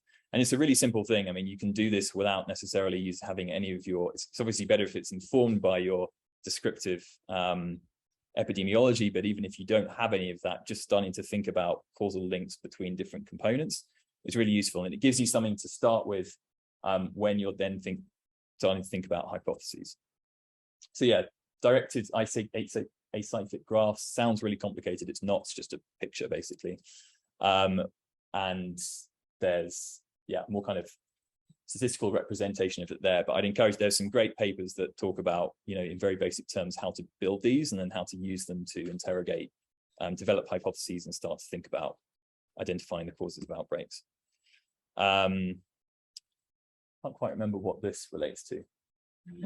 An alive bongo at site A and a dead bongo at site B. So we'll skip that one. And here's another, here's a directed acyclic graph for just kind of epidemiology interfaces and how broadly factors such as, you know, socioeconomics, things that you might not typically consider when you're thinking about how to develop a research question around a disease or how to control an outbreak of disease, but how these kind of very diverse elements of human behavior, human illness, ecology, and anthropogenic activities can all kind of come together to cause changes in infectious diseases in wildlife, which may result in outbreaks. And then this doesn't show very well as well, but just kind of highlights the different areas that become important when you start thinking about these outbreaks in a more systematic approach, holistic approach. So once you have a research question, then you can move from descriptive epidemiology and descriptive analysis to analytical epidemiology, which is really about kind of thinking stringently about designing a study to try and understand and prove what is causing outbreaks of the disease you might be interested in. And this pyramid here shows all the different forms of evidence gathering that you can perform when you're thinking about clinical studies or disease studies within populations, with the lowest evidence strength at the bottom and the highest evidence strength at the top. And often investigation of wildlife disease and wildlife disease epidemiology falls somewhere in the middle. Cross-sectional studies are the most, I mean, it's a trade-off between what's feasible and the kind of best quality data you can get. So if you're developing a vaccine for something, you can work in a very controlled environment and you can probably use a randomized controls trial right at the top. If you're trying to understand the epidemiology of a disease in free-ranging wildlife populations, you're probably going to be limited to cross-sectional and perhaps case control studies. So yeah, analytical epidemiology is for where descriptive epidemiology does not identify the source. And there are three main groups here that apply to wildlife. I mentioned cross-sectional studies, and I'll just run through a few slides to go through these in more detail. Cohort studies, and then case control studies. In terms of thinking about how to choose a study design, kind of within that pyramid, it's important to think about whether the species that you're dealing with is easily identifiable. Particularly, I think this applies particularly for cryptic species, you know, like Hirola and Bongo. That may well limit your ability to collect sufficient data on the different variables you're interested in. How common the disease is, what you know about the exposure disease relationship, so the actual epidemiology of that disease, and how exposure actually translate to an animal falling sick or dying, and obviously the resources that you have, because it can get incredibly expensive. So to begin with a cross-sectional study, these are essentially studies where you have a very simple sampling frame, so they're static. You just want to understand what's happening in at one point in time in a population of animals.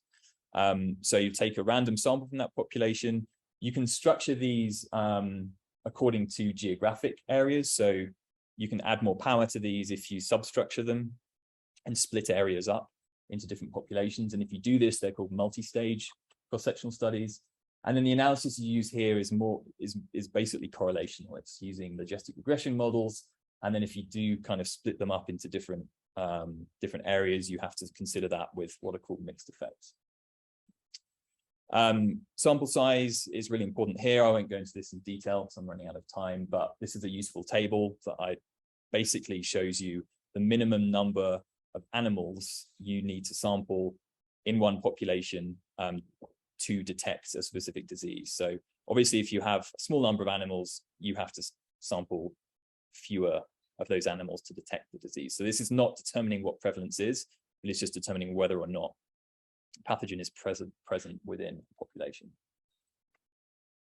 So other things to think about for sample size in cross-sectional studies is that they need to be adjusted. So depending on the design of your study, you have to adjust the sample size calculation, and then also for the sensitivity and specificity of the diagnostic test that you use.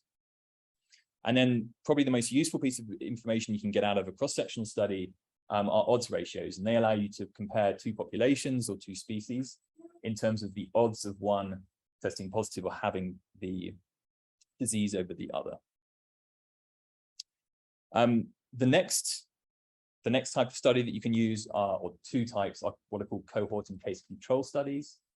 And so cohort studies are where you start with case control studies. So that's where you have cases and you have controls. You might have animals that you know are not affected, population of animals that are not affected, population of animals that are affected, and then you trace their kind of epidemiology back to look at their potential source or exposure to a pathogen.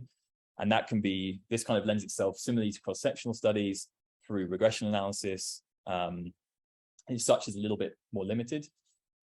If you have the ability to manipulate the experimental design a bit, cohort studies provide more evidence. And here you basically, you trace the animals forward in time. So you look at those that in this case may have drank from a dam or not have drunk from a dam and have got sick. And then you trace forward to those individuals in terms of illness, which ones develop disease and which ones don't develop disease. In reality, this is very hard to do in free-ranging wildlife, if not impossible, without some manipulation of those wildlife populations. But certainly in zoo animals, it is possible. And there are obviously ethical questions around exposing animals to a disease to determine what the potential cause might be, particularly if it's fatal. And then this just shows some of the, should have mentioned here. So for cohort, you actually open up a much larger forms of different analysis and therefore evidence and data you can generate. So you can look at what are called survival curves over time, and you can integrate different, it allows you to really to look at correlational evidence, but also to look at to add further evidence and data to that as well. So moving on to implementing control and prevention measures, there isn't a need to wait. I mean, I've kind of presented this in sequence. It doesn't need to flow linearly like that. So obviously there are control measures that can be implemented as soon as an outbreak is discovered, particularly if there are obvious sources, for example, in a point source outbreak where there is a water hole or something like that that's indicated. But those control measures, as they get more complex and potentially more costly, and that there almost needs to be a risk assessment in terms of control measures that are made and how far you've kind of proceeded with your investigation. And yeah, as it says here, those control measures are likely to change as you kind of move from doing your basic descriptive epidemiology through to more applied epidemiological analysis. And then I think this is my last slide, but really just to focus on communication is key across all of this. It begins with communicating within a team, within a single organization who are investigating an outbreak, but obviously that communication becomes increasingly more important as you start to look towards intervention and control measures and need to bring in different agencies around that. So that's always something that I think is kind of worth having a plan for from the outset.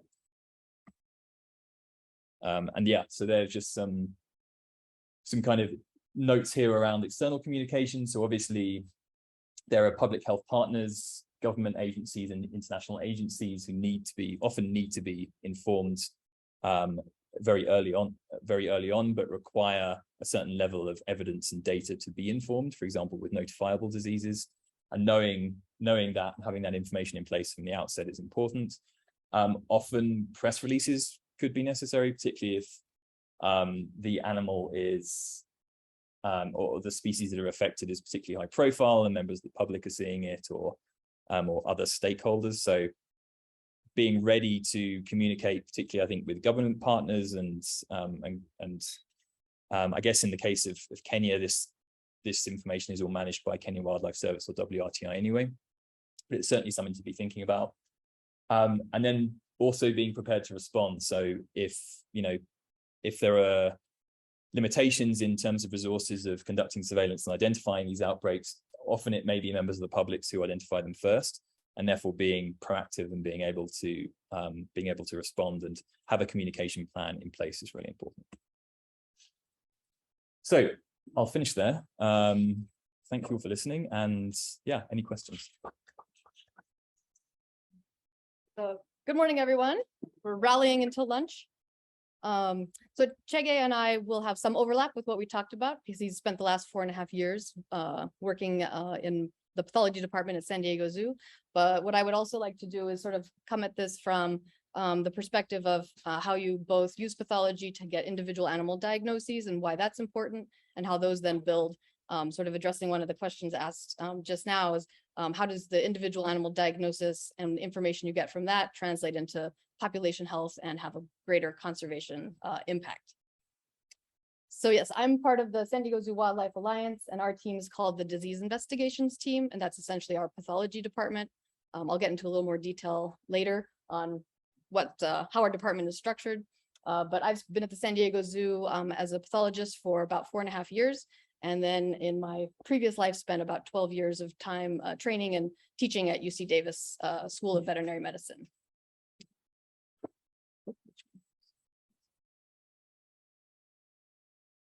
Okay. So what I'd like to do is give you basically an overview of the disease investigations or pathology department as it's set up as at San Diego Zoo, which is a place where I have the luxury of working with a lot of resources. So I'd like to show you what those are, explain what we can do, and then also think about, as several of us have talked about, lab capacity and enhancement, how some of that could translate into lab capacity in Kenya. And then I'll do sort of a practical approach to wildlife necropsy, which I'll be reiterating some of the same points as Chege did, sharing some examples that highlight the importance of the histopathology. So taking it to that next step, looking under the microscope, and why that is critical in some situations, or in my opinion, most and all situations, to be able to get that definitive diagnosis. And then drive home the importance of sample collection and banking that's part of contributions to future and ongoing research, things we don't know about yet that we might want to sample for. And then hopefully on Friday, when we talk a little bit more about disease, I'll be able to summarize some of the findings from the pathology that the pathology department and what we know about the Hirola that have been in captivity at San Diego, which is very few, and what we've seen in our Bongo as well. So yes, I'm from San Diego, which is half a world away, and work at the San Diego Zoo, which encompasses 2 large campuses. The San Diego Zoo proper, which is downtown, which is established in the 1920s, and then our safari park, which is located about 50 kilometers north, which is a more open air mixed species habitat where we have multi-species exhibits that are over hundreds of acres, which more represents, I think, the kinds of situations that you're seeing here and dealing with, although we don't do our necropsies in the field. So the pathology department, we take cases from the San Diego Zoo, from the San Diego Safari Park, and then also our field conservation programs. We have basically regionalized ourselves into international, what we call conservation hubs. So these are the places all over the world where we work. And sometimes that's veterinary and disease related, and sometimes it's more ecology, field work and habitat restoration. But 2 of the largest areas where we work are the southwest of California, and actually what we call our Savannah Hub, which encompasses all the work that San Diego does in Kenya. So these are our facilities. We have 2 hospitals, one located at the zoo, one located at the park.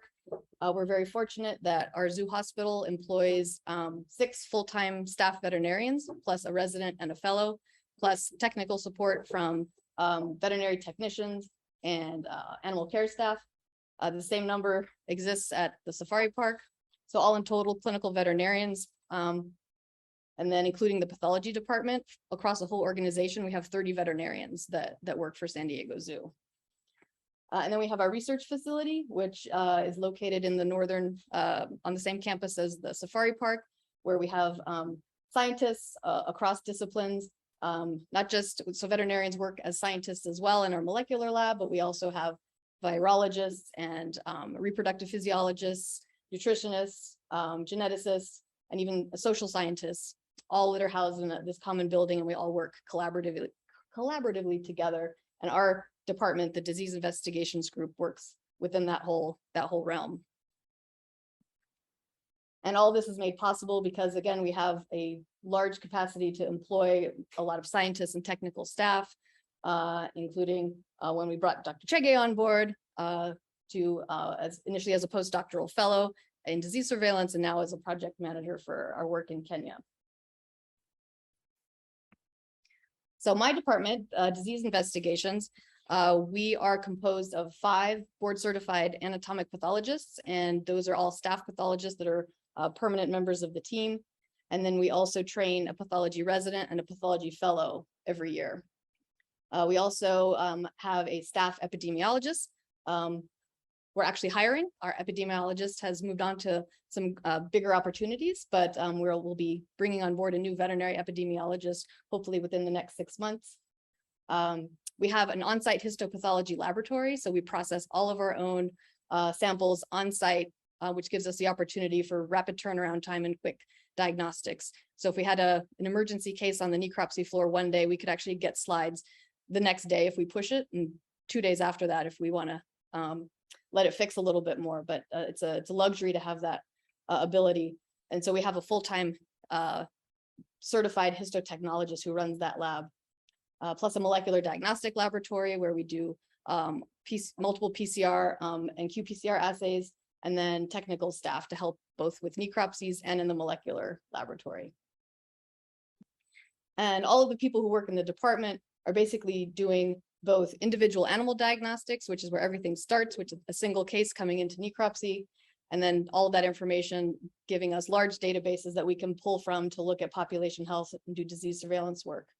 And then with the ability for advanced diagnostics, we do a lot of outbreak investigations, both within the collection and for our field programs, which are, like I said, mostly located in Southern California, and our work in Hawaii, where we get samples from that we actually process all on site.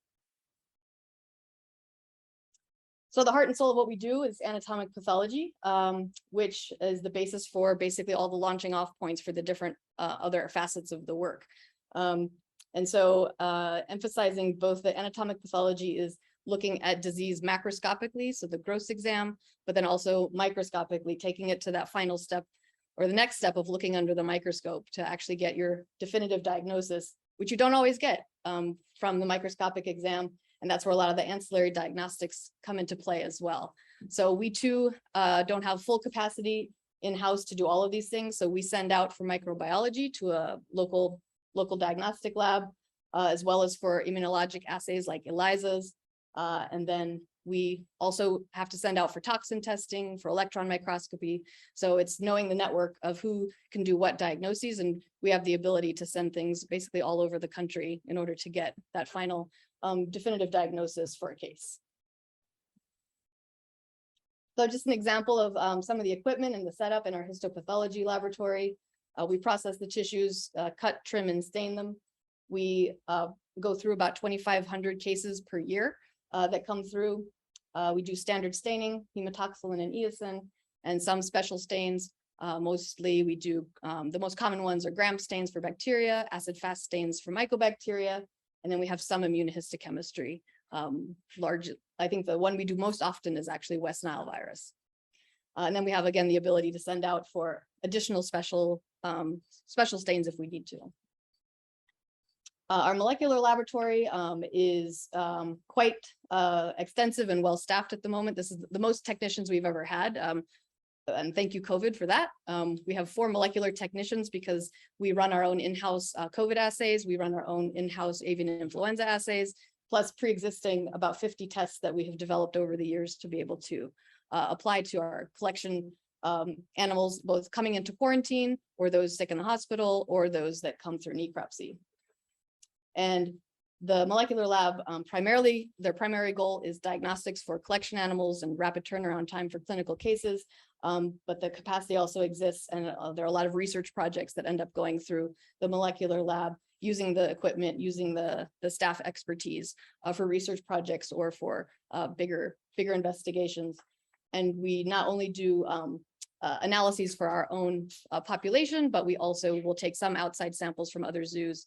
Chytridiomycosis being one of the largest ones that we offer services around the US for anyone who wants to identify chytrid fungus in samples submitted to the lab. So archiving is a big part of what we do as well. This is for basically the ability to be able to go back retrospectively and do studies either for from the morphology point of view for histopathology, but also as technology develops, new diseases are discovered. We actually have formalin-fixed, paraffin-embedded tissue and blocks from about 68,000 cases that we've been collecting since the 1930s. And as we discover new things and technology again advances, you can probably go back to those blocks. You can get DNA out of formalin-fixed, paraffin-embedded tissue. So we have the ability to go back in time and actually look for diseases we may have missed or didn't exist, that we didn't know existed, 20, 30, 50 years ago. Because we have such an extensive archive, it's also a certified museum. And so people can come in, request slides, come into the facility and actually use the resources from other organizations.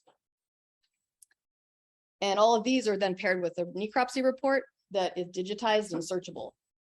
That sounds better. That sounds more true than it is. Not all the reports dating back to the 1930s are digitized, but starting in about the 1980s, we had everything. Everything is digital and in a computer-based system that we can search.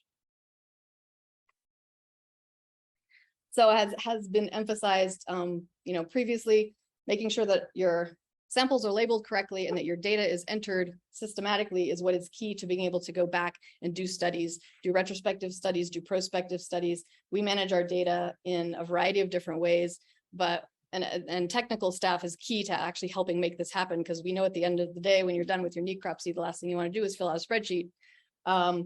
But it's really important. And so we do this in using multiple different platforms based on what's most appropriate. So we have Excel spreadsheets where outside researchers, their requests for tissues from us are documented. This is our biomaterials request process. And we have an Excel spreadsheet with 10,000 lines in it that are all approved research projects that other researchers have asked for particular tissues if we happen to get a species that comes into necropsy. That we catalog and keep track of all of it in a relational access database. So we know where the tissue is, we know what it is, what species it went with, and which freezer and which shelf and which box and which hole in which box in the freezer that sample is. So I can email one of my techs and I can say, I need a liver from that Bongo from 2020. Do we have any more? And they can tell me in 5 minutes, yes or no, and then they can go get it. So it's a massive effort, but it's also a huge asset because we can know immediately if we have enough sample to do either a retrospective study or look for a new pathogen. If we look under the microscope and say, hey, this is a bacterial infection. Do we have any frozen tissue that I can go try to do some additional testing on? We also have two off-the-shelf but fee-for-service databases that we're using to manage molecular samples as well as clinical data. And those are VADS and ZIMS. I know many of you have heard about ZIMS, the Zoo Information Management System. And we've started putting all of our pathology data into ZIMS, which then again is this searchable archive where you can look for standardized diagnoses and pull that out of the system and get lists of species and animals that might have a particular pathologic diagnosis. Again, it's not as good as it sounds right now, but the searchability of ZIMS, I think, is something that's evolving. Those who use it might know what I'm talking about. So yeah, this is the vision of ZIMS, is that it actually can collect all of this data from clinical to husbandry to laboratory diagnoses to pathology diagnoses, funnel it all through one system, and then be able to generate outputs either in the form of graphs or reference ranges or searching for a disease entity in a particular species. I think it works well in a lot of the modules. For pathology, it's a work in progress, but it's getting there. So all of this kind of accumulating to say that, we can generate a lot of information. Anyone out there doing a postmortem exam generates a lot of information. Anyone doing sequencing, species IDs, all this information gets generated, but you have to organize it and use it in order to be able to actually apply it to research projects in a systematic way and get a result that has the impact that you want or the answer that might have a management implication. So I have some of the same resources listed here that Chege did. Some of these are very old school, but classic. So the necropsy book written by John King, a famous pathologist from Cornell, which is going to always be true. And it's handwritten with, or sorry, it's a textbook. I don't think there's a PDF. It has line drawings, but it outlines all the different body systems, how they vary by species, and it's simple and classic and just a perfect sort of handheld description of some of the differences in species that you're going to see anatomically when you open up a carcass. And then the Necropsy of Wild Animals manual is something put together by Linda Munson, and I'm not sure how available it is online anymore, but I have a PDF and I'm happy to share it with anyone. And it has just, again, classic simple descriptions of approach to postmortem exam. It has recipes in there for buffered formalin, it has recipes in there for glycerin. So it's just a classic manual that I recommend everyone have. And then this is available online, the US Geological Survey Wildlife Specimen Collection Manual, which has a lot of the same information. It's colored, but all of these resources I would recommend if you're getting yourself set up for field necropsies. So jumping into some of the shared topics that I think we've all discussed is that it's important to be prepared before your necropsy. And one of the big diseases we talk about, of course, is anthrax, and being able to either rule it in or rule it out before you open a carcass and potentially then contaminate the environment with anthrax spores. So the classic description is, that you can do a blood smear and look at it quickly under the microscope. And if you see blunt-ended bacilli that look like cigars with a small clear halo around them, that's suspect anthrax, you shouldn't open the carcass. Maybe easier said than done, as we've discussed, but that is one of the key triggers to not open the carcass and do the necropsy. We could list all the different zoonotic diseases that you should be prepared for. We could add to this list COVID, monkeypox, high-path avian influenza. But again, this informs the PPE in the sampling if you have high suspicion of various zoonotic pathogens. And then I put this PDF up as an example of what's reportable in the state of California. Every country, every county, every state probably will have their own list, but it's important to know if you're going to be, if you suspect a zoonotic pathogen or a regulatory pathogen, what's reportable in your area. And for us in California, we have diseases that are reportable within 24 hours, within 2 days, and then within 30 days. So it's just a shout out, I guess, to be mindful if you're going to be doing postmortem exams wherever you are, have some understanding of the reportable diseases and how they're regulated by the overseeing governing bodies. Equipment we don't need to belabor. There are many resources and places you can find lists of equipment to prepare yourself. You'll get this PDF, so you don't have to hurry and write anything down. But some of the basics are your various forms of PPE depending on the level of precaution you need to take. Everyone has a cell phone and a camera now, so take pictures and write down your findings. And then we've touched on preservatives and disinfectants and all of the other kinds of tools and various supplies to collect samples in other talks, so I won't belabor this. So this is a classic drawing from the necropsy in wild animals text that Linda Munson put together. This is the ungulate version of how you would initially approach a carcass. I don't exactly do it this way, but this again represents the left side down method.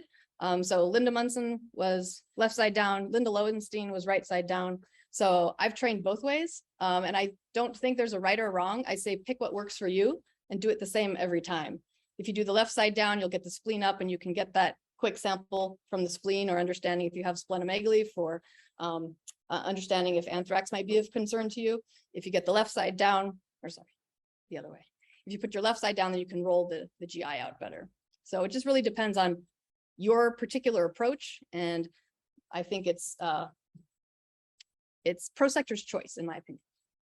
But the basic idea is in number one, this shows a midline incision, basically from the tongue all the way down to the inguinal area. I don't do that. I just reflect the limbs, and then I reflect the skin from there. And then expose the abdomen first. So you can pierce the diaphragm, check if you have negative pressure in your thorax, and then open the thorax. And then you can basically start to do your sampling. I do from the pluck first. Some people go for GI first. Again, it's your preference, just do it the same way every time. But I like to roll the intestines out so I don't contaminate everything. I deal with the pluck first. Trachea, esophagus, lung, heart, and all the ancillary other samples along the way.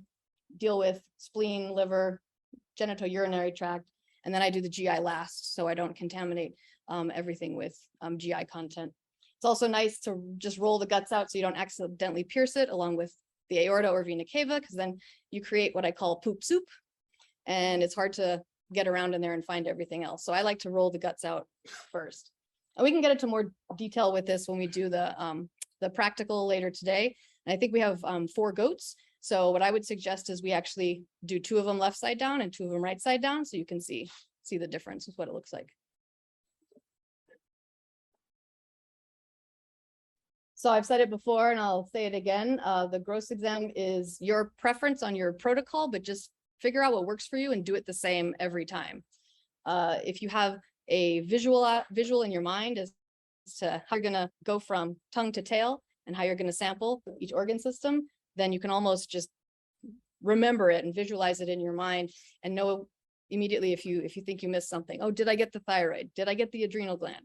Just have your system and develop what works for you and do it that way every time. And then you are likely to be able to not miss it without having to always go back to and say, use a checklist.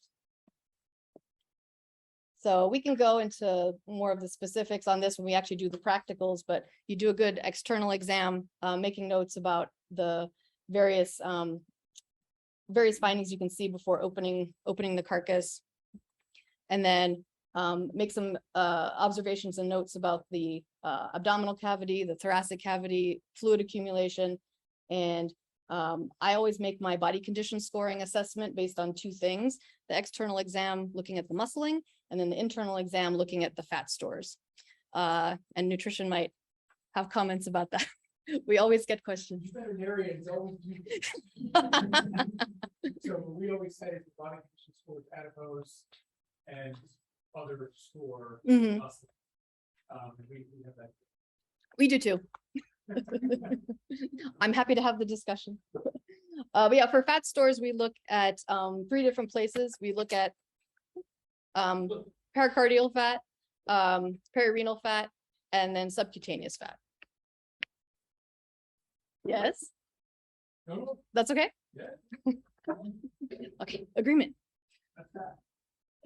And then you go by system. And again, I know people who start with the abdomen, they get the GI out of the way first, and then they hit the pluck. Part of that preference is if you have a fresh carcass, you want the fresh intestinal, you want to keep the mucosa intact. So I can't argue with that, but if you're dealing with an autolyzed carcass in the field, I would just get it out of the way, get everything else clean, and then hit the GI.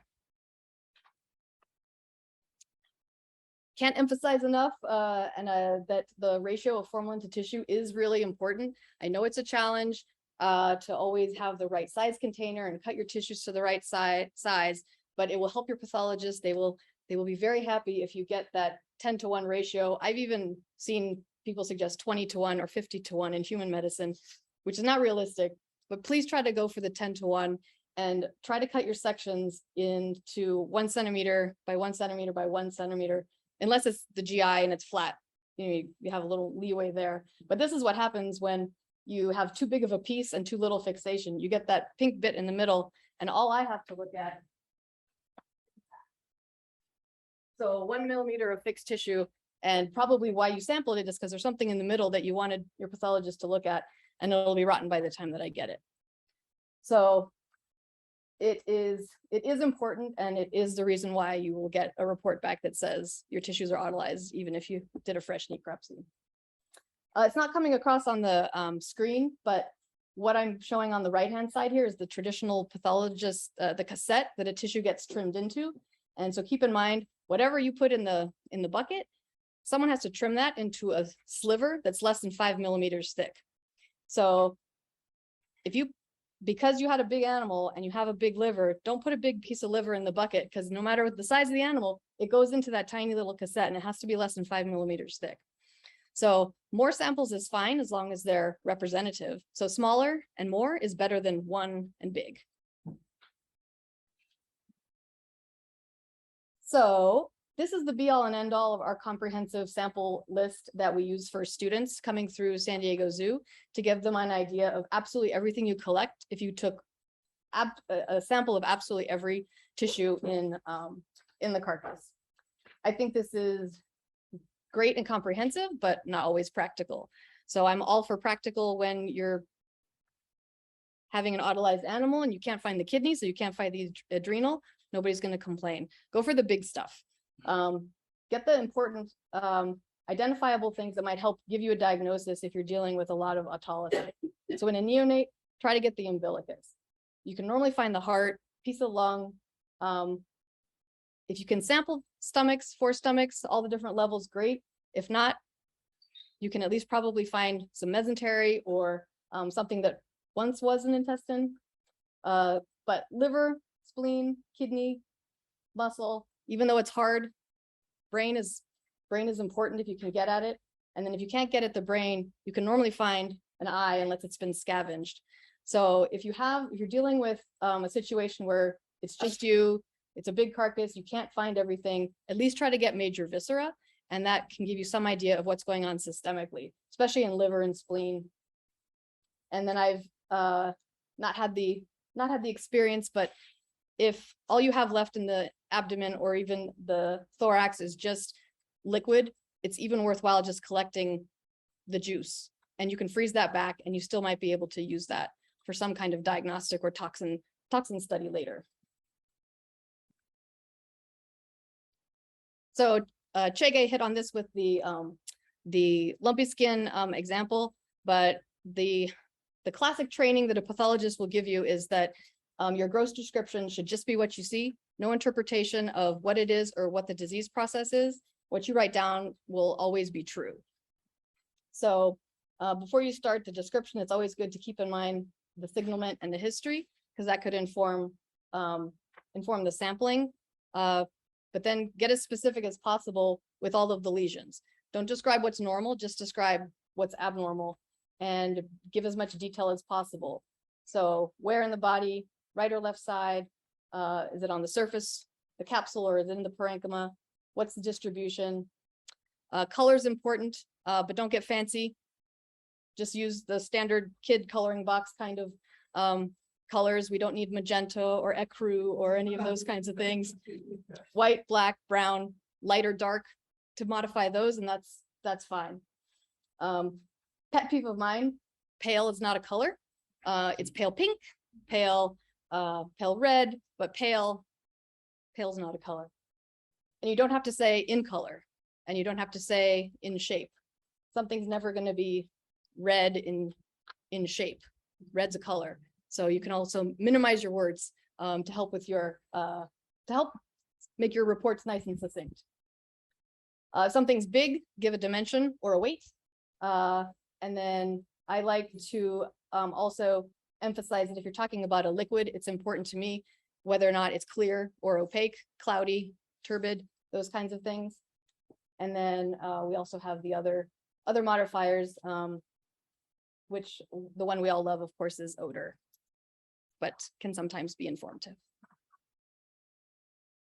So now I have a couple examples that are just going to highlight the utility of histopathology and why taking that step to histopathology, even if you have no gross lesions, can get you to the diagnosis. And sometimes you need to take the tissue, the hard tissue that a lot of people leave behind, which is oftentimes brain.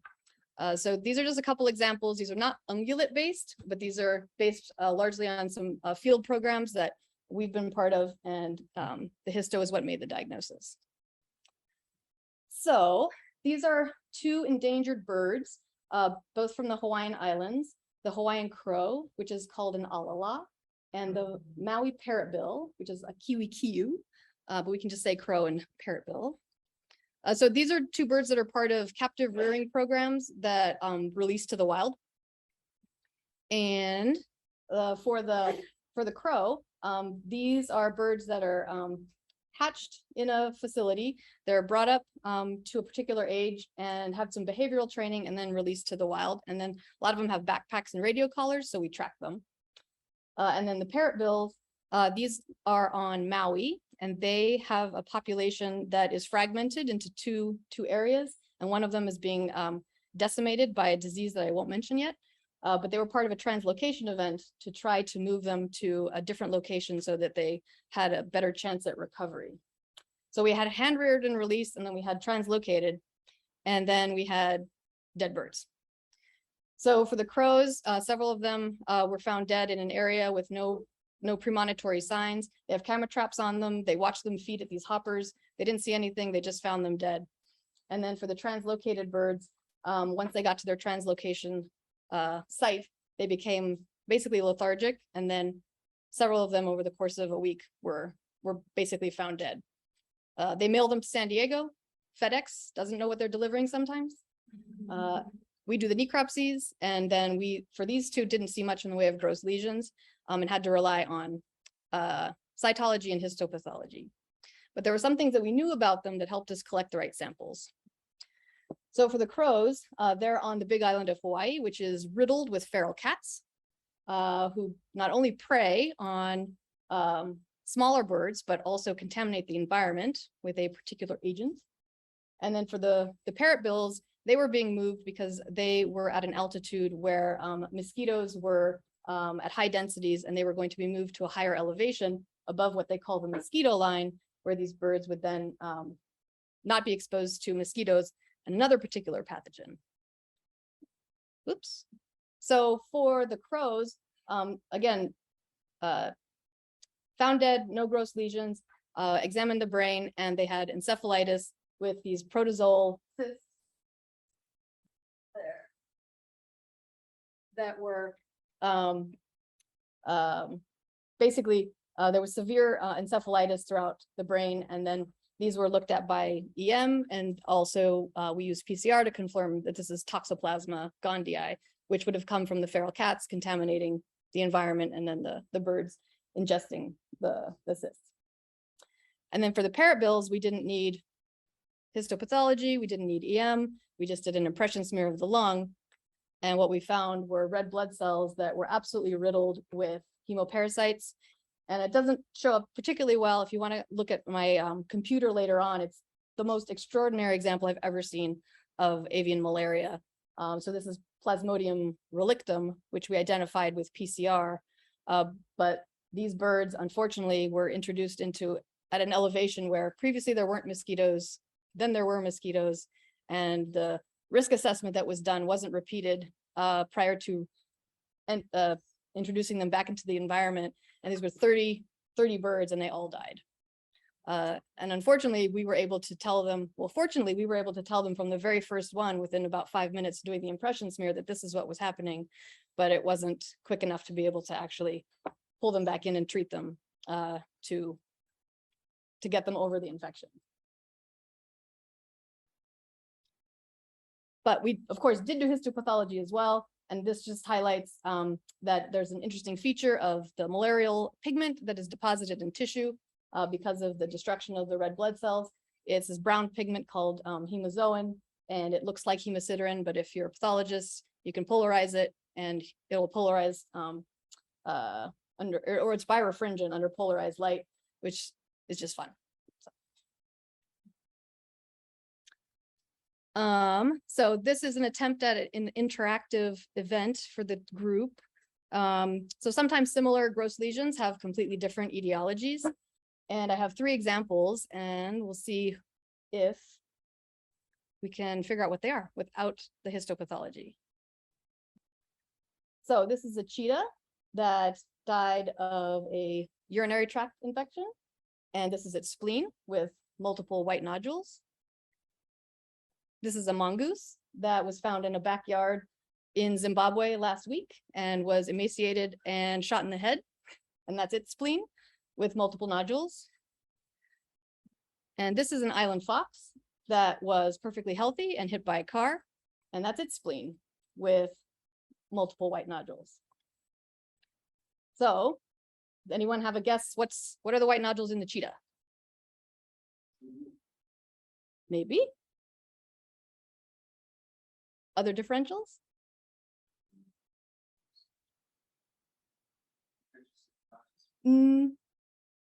It's not. Any other differentials? Where was that cheetah from? The cheetah? This was a cheetah that died at Old Jogi 3 years ago, and Sharon and I did the post. And it was captive old animal. And it died with a urinary tract infection. Mm-hmm. Maybe. Fat necrosis? Probably not. There's not so much fat in the spleen. So these are 3 different things. So the cheetah, these are myelolipomas. So these are classic entities in old cheetahs. They're accumulations of lipid and bone marrow hematopoietic elements, totally innocuous, really common in older captive cheetahs, and they cause no damage. They're fairly classic. If you're a pathologist, this will be on your board exam every 5th year or so. For the mongoose, it is TB. So these nodules were granulomas, and they were riddled with acid fast bacteria. And this is Mycobacteria mungii. And then for the fox, if you talked to me this morning at breakfast, this one is amyloidosis. So all of those white nodules are deposits of protein, aggregated and insoluble. And so this is a H&E stain here. It just shows that it's this classic pink extracellular eosinophilic glassy material. And then on the right, that's a Congo red stain with polarized light. And so amyloid, that when it stains with Congo red, is apple green birefringent under polarized light, which is like the classic diagnosis. You weren't there. You must have slides.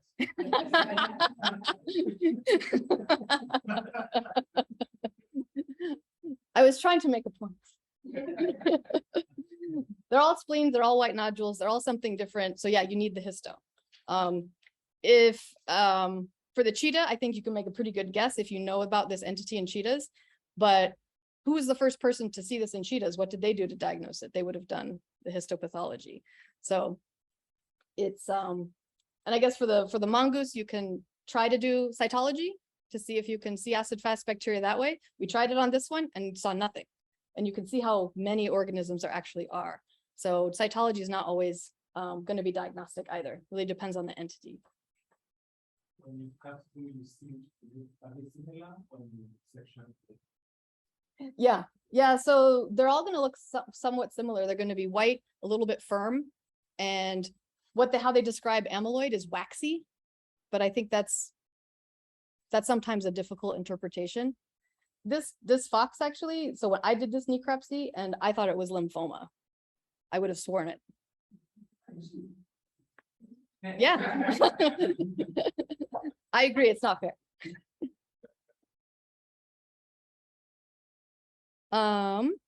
And just to hit, let's see, how much time do I have? Oh, okay. So this is just to carry on from the fox example, and what we've been talking about throughout is that all samples can be useful. And what I wanted to emphasize here is that this island fox work that I did, this was all part of my PhD dissertation. And I did about 400 necropsies on these island foxes. Every single one of them was collected in the field on an island, frozen at -20, the whole carcass, flown to UC Davis, sat in a freezer for maybe 6 more months, and then they were all thawed. All the samples were collected from that frozen thawed tissue and then resaved back in whatever form necessary for different analysis. And so this picture of this spleen, this is a carcass that was hit by a car, found on the side of the road, stuck in a freezer, and then thawed. And we're still able to get really good gross images and really good histopathology if you do it well. And I don't want to belabor any of the nitty gritty or the details of this, but this is again, kind of getting at that all samples are useful. This is my entire PhD was based on frozen thawed carcasses. And I was able to do mass spectrometry, protein sequencing, Western blots, protein quantification. Again, this is protein sequencing from a variety of samples, all from these carcasses that we preemptively froze back pretty much one of everything for 20 years. And all banked it all back at minus 80 until we had some use for it, or a study that was ready to go. And protein sequencing is a little bit easier because amyloid's pretty hardy, but we were also able to do gene sequencing and actually even get some mRNA transcripts out of these tissues.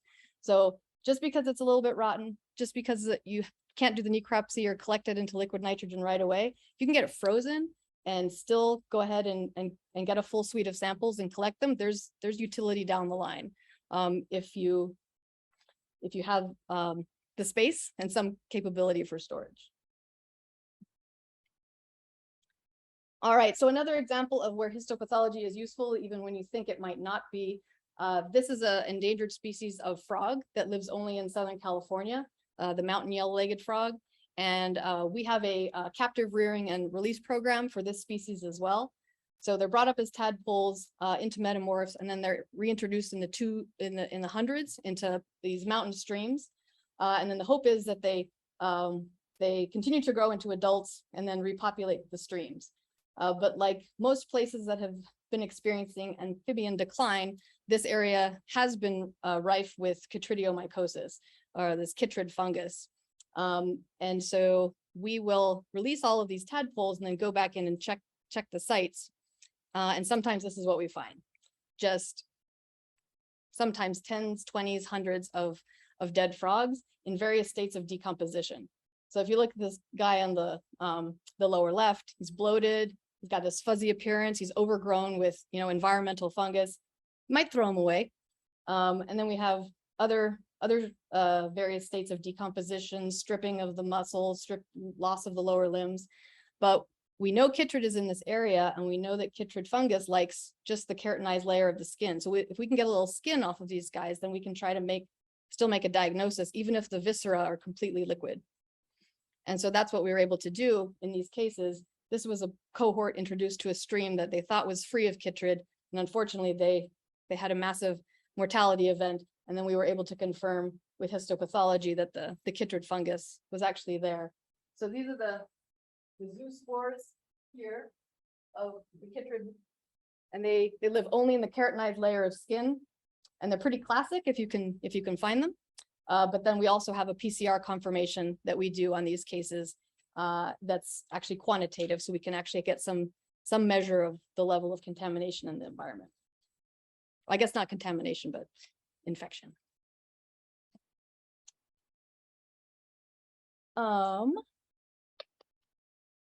Again, reiterating the point that from my perspective, so we do postmortem exams to determine cause of death, but I think it's not just important what they die of, it's what they die with. That's your baseline level of disease. That's where you get your denominator. That's how you know your disease prevalence. That's how you know how you can justify when you see something new and emerging. Is it really new? You don't know if you never looked before. So the ability to actually, if you can collect a full suite of tissues, bank them back on whatever species it is that you're dealing with, you're better positioned to be able to say when you see something new that is truly novel because you already looked and it wasn't there before. And this is not just true for postmortem samples, but can be applied to antemortem samples as well, like serum.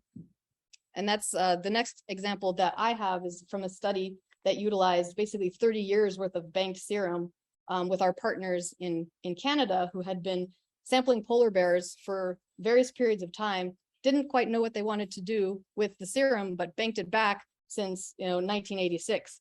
And then when the opportunity arose and a need was there to actually answer a question about whether disease prevalence was changing with the climate, we were able to go back to those banked samples. Again, some of those in a cryo vial, in a freezer since 1986. No one had ever touched it, but they kept it.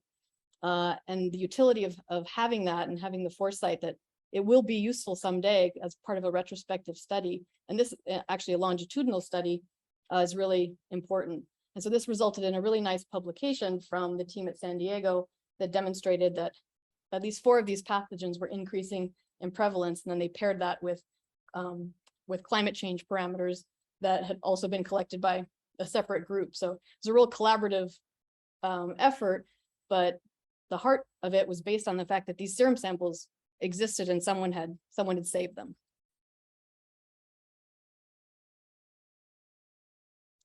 And so this is part of the ideas behind some of the work that we've been trying to do with Hirola and Ishak-Bini is, these are rare animals and there's limited access to them, but if you can get samples, get your hands on a carcass and bank those back, then you can start to get an idea of disease prevalence and be better poised to understand if there's a new and emerging pathogen coming through. And in this area where we focus, and this is part of, where did he go? Part of Chege's postdoc, was doing disease surveillance at Ishak-Bini, but it's hard to get your hands on the Hirola, so we use the livestock surrounding them as a surrogate. And as part of handling the animals during annual vaccine campaigns, have blood, have ticks, have done some surveillance on what tick-borne pathogens that are in the area. And I think Chege will talk more about that on Friday. But then also taking the opportunity when it arose to be able to do postmortem exams, collect tissues, and bank those back for potential future use. And while the picture's not coming through that well, this is one of my proudest photos, having been to Ishak-Bini and being able to be on the ground and actually see a Hirola. They really are just gorgeous, gorgeous animals and have become one of my favorite species. And I had no idea there was such a thing as a Hirola 5 years ago. So. Yeah, and I think I made the point about biobanking and archives from the pathology side of things for retrospective studies on disease, but I also wanted to highlight how back to biobanking and pathology. We did have Hirola at the San Diego Safari Park in the 1970s. We had about 4 of them. And we had 4 of them. I was able to actually find necropsy reports and go back and pull tissues on 3 of them. And now we have these that we could examine again, look to see if there's anything interesting or novel in them. Formalin fixed paraffin embedded tissue gives us the opportunity to potentially pull out DNA. But because we did the postmortems, we were able at the time to collect skin samples and get 2 cell lines going that currently exist in the frozen zoo. So we have 2 fibroblast cell lines from 2 of the Hirola that were part of this cohort back from the 1970s, which could provide really interesting comparison to the genetic population now, since Ishak-Bini was stocked with 40 individuals. If we could compare the genetics of those animals to these, might be interesting to see what differences or similarities there are. And the frozen zoo is something that San Diego, I think, is fairly well known for. And maybe it's not always clear that a lot of the samples that exist in our frozen zoo actually originated from the necropsy service. So the frozen zoo is basically a repository for fibroblast cell lines from species from the zoo, the park, and international partners that have been collected since the 1970s, when Kurt Benershka, who's pictured here, originally started the frozen zoo and had that idea. But a lot of the skin samples come from dead animals. So just because they're dead doesn't mean they don't have the ability. We don't have the ability to actually cultivate and get a fibroblast line going. And so we routinely take skin samples and send them to our genetics laboratory, and they get cell lines going, then bank them back. And the northern white rhino is an excellent example where we had northern white rhino at the safari park up until I think the mid 2010s. And we have 13 different cell lines from northern white rhino that exist in the frozen zoo. So we contribute to the frozen zoo for cell lines, also for banking ova and sperm. And then in addition to just tissues in general, just not cultivated, but just frozen liver, spleen, brain, what have you. And then that lives in the archive. And then in addition, we also contribute to forensic investigations by submitting carcasses, either whole or parts, to the forensics laboratory for the US Fish and Wildlife Service. And because we have the gold standard species, we know exactly which species it is. We give it to them and they keep it in their repository, and they can use that as a genetic comparison when they actually are prosecuting wildlife trafficking cases. So if they find someone crossing the border from Mexico into California with a bunch of lizards in his pockets, which happened recently, we can actually assist and help do a definitive ID, or they can, based on the vast archive of samples that we've submitted to them that have a known species. And lastly, I think the most important part of what we do, and a lot of the reason why we're here in Kenya, is that we want to be able to spread this information and all the knowledge we have to partners here. So we do a lot of teaching, training, and capacity enhancement. We've had a lot of people in this room actually have come to San Diego and spent time with us and done training. And then we've come here and also tried to provide equipment and training and outreach. And I think that's it.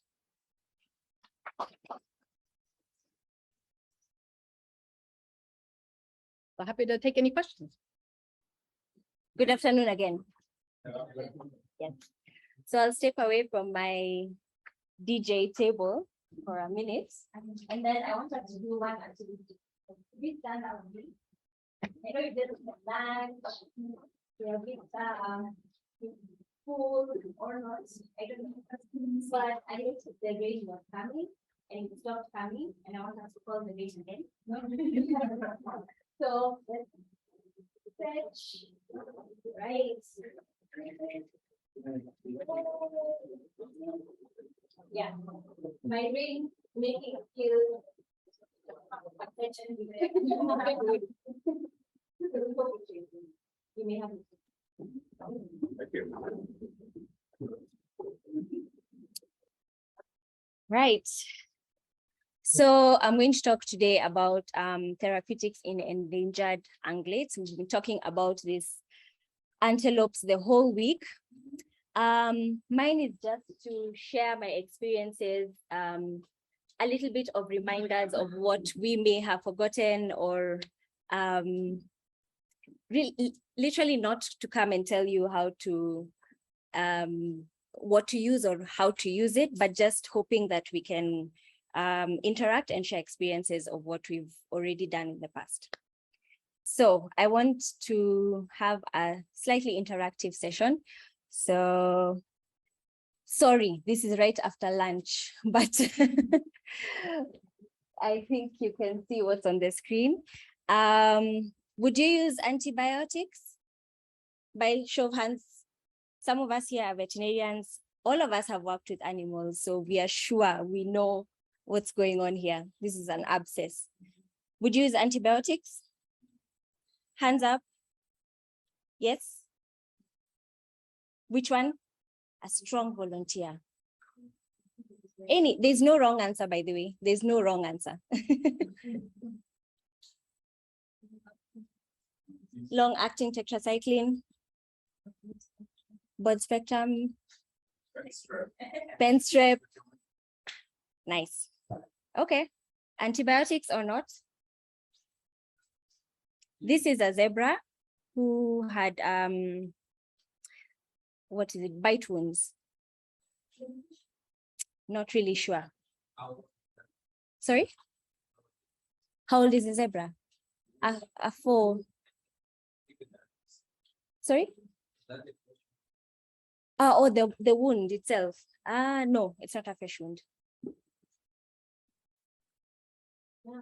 Antibiotics? Yes? Okay, which one? Amoxicillin. Pen strep. I had tetracycline again. Okay. Yes. You're asking me? Oh, them, yes.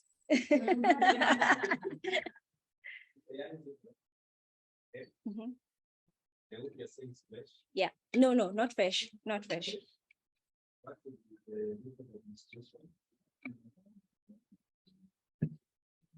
I hear some IM,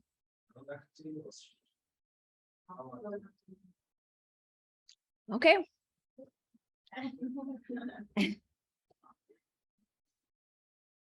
Antibiotics or no? No? How many for no? How many for no? Yes. So the whole group is. Oh, the other one. I go back. Those are two suspected. Oh, sorry. I am sorry. So, how do you? The magic wand.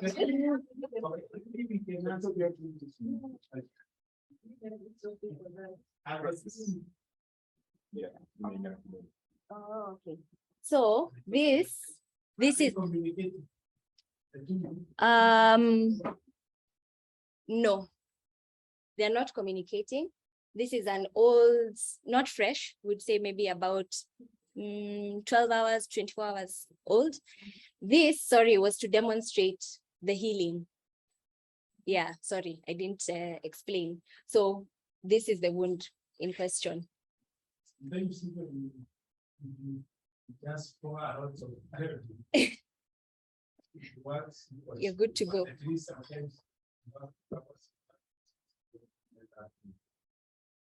Yeah. That's why I asked about the route of administration. Because with such a young animal, you will wipe the GIT of all microflora. Yeah. And you end up with severe diarrhea. True. Which will be not My presentation is over. I think I need to sit down now. Yeah, those are pertinent things. They're coming in there, but thank you. No, that is perfect. So now I don't have to explain that part. Yeah, anything else on the zebra before we move? Okay. So we said yes to antibiotics to this lovely lady. This is uterine prolapse, sorry, vaginal prolapse. And here I think it progressed to a cervical vaginal prolapse. So this is a grade 1. We grade them from 1 to 4. This is a grade 1. When she's lying down, you can see it's prolapse, but here she's standing up and you can actually see the mass on her end. So yes to antibiotics. Okay, which one? Tetracycline. Penstrep, pessaries, what kind of pessary? Which one? Sulfur. Okay, you guys are good. So let me leave you with that as we speak. Sorry for all the gory pictures. So as veterinarians, we are very likely to prescribe our favorite antibiotic. That's why I was asking. There's no wrong answer. Antibiotics are good and they are necessary in some cases. Mostly out of experience, we will choose the one that we think works best in different situations, right? Sometimes we reserve, say for example, the picture with the abscess, we'll reserve bacterial identification to later. Sometimes we don't even have that luxury to take a smear or a swab and send it to the lab. We won't find the animal tomorrow, maybe. When we are talking about a setting like this one, where they're in bomas or semi-captive, then we might have that luxury to be able to identify what bacteria is causing the abscess and then therefore target it specifically. Besides that,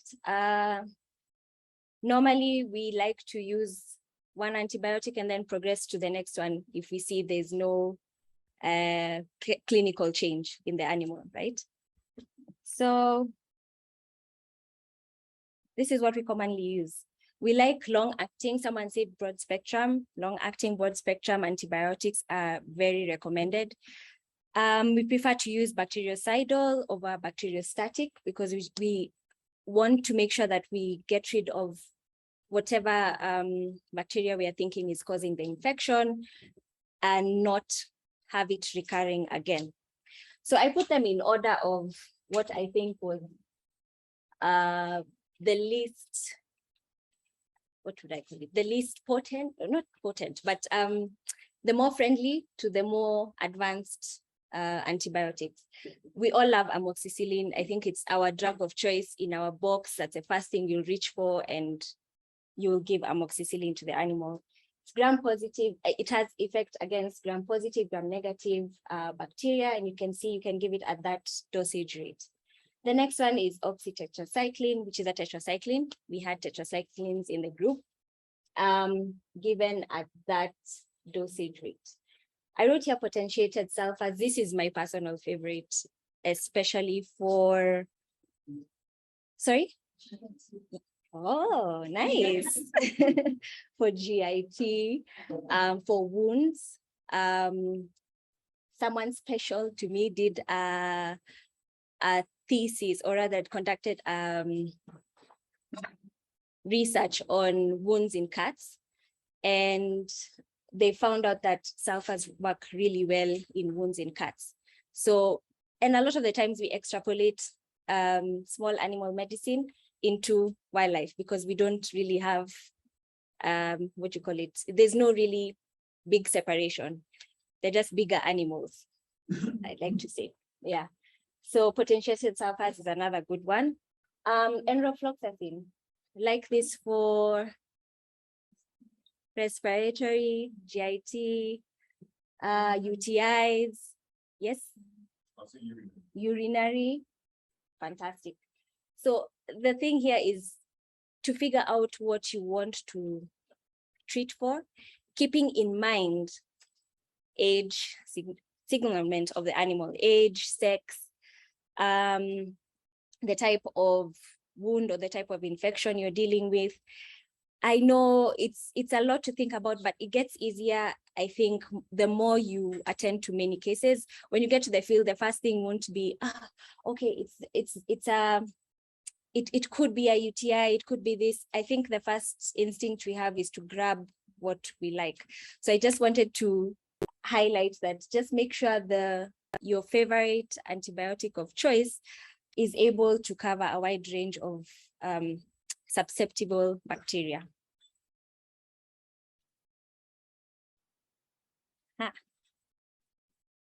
It goes without saying that we really need to be careful on our use of antibiotics. When I work on animals that are in the captive facilities and I find it's a clean wound, sometimes there's no need. I don't administer any parental antibiotics. We'll clean and manage the wound as open as we can. But in the field, I think sometimes we don't have that luxury. And this is where I want to go back to that, the zebra, sorry. And I really, really like this because did you notice that the veterinarian shaved? Yeah. Most of the time in hairy or furry animals that we deal with and we're in the field, it's just in and out. And then we forget that this plays a really big role in helping the wound heal or helping the animal recover faster. So remember that wildlife wounds are almost always very dirty, very, could be infected, could have a lot of exudates, could have a lot of debris, but remember to shave. It also helps with follow-up because a ranger will call you and tell you, I've seen this animal with this, but you already attended to it. This is also a mark of indication. The vet was here, stamp. So, and you see how well it heals, the hair will grow back. Yeah, so back to judicial use. Always just remember that we have antimicrobial resistance that's coming up, has been coming up for a long time. So pick your drug of choice carefully. Start with the one that is the least class as much as possible and before progressing to others. I wrote here convenia. This is, does anyone know this drug? Lisa?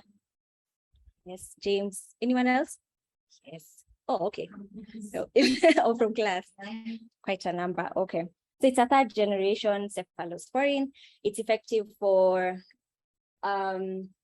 bacterial skin infections in feline and canine And this drug particularly has a long duration of action, up to 14 days. Sounds like a dream for, I think, a veterinarian working in wildlife, especially if you had to deal with something that you thought was needed, maybe follow up to give back another dose of antimicrobials, or it was a really dirty or messy situation. Sounds like a dream. But it's a third generation cephalosporin. So we're all the way high up there. I just put here what would our thoughts be on this and its use in wildlife medicine. I know some people use it in smaller wildlife, maybe pangolin, maybe generally smaller wildlife. I don't know. I think if we could get materials or antimicrobials that we could use, that we could put into animals that would stay for a longer time, that would be great. But on the other hand, we have our judicial use to think about. Convenia is also very expensive. One vial is about, I think, 35,000 Kenya shillings. That's 3,500 USD, I think. And it comes in a 10 ml bottle. So for an adult bongo, we are saying is about 400 kilos. That would be about, who's good with quick math? And the dosage rate, sorry, is about 8 milligrams per kg. That comes to about 35 ml. The 4 bottles. Yeah, only for one bongo.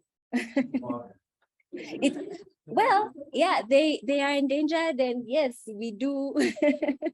But yeah, we have a lot to think about when it comes to antimicrobials and their use. I think this paper should be framed and put somewhere there for everyone to have a look at. We've used it throughout the whole workshop. But yeah, I needed to put it here to introduce the next thing, which was antiprotozoal. As you can see, what I targeted was ehrlichiosis and babesiosis. The drugs of choice are imidocap, which is imizole, at that dosage rate, and you repeat the injection after 2 weeks.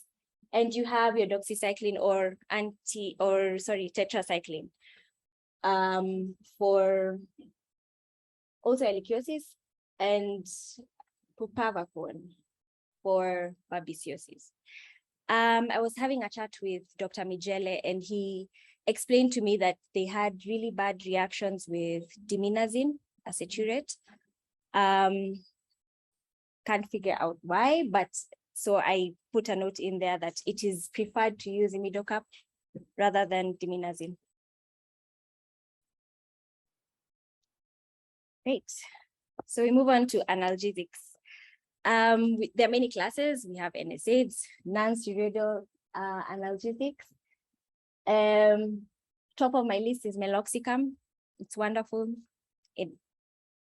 I think I should leave it at that, but it's a good NSAID and it's readily available. We have flunixin, meglumine, and diclofenac. I put there in red because at any time I get to talk to veterinarians, I want to insist that we should stop the use of diclofenac in any kind of veterinary interventions. It's highly toxic for raptors, especially vultures. And if you use this in a field setting and unfortunately the animal doesn't make it, then we are just putting ourselves in more trouble. Yeah.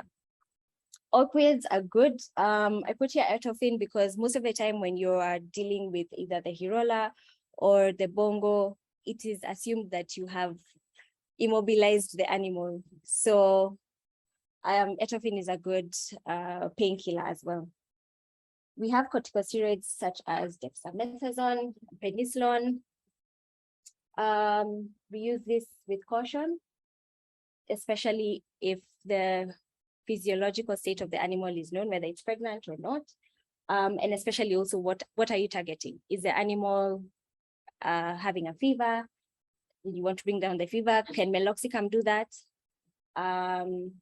and we move on to the locals, lignocaine. I use this because even though I like to give I like to give the animal a good chance to recover from the intervention without feeling a lot of pain afterwards. So if you can use your local when you're doing maybe a deep surgical procedure, that would be great for the animal as well.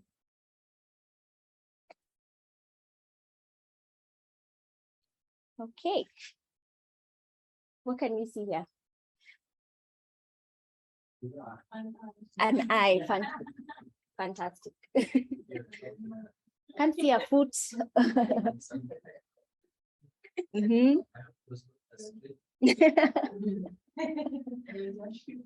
There's a shoe, yes. There is hay, there is wood. Okay, here in this particular region. Anything you can point out? Yeah. It's swollen, right? Where? Near the eye, near the ear, above the nose. Where else? Yeah. Over here, right?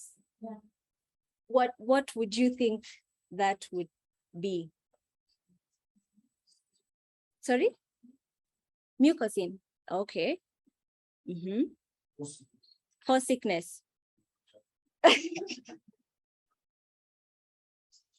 Worming, yes. Mm-hmm. Trauma, yeah. Sorry? Yeah, bee sting. Mm-hmm. What if I told you the same animal had this?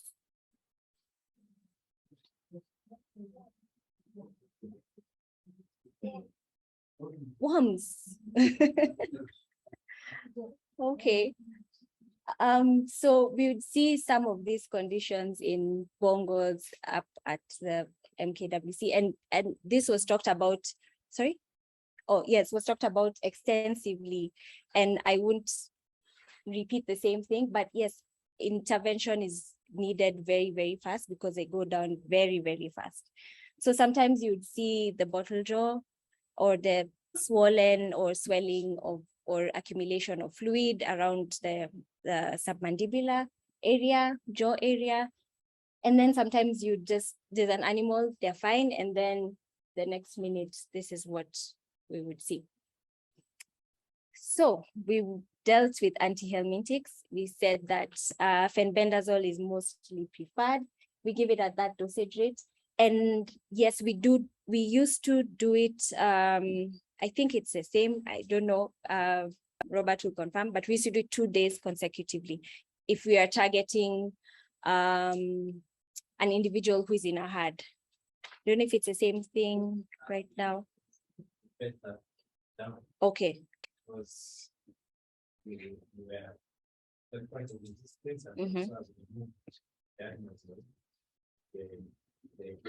The issues, yes. Okay. So formally would use albendazole, and we tend to use ivermectin and fenbendazole together to broaden the spectrum of use. The challenges in this are the cost and availability of fenbendazole. Excuse me, it's not readily available in the country, and it is also a little bit more expensive than fenbendazole. As for resistance, we've talked about this. Albendazole, sorry, has been quite resistant in this species.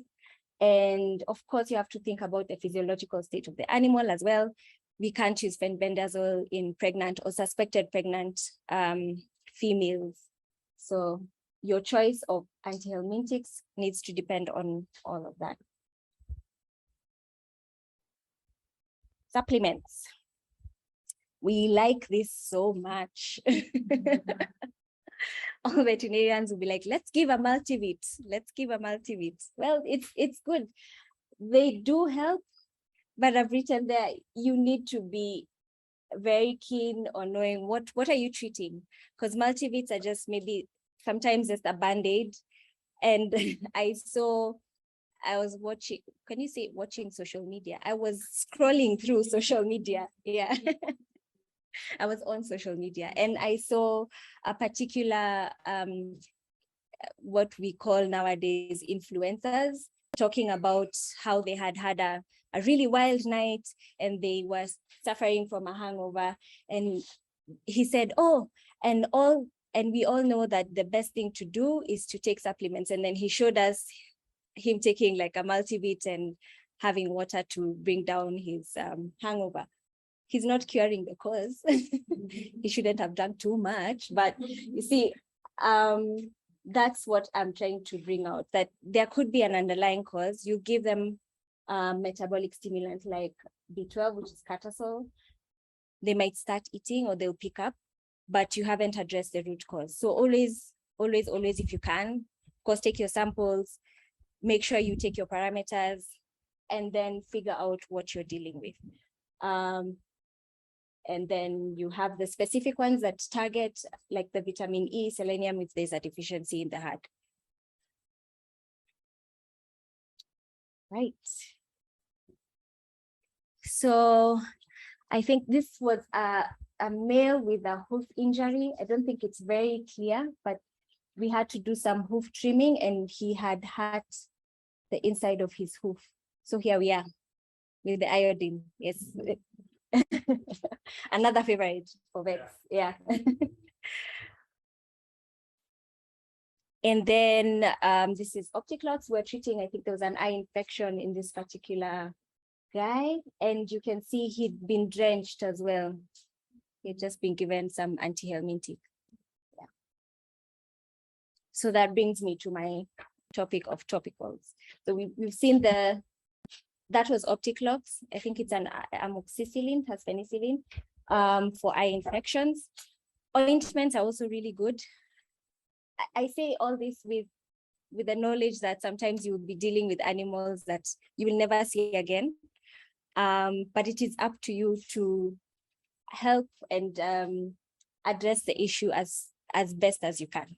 Sometimes we just put everything. We'll put the ointment, we'll put iodine, we'll put everything, and then bless the animal and hope that they'll be fine. So you can use your judgment to decide what will be key. Sulfadiazine works very well with wounds, really works very well, but you have to keep repeating. And then we have Epsom salts. This clean the wounds very well. If you want to use something that will help you get a good wound healing stage next, I would recommend Epsom salts. I know in the field we use a lot of hydrogen peroxide, highly toxic, highly cytotoxic to the cells. Very good for maybe abscesses, because then you want to break down the capsule. But when you find wounds that are dirty, that have debris, I know we always think, oh, debris, then we use hydrogen peroxide, but I would recommend we use Epsom salts. And if you have, you can use an isotonic fluid like lactated ringers, or not, you can use normal saline. Povidone iodine, it's great because there's barely any resistance of the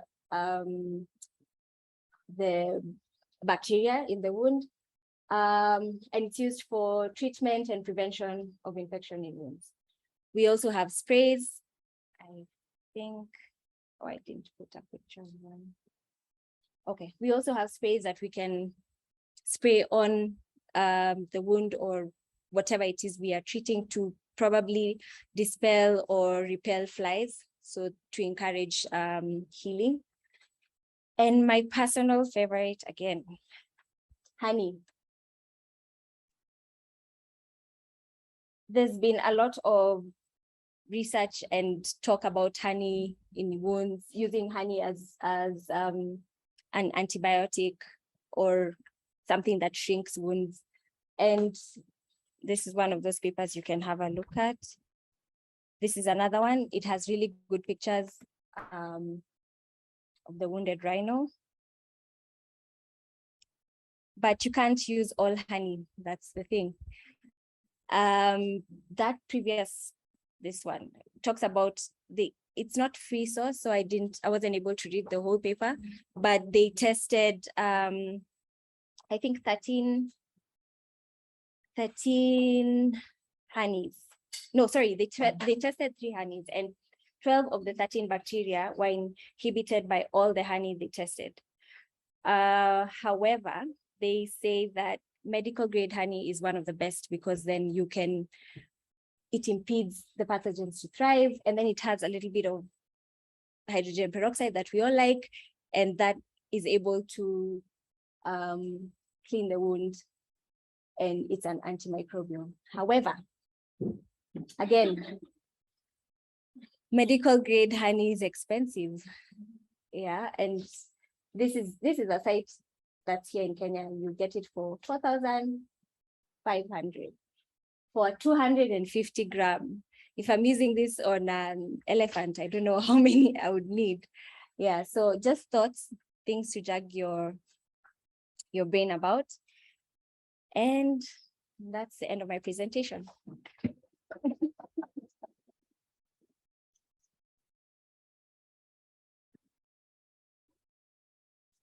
What does applying a One Health approach look like in the field? What does this look? Can you all hear that at the back? I thought about speaking about some of the work I've been doing with you guys in EG, but you're familiar with that. So instead, I'll take you guys with me to my work in Mongolia. And so some of this is based on my postdoc. A lot of my work is funded by the Department of Defense, so it's a pain in the ass to get approved to present some of our newer findings. But I have a few of them that I've gotten previous permission on that I'll talk about. So tick-borne diseases are awesome to look at for the One Health approach. The reason is that they are dependent on the environment. They have feeding cycles where they're larval end stages or new end stages. They're feeding on small rodents that carry disease. So you have a wildlife component, and then they are medically relevant. They carry a lot of diseases that impact humans. So we decided to look at tick-borne diseases using One Health in Mongolia, where we're looking at nomadic herders and the diseases they carry. So that's a lot of surveys looking at the social drivers of disease exposure, but also taking blood and serum samples and sampling their herds, camels, horses, sheep, goat, cattle, etc. And then we would actually collect ticks from around the surrounding region as well to create a holistic approach of how many people are being exposed to this disease, what are the ticks carrying, etc. We also did some rodent sampling as well. And then we're using remote sensing data to extract ecological images for risk mapping. The beauty of epidemiology is we're trying to understand something very specifically in one area and then apply it to a larger population. So we have our study group, but through using techniques like modeling or carrying it with remote sensing data, we can say, we know this vector is here, this is a similar environment, similar temperatures, everything else. It's not too far of a stretch to say that this might actually have a similar rate of disease circulating in the population. So we use FE as this great tool to infer to other areas. Our partners in our research were doctors, veterinarians, entomologists, environmental specialists, virologists, microbiologists, our local herders, our local governors and mayors, medical entomologists. We had partners from the DoD, from the Army, from Navy. And this was when I was doing my postdoc at Duke. I was a much skinnier guy back then. I guess, wife and kids would do that. My point is that, this was a interdisciplinary team that we're all working within our separate areas of expertise towards a common goal of understanding tick-borne diseases. And I know we sometimes have this risk when we're talking One Health that it's this prescribed recipe that, oh, okay, you need one veterinarian, one medical doctor, an epidemiologist, and a virologist done. That's not necessarily true. To me, One Health is just understanding that someone else might be better at this than you and leveraging them to best meet your goal, right? To know that you should leave veterinarians to work with the animals. I mean, yes, I can do blood draws and harvesting and necropsies on rodents, but if we have a mammologist that's been doing this for 30 years and they specialize in this tick-borne disease, then I absolutely should be working with them. That we need to leave our ego at the door and just use these interdisciplinary teams to the best of our abilities. So Our One Health approach is focused on, excuse me, what is the distribution of ticks in the sample regions? What pathogens do these ticks carry, and are they clinically relevant? Identifying possible reservoirs of tick-borne diseases. Are herders and their livestock even being exposed to these diseases? So are we just finding diseases in ticks that don't really matter? And then what behaviors might be increasing the risk of exposure? So we worked across 3 IMAGs in 5 sites. That's Seling, Tushik, Meru, Tibbets, Bongo, Sansalan, Dabansalan. And each of these spots have very unique environments of ecotypes. We were actually up by the Russian border, working in the Siberian birch forest. Then the central forest looks beautiful. That is the central steppe. And if you haven't been to Mongolia, I really recommend you go. Just go in July or August. Otherwise, it's a really tough place to go to. It's just either really windy and dry in the spring, or sub 40, minus 40 degrees from about December through March. You can use Celsius or Fahrenheit. At that point, it doesn't matter. So I digress. But each of these spots have unique environments, which have unique ticks, and also different livestock herds would be present. So we'd see more Bactrian camels in the Gobi compared to the central areas. And these all have an impact on disease dynamics. Another thing that we learned just through working with these communities was there is strong nomadic oral histories on illness. And you probably see this in some of the communities you guys work with around the world. We need to listen to the communities and not just say, well, that's some voodoo thing that they say, you go in that forest, you get sick. Something started that trend, that thought, that oral history that's being passed down. So in Mongolia, some of the oral history is that you go these the Siberian birch trees are traditionally haunted, and there's lots of spirits, and you go there and you might actually go insane, or you'll get really sick. Well, the Ixodes perslocutus tick, that is their ecological niche. This is the environment they live in, and it can transmit tick-borne encephalitis. So it can actually cause some symptoms that match what their oral history is saying. And so rather than, they don't understand necessarily that it's a tick-borne disease, or that it's the virus that's impacting them like this. They just know that when you spend too much time in this forest, you can get really, really sick. The same goes for the black saxel bush on the right. That's called like a fever bush.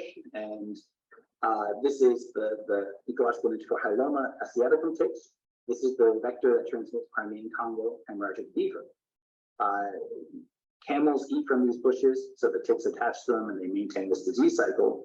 But herders don't like to go anywhere near them because the ticks will actually actively seek you out for a blood. So you might think, do you recall any observations or times you're speaking with communities where there's something that is known within this community without an area? Don't just write it off. There might actually be something half true there. They might not know every single mechanism that's working there, but they do understand what's happening in the community and where there might be a risk for disease emergence or something we've seen in the past. Then, of course, we had to work with a lot of livestock. So as the fat American, I had the joy of taking the bull by the horns all the time. And there's a lot of effort that goes into sampling even domestic animals. So if you're ever reviewing a paper and they have a small sample size of 300 samples or something, and don't just ding them and say, that's too small, this is nothing. It's a lot of work getting these samples. So these are just some great photos of our team working. And then, you have to be flexible. You have to overcome barriers when you're doing field work. When students ask me, how do I get into global health? This job requires 5 years of experience. I don't think that 5 years of experience is because you become this expert on global health. You become an expert on responding to adversity. When things go wrong, you don't crumble. You say, okay, well, next what? What's up? Who's up next? What can we do next? How do we keep moving forward? If your samples are stuck in customs, okay, well, if you've been there for 5 years, you know the 6 stamps you need to get. You don't just call your boss and say, okay, the samples are stuck somewhere, we're done.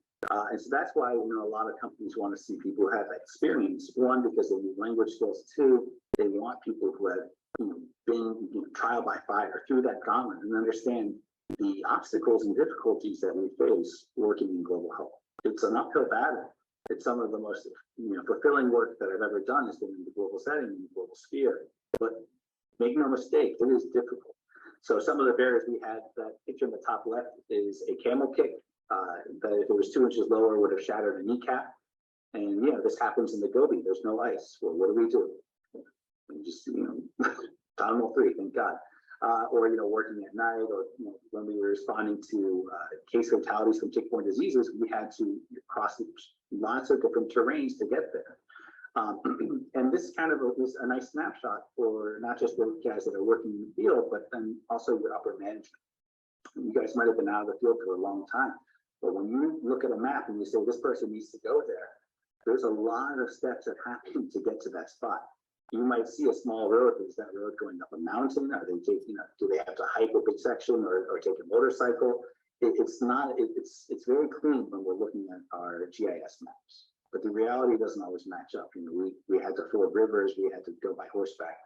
And so you want to always appreciate and respect your field staff for all the hard work that they're doing and going out into these spaces. So back to our research themes. What's the distribution of ticks in the sampled region? We've got, we saw clear differences by vegetation index. So basically, we could start mapping where these diseases might be exposed, exposures might be occurring. You got a couple papers from that. Then what pathogens do these ticks carry, and are they clinically relevant? So anytime you're getting sequence data, you want to match it up with clinical isolates. How close is this to something that's killed someone or made someone really sick? Because there's a lot of diseases that even mosquitoes and ticks might carry that are endosymbionts, or they're non-pathogenic in humans, or it might just be like malaria in birds. So you want to link it to clinical relevance. And we have a tendency just to always be thinking about clinical relevance in humans, but for some of our anaplasma diseases we find, that can lead to spontaneous abortion in livestock. It can lead to decreased milk output.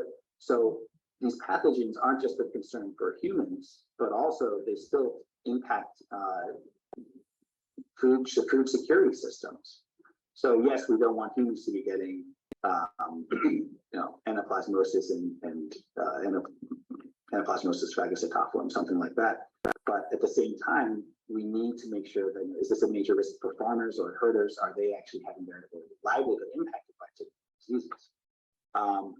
Then we looked, okay, well, yes, these ticks are in this region. Yes, they're carrying diseases that matter. What are the possible reservoirs? And I feel like I'm hitting you guys in the head, but this is what One Health is. You're just hitting every single one of these spots.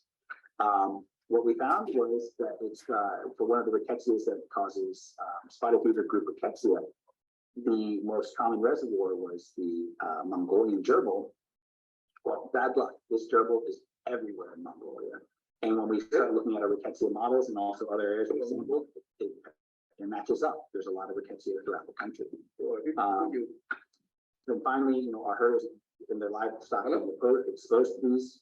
We're looking at serology. So there's a lot of different tools you can use with one sample. You say, okay, here's a blood sample, we're just going to do serology. Well, no, you might be able to do PCR, you might be able to do a plaque neutralization assay, you might be able to do some sequencing there. You could even look at genetic components of that human's blood. So, look at Duffy status if you're talking about Plasmodium vivax or G6PD deficiency for protection against malaria. So we really try to use every single component of the sample, right? We didn't want it to go to waste. So we tried to do as much testing as we could from at multiple angles. And what we saw were really high rates of rickettsia exposure. So we saw high rates in the ticks. The ticks were a lot of places.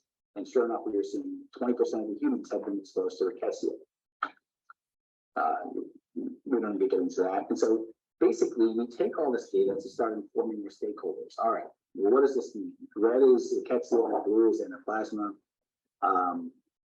What we find is that in the north, we have much higher rates of these diseases compared to southern Mongolia. And so if we're going to use this to inform policy, we start saying this area, and Saline particularly, has a much higher risk of rickettsia exposure based on what we're seeing and what we're seeing in the population. And sure enough, a lot of our case fatalities were actually up in the north. And then finally, we have a survey that we did. This was a struggle to get this survey kind of cleaned up and published. But we're going to interview 300 people for 45 minutes. I'm like, you better believe we're going to try and get something out of it, because that's just a huge time suck for everyone if we don't use this properly. And so what we found was that, you know, and everyone was saying, no, we don't get bitten by ticks. We even had one man say, I've never been bitten by a tick in my entire life. And his wife was like, oh, wait, there's one right here in your neck. You know, he removed it. He looked at us and said, I've been bitten by one tick in my entire life. This one right here, the first time. And so, you know, you have to, with all of your science that you have and all the research that you're generating, you need to get it back into the community. We needed to generate awareness that tick-borne diseases are a major problem. This is not something they just live with.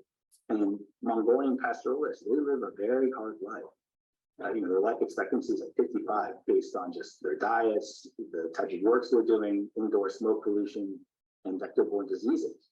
So anything you can do to kind of mitigate that, to explain to them the importance of doing tick checks, you know, especially when you're out in the environment, that can actually have a public health benefit. And then also explaining to them to not seek traditional medicine. A lot of them, they believe in the sky god, you know, the sky and the earth and the wind. Well, then they go see a shaman when they're sick, when in reality, it's just a simple antibiotic therapy, doxycycline work.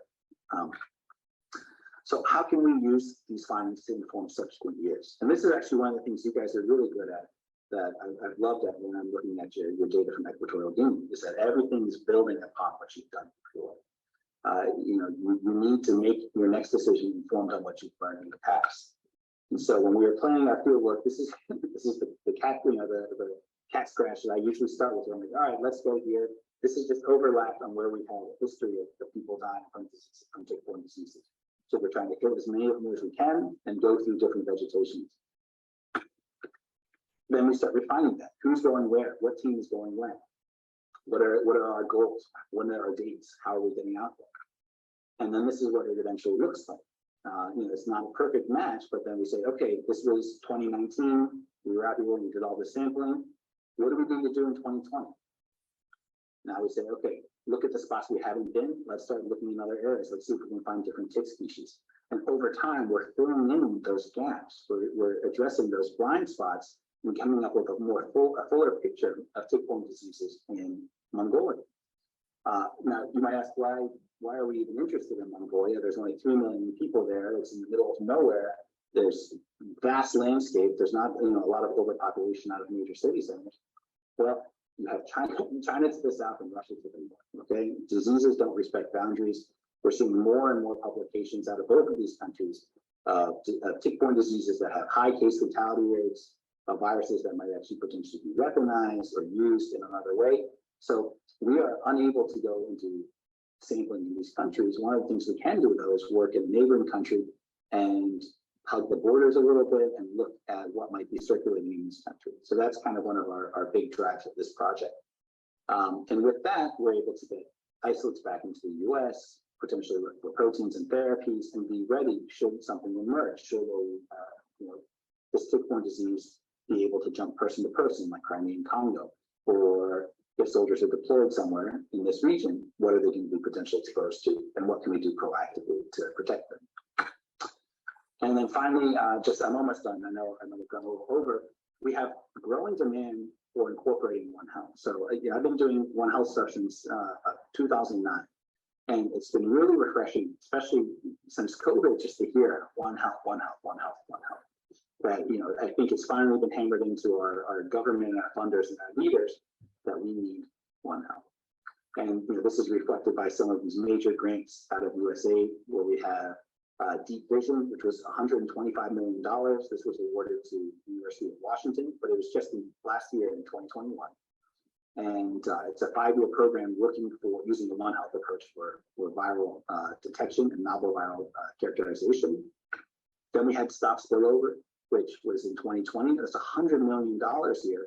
You know, I'm not saying that you guys have the wherewithal to run one of these as like PI, you might, but all of them are multidisciplinary teams. There's about 10 different institutions working together on top of hundreds of in-country partners. So you might be able to carve out some space on some of these larger grants as a facilitator, as you know, someone who's able to be on the ground and manage these projects, as well as, you know, lots of subject matter expertise that could be tapped.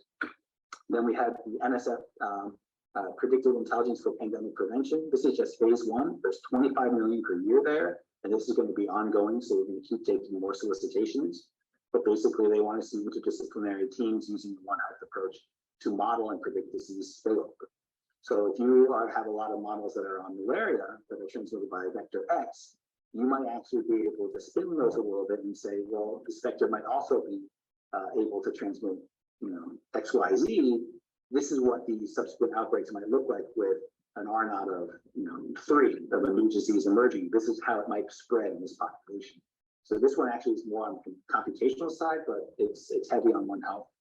And then what a lot of my funding comes from is through the Global Emerging Infection Surveillance Program.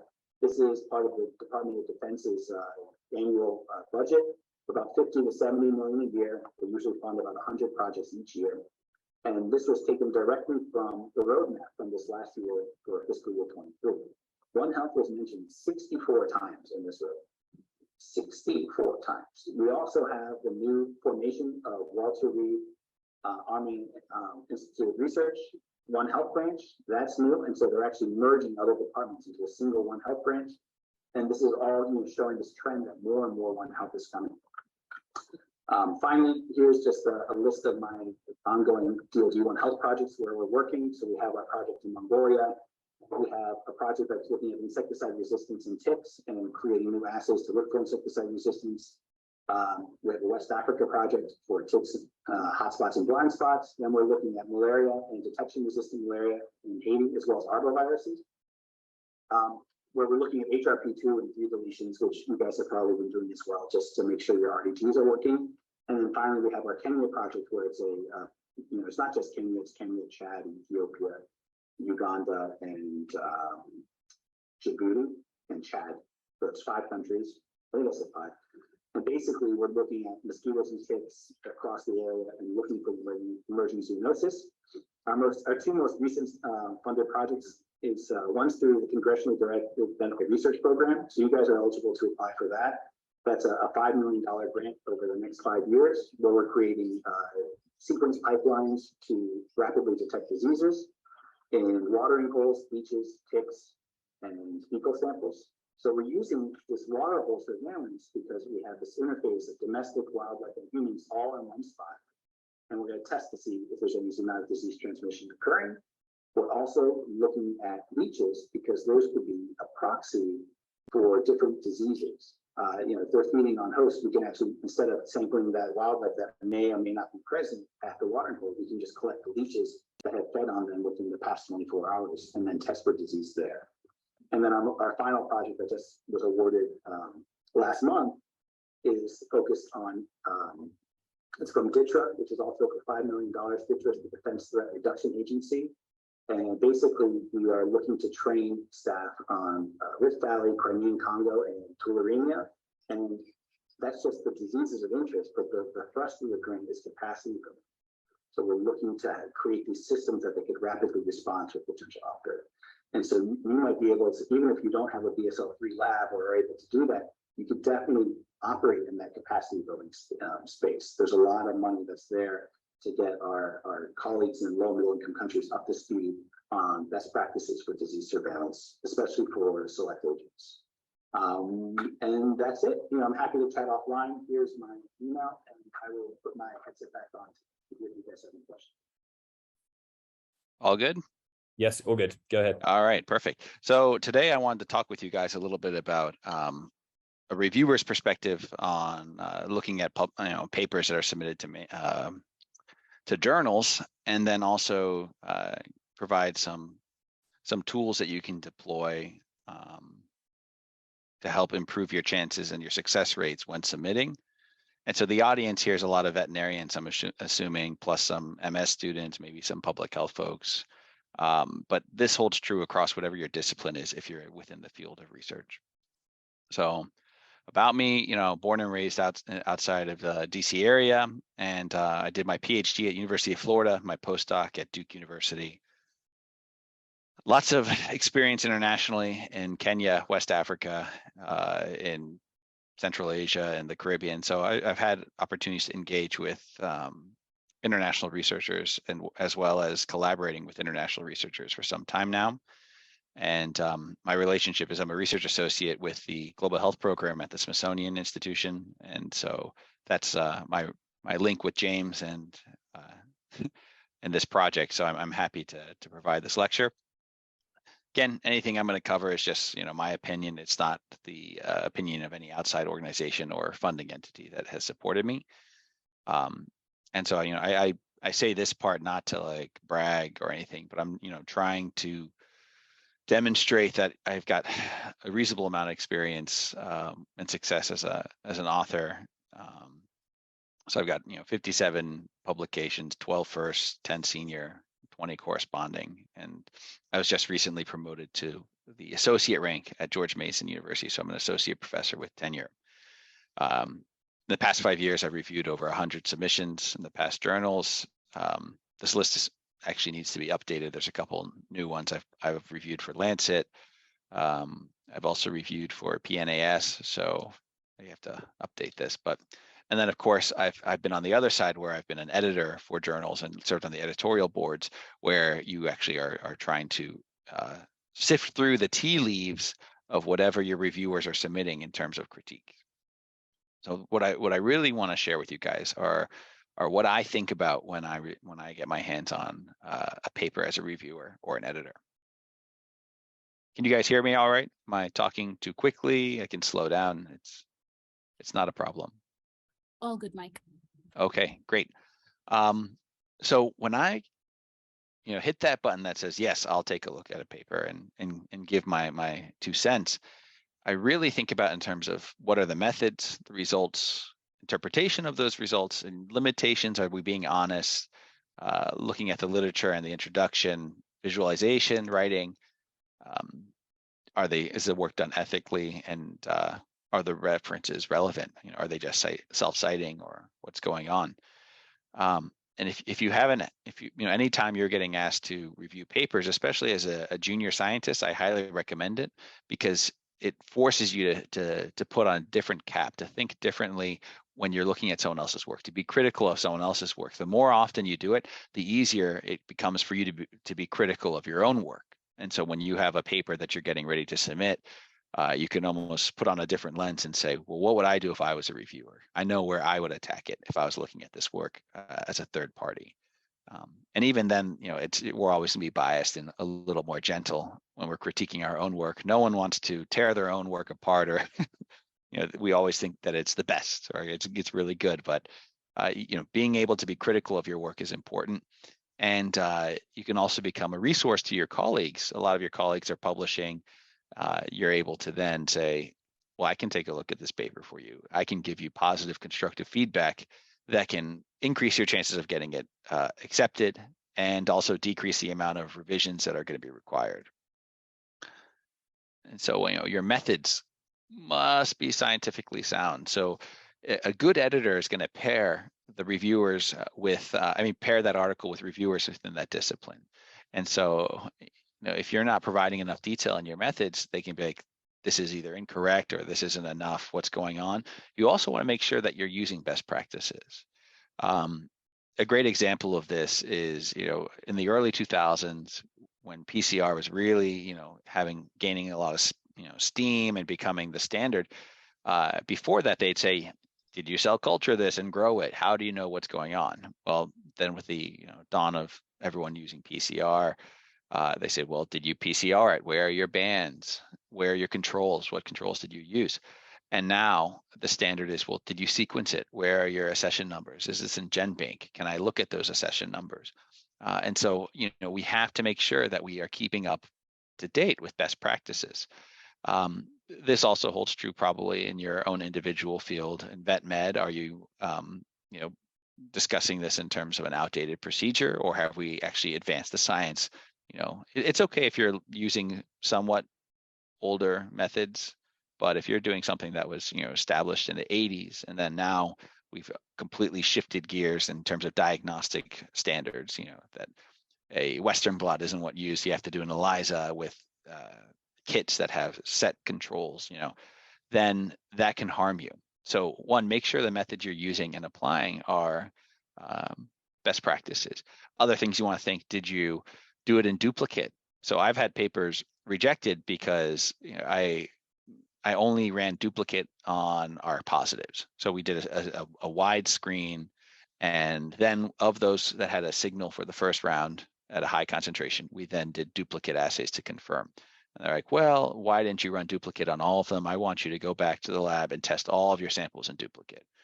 And I was like, no, I'm not. I don't want to go back into that horrible place and spend all this time pipetting and looking through a microscope or whatever it is we're doing.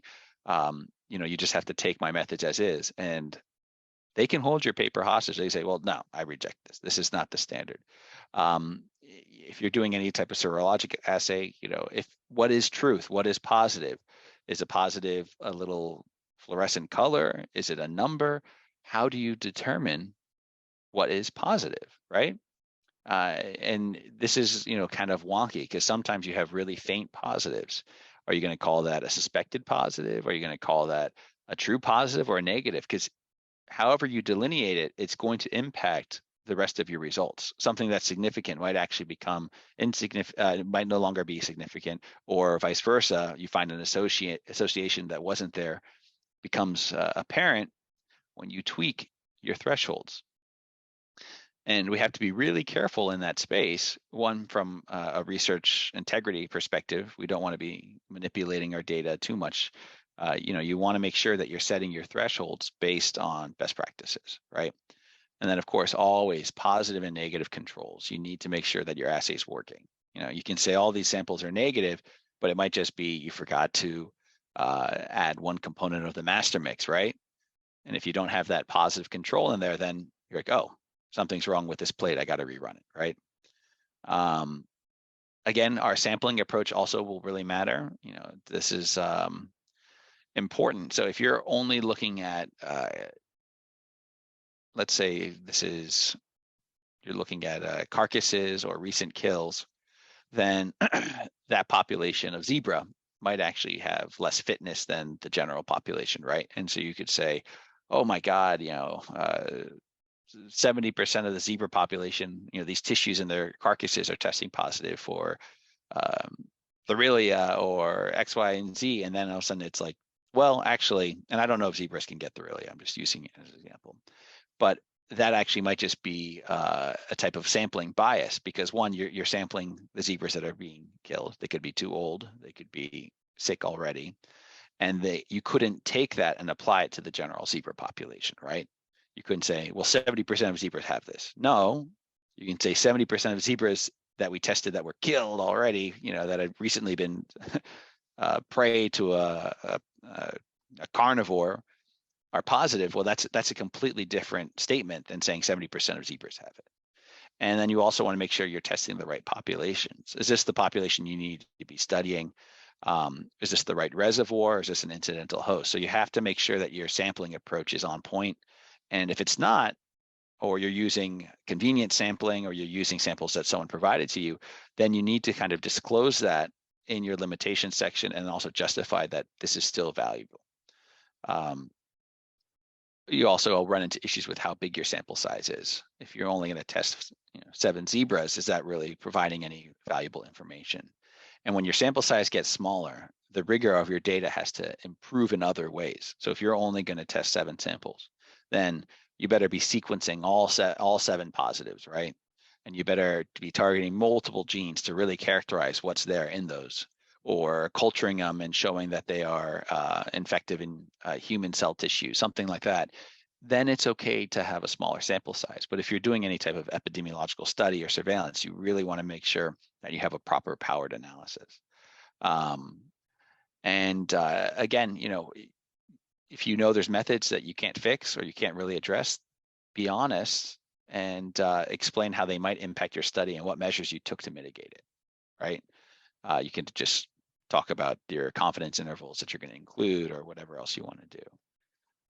So that your methods are really, really important. And having best practices in the lab where you have journals and you're documenting exactly what protocols you're using will help you when you get to the writing stage, right? You want to make sure that you can point to other citations, what survey or what study, did you take your primer sets from that have been validated, or this instrument that's been validated, right? Now, my biggest pet peeve is that when your results are just repeating exactly what is in your table, right? You don't, pick one, right? If you're going to have a table, the table's there to actually save you written space and visualize the data in a way that's more digestible. If you then just take every single thing that's in your table and rewrite it, you're missing the point of your results section. Now, it's okay to repeat some of your key findings from your results. It's big. I want to draw your attention here, but you also can use techniques where it's like you're bolding associated parts or variables that seem to be risk factors. That's all right too. And then if you have anything that has a spatial component, can you map out your findings? Can you actually include data visuals that say these were where the samples came from? Are there any statistics that could be applied in unique ways other than just looking at associated variables and outcomes? And of course, when I say this, the line 2 result to map out your notable findings. So you want to highlight the things that you're going to be setting up in your discussion. So if you spend a lot of your results talking about the specific, disease at this watering hole with these zebras, and when I'm getting ready to read your discussion, I'm like, I can't wait to read more about how this disease was found in other situations or within other species, and then you completely shift gears and talk about like birds that land in the water, then that's kind of a raises an eyebrow, like what's going on.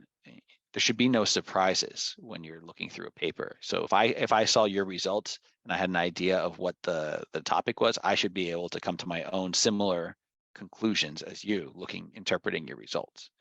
And then, you can have summary tables. Is your statistical output appropriate? Don't ever use the word insignificant. So insignificant does not mean the same. And there's no insignificance in statistical methods, right? You have significance in terms of there's an associated relationship. If it's above 0.05 or whatever your cutoff is for a p-value, then you say that there's appears to be no associated relationship between them. But insignificant is not the right term. Insignificant means it doesn't matter, and that's just not right. And if you have someone who's old school, that they might just be like, this is completely wrong. Do you understand what statistics mean? Again, your data visuals, are they looking consistent? So you can go through all of your entire paper with multiple levels of spell check and proofing and having your colleagues look at it, and your whole paper could be perfect. But we often forget to look for consistency in our tables, look for consistency in our maps or our charts or histograms, whatever we're doing. You might just use Excel and then you took a screenshot of that and made that figure 1. Well, you still have a mouse inside of that, your mouse clicking point inside of that screenshot. You still have squiggly lines under things that are spelled incorrectly. And those look sloppy. If we think that your figures are off, it's like, what's going on? Once it's published, you can't unring that bell.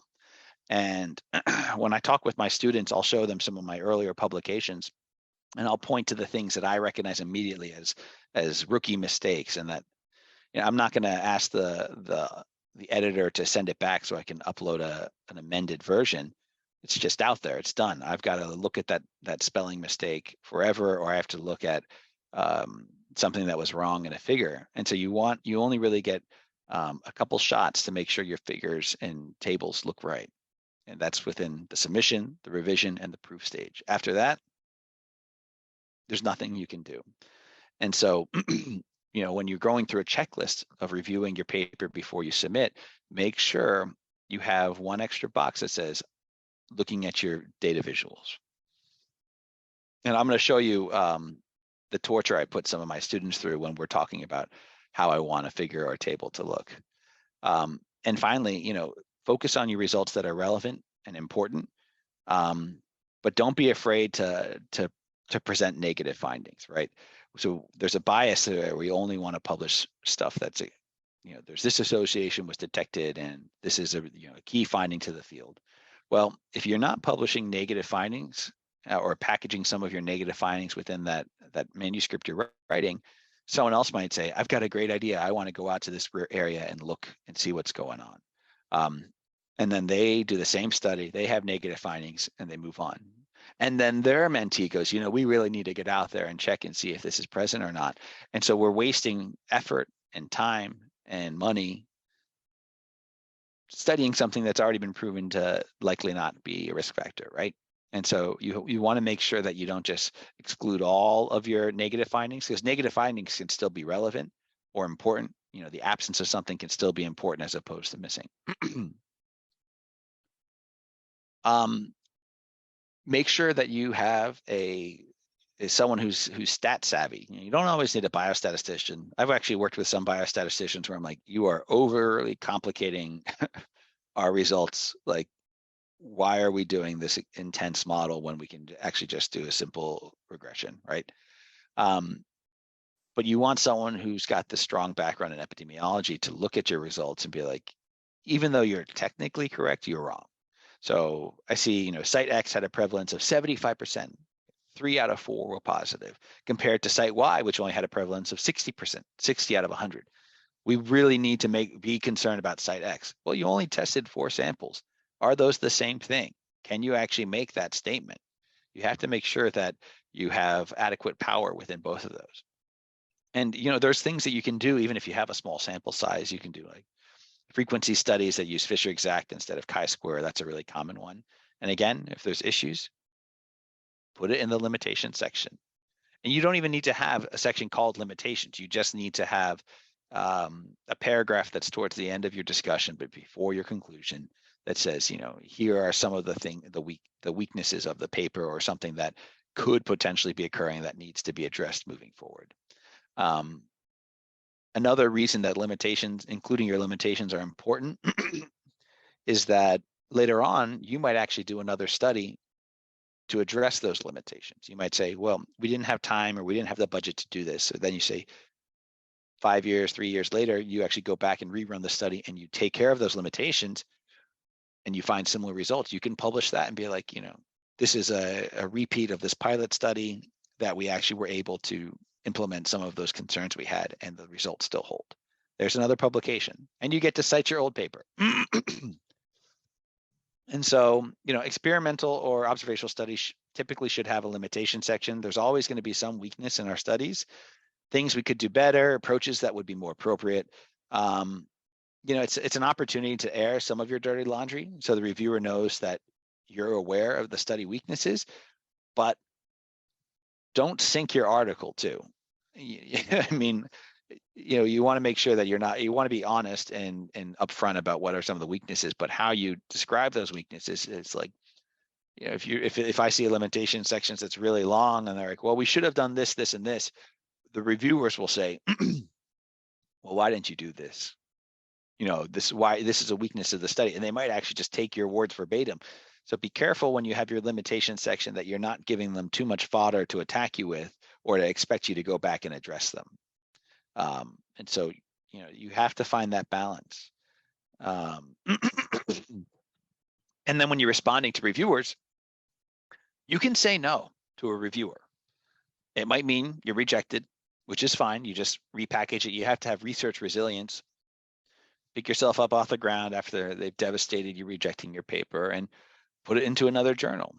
Or you can explain, if there's things that the reviewer say are weaknesses, those can get parked in your limitations as well. And you write to the reviewer, it's like, oh, you have a great point, but our team can't access these samples, or our project required we destroy these samples after 1 year. And so, we have added the following to our limitation section to say, future efforts need to do this, or this is a study weakness that we've acknowledged. That might be enough to appease the reviewer. And you can also argue back with the reviewers. There's ways to do it respectfully. I think we just got something accepted in Frontiers in Microbiology, and a guy kept harping on components of our intro, saying, well, you need to cite this paper, this paper, this paper. And finally, I just wrote a letter to the editor, and I was like, there's been no issue with our methods. There's been no issue with our results or our interpretation of the results. The reviewer is arguing moot points about an intro that are likely self-citing, either reject the paper or accept it. But we are letting you know we're not interested in doing another revision. What do you think happened? The reviewer accepted it. Now that's an extreme example. I was getting angry and I was like, what's this? This guy's holding our paper hostage. Like, no. So you have some feedback that you can provide to the editor if you're getting harassed or pushed around. And reviewers are getting, kind of nasty, I've noticed, of what they're pushing. They want their metrics to go up. We all get monitored or measured by how many citations we have in academia. What's our H index? And so reviewers have a temptation to say, oh, this is sort of in my field. I want them to add a sentence about something that has nothing to do with the project, but I want to get that citation. And you as the author can decide if you want to acquiesce to these demands, right? If you just want to get the paper published and it's not that big of a deal, fine. But you don't be afraid to stand your ground. Usually what I'll do is if they say, you need to address this, I'll go find another paper within that same field and I'll cite that one instead. So I'm technically correct. This is really important. Adequate review of the literature and the scope of the problem. Are you publishing something that has already kind of been discovered and looked at? Have you included the proper references? I mean, you could say malaria is a big problem in East Africa. That's super vague. You want to use numbers to strengthen your arguments. Dates, context. So, epidemiology is about people, time, and place. So in 2022, X individuals were infected with falciparum, with children under 5 accounting for 90% of the X deaths. Citation. That means so much more to me than saying malaria is a big problem. What's a big problem mean? So you want to make sure that you're writing scientifically, that you're putting this into the right context. And then I call this the accordion method. I haven't trademarked it, but I should. So when you're writing your intro, you kind of start with the big picture. It's like all of Africa has this much malaria or onchocerciasis. And then as you're going down, you're starting to set up what you're going to be studying, condensing it down to pathogen of interest, where else is it found, drug resistance, and saying, this is really what we're looking at and why we're going to focus on it. And then you can open your last paragraph up a little bit where you say, therefore, this study this study will aim to address these gaps in scientific knowledge to better understand epidemiology of why within the greater region, right? So you start really big, what's the meat and potatoes, the large scope, the large scale issue, the root cause of whatever we're looking at. And you start getting down to whatever your study population is going to be. And then you can say, we want to look at this to understand what's happening elsewhere. Now, data visuals. So if I'm on the fence about your paper, or I'm like, there's not really a large audience that will find this interesting, or there's some methodological flaws, and I'm like, this is dubious, can they address this? If you have really strong data visualizations, that can make or break your publication. I'll look at that and I'll be like, oh, wow, that's really, and a lot of information is captured in that visual. I think this is great. I'm more likely to put in the time to say, this is what you need to address. This is some of the weaknesses. And I'll even give comments about grammar, syntax, spelling. I'm like, you're spelling this wrong here. This is the wrong phrase, or this is an awkward phrase. Or even, is this the right scientific, are you putting in the italics for the microorganisms, et cetera? If there's a geographical component, include a map. Have your administrative units labeled, borders included. If you have GPS points, you can use multiple frames to zoom in and out of a study area. So this is, I'm gonna jump into here. Let's see, Mongolia. Okay, so this is our Mongolia study. And this is why my research assistants probably are like planning a mutiny against me. So I said, make a map, talk about where we are. Let's discuss what's going on. Where are the ticks? What are they carrying? And they made this map. And I was like, it's okay. It's a start. I want more. Okay. Well, he's like, well, this is even worse. We're going the wrong way. We're looking at animals versus environmental sampling. So, I asked them to provide this, but we only sampled in one area. So we only sampled animals in one area. So this map, that's out, but I still made him make it. Looking at different species, different colors. Here we're talking about different diseases. And they don't need to be high quality yet. You know, have your idea of what you want your visual to be and start working on it. And then once you know exactly what you're looking for, then you say, this needs to be perfect. I want high quality resolution. So I want, you know, turn it into a TIFF, look at the pixel rates. And we're looking at different pathogens in different areas. Yeah, so we're kind of just like, okay, so I made them make this many figures until we got to here. If you look on this other side. So this might be an easier way of showing you guys.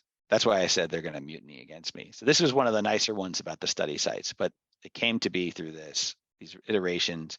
We're looking at different rates of disease. I'm like, no, that's not it. That's not it. That's not it. And I said, why don't we start having some bar charts, right? And here, we'll go and start looking here. Put in the pie charts. Tell me what the presence of certain pathogens are. So we're looking at Francisella here, you know, where are they? And let's get some, okay, the images are getting better, right? Compared to what they started. Still not right. Let's look at it by pathogen. So this is all Borrelia across the country that we detected. This is all Coxiella. Here's Ehrlichia. Here's Rickettsia. And I'm like, okay, yeah, it's more information. And guess what I told them? I said, do it again, but let's do it by region. And so they, I know it sounds like I'm torturing them, but actually they're getting really, really good at how they're doing their visuals now. Now we're saying, okay, in this region, these are all the different pathogens that we're detecting. And I'm still not sure, this is getting better. I'm like, okay, we're seeing some geographic distribution of what's there, different areas, but you can tell that there's some errors, right? Like this needs to be italicized. Why isn't that italicized? You know, why are all of your legends wrong? You know, this is the consistency I was talking about. Make sure that the frame you're using is the same size, and so that the picture is exactly the same, and you're not having these weird, you know, different coordinate points and things getting off site. So I said, fix it. And then remember all those pie charts? I said, well, you went through the trouble of making pie charts. Keep them. Let's see if we can actually find a way to include some of this data, you know, and again, these needs to be italicized, so we're still working on it. But you get to understand the iterations that you go through when you're doing your visual. You can't just say, all right, we're done, one visual, we did it. It's you want to make sure, look at multiple options. And by doing all these different iterations of it, you can start to think, I'm getting closer and closer to exactly what I want to see, right? And that's why when you review more and more papers, you get to have a sixth sense of what looks good, what doesn't, what did you like that they did. But now you'll notice as we're getting further along, all of the frames are the same size. We actually now have the border above, and I'm still not 100% happy with this, because I think we could put vegetation index data or temperature data behind these maps to make them even more informative. But we've come a long way from you know, this early version, right? We've come so far from just this. And the only way you get to this point down here is by starting to think in bigger terms. How can you make it valuable? How can you improve it? What data can you include? The same goes for when you're using any type of molecular data, right? So this is my PhD student. Again, I don't know if they're happy with what I'm doing with them or not, but it doesn't matter. Remember, once you publish it, it's gone forever. It's out there, you cannot change it. So now we're looking at different target genes. This is kind of busy. And so I wanted her, I'm like, okay, well, why don't we come up with a colored system that talks about different host species and include a map, which I think is kind of cool, right? Now you know where things are falling in relationship to where our samples came from, what are the host organism, but even then some of these circles are different sizes. Why? So she really dislikes me. I was like, this is good. Get this all in a straight line, make them the same size. And she's like, when will it be enough? You know, perfection is the enemy of progress. So you don't want to micromanage too much, but little aesthetics you can kind of change, right? then we're like, okay, well, why don't we break it down by different species, thinking about, highlight human cases of disease. And these are all the different trees she's assembling as we're working through it. And eventually, this is kind of where we're at now. And I still don't know if this is going to be what we want to present, because I think this might be too busy. So same goes for your visuals. You can actually get too deep into the weeds, providing too much detail. So I'm trying to still strike that balance with them of like, we want to make something that stands out that a reviewer would like, but also it needs to be informative. What is the value of this figure? Don't include figures that don't have any value. Don't waste people's time, right? Okay.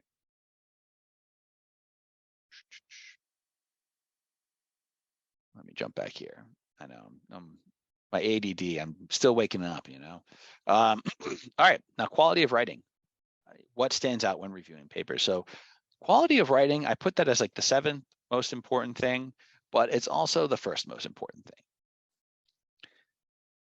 It's hard to get to the science if you're constantly stumbling through poor writing. And I try my hardest to not be biased when I'm reviewing papers from people whose English isn't their first language, because it's all about science, right? Science is universal. Science can be understood in every, your results should be interpretable by any individual anywhere on the planet. That it's about associations and risk factors, but how you describe them can really make or break your paper as well. And so, yes, I have it as number 7. When I'm thinking, I'm trying my hardest to not, I'll give them some leeway if there's some like grammar issues, and I'll say, spend some time with a native English speaker, or, really look over this and work on your grammar. If there's not too many mistakes, I'll edit it for them. But other things about your writing too, font type, size, spacing, stick with it. Don't, one space after a period, not 2, or vice versa. Whatever it is, be consistent.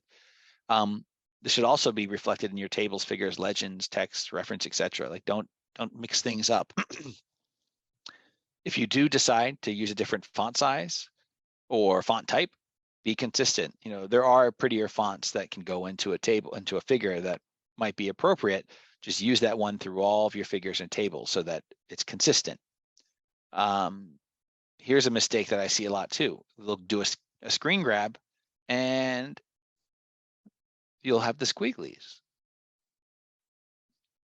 Why the squigglies, right? All you have to do is right click that and ignore, or accept the changes, or add that word to your dictionary, and you'll never have the squigglies again. Because your proof stage, they might not catch that. A reviewer isn't going to be like, remove your squigglies. They don't see that always, but you will. Later on, when you open that, you'll be like, why is there a squiggly in this image? All right.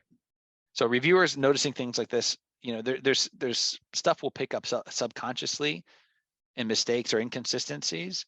And so you really want to make it as like close to a finished product as you can. Grammar and syntax, distract the reviewer from the science. So we're doing it for free. We're not getting paid. We're spending, an hour to 2 hours to even, I think the longest I spent was 3 hours. It was this huge meta-analysis. And now I don't like to review meta-analyses because they're just a heavy lift to review.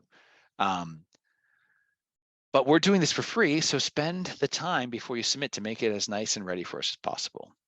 Just always writing about grammar and syntax and repeated mistakes, it's going to be frustrating. And then we can get angry and be like, your writing should be succinct, short, scientific, and backed up with numbers and citations. Again, passive sentences. So when you're writing in Microsoft Word, you can actually go to your options and turn on additional editing tools where you say, I want passive language to be caught. So, a passive sentence is the cat was chasing the mouse versus the mouse was being chased by the cat. And so you want to make sure that the subject is making the action. You want to make sure that the cat is chasing, not the mouse is being chased. It takes time to get better at like identifying passive language. Here, let me see if I can show you how to turn it on in Word. let's see. Yeah, this is a lot of different stuff going on. Let me see if I can find one that's not. Okay. All right, you go File and Options down here. Roofing. Here. You can turn these on. Check spelling as you go. Mark grammar errors as you type. Grammar and refinements. So you want grammar and refinements, not just grammar. Grammar and refinements will be like, this is repetitive, this is awkward. This is, you want to have that there. You can also show readability statistics. You can always click to the bottom left and it'll give you a summary. Let me see what else, flag repeated words.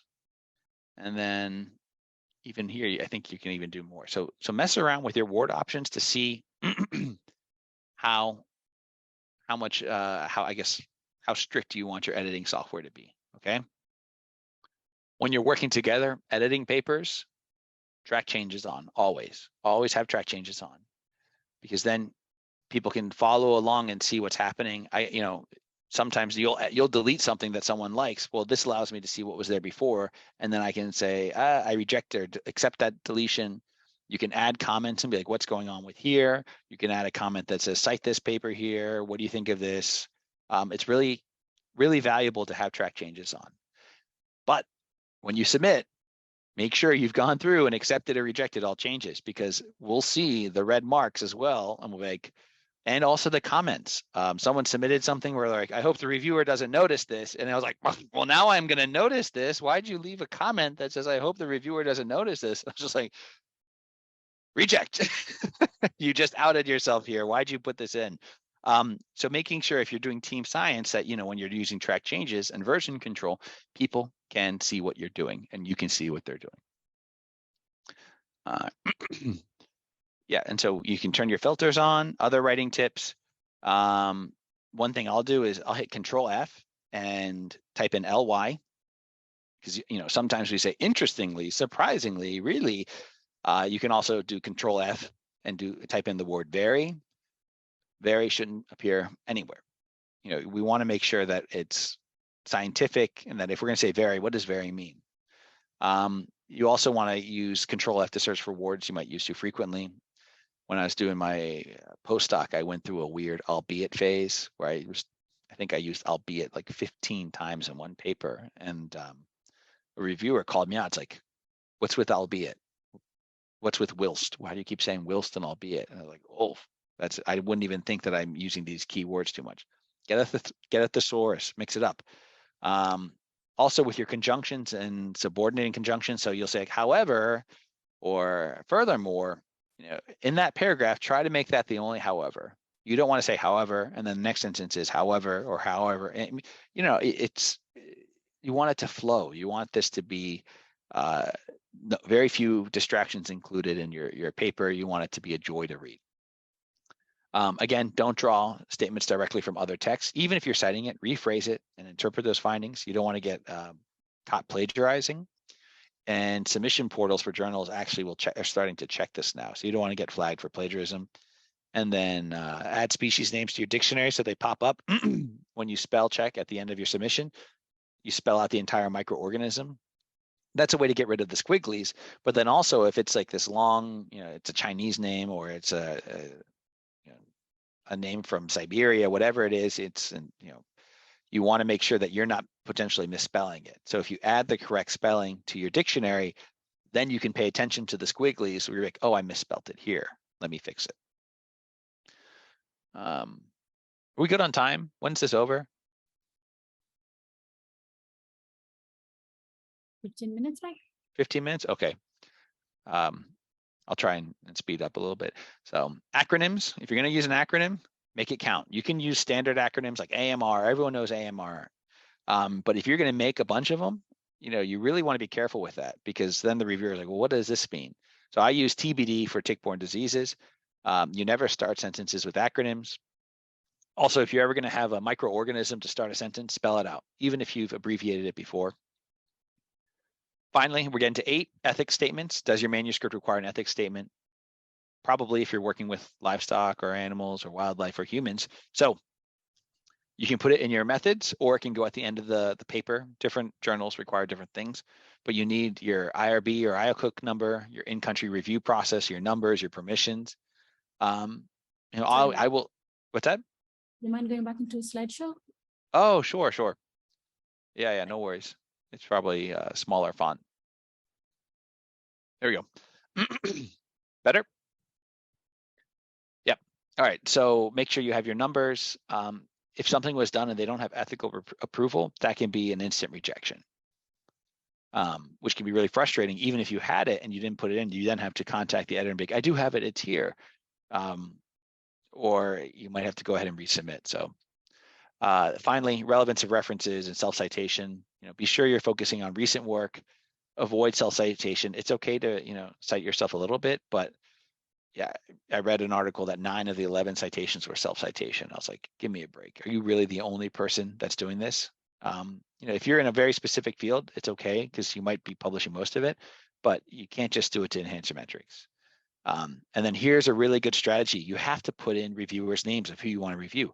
Well, your reviewers care about citations too. So if you cited a potential reviewer 3 times, if their name's showing up 3 times in the citations, be like, okay, that means this person is probably fit to review this paper and provide valuable feedback. They are going to be happy that you're citing them. And they might actually give you, you know, push it through and help you publish a better product. The other thing I do is I take a screenshot of all the names of people I want to review. And if they reject it, I have a folder that's like, never request these people. Even if they aren't the ones that were asked, I just put them into the bin. There's so many potential reviewers that's like, it's better just to remove them. And then when you're responding to reviewers, you put all of your reviewer comments into a different document, and I'll break them down green, yellow, red. So green highlights are easy, like change this grammar, rephrase the sentence. Yellow are more serious thoughts. You know, you might have to do some additional analysis or different stats. And then red are either unreasonable, unrealistic effort, or they're a major flaw that you can't address. And so those are the ones that you're like, talk with your mentor, have a think and be like, I can't address this, or I don't want to address this. I'm not going to address it. But the greens and yellows are easy. And if you have a lot of red, it might be worth, you know, considering just submitting and seeing it be rejected and try again elsewhere. Because when you are trying to meet too many unrealistic demands, your paper starts to become something it shouldn't be. You know, it almost becomes unrecognizable when reviewers are pushing a narrative too hard one way or the other. You know, you have to stand by your science. So here's some of those figures. So let's see. Do we have time? I was going to show some journal selection ideas, but we can just go through this real quick. There's engines where you can put the abstract and the title in, and it'll give you a couple of options that you can submit. They'll say this journal pairs well based on keywords and some algorithm that they use.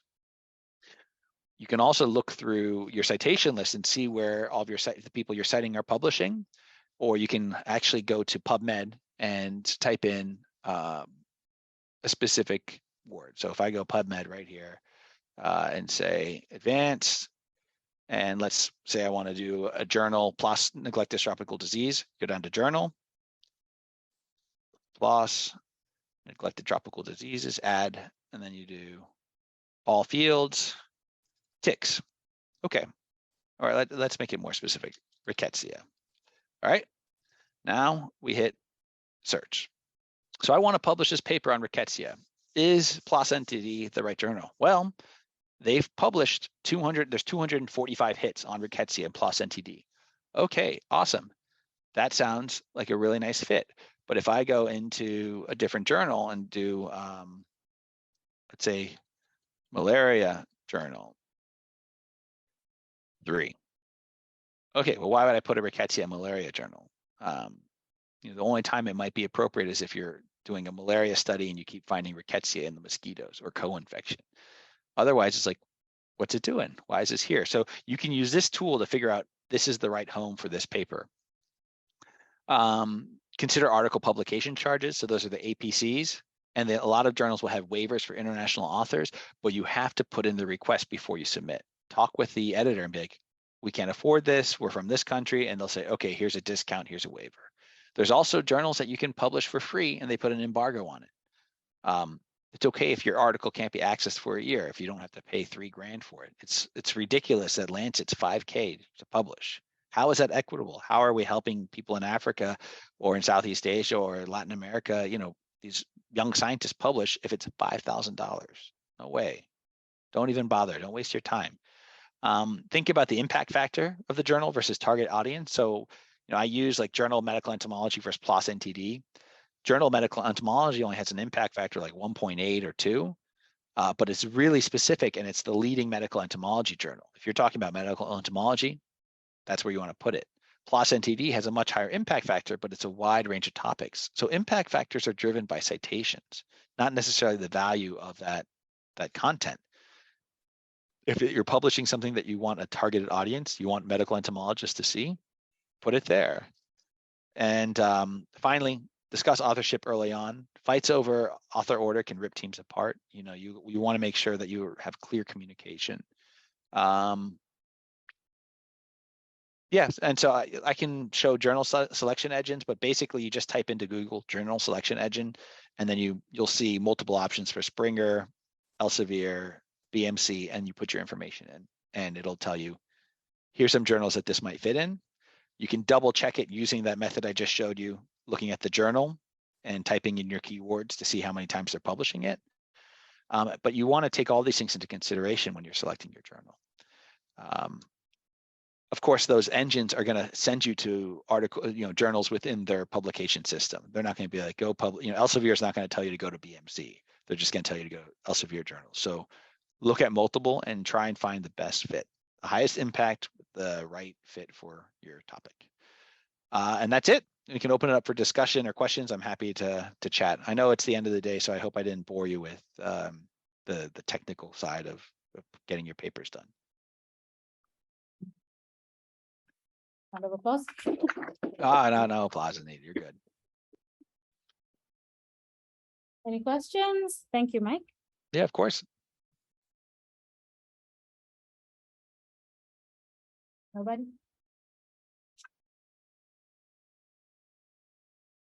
No questions so far. Is any online?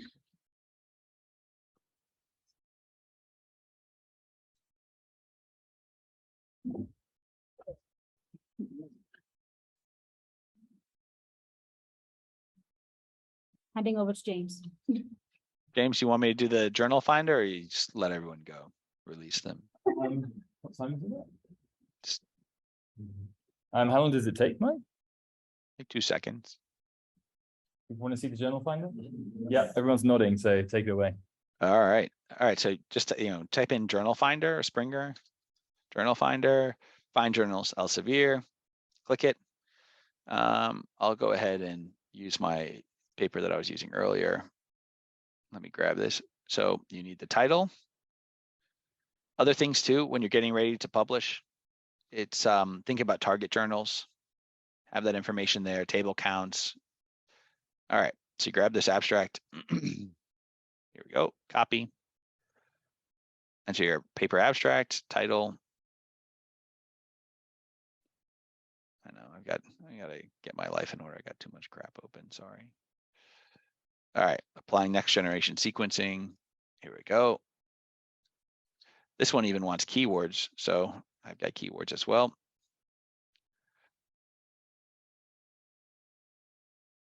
All right, copy. You'll like this. Field of research. Let's say ticks. All right, there we go. Sequencing. Or next generation. Next generation sequencing. Cool. Now, field of research. You can put a couple in, so maybe environmental science, and then let's go earth and planetary science. Why not? Where's some public health stuff? Health, medicine. Let's change this one to health, health professions, right? All right. Find journal. So it's starting to think. The circle's going. 48 journals match your paper, and so here, I put in ticks, next generation sequence. It's saying that it's got a 3.817 impact factor.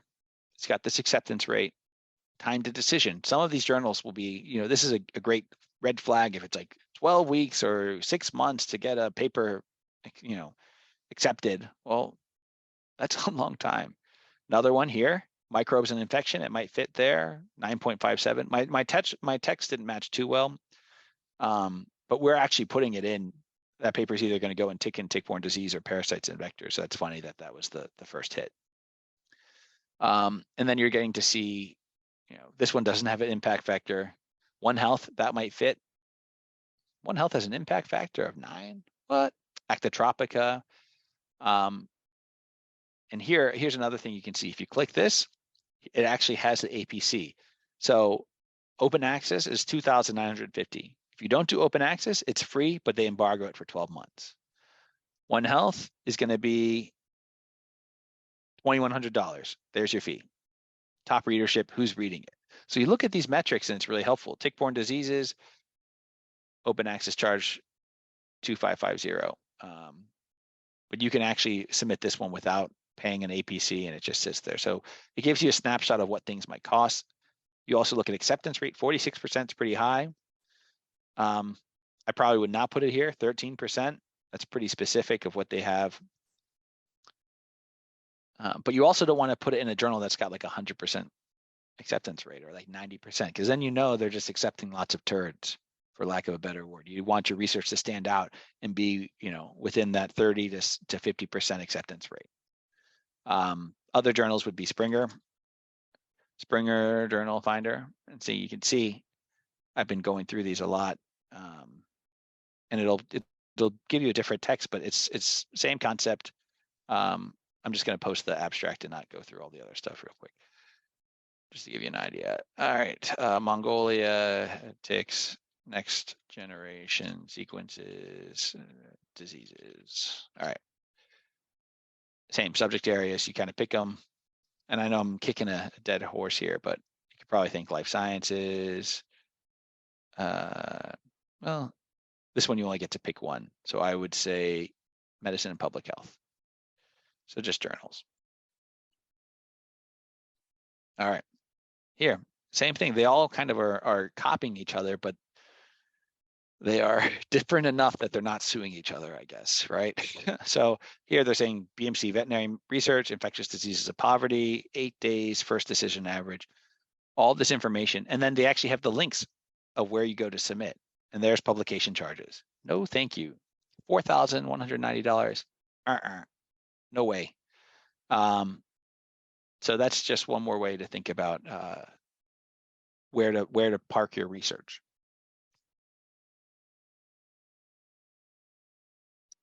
All right, thank you very much, Mark. There is one question. Sure. Yeah, for non-native English speakers, are there open source sites where they can use it in quarantine or I might need you to. Just 1 second, Mike. Sure. Yeah, for non-native English speakers, are there open source sites where you can use to improve the quality of writing of your manuscript? You know, there might be. I think Grammarly is one. Grammerly. But you know, if you have collaborators that you work with, you know, this is a great way for like graduate students from one institute to work with graduate students from another. You know, have them see if they can help you with the actual, you know, review and proof before you put it in. If they do a whole lot, you can always make them author number 7 or something, you know, put them towards the back. But that's how you can start building a collaboration with someone too. So I have colleagues in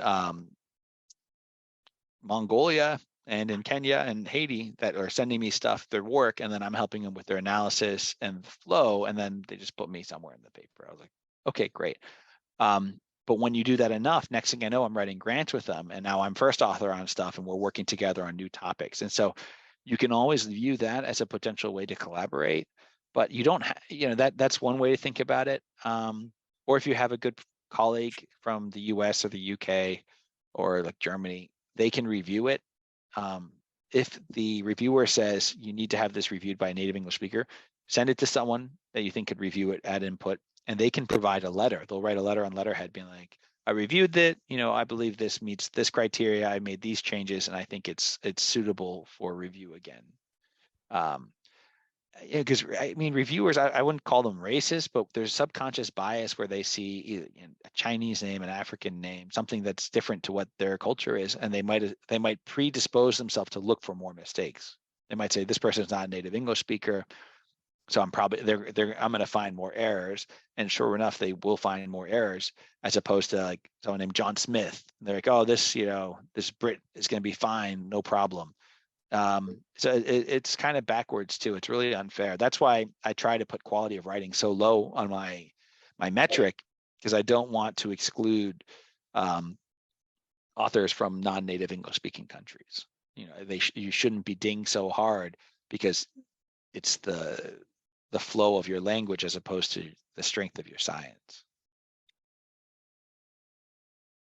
Thank you. Anybody else? All good. You did a good job. We'll see how many, James, I want a head count of who's asleep. I'll send you the numbers. Yeah, I know. Well, you guys had to listen to me kind of blather on about One Health, and now you're like, oh, he's talking about papers. But yeah, I'm happy to, I think I had my email, but it's, I'll put it in the chat box. You can always follow up and ask me questions, or if you're having some issue with reviewers or problems with something too big. What should I do here? I'm in this tough spot. Can you help me? And I'll say, depending on how big of an ask I can look, the least I can do is look. Happy to promote you guys in your science. So. Thank you, Mike. Yep. And Mike's in Kenya pretty regularly, at least twice a year. Yep. So yeah, if you want to connect with him, then he'll be around. Tusker Baridi, that's the best way. You get me, but Kazi, yeah. So all right. Well, I appreciate it. Thanks so much for having me. Are there any more presentations, James, or is this should I hang out for you to close out, or it's only in person? No, I think this is it. Yeah, we're going to shut down the online thing. Perfect. All right. Well, thanks so much for having me. Good to connect again. See you, James. Thanks, Mike.